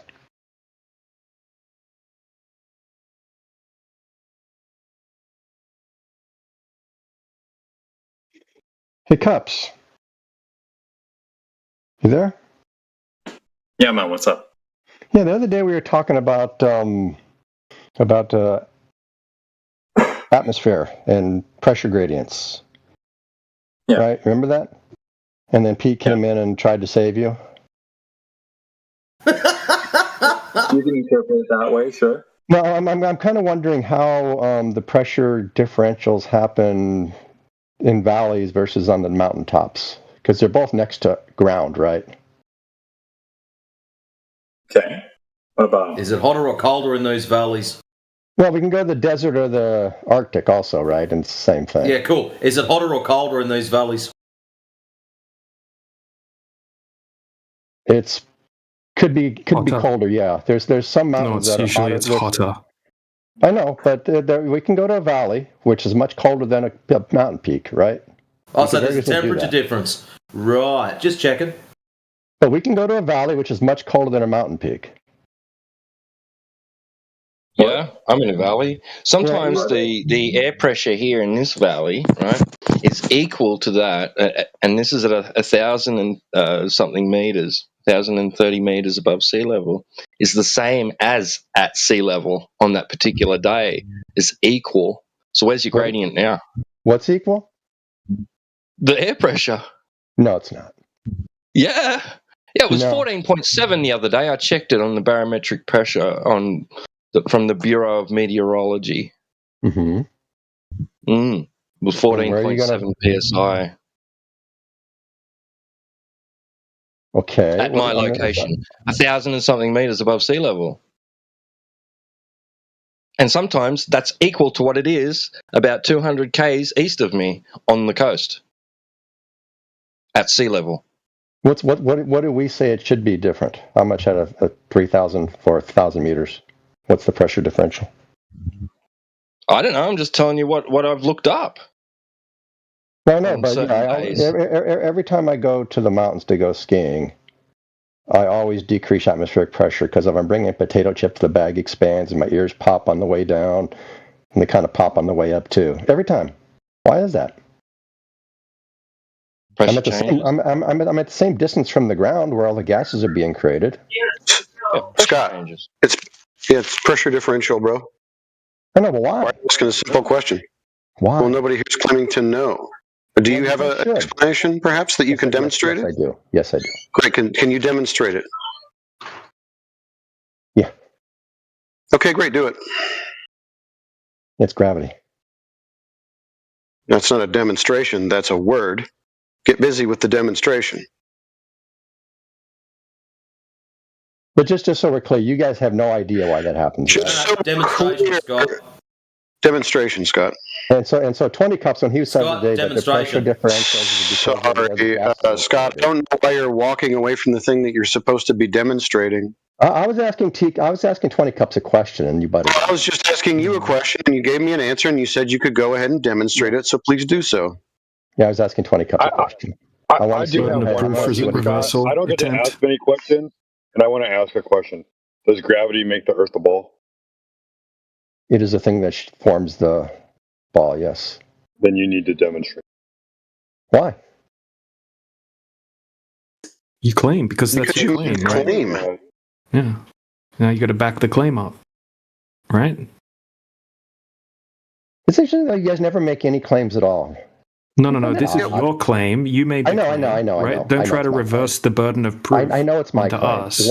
Why don't you welcome the burden of proof? I'm sorry, Scott. Just demonstrate the claim that you made. I mean, we're doing ourselves a favor by not making ridiculous claims about things that we don't understand. You are, by the way, so you need to demonstrate your claim. Okay, so just so we're clear, you don't understand them. Well, understand what? You've made a claim. I want to see it demonstrated. Pressure gradients in the atmosphere. You don't understand it, right? No, we just observed that. Yeah, we don't understand it. You could tell, but you're willing to demonstrate for us how it does work. I want you to go ahead and do it. I mean, you may think it's a win to kind of point out that the flat earthers apparently don't understand what causes, pressure gradients, but we're actually trying to get you to demonstrate because you said you know. So I want you to demonstrate it. I know, but I'm not going to, right? Yeah. Oh, okay. So you're going to make a baseless assertion and then run away. Is that about right? Asking 20 cups a question, man. Baseless assertion and then run away. Is that right? You guys always need to come to each other's defense. What are you afraid of? Sorry, Scott. Just say yes. I made a baseless assertion and now I'm running away. That's all I need to. Now I'm running away. So can I ask 20 cups what he thinks of atmospheric pressure now? 20 cups. You still there? Yeah, man. What's the pressure? What's the cause of the pressure differential as I go up to the mountains to go skiing?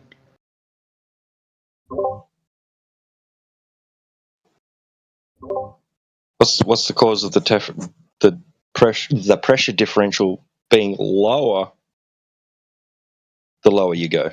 That's not the question. I've just looked it up, right? Right now, where I am, 1,010.8 millibars.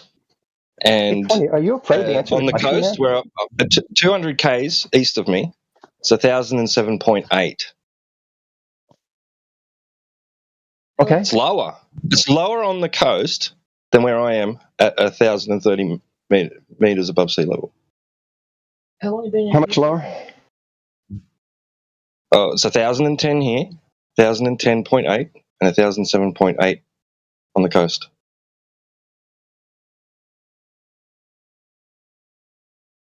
Okay. What should we expect?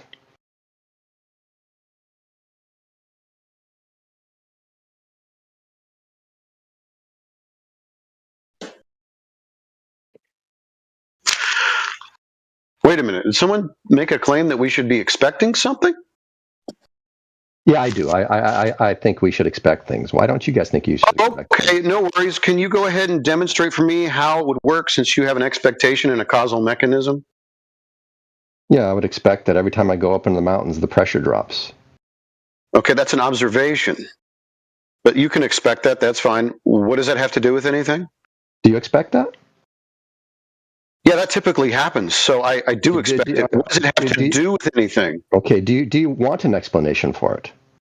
No, I want a demonstration as to why that would occur. No, but do you want an explanation for it?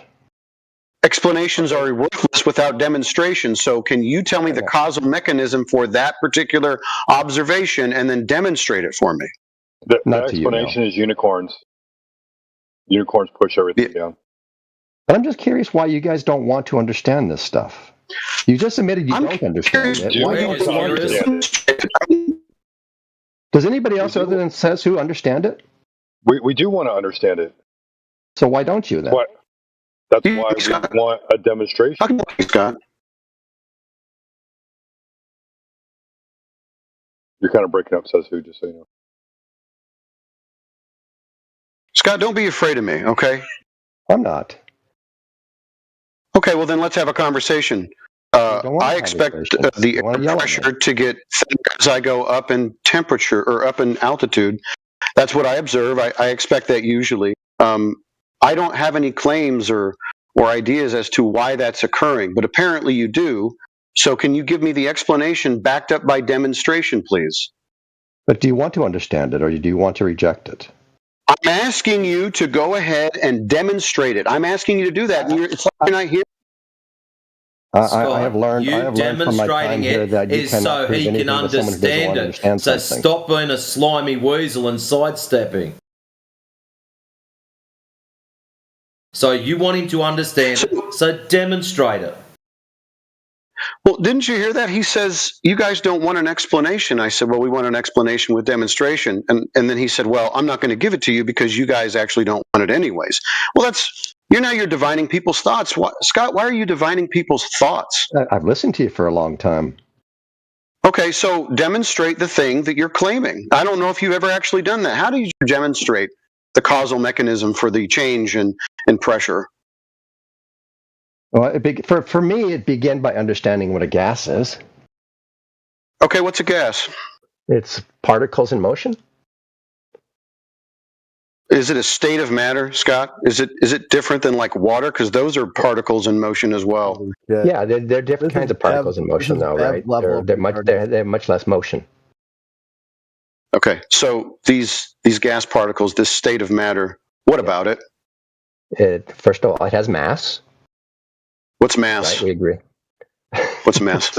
This is the part where you don't want to understand, because you know what mass is. You just said mass, so I want to know what mass is. Citation, please. What are you laughing for, Scott? Can't you provide it? Because it's interesting how you can go to a class and physics class, right? And the first thing they tell you is mass. Answer the question, Scott. We're not every interested in the 18-year-old in there goes, okay, mass, I got you. Yeah, you're using terms that we would like defined, because some people say mass is one thing and other people say mass is something else. Mass is a gathering at church. So you've got a gathering of church doing something. Oh, boy. No, mass is the thing that resists change in acceleration. Mass is the thing, so it's a thing.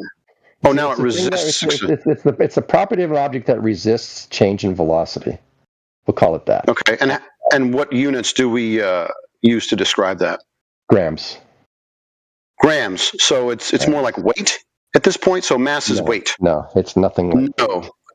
Weight, when you combine weight with gravity, you get weight. I mean, when you combine mass with gravity, you get weight. Gravity. Okay, gravity. What's that?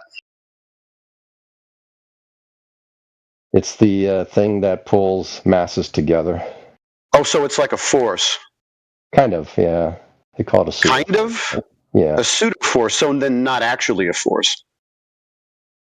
But it does. It ends up pulling masses together. We've demonstrated that. It is a force. It pulls. So it pulls. So it is a force. Sure, we'll call it a force for now. Okay, so you are claiming Newtonian style gravity. Is that right? I don't. They both work. How do they both work? You haven't demonstrated anything. Most of what I've gotten from you right now is just claims. Because both result in masses being attracted to each other and pulled towards each other. I've never seen that happen. I've never seen masses attracted to one another. This is where you got to open your eyes. Though.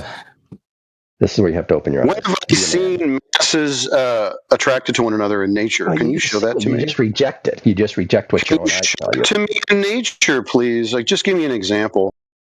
Yeah. You're standing on the ground. That's your mass being attracted to the mass of the Earth. Well, that would be kind of begging the question. I don't feel anything pulling on me right now, Scott. You're not supposed to. Oh, so there wouldn't be any force that I could detect then? Yeah, it's the force on your ass. You feel your ass against the couch? Yeah. Is that the pulling force? You're affirming the consequence because I feel pressure on my ass. Gravity exists. Yeah. So your evidence for gravity is affirming the consequent. No. That's what you just said. I know. That's what you need to believe because you don't want to understand the thing. I pointed it out. You think that the pressure on your feet or your rear end is somehow attached to this gravity force pulling me down. That's affirming the consequent. Yep. It's the thing that makes the Earth orbit around the sun, too. Oh, wow. Another claim. So this gravity does all kinds of things. It makes things go in circles. It puts pressure on my ass. What are you doing, Scott? You're embarrassing yourself. It does. And it keeps the satellites in orbit, too. Okay. So this magical gravity, do you have it in like an experiment where it would be the independent variable? So we could make sure that it is causing these things. Sure. You can put a mass next to another mass, and you can measure an attraction between those two. But no, you can't. Sure you can. Okay, show me. You've seen it. You're good at demonstrating, Scott. You're not very good at demonstrating anything. I'm an internet man. I'm sitting on my couch. What do you want me to do? Go build a laboratory and show you this? Instead of making claims, demonstrate something. Back stuff up. Demonstrate things. But why don't you guys want to demonstrate this stuff for yourselves? That's what I did. I was curious about the world. Yes, I did. You're a liar. You looked it up on YouTube and went, I'm just going to accept it blindly because some other fucking idiot said so. Okay, why did you reject it blindly? Well, we didn't see anything that they were haven't been provided anything to reject. Well, I'm waiting for you to provide it. But you can go on the internet and see a Cavendish experiment, right? It's not an experiment. Why not? Because there's no independent variable. The mass is the independent variable. Oh, so it's not gravity then? No, the gravity is the constant variable. It's a control. Oh, so it's a control. So can you get me a sample of this gravity so I can put it in an experiment as the control? It's everywhere. It's everywhere. Is it in the room with you right now? Yes, it is. Yes, it is. Okay. What color is it? It's invisible. It's invisible. This sounds like kind of a made up, make believe friend more than it does anything physical. Well, you got a better explanation for why your ass feels pressure? No, I don't need one. Yours is already debunked. There's no demonstration of it. Why don't you want one though? If you're asking, I don't listen, bro. Scotty, you're going to the wrong place. Seriously, stop doing that to yourself. I'll say I do want one, but I'm not just going to accept a story. I want a demonstration. What would be a proper demonstration for you? What would we have to do to show you that this is true? It's an independent variable in an experiment. What about Christmas balls? Could you do it with Christmas balls, do you think? You do what with Christmas balls? Cavendish. Oh, yeah. You could do it with Christmas balls? Sure. What's a Christmas ball? You don't know what a Christmas ball is? No. Little things you hang off a Christmas tree, Christmas ball. Oh, we call those ornaments. Okay. Yeah. Yeah, you can do it. Those are very light. It'd be hard. If you filled them up with water or something, or give them a little bit more mass, it'd probably have a better effect. But yeah, they would definitely pull if you had something sensitive enough. So the mass is the cause, and it's not the gravity. Well, the mass is the thing that distorts space-time that allows. Oh, space-time. Do you have a sample of that I could look at? Yeah, it's everywhere. It's so gravity and space-time are everywhere, but they don't have any spin or charge or any kind of physical substance. So this is just kind of a make-believe thing then. Yep. Mm-hmm. So gravity and space-time are make-believe according to Scott Mackey. But using it, we can predict all kinds of things, which is really cool. You haven't used any of that. You haven't predicted anything. We can tell you how much. Who's we? You and who? Me and everybody else who's studied anything. Okay, show me what predictions you made with this invisible thing. I can predict how much a scale will read based on my mass. Yeah, we're talking about the gravity and the space-time, not the mass. Scott, come on. Well, that's how gravity works with the mass. Gravity works with the mass to change. Now it works with the mass. So is the gravity the mass, or is the gravity the mass? Is that what you're saying? No, it's not. Gravity is not the mass. It's separate from that. So then we still need the gravity and the space-time as an independent variable in some kind of experiment. It's just you saying it. They never change. Okay, so when did they add the space-time in the control? It's always there. You don't have to add it. It's always there. Can you touch it? Can you feel it? No. Does it have any physical effects? Yes. Okay, so the thing that cannot be touched, felt, it pulls masses or towards each other. detected, how does this thing that's not physical pull things? Oh, I don't know that one. They tell me it warps space-time, and that has something to do with. And you believed them? Each other. Yes, I did. So let me get this straight. So you're so gullible that someone said something invisible with no physical attributes whatsoever is actually pulling things to the ground, and it's also making the sun orbit inside the galaxy and all that stuff, and you believed them? I did believe them, yes. That's pretty foolish. You're a psychiatrist, or you had some kind of psychiatry major? Why would that be foolish, you think? Because they didn't prove anything to you. They just pointed at stuff and told you a story about it, and you believed them. No, they proved lots of things. Essentially, well, how did they do it? Did they show you the space-time? But they showed me the Eddington experiment, I think it was called, where they showed that the star's light warped at an eclipse. That was really cool. I found that very persuasive. They didn't show any stars warping light? Sure they did. When they know how far two stars are apart from each other. How do they know how far it is? Huh? How do they know how far it is? Oh, because we can see them every night. Not see it, how far away it is. How do they get the distance? It doesn't matter. I mean, now it doesn't matter because you talked about distance, but it doesn't matter. I never said anything about distance. You did. You said we know how far away they are. And angular size, angular distance. Angular size. How would you get the angular size if you did the distance, Scott? You don't need You don't need the distance to get the angular size, Jay. Yes, you do. No, you don't. No, you don't. It's one of the variables you have to have. Nope. You just point a thing at the one object, and you point it at the other object, and you measure the difference in angle between those two. You would need to know the actual size of the object and the distance for predictions about angular size. Yes, you would. No, that's not angular size. So now you're denying mathematics. Is that right?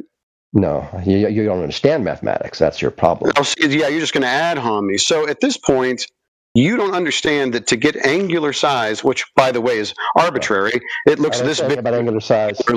It doesn't mean anything about its distance. I didn't say anything about angular size. You didn't bring up angular size? Can someone back me up? Didn't he talk about angular size? Nope, I did not. But you're too busy trying to hear. You're too busy hearing what you want to hear instead of what I actually say. So if I go, can I ban you for a month if I go back and listen to this tape and hear you say angular size? You can ban me for a month. You can ban me for a month for no reason whatsoever. Do you want to confess right now that you did bring up angular size? No. No? So you're going to double down on your lie? Yeah, sure. Okay. Well, I'm going to put you on mute. What is the angular distance between two stars? Angular distance? What does that have to do with anything? How would you get the distance away from the Earth with angular distance between two lights in the sky? You don't have to now? So why'd you bring it up? Because it changed during the eclipse. What changed? The angular distance between the size? Yes. Or between the stars? Okay, so the angular distance between the stars changed, and you determine that that has something to do with space-time warping light? That's what they told me, and I believed it because it matched the prediction. Oh, so this is still back to religion. So you're a religious believer. No, this is a religion to you. What prediction? What would the what did he make? What did he say? He said that gravity will bend space-time. Oh, okay. So since you saw angular distance change between two stars, you believed that that was warping of light, and then they told you that the cause of that was the warpage of space-time due to what? Mass? Yep. Yes. And you believed it all. So they affirmed the consequent, and you believed them. Do you have a better explanation for why those two stars change their angular distance from each other? I don't have to have one because the fallacy that they committed and you believed, I don't need to believe it, right? I know. You don't need to believe anything, right? You can get through this world just fine as you have without believing a damn thing. Well, yeah, I've made it so far. Right now, you're on a Discord server making an ass of yourself, saying that you believe people when they affirm the consequent. I know. But I understand you can get through this world not knowing a damn thing. Pretty. I just don't know why you'd want to. No, I know that you believe people that affirm the consequent, Scott. I know that. Well, I believe people who make predictions and those predictions bear out. I think that's really cool. That's your prerogative to have that religion. I know. Go ahead. Prerogative to reject it. Yeah, I reject things that aren't demonstrated. Why you reject it, though? If they demonstrate. See, we're always going to get back to this thing, Scott, where my standard of evidence is way higher than yours. You just believe whatever people tell you. You're a psychiatrist, right? No. You studied psychiatry or I studied psychology. No. I studied psychology. Excuse me. I'm a graduate student, yes. Okay. And there's nothing to do with psychology. Would you diagnose somebody? Let's say you had a doctorate. How would you diagnose somebody that believed everything that they heard without demonstration? Gullible. Okay, so if Scott is gullible by definition, his own definition, his own diagnosis. I'll agree. I agree with that. They demonstrated this stuff to my satisfaction. Okay, well, your standard is low. We're back to that part, where my standard's high, yours is low, and you're gullible. Okay, so why do you think the angle between the stars changed? I don't know. But if someone did know and they made a prediction that exactly that thing that would happen happened, would you not say that, oh, that's a pretty good demonstration? Well, they didn't make a prediction. They demonstrated. I mean, they made an observation. Okay, what was the prediction again? They predicted before the eclipse. Uh-huh. They did. That what? Okay, they predicted what? That the angle between those two stars would change. Okay, and the causal mechanism of that was what? The sun. The light moving around the sun. Around the sun. So the sun's an object now. Sun's always been an object. Okay, so this object, what's its size? Doesn't matter.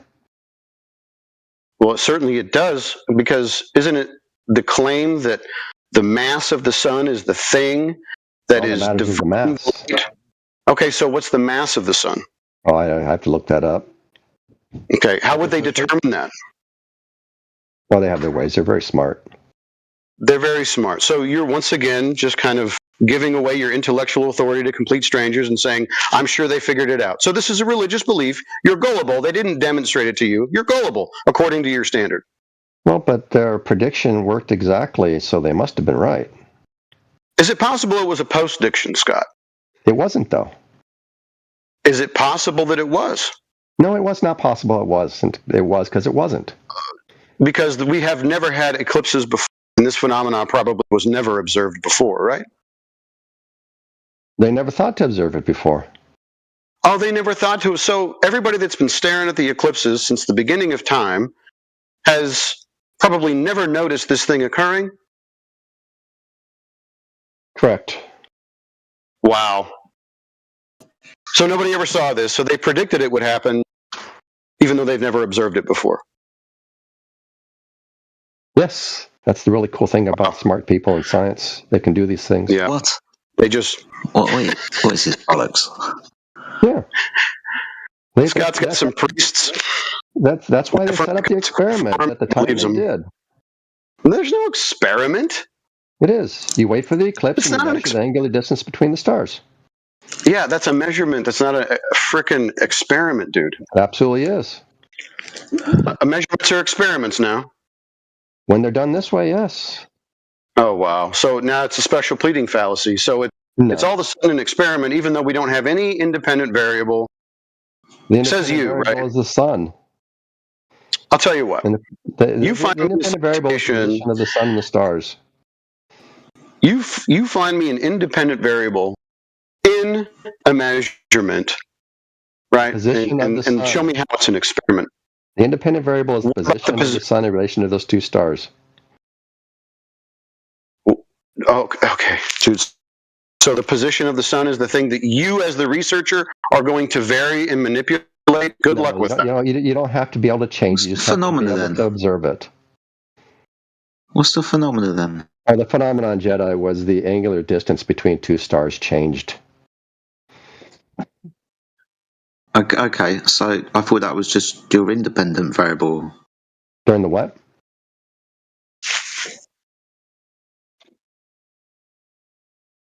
I thought that was your independent variable. The angle changed. No, that's the dependent variable. You said it's the phenomena. The angle changed. It's the same thing, though. Oh, okay. So that's the dependent variable. The angle changed. So what's the independent variable? The dependent variable is the angle. The independent variable there is none. The independent variable is the position of the sun. You asked what caused it. Yeah, I know. And it was the sun that caused it. Caused what? The angle change of the stars? Yes. The angle change of the stars between the two things, yeah, between each other. He's changed it. Earlier he said it was space-time bending. Now it's the sun. Well, it's the sun that's bending the space-time because it has mass. Yeah. So where's this space-time again? There we are. It's everywhere. We did this already. How many times we got to do the same damn thing, man? Come on. So it doesn't have physical properties, right? It has no physical properties? It apparently pulls masses towards each other when masses bend it. No, not apparently. I need you to tell me what physical properties the space-time has. Oh, I don't know them. Well, how is it bending things if you don't even know what it does or what it is? I don't actually know that, but I know it does because I've seen it everywhere. Well, no, you haven't seen it everywhere. What color is the space-time again? Where do you see it? Oh, why do we get stuck in these loops, man? You said that once. Why can't we move past that? I'm asking, at the very beginning of this, I asked you for a demonstration of a claim, and you have gone away from it. I followed you down this stupid little circle because I asked you for a demonstration way earlier that you avoided. No, the demonstration is Eddington experiment, if I got that name correctly. That's not a demonstration of anything except for apparently the angular distance between two stars has changed. That's what is being demonstrated. Everything after that is some kind of speculative nonsense. And they made a prediction of how much those two stars would change in their angular distance, and it came out pretty much exactly. I'm going to call it a post-diction because I believe they've seen this before and they knew it would happen, and you can't actually prove me wrong, right? Deny it all you want, man. You're free. Deny what? Deny what? This is what you guys do, right? You just deny everything that doesn't fit the narrative. Why are you denying the fact that this was a post-diction? Well, because I know when they set it up. I read about it, and they did not make a post-diction. Nobody observed it before. They made a prediction once Einstein put out his theory of general and special relativity, and they said, "Oh, let's test this." And it was one of the Why first are you tests of denying general that it's relativity. a post-diction, Scott? Well, until you can show me that it was, I think we have to assume it wasn't. There it is. Okay, so now all you have to do is prove to me that space-time is the thing that's bending the light. Well, they proved it. You don't accept it. What can I do? No, they didn't. All they saw was angular distance change. Yeah, for you, you went ahead and believed the story about it. So they didn't prove anything to you. Like you just went ahead and asked for me, right, to prove something. Nobody's proved anything, but you believe them. Well, unless you can come up with a better explanation of why that angle changed, I'm going with what they said. So what you're saying is until I come up with a better affirming the consequent fallacy, you're going to stick with theirs? Just any explanation that would be... Well, their explanation isn't affirming the consequent fallacy. Nope, it is not. It's doing the math and figuring out what they should expect and saying, hey, look, we got that. That's called affirming the consequent. It is not affirming. No, that's not what Scott, it is. How much was the angle change supposed to be? Oh, I don't remember. So from what I looked up, it's you guys can look this up. I did, right? So that's why I asked. Okay, so it's 1/500th of a degree. Yeah. Yeah. And then he discard a whole bunch of plates that didn't match up with Einstein, and like he discarded them from his papers. No. Who told you that? He threw out the plates that contradicted Einstein. Who told you that? Okay, so I've got a bunch of citations here from Physics Today, news reports. Yeah, a whole bunch of... Okay. Scott doesn't like citations. Actually, I'll read out a little bit about it that I just researched. So I just post them. Okay, so I will. You can listen to this now because I'm going to read it out. Okay, so the core problems, the expected deflection was absurdly tiny. They were supposed to be measuring a shift of 1.75 arc seconds. That's 1/500th of a degree, far below the stability limits of early 1900s optics, plate expansion, thermal distortion, guiding error, or atmospheric refraction. They attempted to measure something that was smaller than their equipment, noise floor. Okay, the data was incomplete, inconsistent, and selectively used. Eddington threw out plates that contradicted Einstein. He kept plates that vaguely aligned with what he wanted. He literally admitted good plates were blurry, distorted, and affected by weather. How many of these pictures modern astronomers, including pro-Einstein ones, have openly said that the 1919 data was quality was insufficient to support the claimed conclusion. All right, there's a bunch more. I'm not going to read it all out, but I will put citations in the side chat. Oh, it's good to know. See, Sasu, that is a good argument right there. See what DJ just did? You should learn from him.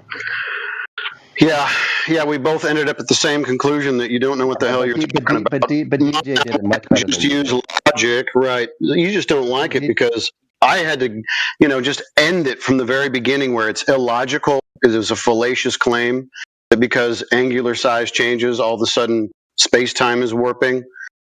But I appreciate DJ because he does his homework, and we all love that here. So he also proved that you're an idiot that just believes people and doesn't know the whole story and buys it anyways because it affirms his paradigm.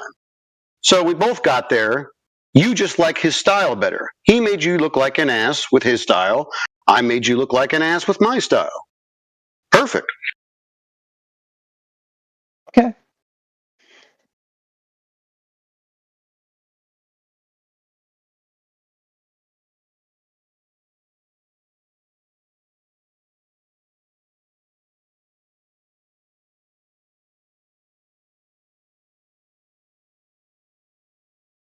That's good stuff, DJ. Thank you.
Well, I also found something else. I just Googled it really quick, and it says, yes, the Eddington experiment measuring the light bending during a solar eclipse has been repeated many times with vastly improved technology, confirming Einstein's general relativity with much higher accuracy through modern methods like radio interferometry. I can't even say the word. Interferometry. Often bypass the need for eclipse entirely. Oh, wow. They can bypass the need for eclipses. Validating the effect through different means like using Jupiter or white dwarfs. Wow. That's kind of cool, huh, guys? Yeah, I was wrong with that editing thing. It's a cool story for sure. Well, but Prince story. You understand DJ came up with some really good stuff, and they made me check other things. Yeah, you're always wrong. I know. Like, your challenge is like, every day, can you be more wrong? Okay. I can do that. Watch me. I'm really good at this stuff, being wrong. But yeah, I'll stop bringing Eddington in because there was obviously flaws with his methodology, but they got a lot better since then.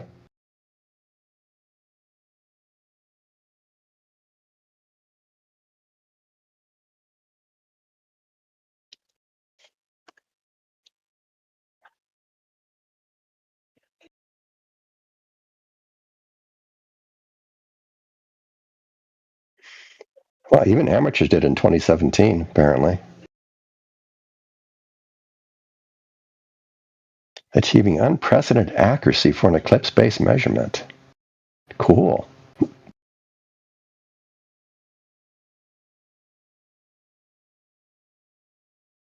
Right, let's catch up the YouTubers there. Indio says, astronomers tried to replicate the observation.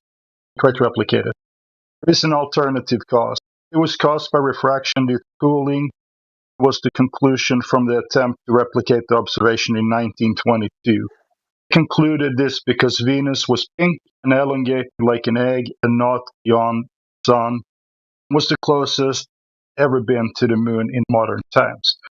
Placement of stars during eclipse is caused cooling of the air. And then we have the citation, which says photographic determination of the moon's diameter. Certain detections in the positions of stars photographed in the field immediately surrounding the sun during a total solar eclipse found by the English Observatory Service in 1990. Campbell and Trump by Chant and by Bodwell and Davidson in 1922. This deflection was in direction and amount nearly equal to that required by the Einstein theory. That found by Campbell and Trumpler agreed almost exactly with that by Einstein. Among many suggestions to account for these deflections, in one made by Professor Charles Lane or November 1919 and many times since. And here's the important part. The suggestion is that due to the fall of temperature of the air in the shadow cone that might be after the ordinary corrections for refraction have been made, the residue refraction fish into account either partially or completely for the so-called Einstein effect. In other words, it is suggested that the bending of the rays of light occurred not at the sun, but in our atmosphere. Suggested this? Indio, I'm reading this for the YouTube listeners. Okay. Get some context on what's going on.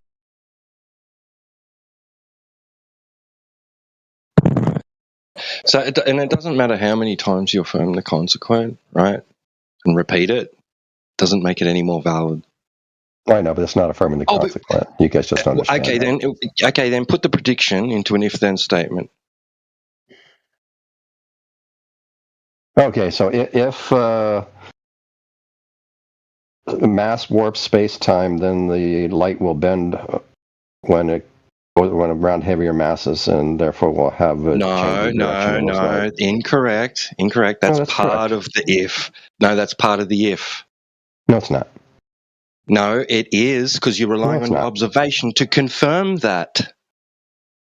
How can you name a single experiment you can do then? What's an experiment you can do? Right, I'll do it correctly for you. Tell me an experiment. I'll do it correctly for you.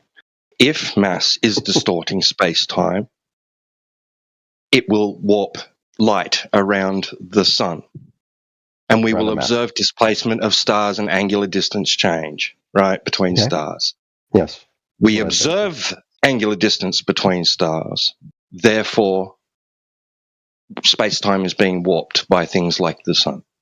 No, it's affirming the consequent. It's if P, then Q. You go looking for Q. You find Q to confirm P. That's if P, then Q, Q, therefore P. That's affirming the consequent, buddy. There is no getting around it. You can cope as much as you like about it being an experiment, but it is simply an affirming the consequent formological fallacy, and it's an invalid argument, and it doesn't matter how many times you repeat that fallacy. Tell me what you think an experiment should look like. True or false. Well, it does make it true. No, it doesn't. It does. No, it doesn't. In your imagination, it does. No. Yes. Tell me what you think an experiment should look like. Are you seriously going to tell me that logical fallacy is a good way of determining the truth about physical reality? No, you messed up on your little PQ thing. No, it doesn't matter. You've got an if P, you've got an if P, then Q. Change part. And your Q is what you're going to use. Observing Q out in nature is what you're going to use to state that P is the cause, that your P is the cause. That's exactly what you're going to do. It's exactly what Eddington did. No. So he didn't make a prediction about the bending of light around the sun. He didn't make a prediction about the stars. He didn't make a prediction about the bending of light. He didn't make a prediction about the bending of light due to the curvature of space-time from the mass of the sun. Sure it did. Okay. And how was he going to? What was going to be observed in order to determine that that's the case? The change in position of the stars. Right. Did he observe the change in position of stars? Yes. Right. So he's using that to confirm P. Yes, because his prediction predicts a change. It predicts a change. It doesn't matter if he predicted it or not. It's if P, then Q, Q, therefore P.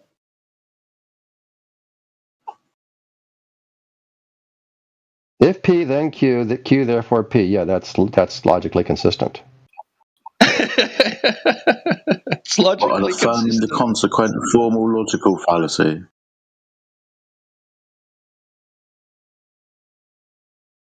I'm just curious what you guys think a valid experiment would look like. What do you guys think a valid experiment would look like? I'm genuinely curious. I'll tell you what I was just about to tell you. I was about to tell you. So in the experiment, okay. So in the experiment, you're going to vary and manipulate that presumed cause. That's what your experiment would look like, based on your hypothesis, the observed phenomena, and the prediction of cause. Yeah, and in this experiment, they waited for the sun to get in a particular location. Yeah. But in the scientific experiment, you very manipulate, unless it's some kind of observational experiment, then really you are affirming the consequent because you don't really know. How do we not know that the stars were in one place before the sun got there? The sun got there and the stars changed their position. In space-time. Sorry, how do we know that the sun is distorted in space-time? What's the theory we're testing? The theory that we were testing? Yeah. Affirming the consequent, you asked what a scientific experiment looks like. I pointed out the difference between an observational experiment, where you're going to be full of logical fallacy because you do not know, and an actual experiment where you do know because you manipulate it yourself in the experiment. So what would be an experiment that you can manipulate the variable that would not really do the same thing? Give me an experiment. What? Anyone, pick one. An experiment where you very manipulate something in it. What? No. Tell me something specific. I don't know. What's an example of an experiment? Water changing state due to temperature. That's not a hypothesis. Not even that's just. Sorry, I observe water freezing. My hypothesis prediction is that temperature reduction in heat causes water to freeze. Mm-hmm. I then reduce the heat to water and it freezes. How do you know something else didn't cause it to freeze? Because I varied and manipulated the water. How do you know something else isn't happening just at that same time? Because I controlled everything else, and when I started reducing the temperature, that's when it started taking place. And so something changed, and then there was something else changed as a result of that thing changed. How's that any different from the sun being in the right position? Yeah, I changed it, and it happened. We can have multiple causes for phenomena, though. Right? We can have water, again, do love water. Changing state, again, do like that. Let's say it turns to gas. Yep. Now, I can do that with temperature. That? Right. Oh my God, it's going to talk again. But another cause for that could be a reduction in pressure. So 2 causes. Right. Yeah. I only know which one caused it to happen because I varied and manipulated either presumed independent variable, either the temperature or the pressure. I know now. You understand the difference between an actual experiment and an observational experiment. Yeah, you can make a prediction, but if you're going to affirm the consequent of the cause without actually very manipulating the cause, then you are just affirming the consequent.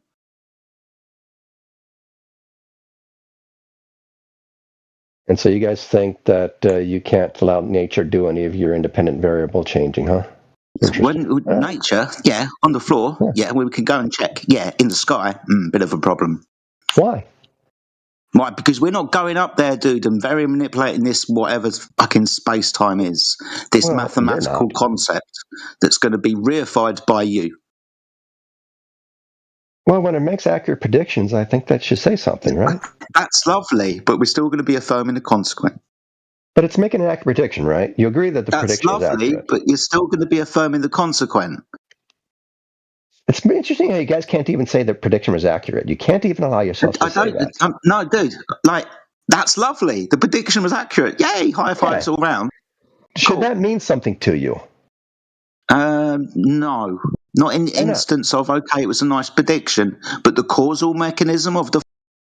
Really, you haven't varied and manipulated anything. For all I know, it could have been fucking fairies. Well, but do you think that's a good explanation, or do you think it could have been exactly what was read out? Nice fucking story, dude.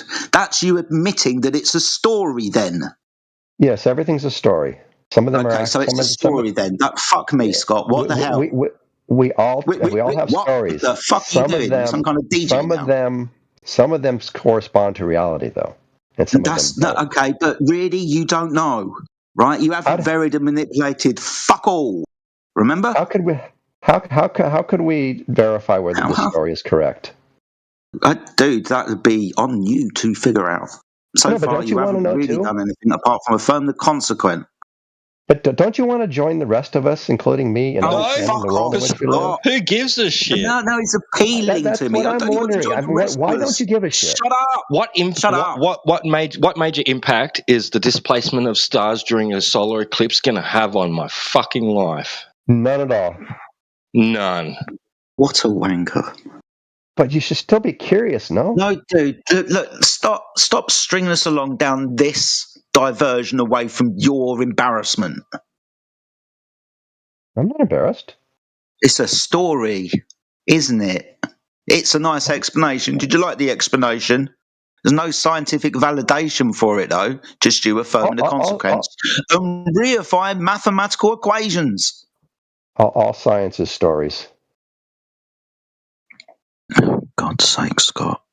It is. Are you hoping somebody out there is like listening and going, "Oh, yeah, well done, Scott"? No. I don't really give a shit. No, you really think I'm coming in? What the fuck is it then? Is your own ego?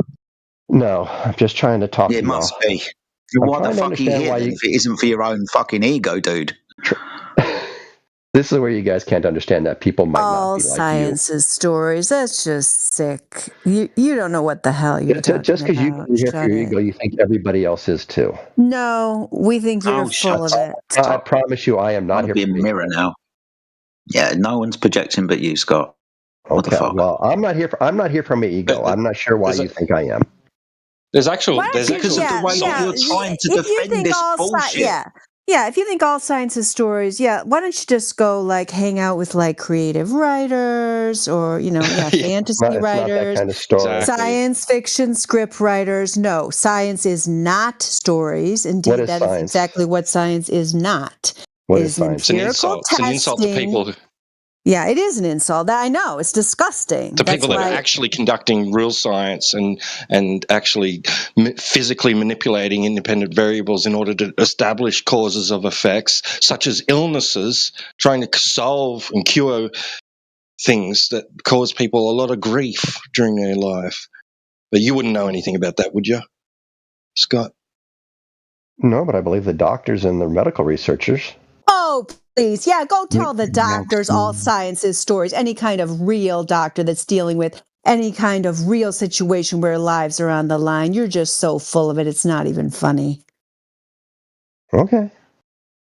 Not sure why you're so mad, but all right. Because you're a liar. Because you say all science is stories, and I'm not going to ever forget that you said that. I'm going to put it in my notes right here, right now. Put it in your notes. I'll stand by that. You got to remember why you're saying I'm putting in quotation marks. All science is stories. Scott Mackey got it. 12, 20, 25. You got to put the second part, though. Remember the second part I said? What's the second part, Scott? Some of these stories Scott, we tell when you were speaking, all we heard was the Muppets theme song. Mm-hmm. So you should put that in your notes, too. But some of the stories correspond to reality. Only some. All right. Only some of them do. Yep. Yes. So that means the biggest liar gets the biggest paycheck. Is that how it works in your world? The stories that scientists tell correspond to reality. But what was the first statement again? Our understanding of the world is done through stories. That's all stories. Narratives. There's lots of different words for it. Call it a narrative, call it a story, call it a paradigm, call it an explanation, call it a theory. Call it a liar, call it a liar, call it a liar, call it a liar. All right. You're doing a great job, Scott. Scott false on. Who's his cheerleader? Who's that? Twonger or Donald? And we've got a triple set. We got two cheerleaders. Donnie Twonger and fucking Mackie. Oh my God! Buy a lot of tickets. Yeah, Matrix. Look at that. Twonger and Donald got matching pom poms for Scott Mackey tonight. Love your stories, Scott. They're so great. Meet you after the game. Hello. Somebody's having a meltdown. No, someone's just pissed off with you. The meltdowns. Yes, the name of the meltdown haver is Scott Mackey because he has no credibility and has no verification for any of his claims. Yeah, that's the meltdown dude, Scott. Your hero. Yeah, Scott has defined words and explanations and demonstrations into the word story, and says that all explanations and demonstrations are just a story. Scott, you are not my hero. Okay. Just wanted you to know. I didn't. They've already betrayed you. That was so fast. They betrayed you so quickly, Scott. So sad. I didn't think I was. Man, the plot thickens. Yeah.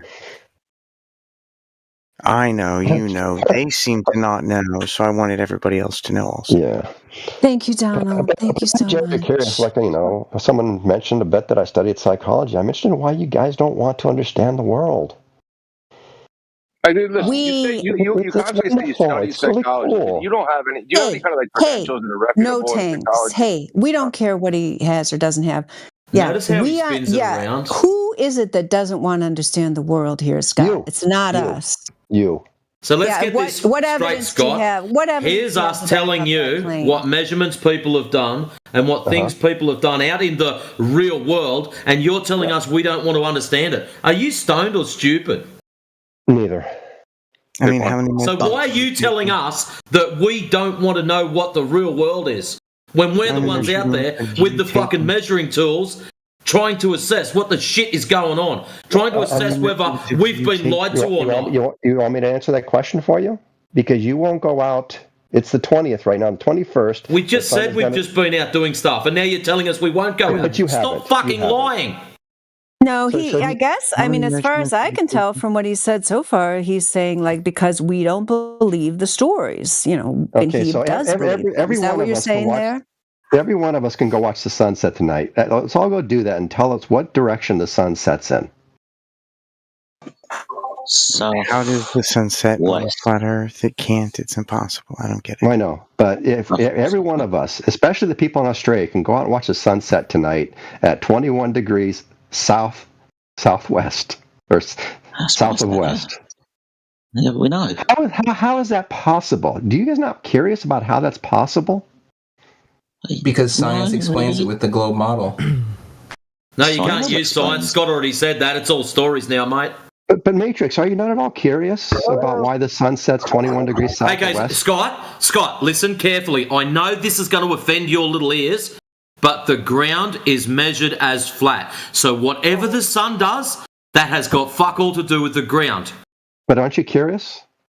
Not really, I don't care. Yeah, I'll tell you something why I don't care. Because it's 38 degrees outside. It's fucking hot. I don't want to go out there.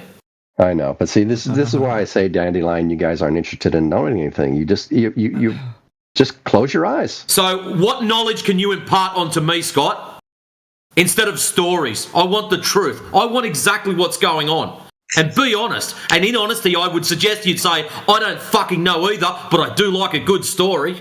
Well, if you go out and you observe that the sun sets 21 degrees south of west, go out and do that tonight, and then we'll come back tomorrow and we'll talk about why that is. But we got to agree on the facts first. We have to agree on reality. Oh, dude. Well, okay then. You should agree that the ground is measured as flat. Okay, yes. But can we just find one thing we agree on? And he's going to sidestep that bit, isn't he? Well, how's the ground measured as, Scott? No, you haven't. You never measured the ground as flat. No one ever has. Let's have one person talk to this guy, unless they want to talk to the new guy, Snee, who seems to be also trying to get in there. So, are you trying to say something, Snee? Go for it. Hey, so yeah, it's Tap from 24/7. I just wanted to say, Scott, there's been no measurement of any curvature, any physical curvature on the Earth. I've measured curvature personally. It has. Oh, here we go. Oh, the only thing you measured is how many fucking cones you're gonna have before you come in. I would have to think that you're lying now, because I've went and measured and I've went and observed. And what'd you do? I've proven to myself that the Earth is flat. Yeah. Well, I mean, I was gonna ask you. I was gonna ask you what you did, because you made the positive. I trust my fellow man and woman. So it's flat then. Awesome. Yeah, I do. It's a weakness. I trust. Yeah, trust the science. Hold on, this guy's telling you that he's measured his flat and he's a fellow man or woman. Why are you not trusting him? I know, but that's why I'm asking what he did. Don't worry about it. Just trust. Just trust. He's giving you the cool story. No, I just want to know what he did. Maybe I'll learn Scott is asking you, Snee, would you be willing to share with us what you did? Absolutely. Scott would like to know. Thank you. Because I just posted Kozlowski's data. So a while ago. Yeah, that filed a couple of days ago. Okay, so a question is on the table. Scott has asked Snee how you measured the Earth flat, and Snee's about to answer him. Let's not get into whoever the hell Kozlowski is. Go for it, Snee. So a while ago, this is when I was on holiday with my uncle. He actually owns a speedboat. Okay, so the island that we went to, we measured the distance between myself and the area that he was at on the other side. There was over 6 miles of distance in between us. We ended up getting some cameras, and I set it up super duper low, and I zoomed in and I managed to see my uncle waving a green torch at me from the other side, and this is over 6 miles away. So he was 6 miles away. I was over on the other side. I was laid down, and I took my camera, my Nikon, and I zoomed in super duper close, and I saw my uncle waving his green light over 6 miles away. I then used the Earth curvature calculator using the alleged radius of 3,959 miles. The radius of the Earth, along with my observer height and my distance to the target. In this instance, it was my uncle. And again, observer height being about half a foot, or just about 1 foot. 6 miles away is impossible. Post your results in the side chat. Okay, yeah, I can find the. Along with refractive index of the day. Think, oh, now he wants refraction. Hold on a minute. Yeah. You told us we got to fuck refraction off earlier. What is it, Scott? Do we use it or not? I've never said that. Hang on. So my my observation shows there shouldn't be more than 1 mile of distance. That's where the horizon should be, at least 1 mile away. And so I don't think refraction can account for 6 miles of distance. Why don't you think that? Why not? Well, I mean, I'm gonna be real with you. 6 miles is a lot to see. 6 miles is a very, very far distance. If the horizon line, if you just did the math, you'd find out it's not that much. Well, here's the mathematics. I mean, if the physical horizon line is supposed to be 1 mile away, and I'm seeing 6 times that, I think there's an issue, right? Why? And I could see a lot behind him as well. I could see like the hills and stuff like that behind him. Well, you expect to see the hills. Yeah, it's standard, but I could see where he's standing, so it's like it's. Well, but if you just threw in refraction, it's not all that surprising. Okay, well, I mean, can you present how I'm wrong? I mean, I don't know here. Yeah, let me find the information from the. Yeah, that's a good idea. Steve could come up with this information, and you could draw a ray diagram, Scott, of exactly how refraction would work in that situation. He's a snake and a liar, so yeah, just keep talking to normal people, and then you won't have a problem. He's one of these wizards who runs around thinking he can wave his little refraction wand and make flat Earth go away. So, yeah, thanks for sharing. I mean, that was great. Yeah. Physical obstruction is, I mean, it's supposed to ensure that I can't see my uncle on the other side, but I mean, I did. And so, but there's a reason that nobody who you saw your uncle. Yeah, your uncle wasn't magically refracted by a magic wand with Scott Mackey's little Wizard of Oz, smoke and mirrors. Yeah, he didn't make your uncle appear magically. That's right. We live in the real world, unlike Scott Mackey. Thank you, Snee. I really enjoyed that. Can't wait to hear more. Refraction exists in the real world too. Well, hang on, Scott. What would be the necessary conditions to have the necessary refractive index to create that image that Snee saw? A little bit of cold on the water. If the water's significantly colder than the air above it, we can get enough refraction to get a couple of seconds. This was done in. Sorry, Snee, go ahead. I was going to say this experiment was done on an island in continental Africa, southeast of Africa, so it was very hot, especially on this day. Yeah. What about the water? Water really hot too? Warm. I mean, I couldn't tell you. I didn't dip my toes in. Was it significantly colder than the air above it? I'm not sure. I couldn't tell you. Yeah. But Scott, I mean, theoretically, right? You seem to think that it could happen, right? But what would the temperature differential need to be? What would be the humidity index necessary? All these different variables create to have the light bend at a certain angle every mile or whatever. All right. Well, do you have that plotted out? No, I don't. Sorry. Okay, so you can just invoke the term without any of the details and think you won the argument. No, I'm not trying to win an argument. Yeah, he's a loser. Yeah, he hasn't won anything. He's lost everything tonight. Another loss for you. I'm just trying to understand how you guys think. Yeah, Scott Mackey 0, Flat Earth 775. Yeah, I was thinking about what it must be like to be a flat earther in the modern world, right? Where it's so obvious to us that science works and that the objective reality is the globe model. Like, I would honestly need a flat earth support group if I see why you guys are always in here, because I would need a support group for it if I had that. Yeah, you got to. You're always in here too. That's a poor example. Twanger. Yeah. Do you have those details? All right, to help Scott out? Maybe you do. Or you're just going to chant the magic word refraction and think, you're proving a point. Cheerleader. That's pathetic. Okay, I'm back. So I just actually looked at the USB and I didn't manage to find the experiment with my uncle, but I do have another thing which sort of perfectly depicts the situation that I was in. I don't know if I have perms. Do I?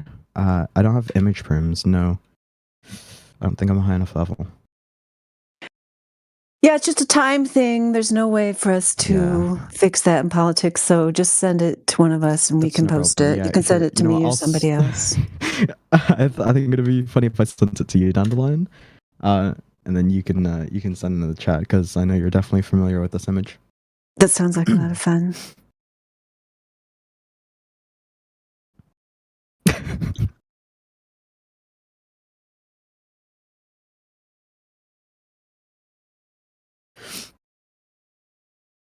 Why do you find it so amusing? What do you mean? Why do I find it so amusing? That's what I mean. 1,000 times, because everyone's seen this image 1,000 times, so that's going to be. Yeah, you got the oil rigs here. Yeah, I see it. Yeah. What are we going to say about that? Habitat in Hill House. Well, I mean, it sort of perfectly aligns with my sort of experiment. I must say it was inspired, but it's the exact same thing that we see here. We see a calculated horizon is not where it's supposed to be. It is over 10 times further away. At least in this image. Refraction. Okay. I mean, the magic word that makes all the flat earthers go away. Yeah, I was holding you was going to say refraction earlier. Would you like to? Yeah, I still haven't gotten the ray diagrams. Yeah, maybe Twanger can do the ray diagram. Maybe Scott's working on his ray diagram. I'm sure that's what he's doing. So Scott, let's hear. I mean, you've said the R word. Okay, now let's dig deeper into it. What does it mean, and how have you calculated that this is the reason that we see a horizon line way further than it's supposed to be, right? Because this is natural observation. This is something that we can view and we can test and we can play with, right? According to the scientific method, if we repeat it, right, we can dissect and we can see what's going on and what's the truth, right?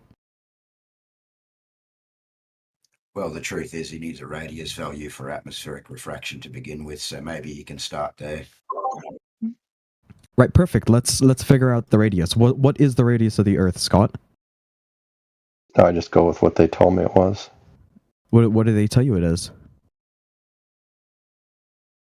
4959 miles or something like that. I keep forgetting. 39. It's nothing important to me. 3959. Yeah, it's about 4,000 miles in. Just under 4,000. That's right. Yeah. Yeah. On this beautiful globe Earth of ours. How have we determined that? And I swear to God, if you say sticks in the sand, we're gonna have a problem. They measured it through thousands upon thousands of observations. No. They surveying equipment and stuff like that. Surveying equipment. Let's dive deeper into that. What does that mean? Do you have a citation? Refraction. Do I have a citation of people doing surveys? Yes, show us a demonstration. Jedi. Show us a demonstration of any of the ones that you spoke about just now. Of people that surveying? accounts for everything accurately and matches up with the globe. It doesn't exist. Yeah, that's but you right. can try to bring one up if you like. Wait, what doesn't match the globe? The observations, right, that you're talking about haven't accounted for the things that you just claimed was the excuse for this observation. Okay, so you said there's thousands. We're asking you for one that did account for these things and matches up with the globe. Just one. I just posted Jesse Kozlowski stuff that measures the Earth fairly well. You guys still haven't said what's wrong with it. Yeah, I told you yesterday, Scott, but you ignored that. Sorry, I think one of our members has Tourette's. Jedi, can you please make sure your mic's on mute? It's allergies. I do apologise. Is it your allergy? But do you guys not believe his numbers? Do you think he lied? I mean... He's a compulsive liar. Seriously, why would we believe anything he says? Well, but you can go down and prove yourself. You can go grab... But Snot, you can go get a theodolite, right, tomorrow, if you wanted it, right? Actually, how about you go get the theodolite and you prove his data correct instead of telling us what we can go and do. We get told what we can go and do on a regular basis, Scott. You get fucking idiots like Donny C coming in here saying you can go and do this. You come in here on a regular basis. You can go and do that. Here's an idea. Fuck off and do it yourself and get the results and see if they line up. You're just saying lying. So this is you backpedaling so you don't have to do it. Yeah. Okay, so Scott, I don't know if I can speak for everyone in this VC, okay, but I'm 19 years old. I go to university, okay, and I work. So I'm pretty busy. I can't go and do these things myself, but maybe you might be able to, right? And then present some evidence for us. Does that sound like a plan? No, it does not. No, it doesn't. Okay, so can you drop a citation to whatever the F you're talking about? Yeah, here you go. Please. Okay. Is this the one where the guy... Hang on, we grab a theodolite, Scott. We grab this theodolite and we go out and we take, a horizontal and a vertical angle measurement? Would that be correct? No, you just get the zenith angles from 2 points. So we don't take a horizontal or vertical angle measurement? You don't need it, no. You just vertical's enough. Vertical's enough. Okay, which one out of this giant list of observations would you like to choose? Every one of them works. Okay, pick Which one. is one of them? The first one. So we can look at the first one. The first one, okay. Let's take a look. Observation date 1977. Project name NGS, McDonald Observatory. Presented at 33 minutes, 48 seconds in the live stream, recorded on February 23rd, 2017. Yep. What? And so you look at from 1 to 7. Those are points, right? From 1 to 7. Okay. And you got a zenith angle of 91 degrees, 8 minutes, and 9 seconds. And then they turned around and took it from 7 to 1. So it's just the reverse of 1 to 7. And they got a zenith angle of 89 degrees, 7 minutes, and 44 seconds. If the Earth were flat, if those verticals were parallel to each other... Don't jump to the conclusion yet, Scott. Was the machine set up correctly? Can you validate that? No, but I know you guys will just reject the data. Excellent. So straight away, you can't even prove if there was an inaccuracy in the setting up of the device. Yeah, but you're going to assume there is because it doesn't show you the numbers you want. Well, how do you know that the device was accurate? The reason I question this, Scott, listen carefully. Okay. The reason I question this is I asked Jesse straight up, was the device calibrated? He told me to fuck off and mind my own business. That is not an acceptable answer when you ask someone if their device is calibrated. Yeah, that's So true. Jesse's a piece of shit. So you attaching yourself to his shit stainery is not doing yourself a service. We also you seem to have distances, yeah. But how do you guys explain the angle? What's the distance, Scott? Doesn't matter. It does. I think it does. Yeah. These devices have a range limit, a recommended range limit. Yeah, they absolutely do. It's actually in the manual for his Nikon theodolite that he has. So you can look it up. Why is there a range limit? 2,000 feet. It was I'm about not sure Scott knows what he's talking about. Scott, do you know what this experiment is? Have you read it before presenting it? Yes. Okay, yes. So how does it work? Can you tell me how it works? Yeah, he's taking reciprocal zenith angles. He puts the lights at two places, or he puts markers at two places, and at two places. Okay, right. So can these places be the same place? Huh? Scott, can these two places be the same place? Can it be maybe, let's say, a foot away from each other? If you had really, really accurate machinery, yeah, you could, but no, that probably wouldn't work with the degree of accuracy. So why wouldn't it work if it was 1 foot away from each other? Because the angle deviation between the verticals would probably be in fractions of arc seconds. Okay, so we can actually figure that position does matter. So the position does matter, right? Remember a second ago when we were saying yes. The position. Okay, so what were the positions? Where were they? Okay, let's clarify what it matters for. It matters if you're actually trying to calculate the actual curve of the Earth. Well, is that not what we're trying to do? The actual curve of the Earth? No. If you just want to show that the Earth is curved, all you need is greater than 180 degrees. Okay, well, I thought I asked you to prove that the Earth was spherical, like that the Earth, is a sphere, and how they determine the radius. Remember when we were talking about 3959?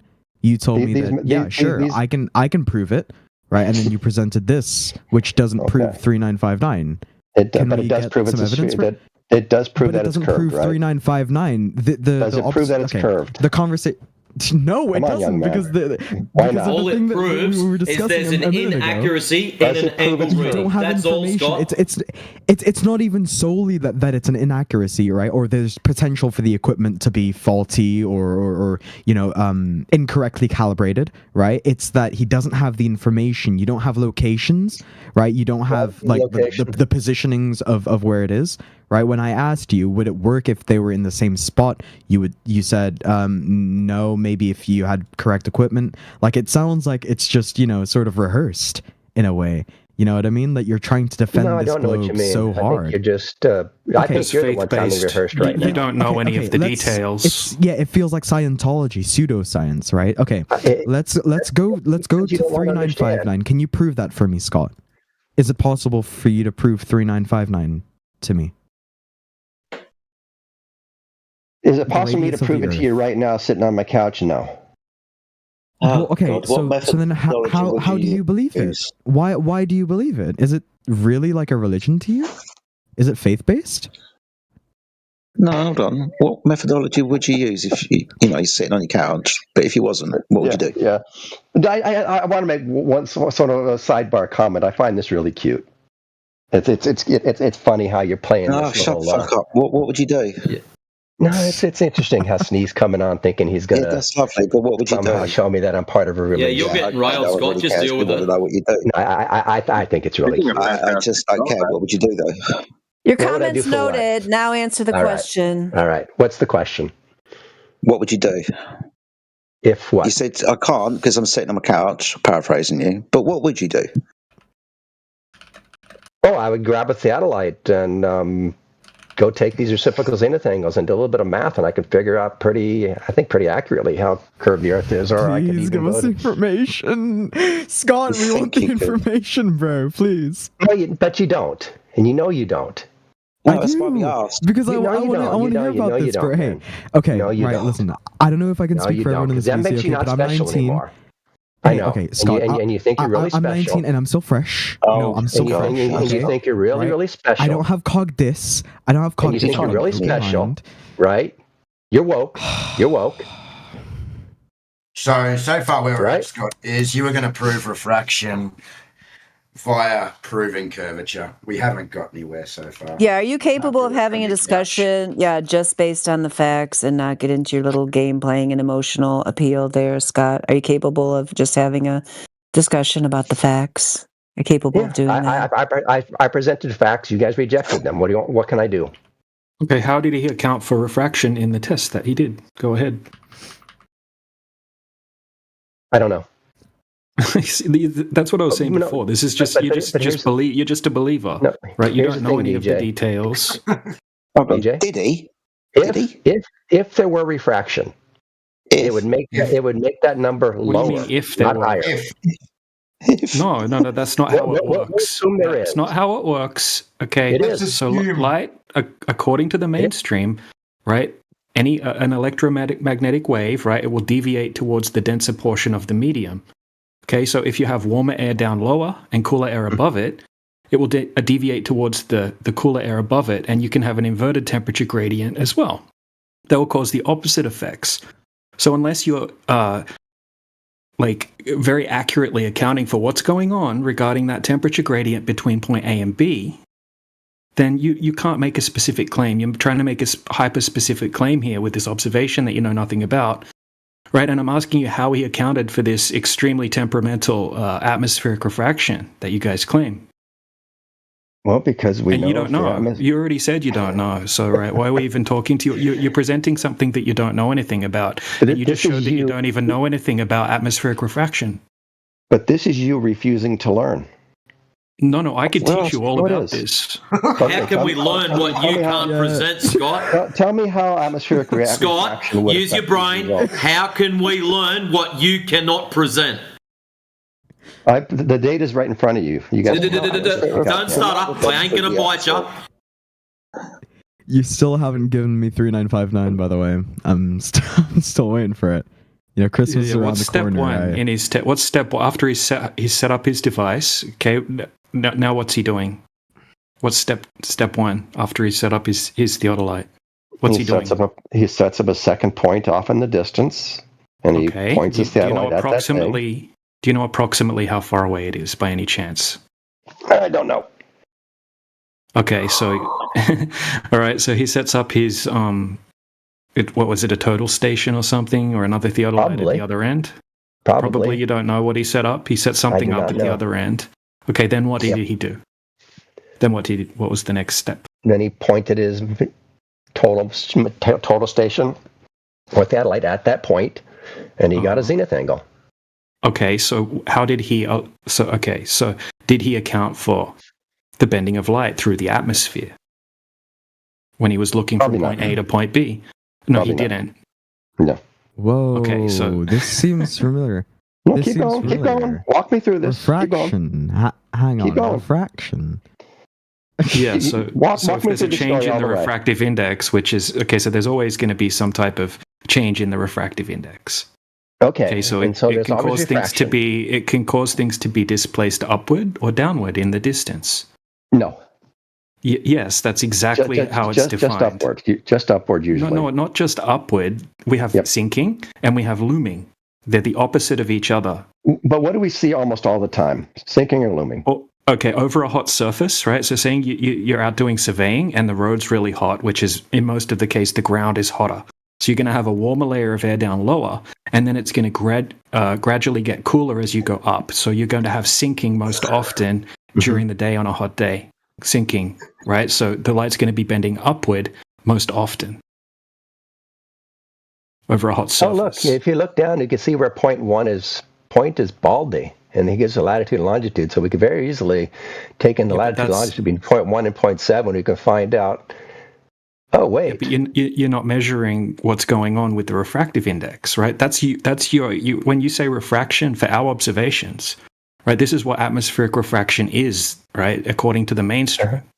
Okay, it's the deviation of the wave as it comes back to the observer, right? And it's going to deviate towards the denser medium, whether that be higher or lower. And it's going to cause a series of different effects. No, it doesn't just bend downwards, it can bend upward. Do you know what sinking is? Okay. See, you're just exposing yourself right now. You shouldn't be in this conversation, right? You should say, I don't know enough about this, and I need to do more research so I don't look like an idiot. I've done the research I need to do. And I know you're wrong. Hold on, it was mostly upwards just a moment ago, then DJ corrected you. Now it's mostly downwards. What? Yeah, atmospheric refraction is we always take it downwards. It's just the way it does. We always take it downwards. Just a moment ago, it was upwards. Scott, it was upwards just a moment ago. Hey, if you're looking at something in the distance, Scott, and it's displaced downwards, right? Would that mean that the light is bending upwards or downwards? If it's bending upwards. If it's looking further down. Right, But so the light would be... we bend it downwards. Yes.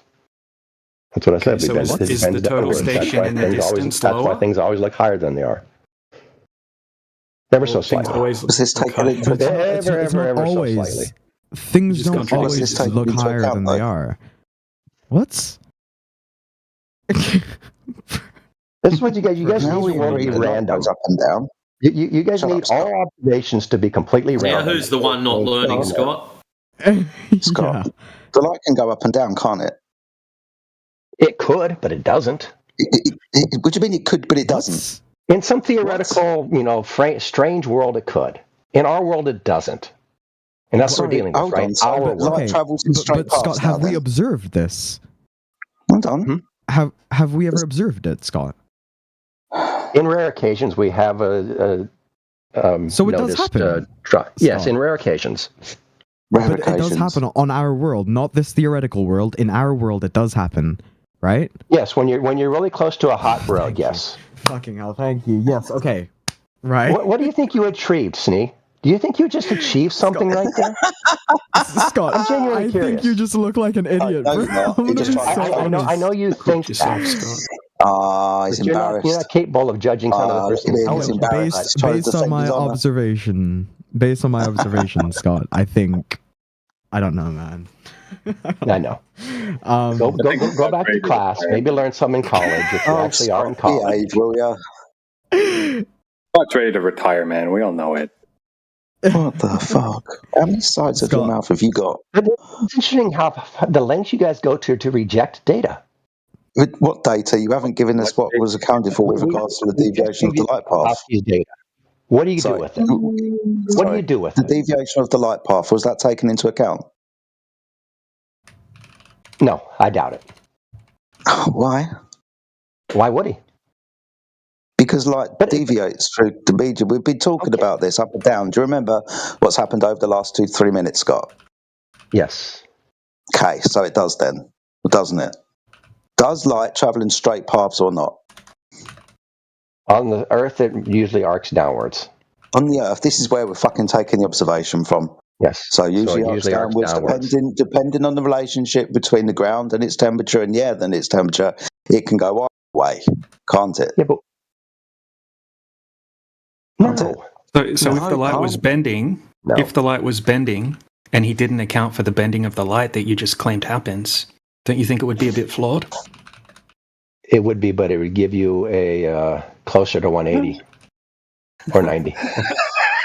So, Scott, do you mean to say that either Jesse was totally incompetent and totally dismissed this possibility, so he didn't, actually account for it, or that he's basically betting on that slim chance, right? Or like that it would bend the other way? Like, which is it, dude? Wait, what's the question? Sorry. Dude, was Jesse so incompetent so as to omit this factor? Basically, he just shared his data. What you're saying? He just shared his data. What do you guys do with it? What data? You shared his data, and you can't explain any of it. You're probably butchering it. He'd probably be pissed at you right now if he was listening to you butcher it. I just posted his site. What do you guys do with his data? Okay. Hang on. He posted his data, without any explanation as to how the observation and how the experiment, right, was conducted, right? This automatically, in the scientific method, this automatically fails as a scientific experiment, right? Because it's not presenting crucial not an experiment, it's a information. measurement. Just stop. You're making a fool of yourself. It's incomplete. I'm making a fool of myself. This measurement is not an experiment. Flawed. Scott. Well, then this measurement is flawed. It works the same. Go ahead. Yeah, Scott, you're acknowledging that it's incomplete because you're not able to present these necessary components, right? Okay, but why do you guys just reject the data though? Because it's incomplete. How much more complete would it need to be? What would you guys require? How complete? Yeah. Dude, you're omitting the possibility that the light is bending.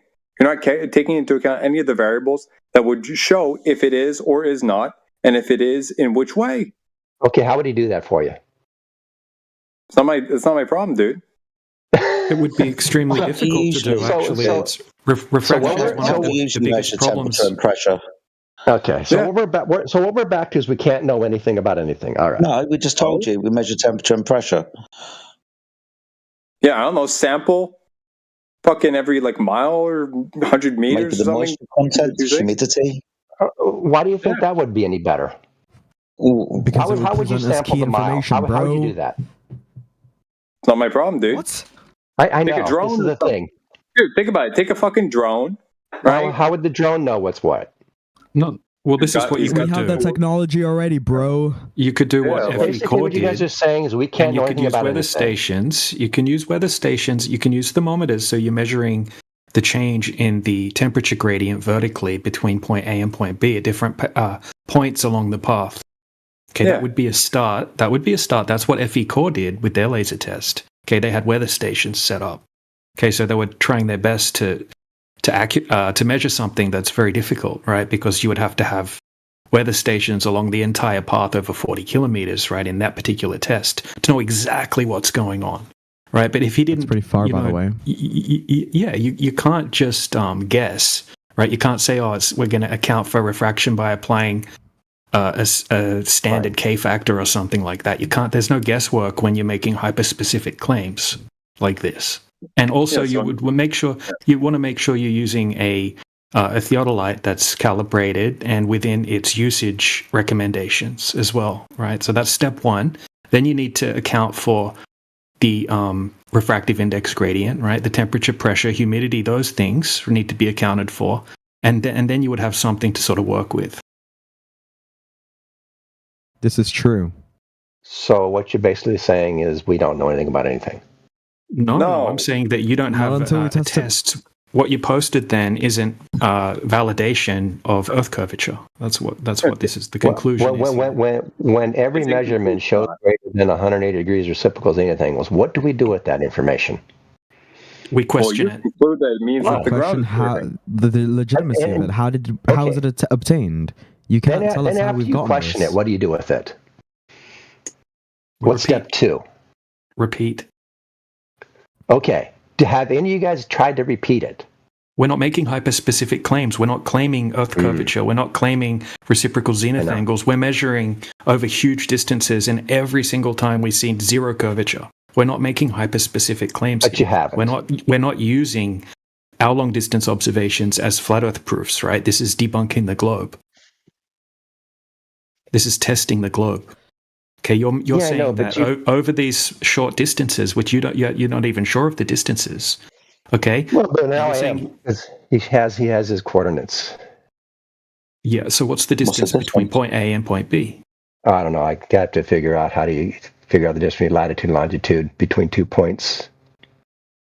It looks like you actually might be on top of a mountain too. There you go. It looks like elevation 8311 at Baldy. Was he at Mount Baldy in Southern California? That'd be interesting. Because that's about 8,300 feet. And if he's at 8,300 feet and 6459 feet, you're going to have pretty much zero refraction at that elevation. That's incorrect. You could go to Google right now and type in mirages in mountains, and you're going to see a ton of pictures of crazy miraging effects way up in high mountains. Between mountains? Yeah. There's tons. Just go on Google and type it in right now. Yeah, it can absolutely happen. You learned something, Scott? Or you felt? No, I'm not. No, Scott doesn't want to learn anything. It doesn't matter what information you put down. He's just going to regret. He's just going to reject it. It would be perfectly logical. Funny. It would be perfectly logical to say that because it's much cooler at the top of mountains the majority of the time, and it's much warmer down lower, right? That you're going to have a little bit of sinking over a large distance, right? Because that's, according to the textbooks, exactly what would happen if you have warmer air down lower, and then it gradually gets cooler as you go up, right? Because the light's always going to deviate towards the portion of the medium that's more optically dense, which is the cooler gas. So yeah, anyway, you need to do some research on this stuff before you engage with people. Yeah, this is truth, Kerr. Yeah, as long as you guys just reject all evidence and all. Shut up! You already told us you were gullible. And he's going to repeat. There's no evidence, Scott. Hang on. No evidence. Wait. I showed you the evidence. Correct information. Oh, Scott. Hang on, There's Scott. all information in that. Yeah, Scott, do you mean this incomplete evidence? Yeah? That we keep pointing out to you that you're missing data points? You're missing all this information? That one? Scott, yeah, how are you going to present evidence without evidence, bro? Like, that's so pathetic. It's incomplete. It's inconclusive. It's so pathetic. It is pathetic. I'm a bit feminine there, guy. Sorry. Is that you keep coming in here year after year and present basically the same shit. I know, I'm trying to see if you guys ever deal with it. Well, yeah, I prove it by showing you that it's incomplete. Yeah, of course it's insane, dude. The way we deal with it is keep pointing back to you, hey, dude, this is incomplete. And what you do, you come back with the same thing. But why is it? But if we had atmospheric refraction downward, we would have lower numbers, not higher numbers. But if you understand? But if happy little unicorns helped hold it all up, you'd be all right. So don't worry, Scott. So go show that it is doing what you say it is, and then come back and we can talk about it. But then you just say I lied, and you said I didn't measure something. No, don't divine our thoughts, motherfucker. I don't have to divine. You guys have said it 1,000 times now. You just no. Everybody who's ever brought information. Scott, this is how it works. You provide your data. You've done that. We questioned the authenticity of said data. It failed. And go back to getting more data. I've watched you guys watch live video feeds. You're making up bullshit, Scott. Mute yourself. Save yourself the embarrassment. I watched you guys watch live feeds from Would the anyone space else like station, to? and you Thank said, you, "Nuh-uh." Scott. Thank you for your input, Scott. We really appreciate it. Would there be anyone else who wants to have a conversation? You did great. Yeah, trying to follow up. Debrief. Oh, go ahead. Oh, no. Okay.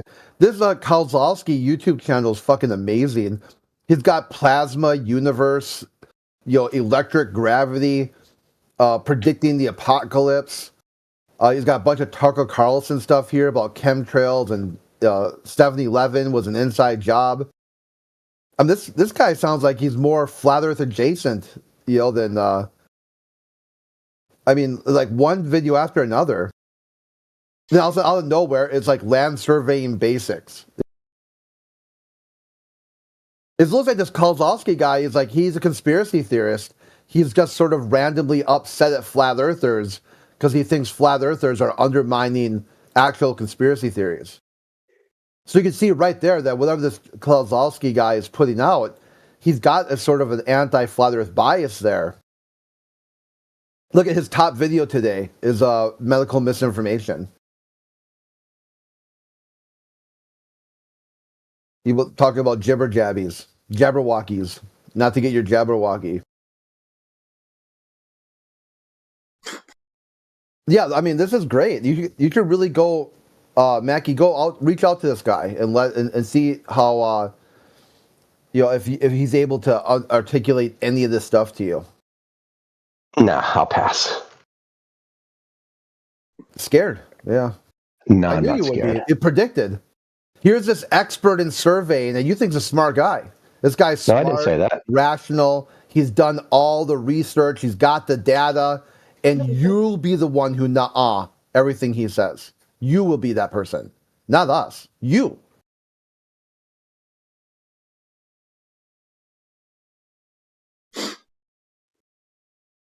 I gotta cook dinner now, so yeah, run away. Yeah, Bye, well, Scott. bye.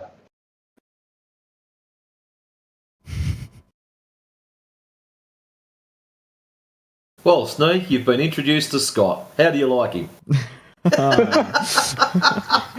Next question. He's in clown shoes, eh? Just wait for Donnie. Oh my god. Oh, I've heard of Donnie. Is that a bad thing? Oh, if you love Scott, you're gonna love Donnie, man. Oh no. The best part about Scott is like in globalist spaces. He's from this server called Gempanzee. They call him autistically retarded. Like he's a liability. He's a globe liability. Is Gempanzee, is that Gem Panda? Yeah. By any chance? Yeah. Yeah. I call them Gempanzees Because they think they're monkeys, so they act like monkeys. Wow. Ugh. Yeah, no, I know. There are some real cogdis people in here and there and 24/7, bro. What's up? Is Indio in a VC right now? No. No way. On YouTube. He's over at home, boys. I think he's listening in here. He's in the live, yeah. Oh, he's here? Yeah. Awesome. He's in the live stream, FE podcast replay. Is that being streamed here? Yeah, it's probably Oh, playing it is. this stream. Oh, nice. Oh, nice. What's up, Indio?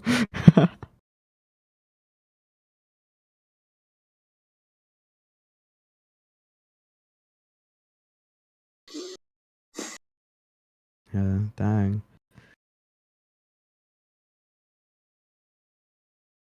I think this is one of the rare moments where I can actually say I look forward to having Donnie come in here.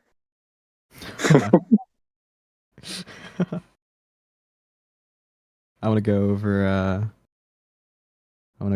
not the Black Swan. It's boring. They all end up saying the R word. Maybe I don't know. I like pressure. I like gas pressure. I think I learned a lot about pressure with what's his name? He was in here earlier on, Jedi. So I remember him going over it, and that was one of the first big things that sort of got me super duper interested in flat Earth, like entropy and the second law of thermodynamics. Super cool stuff. But hey, if there's anyone in here that would like to talk about the room topic, be happy to hear your opinions, your thoughts on it.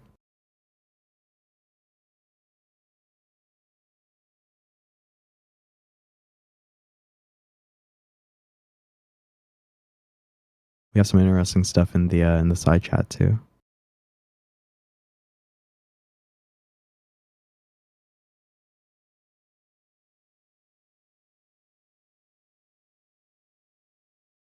There, it's not uniform like that.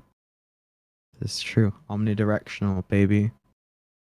Constantly moving to find its equilibrium.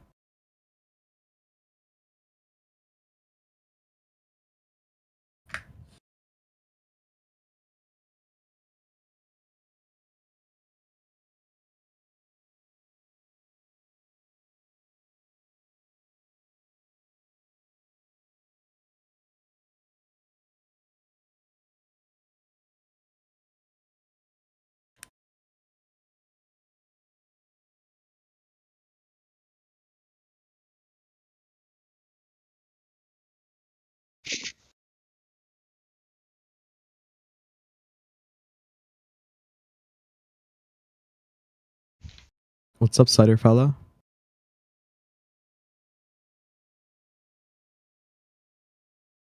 Oh, good talk. Good talk. Good talk.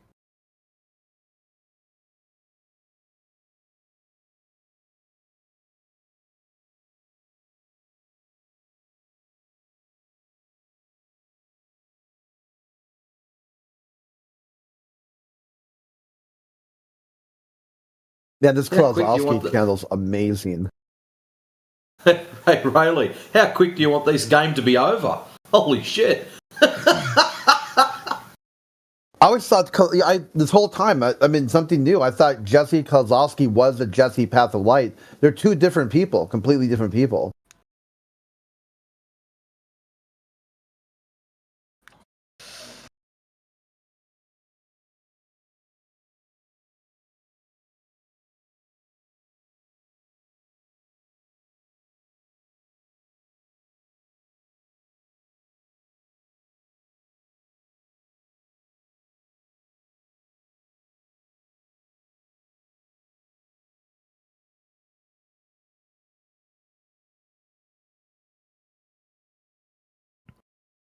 Yeah, I think that's very interesting, Drace, what you put in the chat there.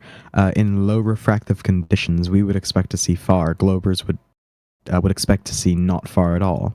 It's interesting. I mean, It's crazy how it's like it's flipped because we're actually looking for a curve, but we see nothing but the plane that we exist on. Yeah, the observation that I posted under that, it's one of the better ones out there. It's at the Great Salt Lake, and this is over 21 miles across the Great Salt Lake, and we have very low refractive conditions or whatnot, right? Because the temperature of the air and the temperature of the water is around 2 degrees Celsius. Mm-hmm. So we don't have the conditions that, obviously you can see in the footage that it's super clear, but we can see 21 miles with no obstruction. We can see the shoreline on the other side. 293 foot of missing curvature. Actually, and this is natural as well. This is natural observation. I'm sure, being there, you might have been able to see those lights, right? Without zooming in massively. And so this is something that we see, but it's so normalized to just brush it off as oh, okay, well that's pretty. We can see far, but how far are we supposed to be able to see? You know what I mean? A lot of people dig into this topic. Check this one out, right? So this is a picture of where he's zooming into on the day. Mm-hmm. Okay, we can see the big shoreline. We can see the big white tower. And then he did the observation, and then this is what we could see from 21 miles away, which is 34 kilometers in this next picture. And then he did it again. He stayed there, and he did it again during the nighttime. And then this is what it looked like at nighttime. Mm. Knowing that people would claim, oh, there's some very strange refraction or something like that happening. Right? He stayed there and he did it again at nighttime, and it's even clearer at nighttime. So he did it from the same place at night and in the day? And then after he did the observations, they did a dual laser test where he had one guy on the other side of the lake, and then they shot lasers towards each other, and they could both see each other's lasers. Okay, so here's some pictures from the laser test. They saw each other's lasers, but did they... you did... Yeah, see, Globers always have to make it gay, right? You guys do that all the time, every day. It's super consistent. Yeah. It's like they're always thinking about this is just easy as the more math. degenerate someone is, yeah, this is easy math. How far away were each other learn how to notice when you drinking and try to speak clearer. Something. How far away were you from each other? Yeah, it's not me, or it's someone else doing the test, but it's 21 miles. 21 miles. 20 miles. 20 miles. 21 miles. So we can do the math there. It's a nice little easy little trigonometry. I'll put the math in the side chat. Let's do it. Oh, I want to see. Actually, I want to see your math. I can tell you the math. I can just tell you the math if you want. I already know it. Okay, so the camera's 5 foot high, and then over 21 miles. Yep, so over 21 miles, there should be 293 foot of curvature on a globe. Yeah, right, that's like a 29-story building. Yeah, and the horizon, from a 5 foot observation height, the horizon should be at 2.73 miles away. What math are you doing? Wait, what trig are you doing? Okay, so just to determine the curvature over that distance, you would just do 8 inches per mile squared. Okay, that will tell you. No, you wouldn't. What? Yeah, you would. The answers, or you could just go on to any Earth. Yeah, you could just go onto any Earth curvature calculator and just put in the numbers. It's going to give you the same result. There's tons of different ways you can do it. Hold on, you're doing different coordinate structures here. You're doing ECE versus just straight. This is just based off the radius value, dude. No. This is based off the globe. 59 mile radius. Yeah, I get that, but it's a different. We're testing the globe. We're testing also, that 3959 is uncalculated, by the way. Herbie, if you'd like to change my mind and present 3959. I know the folks in here have been hearing me ask for this. 3959 is. Sorry, what was 395? So here's the alleged thing. Hold on. I'm going to say this, okay? So, Herbie, just so you understand, we're going out and exploring reality. We're going to assume that the Earth is a globe because that's what we were told in school as a kid growing up. The Earth is really, really big. It's curving. Boats go over the horizon. You can do this really easily with radio transmissions. Right, we've done those too. Have you? So, yeah. Well, people have, yeah. Have How you, about though? 10,000-mile radio wave communication from Great Britain to Australia? 10,000 miles. That's not how that works. And now we've drifted onto Anyway, a different. we're getting way off track. The whole point is to stick to what we're talking about. Perhaps. yes. Yeah. But a 5 foot. What was it? A 5 foot laser height, DJ? We're not talking about the laser test, just the observation. Okay, so 5 foot observer height. That means the horizon, right? Which is it's the furthest distance you should be able to see the water. Okay, it's where the ground and the sky appear to meet. So the horizon should be at 2.7 miles away. Anything that goes past 2.7 miles should start to become obstructed behind the curvature of the Earth. Right, we could do an easier Wait, analogy. how would you actually measure that though? If it's It's a horizon the geometry of the Earth with known. Yeah, it's a horizon. It's a horizon. If it's a laser, then you need to have it refract back. So how would you actually measure that? Herbie, if you want to look at the mathematics. Okay. I'm just talking about the observation that I presented.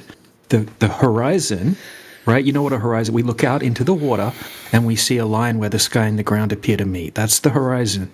Okay, if the Earth's a globe, it's a byproduct of the curvature of the Earth. Okay, so that line, that horizon line, should be at 2.73 miles. Anything that goes beyond that horizon line, such as the water, shouldn't be visible. Okay, so over on the other side of the lake, we have a shoreline that's 21 miles away. Okay? Hold on, DJ, before we go too far, hold on, DJ, Herbie. DJ, can we ask Herbie if he understands you guys can what just take that over means? it. I mean, DJ, like it sounds like he's not even listening to you. He's just waiting to interject. No, I'm asking least ask how him. do you account for atmospheric refraction when you can actually do post curvature of Oh my Earth God, stuff? There it is. There's You're the getting R like word. way ahead of it, bro. I mean, this is what I do for a living. I gotta ask. Like, what do you mean? What, you account for refraction for a living? Yeah, I do. We're account for refraction for a living. Yes. Okay, define What it. do you do for a Define living? it. I work in RF. Define refraction. Or radio frequency? No, I mean it's No, not radio frequency. I said We're talking about define- yeah. light. No, that is what we're talking about. No, we're not talking about radio frequency. Yes, we are. No, all we're of this not. is radio frequency. I don't. No, it's I don't not. know It's if you know completely this. different. We're talking about Herbie. light with completely different Yeah, wavelengths. yeah. Completely different wavelengths. It's the same thing. Jeez. Herbie, Goodness, they're is talking Scott about on a different account? observations that are posted in the side chat. That's what DJ was going through. All right, hold on. Let me take a gander here. So you haven't even looked at it yet. That is very not cool. Yeah, And that's why I posted just wanted it to ask like him. 2 seconds ago. What do you mean? That's Give me a why. second That's why I here. wanted to ask you, Herbie. Do you understand Posted what the 5 minutes consequence ago. of the geometry of the Earth is? Yes, I do. It's a spherical helioid or whatever the fuck it is. I don't actually remember. Spherical helioid. Oh my God, bro. Okay, great. Hold on, give me a second here. I'm looking at this stuff.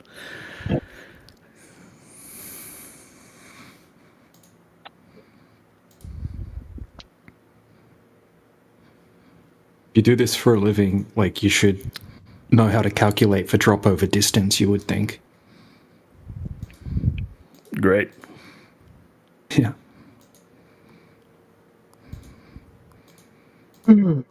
Or how to calculate how far away the horizon should be from an observer height. See, all of this is assumed that I mean, yeah, it's just the radar equation, but like, we're not. You wouldn't accept that, would you? well, Yeah, Herbie, look, in order to calculate the curve of the Earth, okay, you need to define the radius. Okay, that's pretty easy. Is it pretty easy? Can you give me 3959? Can you give me 6,371 kilometers? How is this radius measured? Oh yeah, no. The easiest way This to is do it the is flawed based off- assumption that your Okay. theory, that your concept is based on, your globe concept is based on. Okay, 3,959 miles. Prove it. All right. So if I show you how to actually calculate that, you're gonna be okay with it? Well, if we test it and if it works, then I'm super duper happy, bro. I'm gonna be so real. All right, And, so if I give you, oh no, if I give you a way to actually test this, yeah, I'd fucking love it, bro. I'd swap teams. All right, so hold on, we're gonna make a few assumptions here, though. Wait a fucking second. Go for it, brother. Herbie. Okay. Me asked you how this was arrived at. Okay, where we got the 395. We can derive it. Yes. It was not by a calculation. Okay. I don't know how to answer it if it's not by a calculation. Okay, we got to measure it. Oh, yeah, no. Well, I mean, obviously, I want it measured. I want to know how we are able to use 3,959 I don't know what you're miles. saying, though. Okay, you don't know what I'm saying. No, okay, I'm not saying. I don't know what he's saying. He's saying it's not by a calculation. Let me tell you what I want. Then, okay, Herbie. Okay, let's make the arrangement now. Let me tell you exactly what I want. Okay. Let's say we're gonna bake a cake. Okay, right? We need ingredients. Yeah. Okay, but we need to know which ingredients and why. Okay, and how it works, right? In order to make this cake, right? Okay. Are you still with me? Right on this analogy. Yeah. Right. Oh, Jesus Christ, brother. Perfect. No, I'm just making sure, bro. There's a dozen of you and there's one of me. We can do this real easy. Well, you sound pretty I'm cocked, just making dude. sure, bro. You sound pretty. You sound pretty lit. So you're kind of. It doesn't sound like you're really listening. No, I'm listening. Yes, there's a cake. Okay. There's a cake being baked. Yes. Okay. Perfect. Right. So 3959 is the ingredient that we're looking for. How are you getting it? Okay. Right. And how this experiment that we're doing to test, obviously, to measure, right? How are we measuring it? How is it repeatable? Okay. How does it work? Right. And if you mention sticks in the sand, right, it's gonna be a problem. Okay. Why is that gonna be a problem? Why is it gonna be a problem? Because it's completely inaccurate. I mean, it works exactly the same as it does. If you were to visualize it, right, the way that we observe the sun, you claim for it to be 93 million miles away, right? We experience something completely different. We experience a local sun, right? Having crepuscular rays, right? And hot spots where the sun hits, right? Crepuscular waves. That's crepuscular rays. Crepuscular rays. What the fuck are crepuscular rays? Search it up. It's beautiful, man. You've definitely seen them IRL as well. You've seen them in person. You know they exist. This would only work with a localized sun, not a sun 93 million miles away. But that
deny the information that we present because they are biased to their globe religion.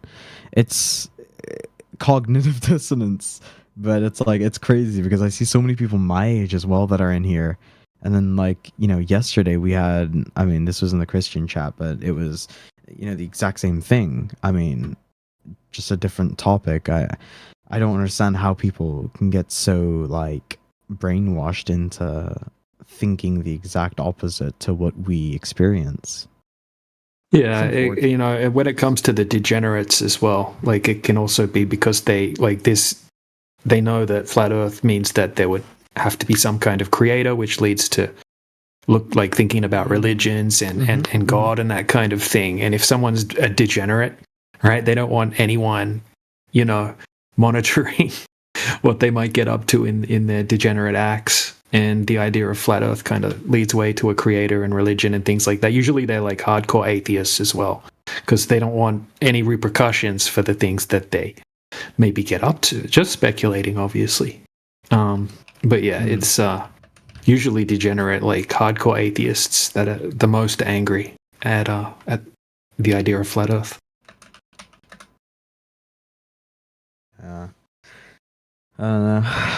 I still think it's very, very much down to cog dis. And yeah, that too, man. It's a combination. It's not one thing or the other. It's a combination. It depends on the person. And, you know, and in here sometimes we'll just get awesome people that come in and they're genuine. They want to have a great discussion. It's much rarer in this server, right? In English Hub, it's much more common to have like genuine people asking questions and listening to answers. Right, that's super cool. I don't know if you remember when I came in, but I came in super genuine as well, and a lot of people thought I was a troll. A lot of people still think that I'm a troll as well, but I don't know. I've kept it up for way too long. If this is a bit, it's definitely a very long bit. I am a flat earther, but people think I guess because of my young and I guess, you know, slightly immature but bubbly spirit that I'm a troll. But no, I mean, I think it's just, you know, based on the calculations and based on what we observe and how we experience life. That's you know what it is. You know what I mean? Yeah, man. Oh, I haven't seen you troll in the last 4 years. So straight up. You're good. What do you mean? I would never troll, bro. I was never a troll. I was the life of the party at Precious Metal Takeover. That's exactly what a troll would say. Stop exposing me! Come on! What are you doing? Hey, we've got some new people in the chat. Is anyone here new and would like to talk about the name on the door? It says 24/7 Flat Earth right at the top there. So let's talk about it. You know, who disagrees? Who disagrees that the Earth is not flat 24/7?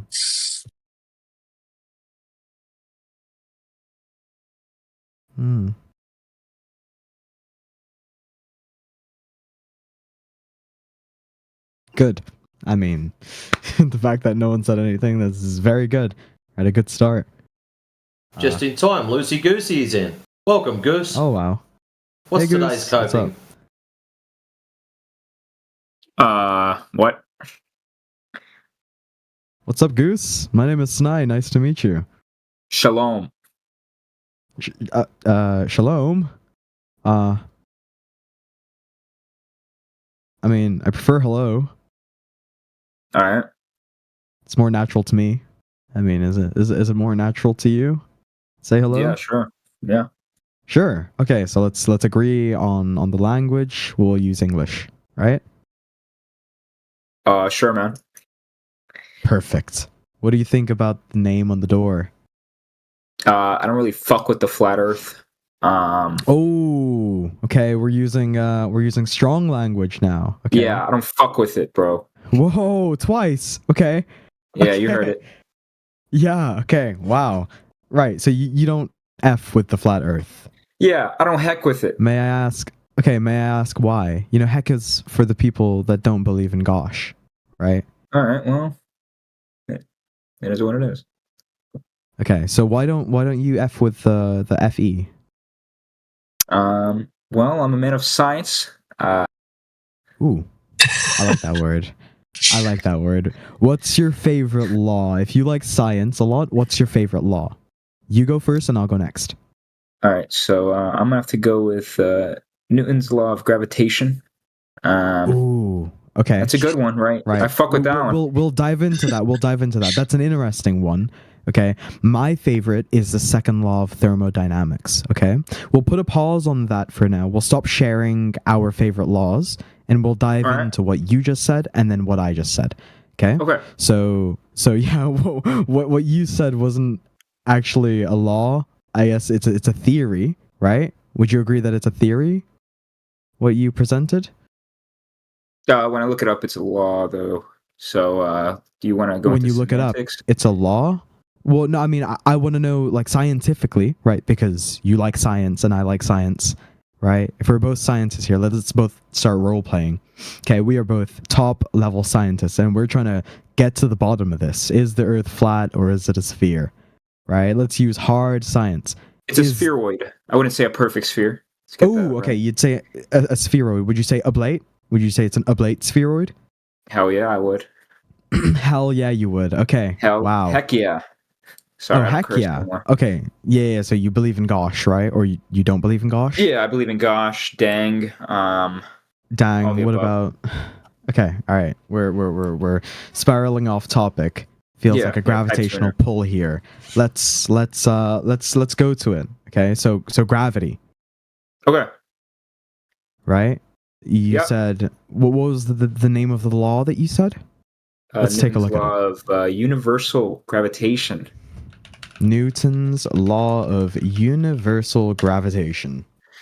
Okay. Yep. Newton's law of universal gravitation states that every particle attracts every other particle with a force proportional to the product of their masses and inversely proportional to the square of the distance between their centers, expressed by the formula F equals G m1 m2 over r squared.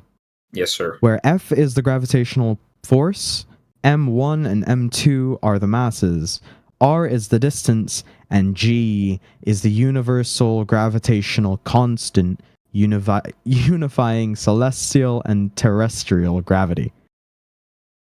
Would you agree with everything that I just said? Wait 1 second, I gotta get some from my air fryer. Oh, right. Someone else. I don't know how this is gonna display. Yeah, no, that doesn't do much justice. You can read the words, but the formula is kind of messed up.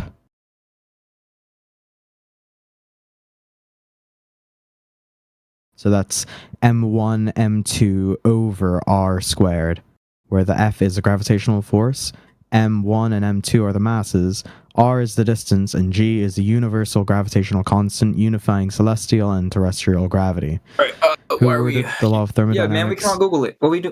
Come on, lock in. Me. Okay, so right, we've got the information here. This is interesting. Okay, cool story. Right, Goose? Are you with me? Yep.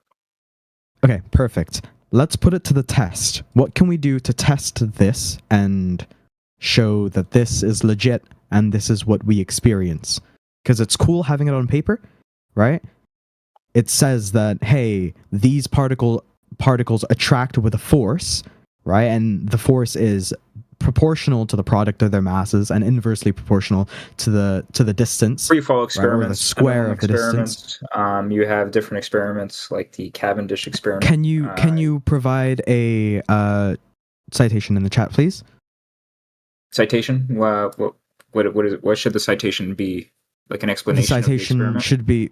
Well, I want to know what it is, and what's going on in the experiment where you can prove that mass attracts mass. Because there's a plethora of one type of experiment. I don't know which one you want. Well, I'd just like you to present any instance where we can see mass pulling mass. Any instance where you could. Yeah, where we can see mass pulling mass based on gravity, right? Because well, Newton's law of universal gravitational states that every particle attracts every other particle with a force. I know how right? like the rabbit hole goes, because then you're gonna say like, all right, then what is gravity? And then you're gonna meme me, bro. I'm gonna get memed. Well, no, but because we've already understood what gravity is, right? You're saying that gravity is mass attracts mass. I'm with you on this ride. I just want the proof now, right? I want to be able to test this, right, and see how we can experience mass attracting mass. Because as far as I am concerned, that's not how it works, right? And it works the way that it works and the way that we experience it. If something is denser than something else, Let me ask you a question. Do you believe that there is a universal constant on Earth for the acceleration due to gravity? What? What are you talking about? Sorry? Do you believe that there's an acceleration due to gravity? No, we're not moving. We don't experience acceleration. We don't experience movement. All right, then we're gonna get memed. There's no point. What do you mean we're gonna get memed? What are you talking about, bro? Can you like? Because you don't believe in like. Can you use some common sense? You literally where do you see movement? You literally don't even. You can't grasp that. If you can't grasp that, then we're not. This is going. You're throwing random things around. It's not a random thing. Okay. It's directly related. It to absolutely is. Okay. You're saying that mass attracts mass. I'd like you to prove it. Can you? Nah, there's no proof for you, bro. There's no proof. Okay. So you believe that mass attracts mass, but you don't experience it. I think you want to see it for yourself, like right in front of you. Like am I right? Me showing you like an object. Like you want like a cartoonish object to be like. No. I want some object or something. No. I want a real life instance, right? Whether it's a .edu page of someone conducting an experiment, right? This would be a good start if you can find me a .edu page of someone conducting an experiment. Remember, this scientific experiment must be repeated as well, right? So there must be multiple instances where they have done this in different days in different environments, right? Testing testing the variables, right, identifying what is the independent variable, what is the dependent variable, right, what are any other contrasting factors that may affect the experiment, right? All of this needs to be accounted for, right? Once this would be valid, see from it, though? Right? What would you like to see from it, though? I'd like to see everything that I just listed, right? And if you forgot, you can go to the YouTube. I know, but like, what's the outcome that you want? What's the outcome? Okay, well, if all of this information is provided, it would change your mind, I guess. Okay, all of that information, as well as the sort of the step by step on how to perform the experiment, right? And if you excuse me, bless me. If you love me, maybe a video of the experiment being performed, right? That would be really nice, right? That way we can dissect it and see what's going on, right? And if it all adds up, and if you can present all of that information, right? We'll dissect it here right now on live, right? And we'll see what's going on. Okay, then we can get an understanding. This is what I'm here for. I'm here for a genuine conversation where you change my mind. Wait, SNI, do you believe the Earth is flat? I don't believe the Earth is flat, no. I know it, because that's how we experience and test it to be. I see. Okay. It's flat because it has to be, bro. Oh, okay. Have you been susceptible to mental malnourishment recently? Mental malnourishment? No. I mean, I'm doing great in university. I'm up to date with my coursework. Yeah. All right, I've got a single dropping early next year as well. So stay tuned for that. That's amazing, bro. Have you ever told your professors about your little flat earth theory? I mean, I've made 2 professors quit at a college of science. What's your little? What's the guy that wants to know what little flat Earth theory? How does that little flat, not SNI, the other guy? What do you mean by a little flat Earth theory?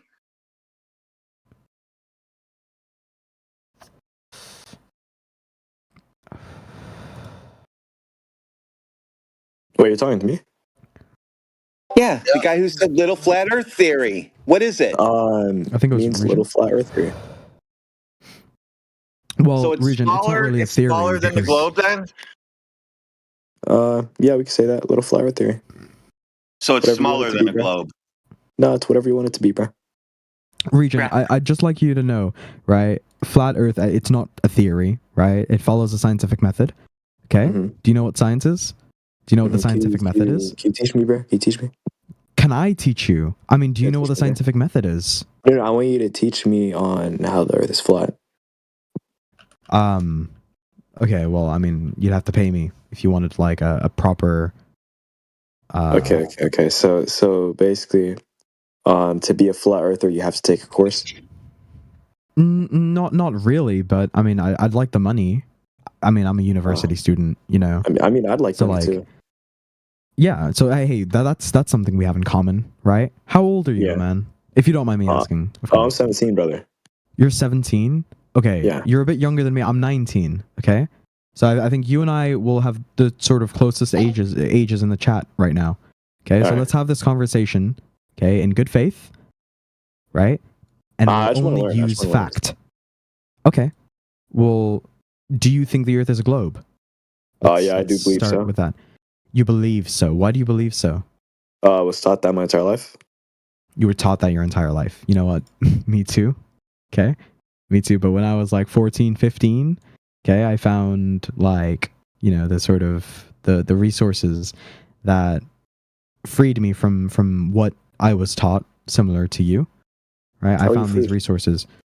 So, well, I'd be happy to free you and share the information with you. More than happy. I love that, bro. Would you like to go for it? Yeah. Okay. Could someone drop the Black Swan in the chat real fast? We'll go with that because this is observation. Okay, this is something that we can see. This is something that you can test, Regent. Okay, next time you're at the beach, I don't know if you live coastal, right? But next time you're at the beach, if you're on holiday, right, and you see some things in the water, right, that are far away, right? Maybe, you know, a little Google on your phone. Okay, yeah, we'll go over this right now in the side chat. So, don't worry about that just for a second. But I can post it. Just a second. I'll just find it. Yeah, excellent. It's there anyways. If you'd like to post some different things, like maybe the videos or like anything else. I got the like video clip here. That links to. Yeah, perfect. Okay, so are you looking at the side chat, Regent? Yeah, I am. Let's go over this, okay? Don't look at any numbers or any words right now, okay? Let's just focus on what we can see in the image, okay? Imagine, right, we had all the text deleted, right, and we have the raw image.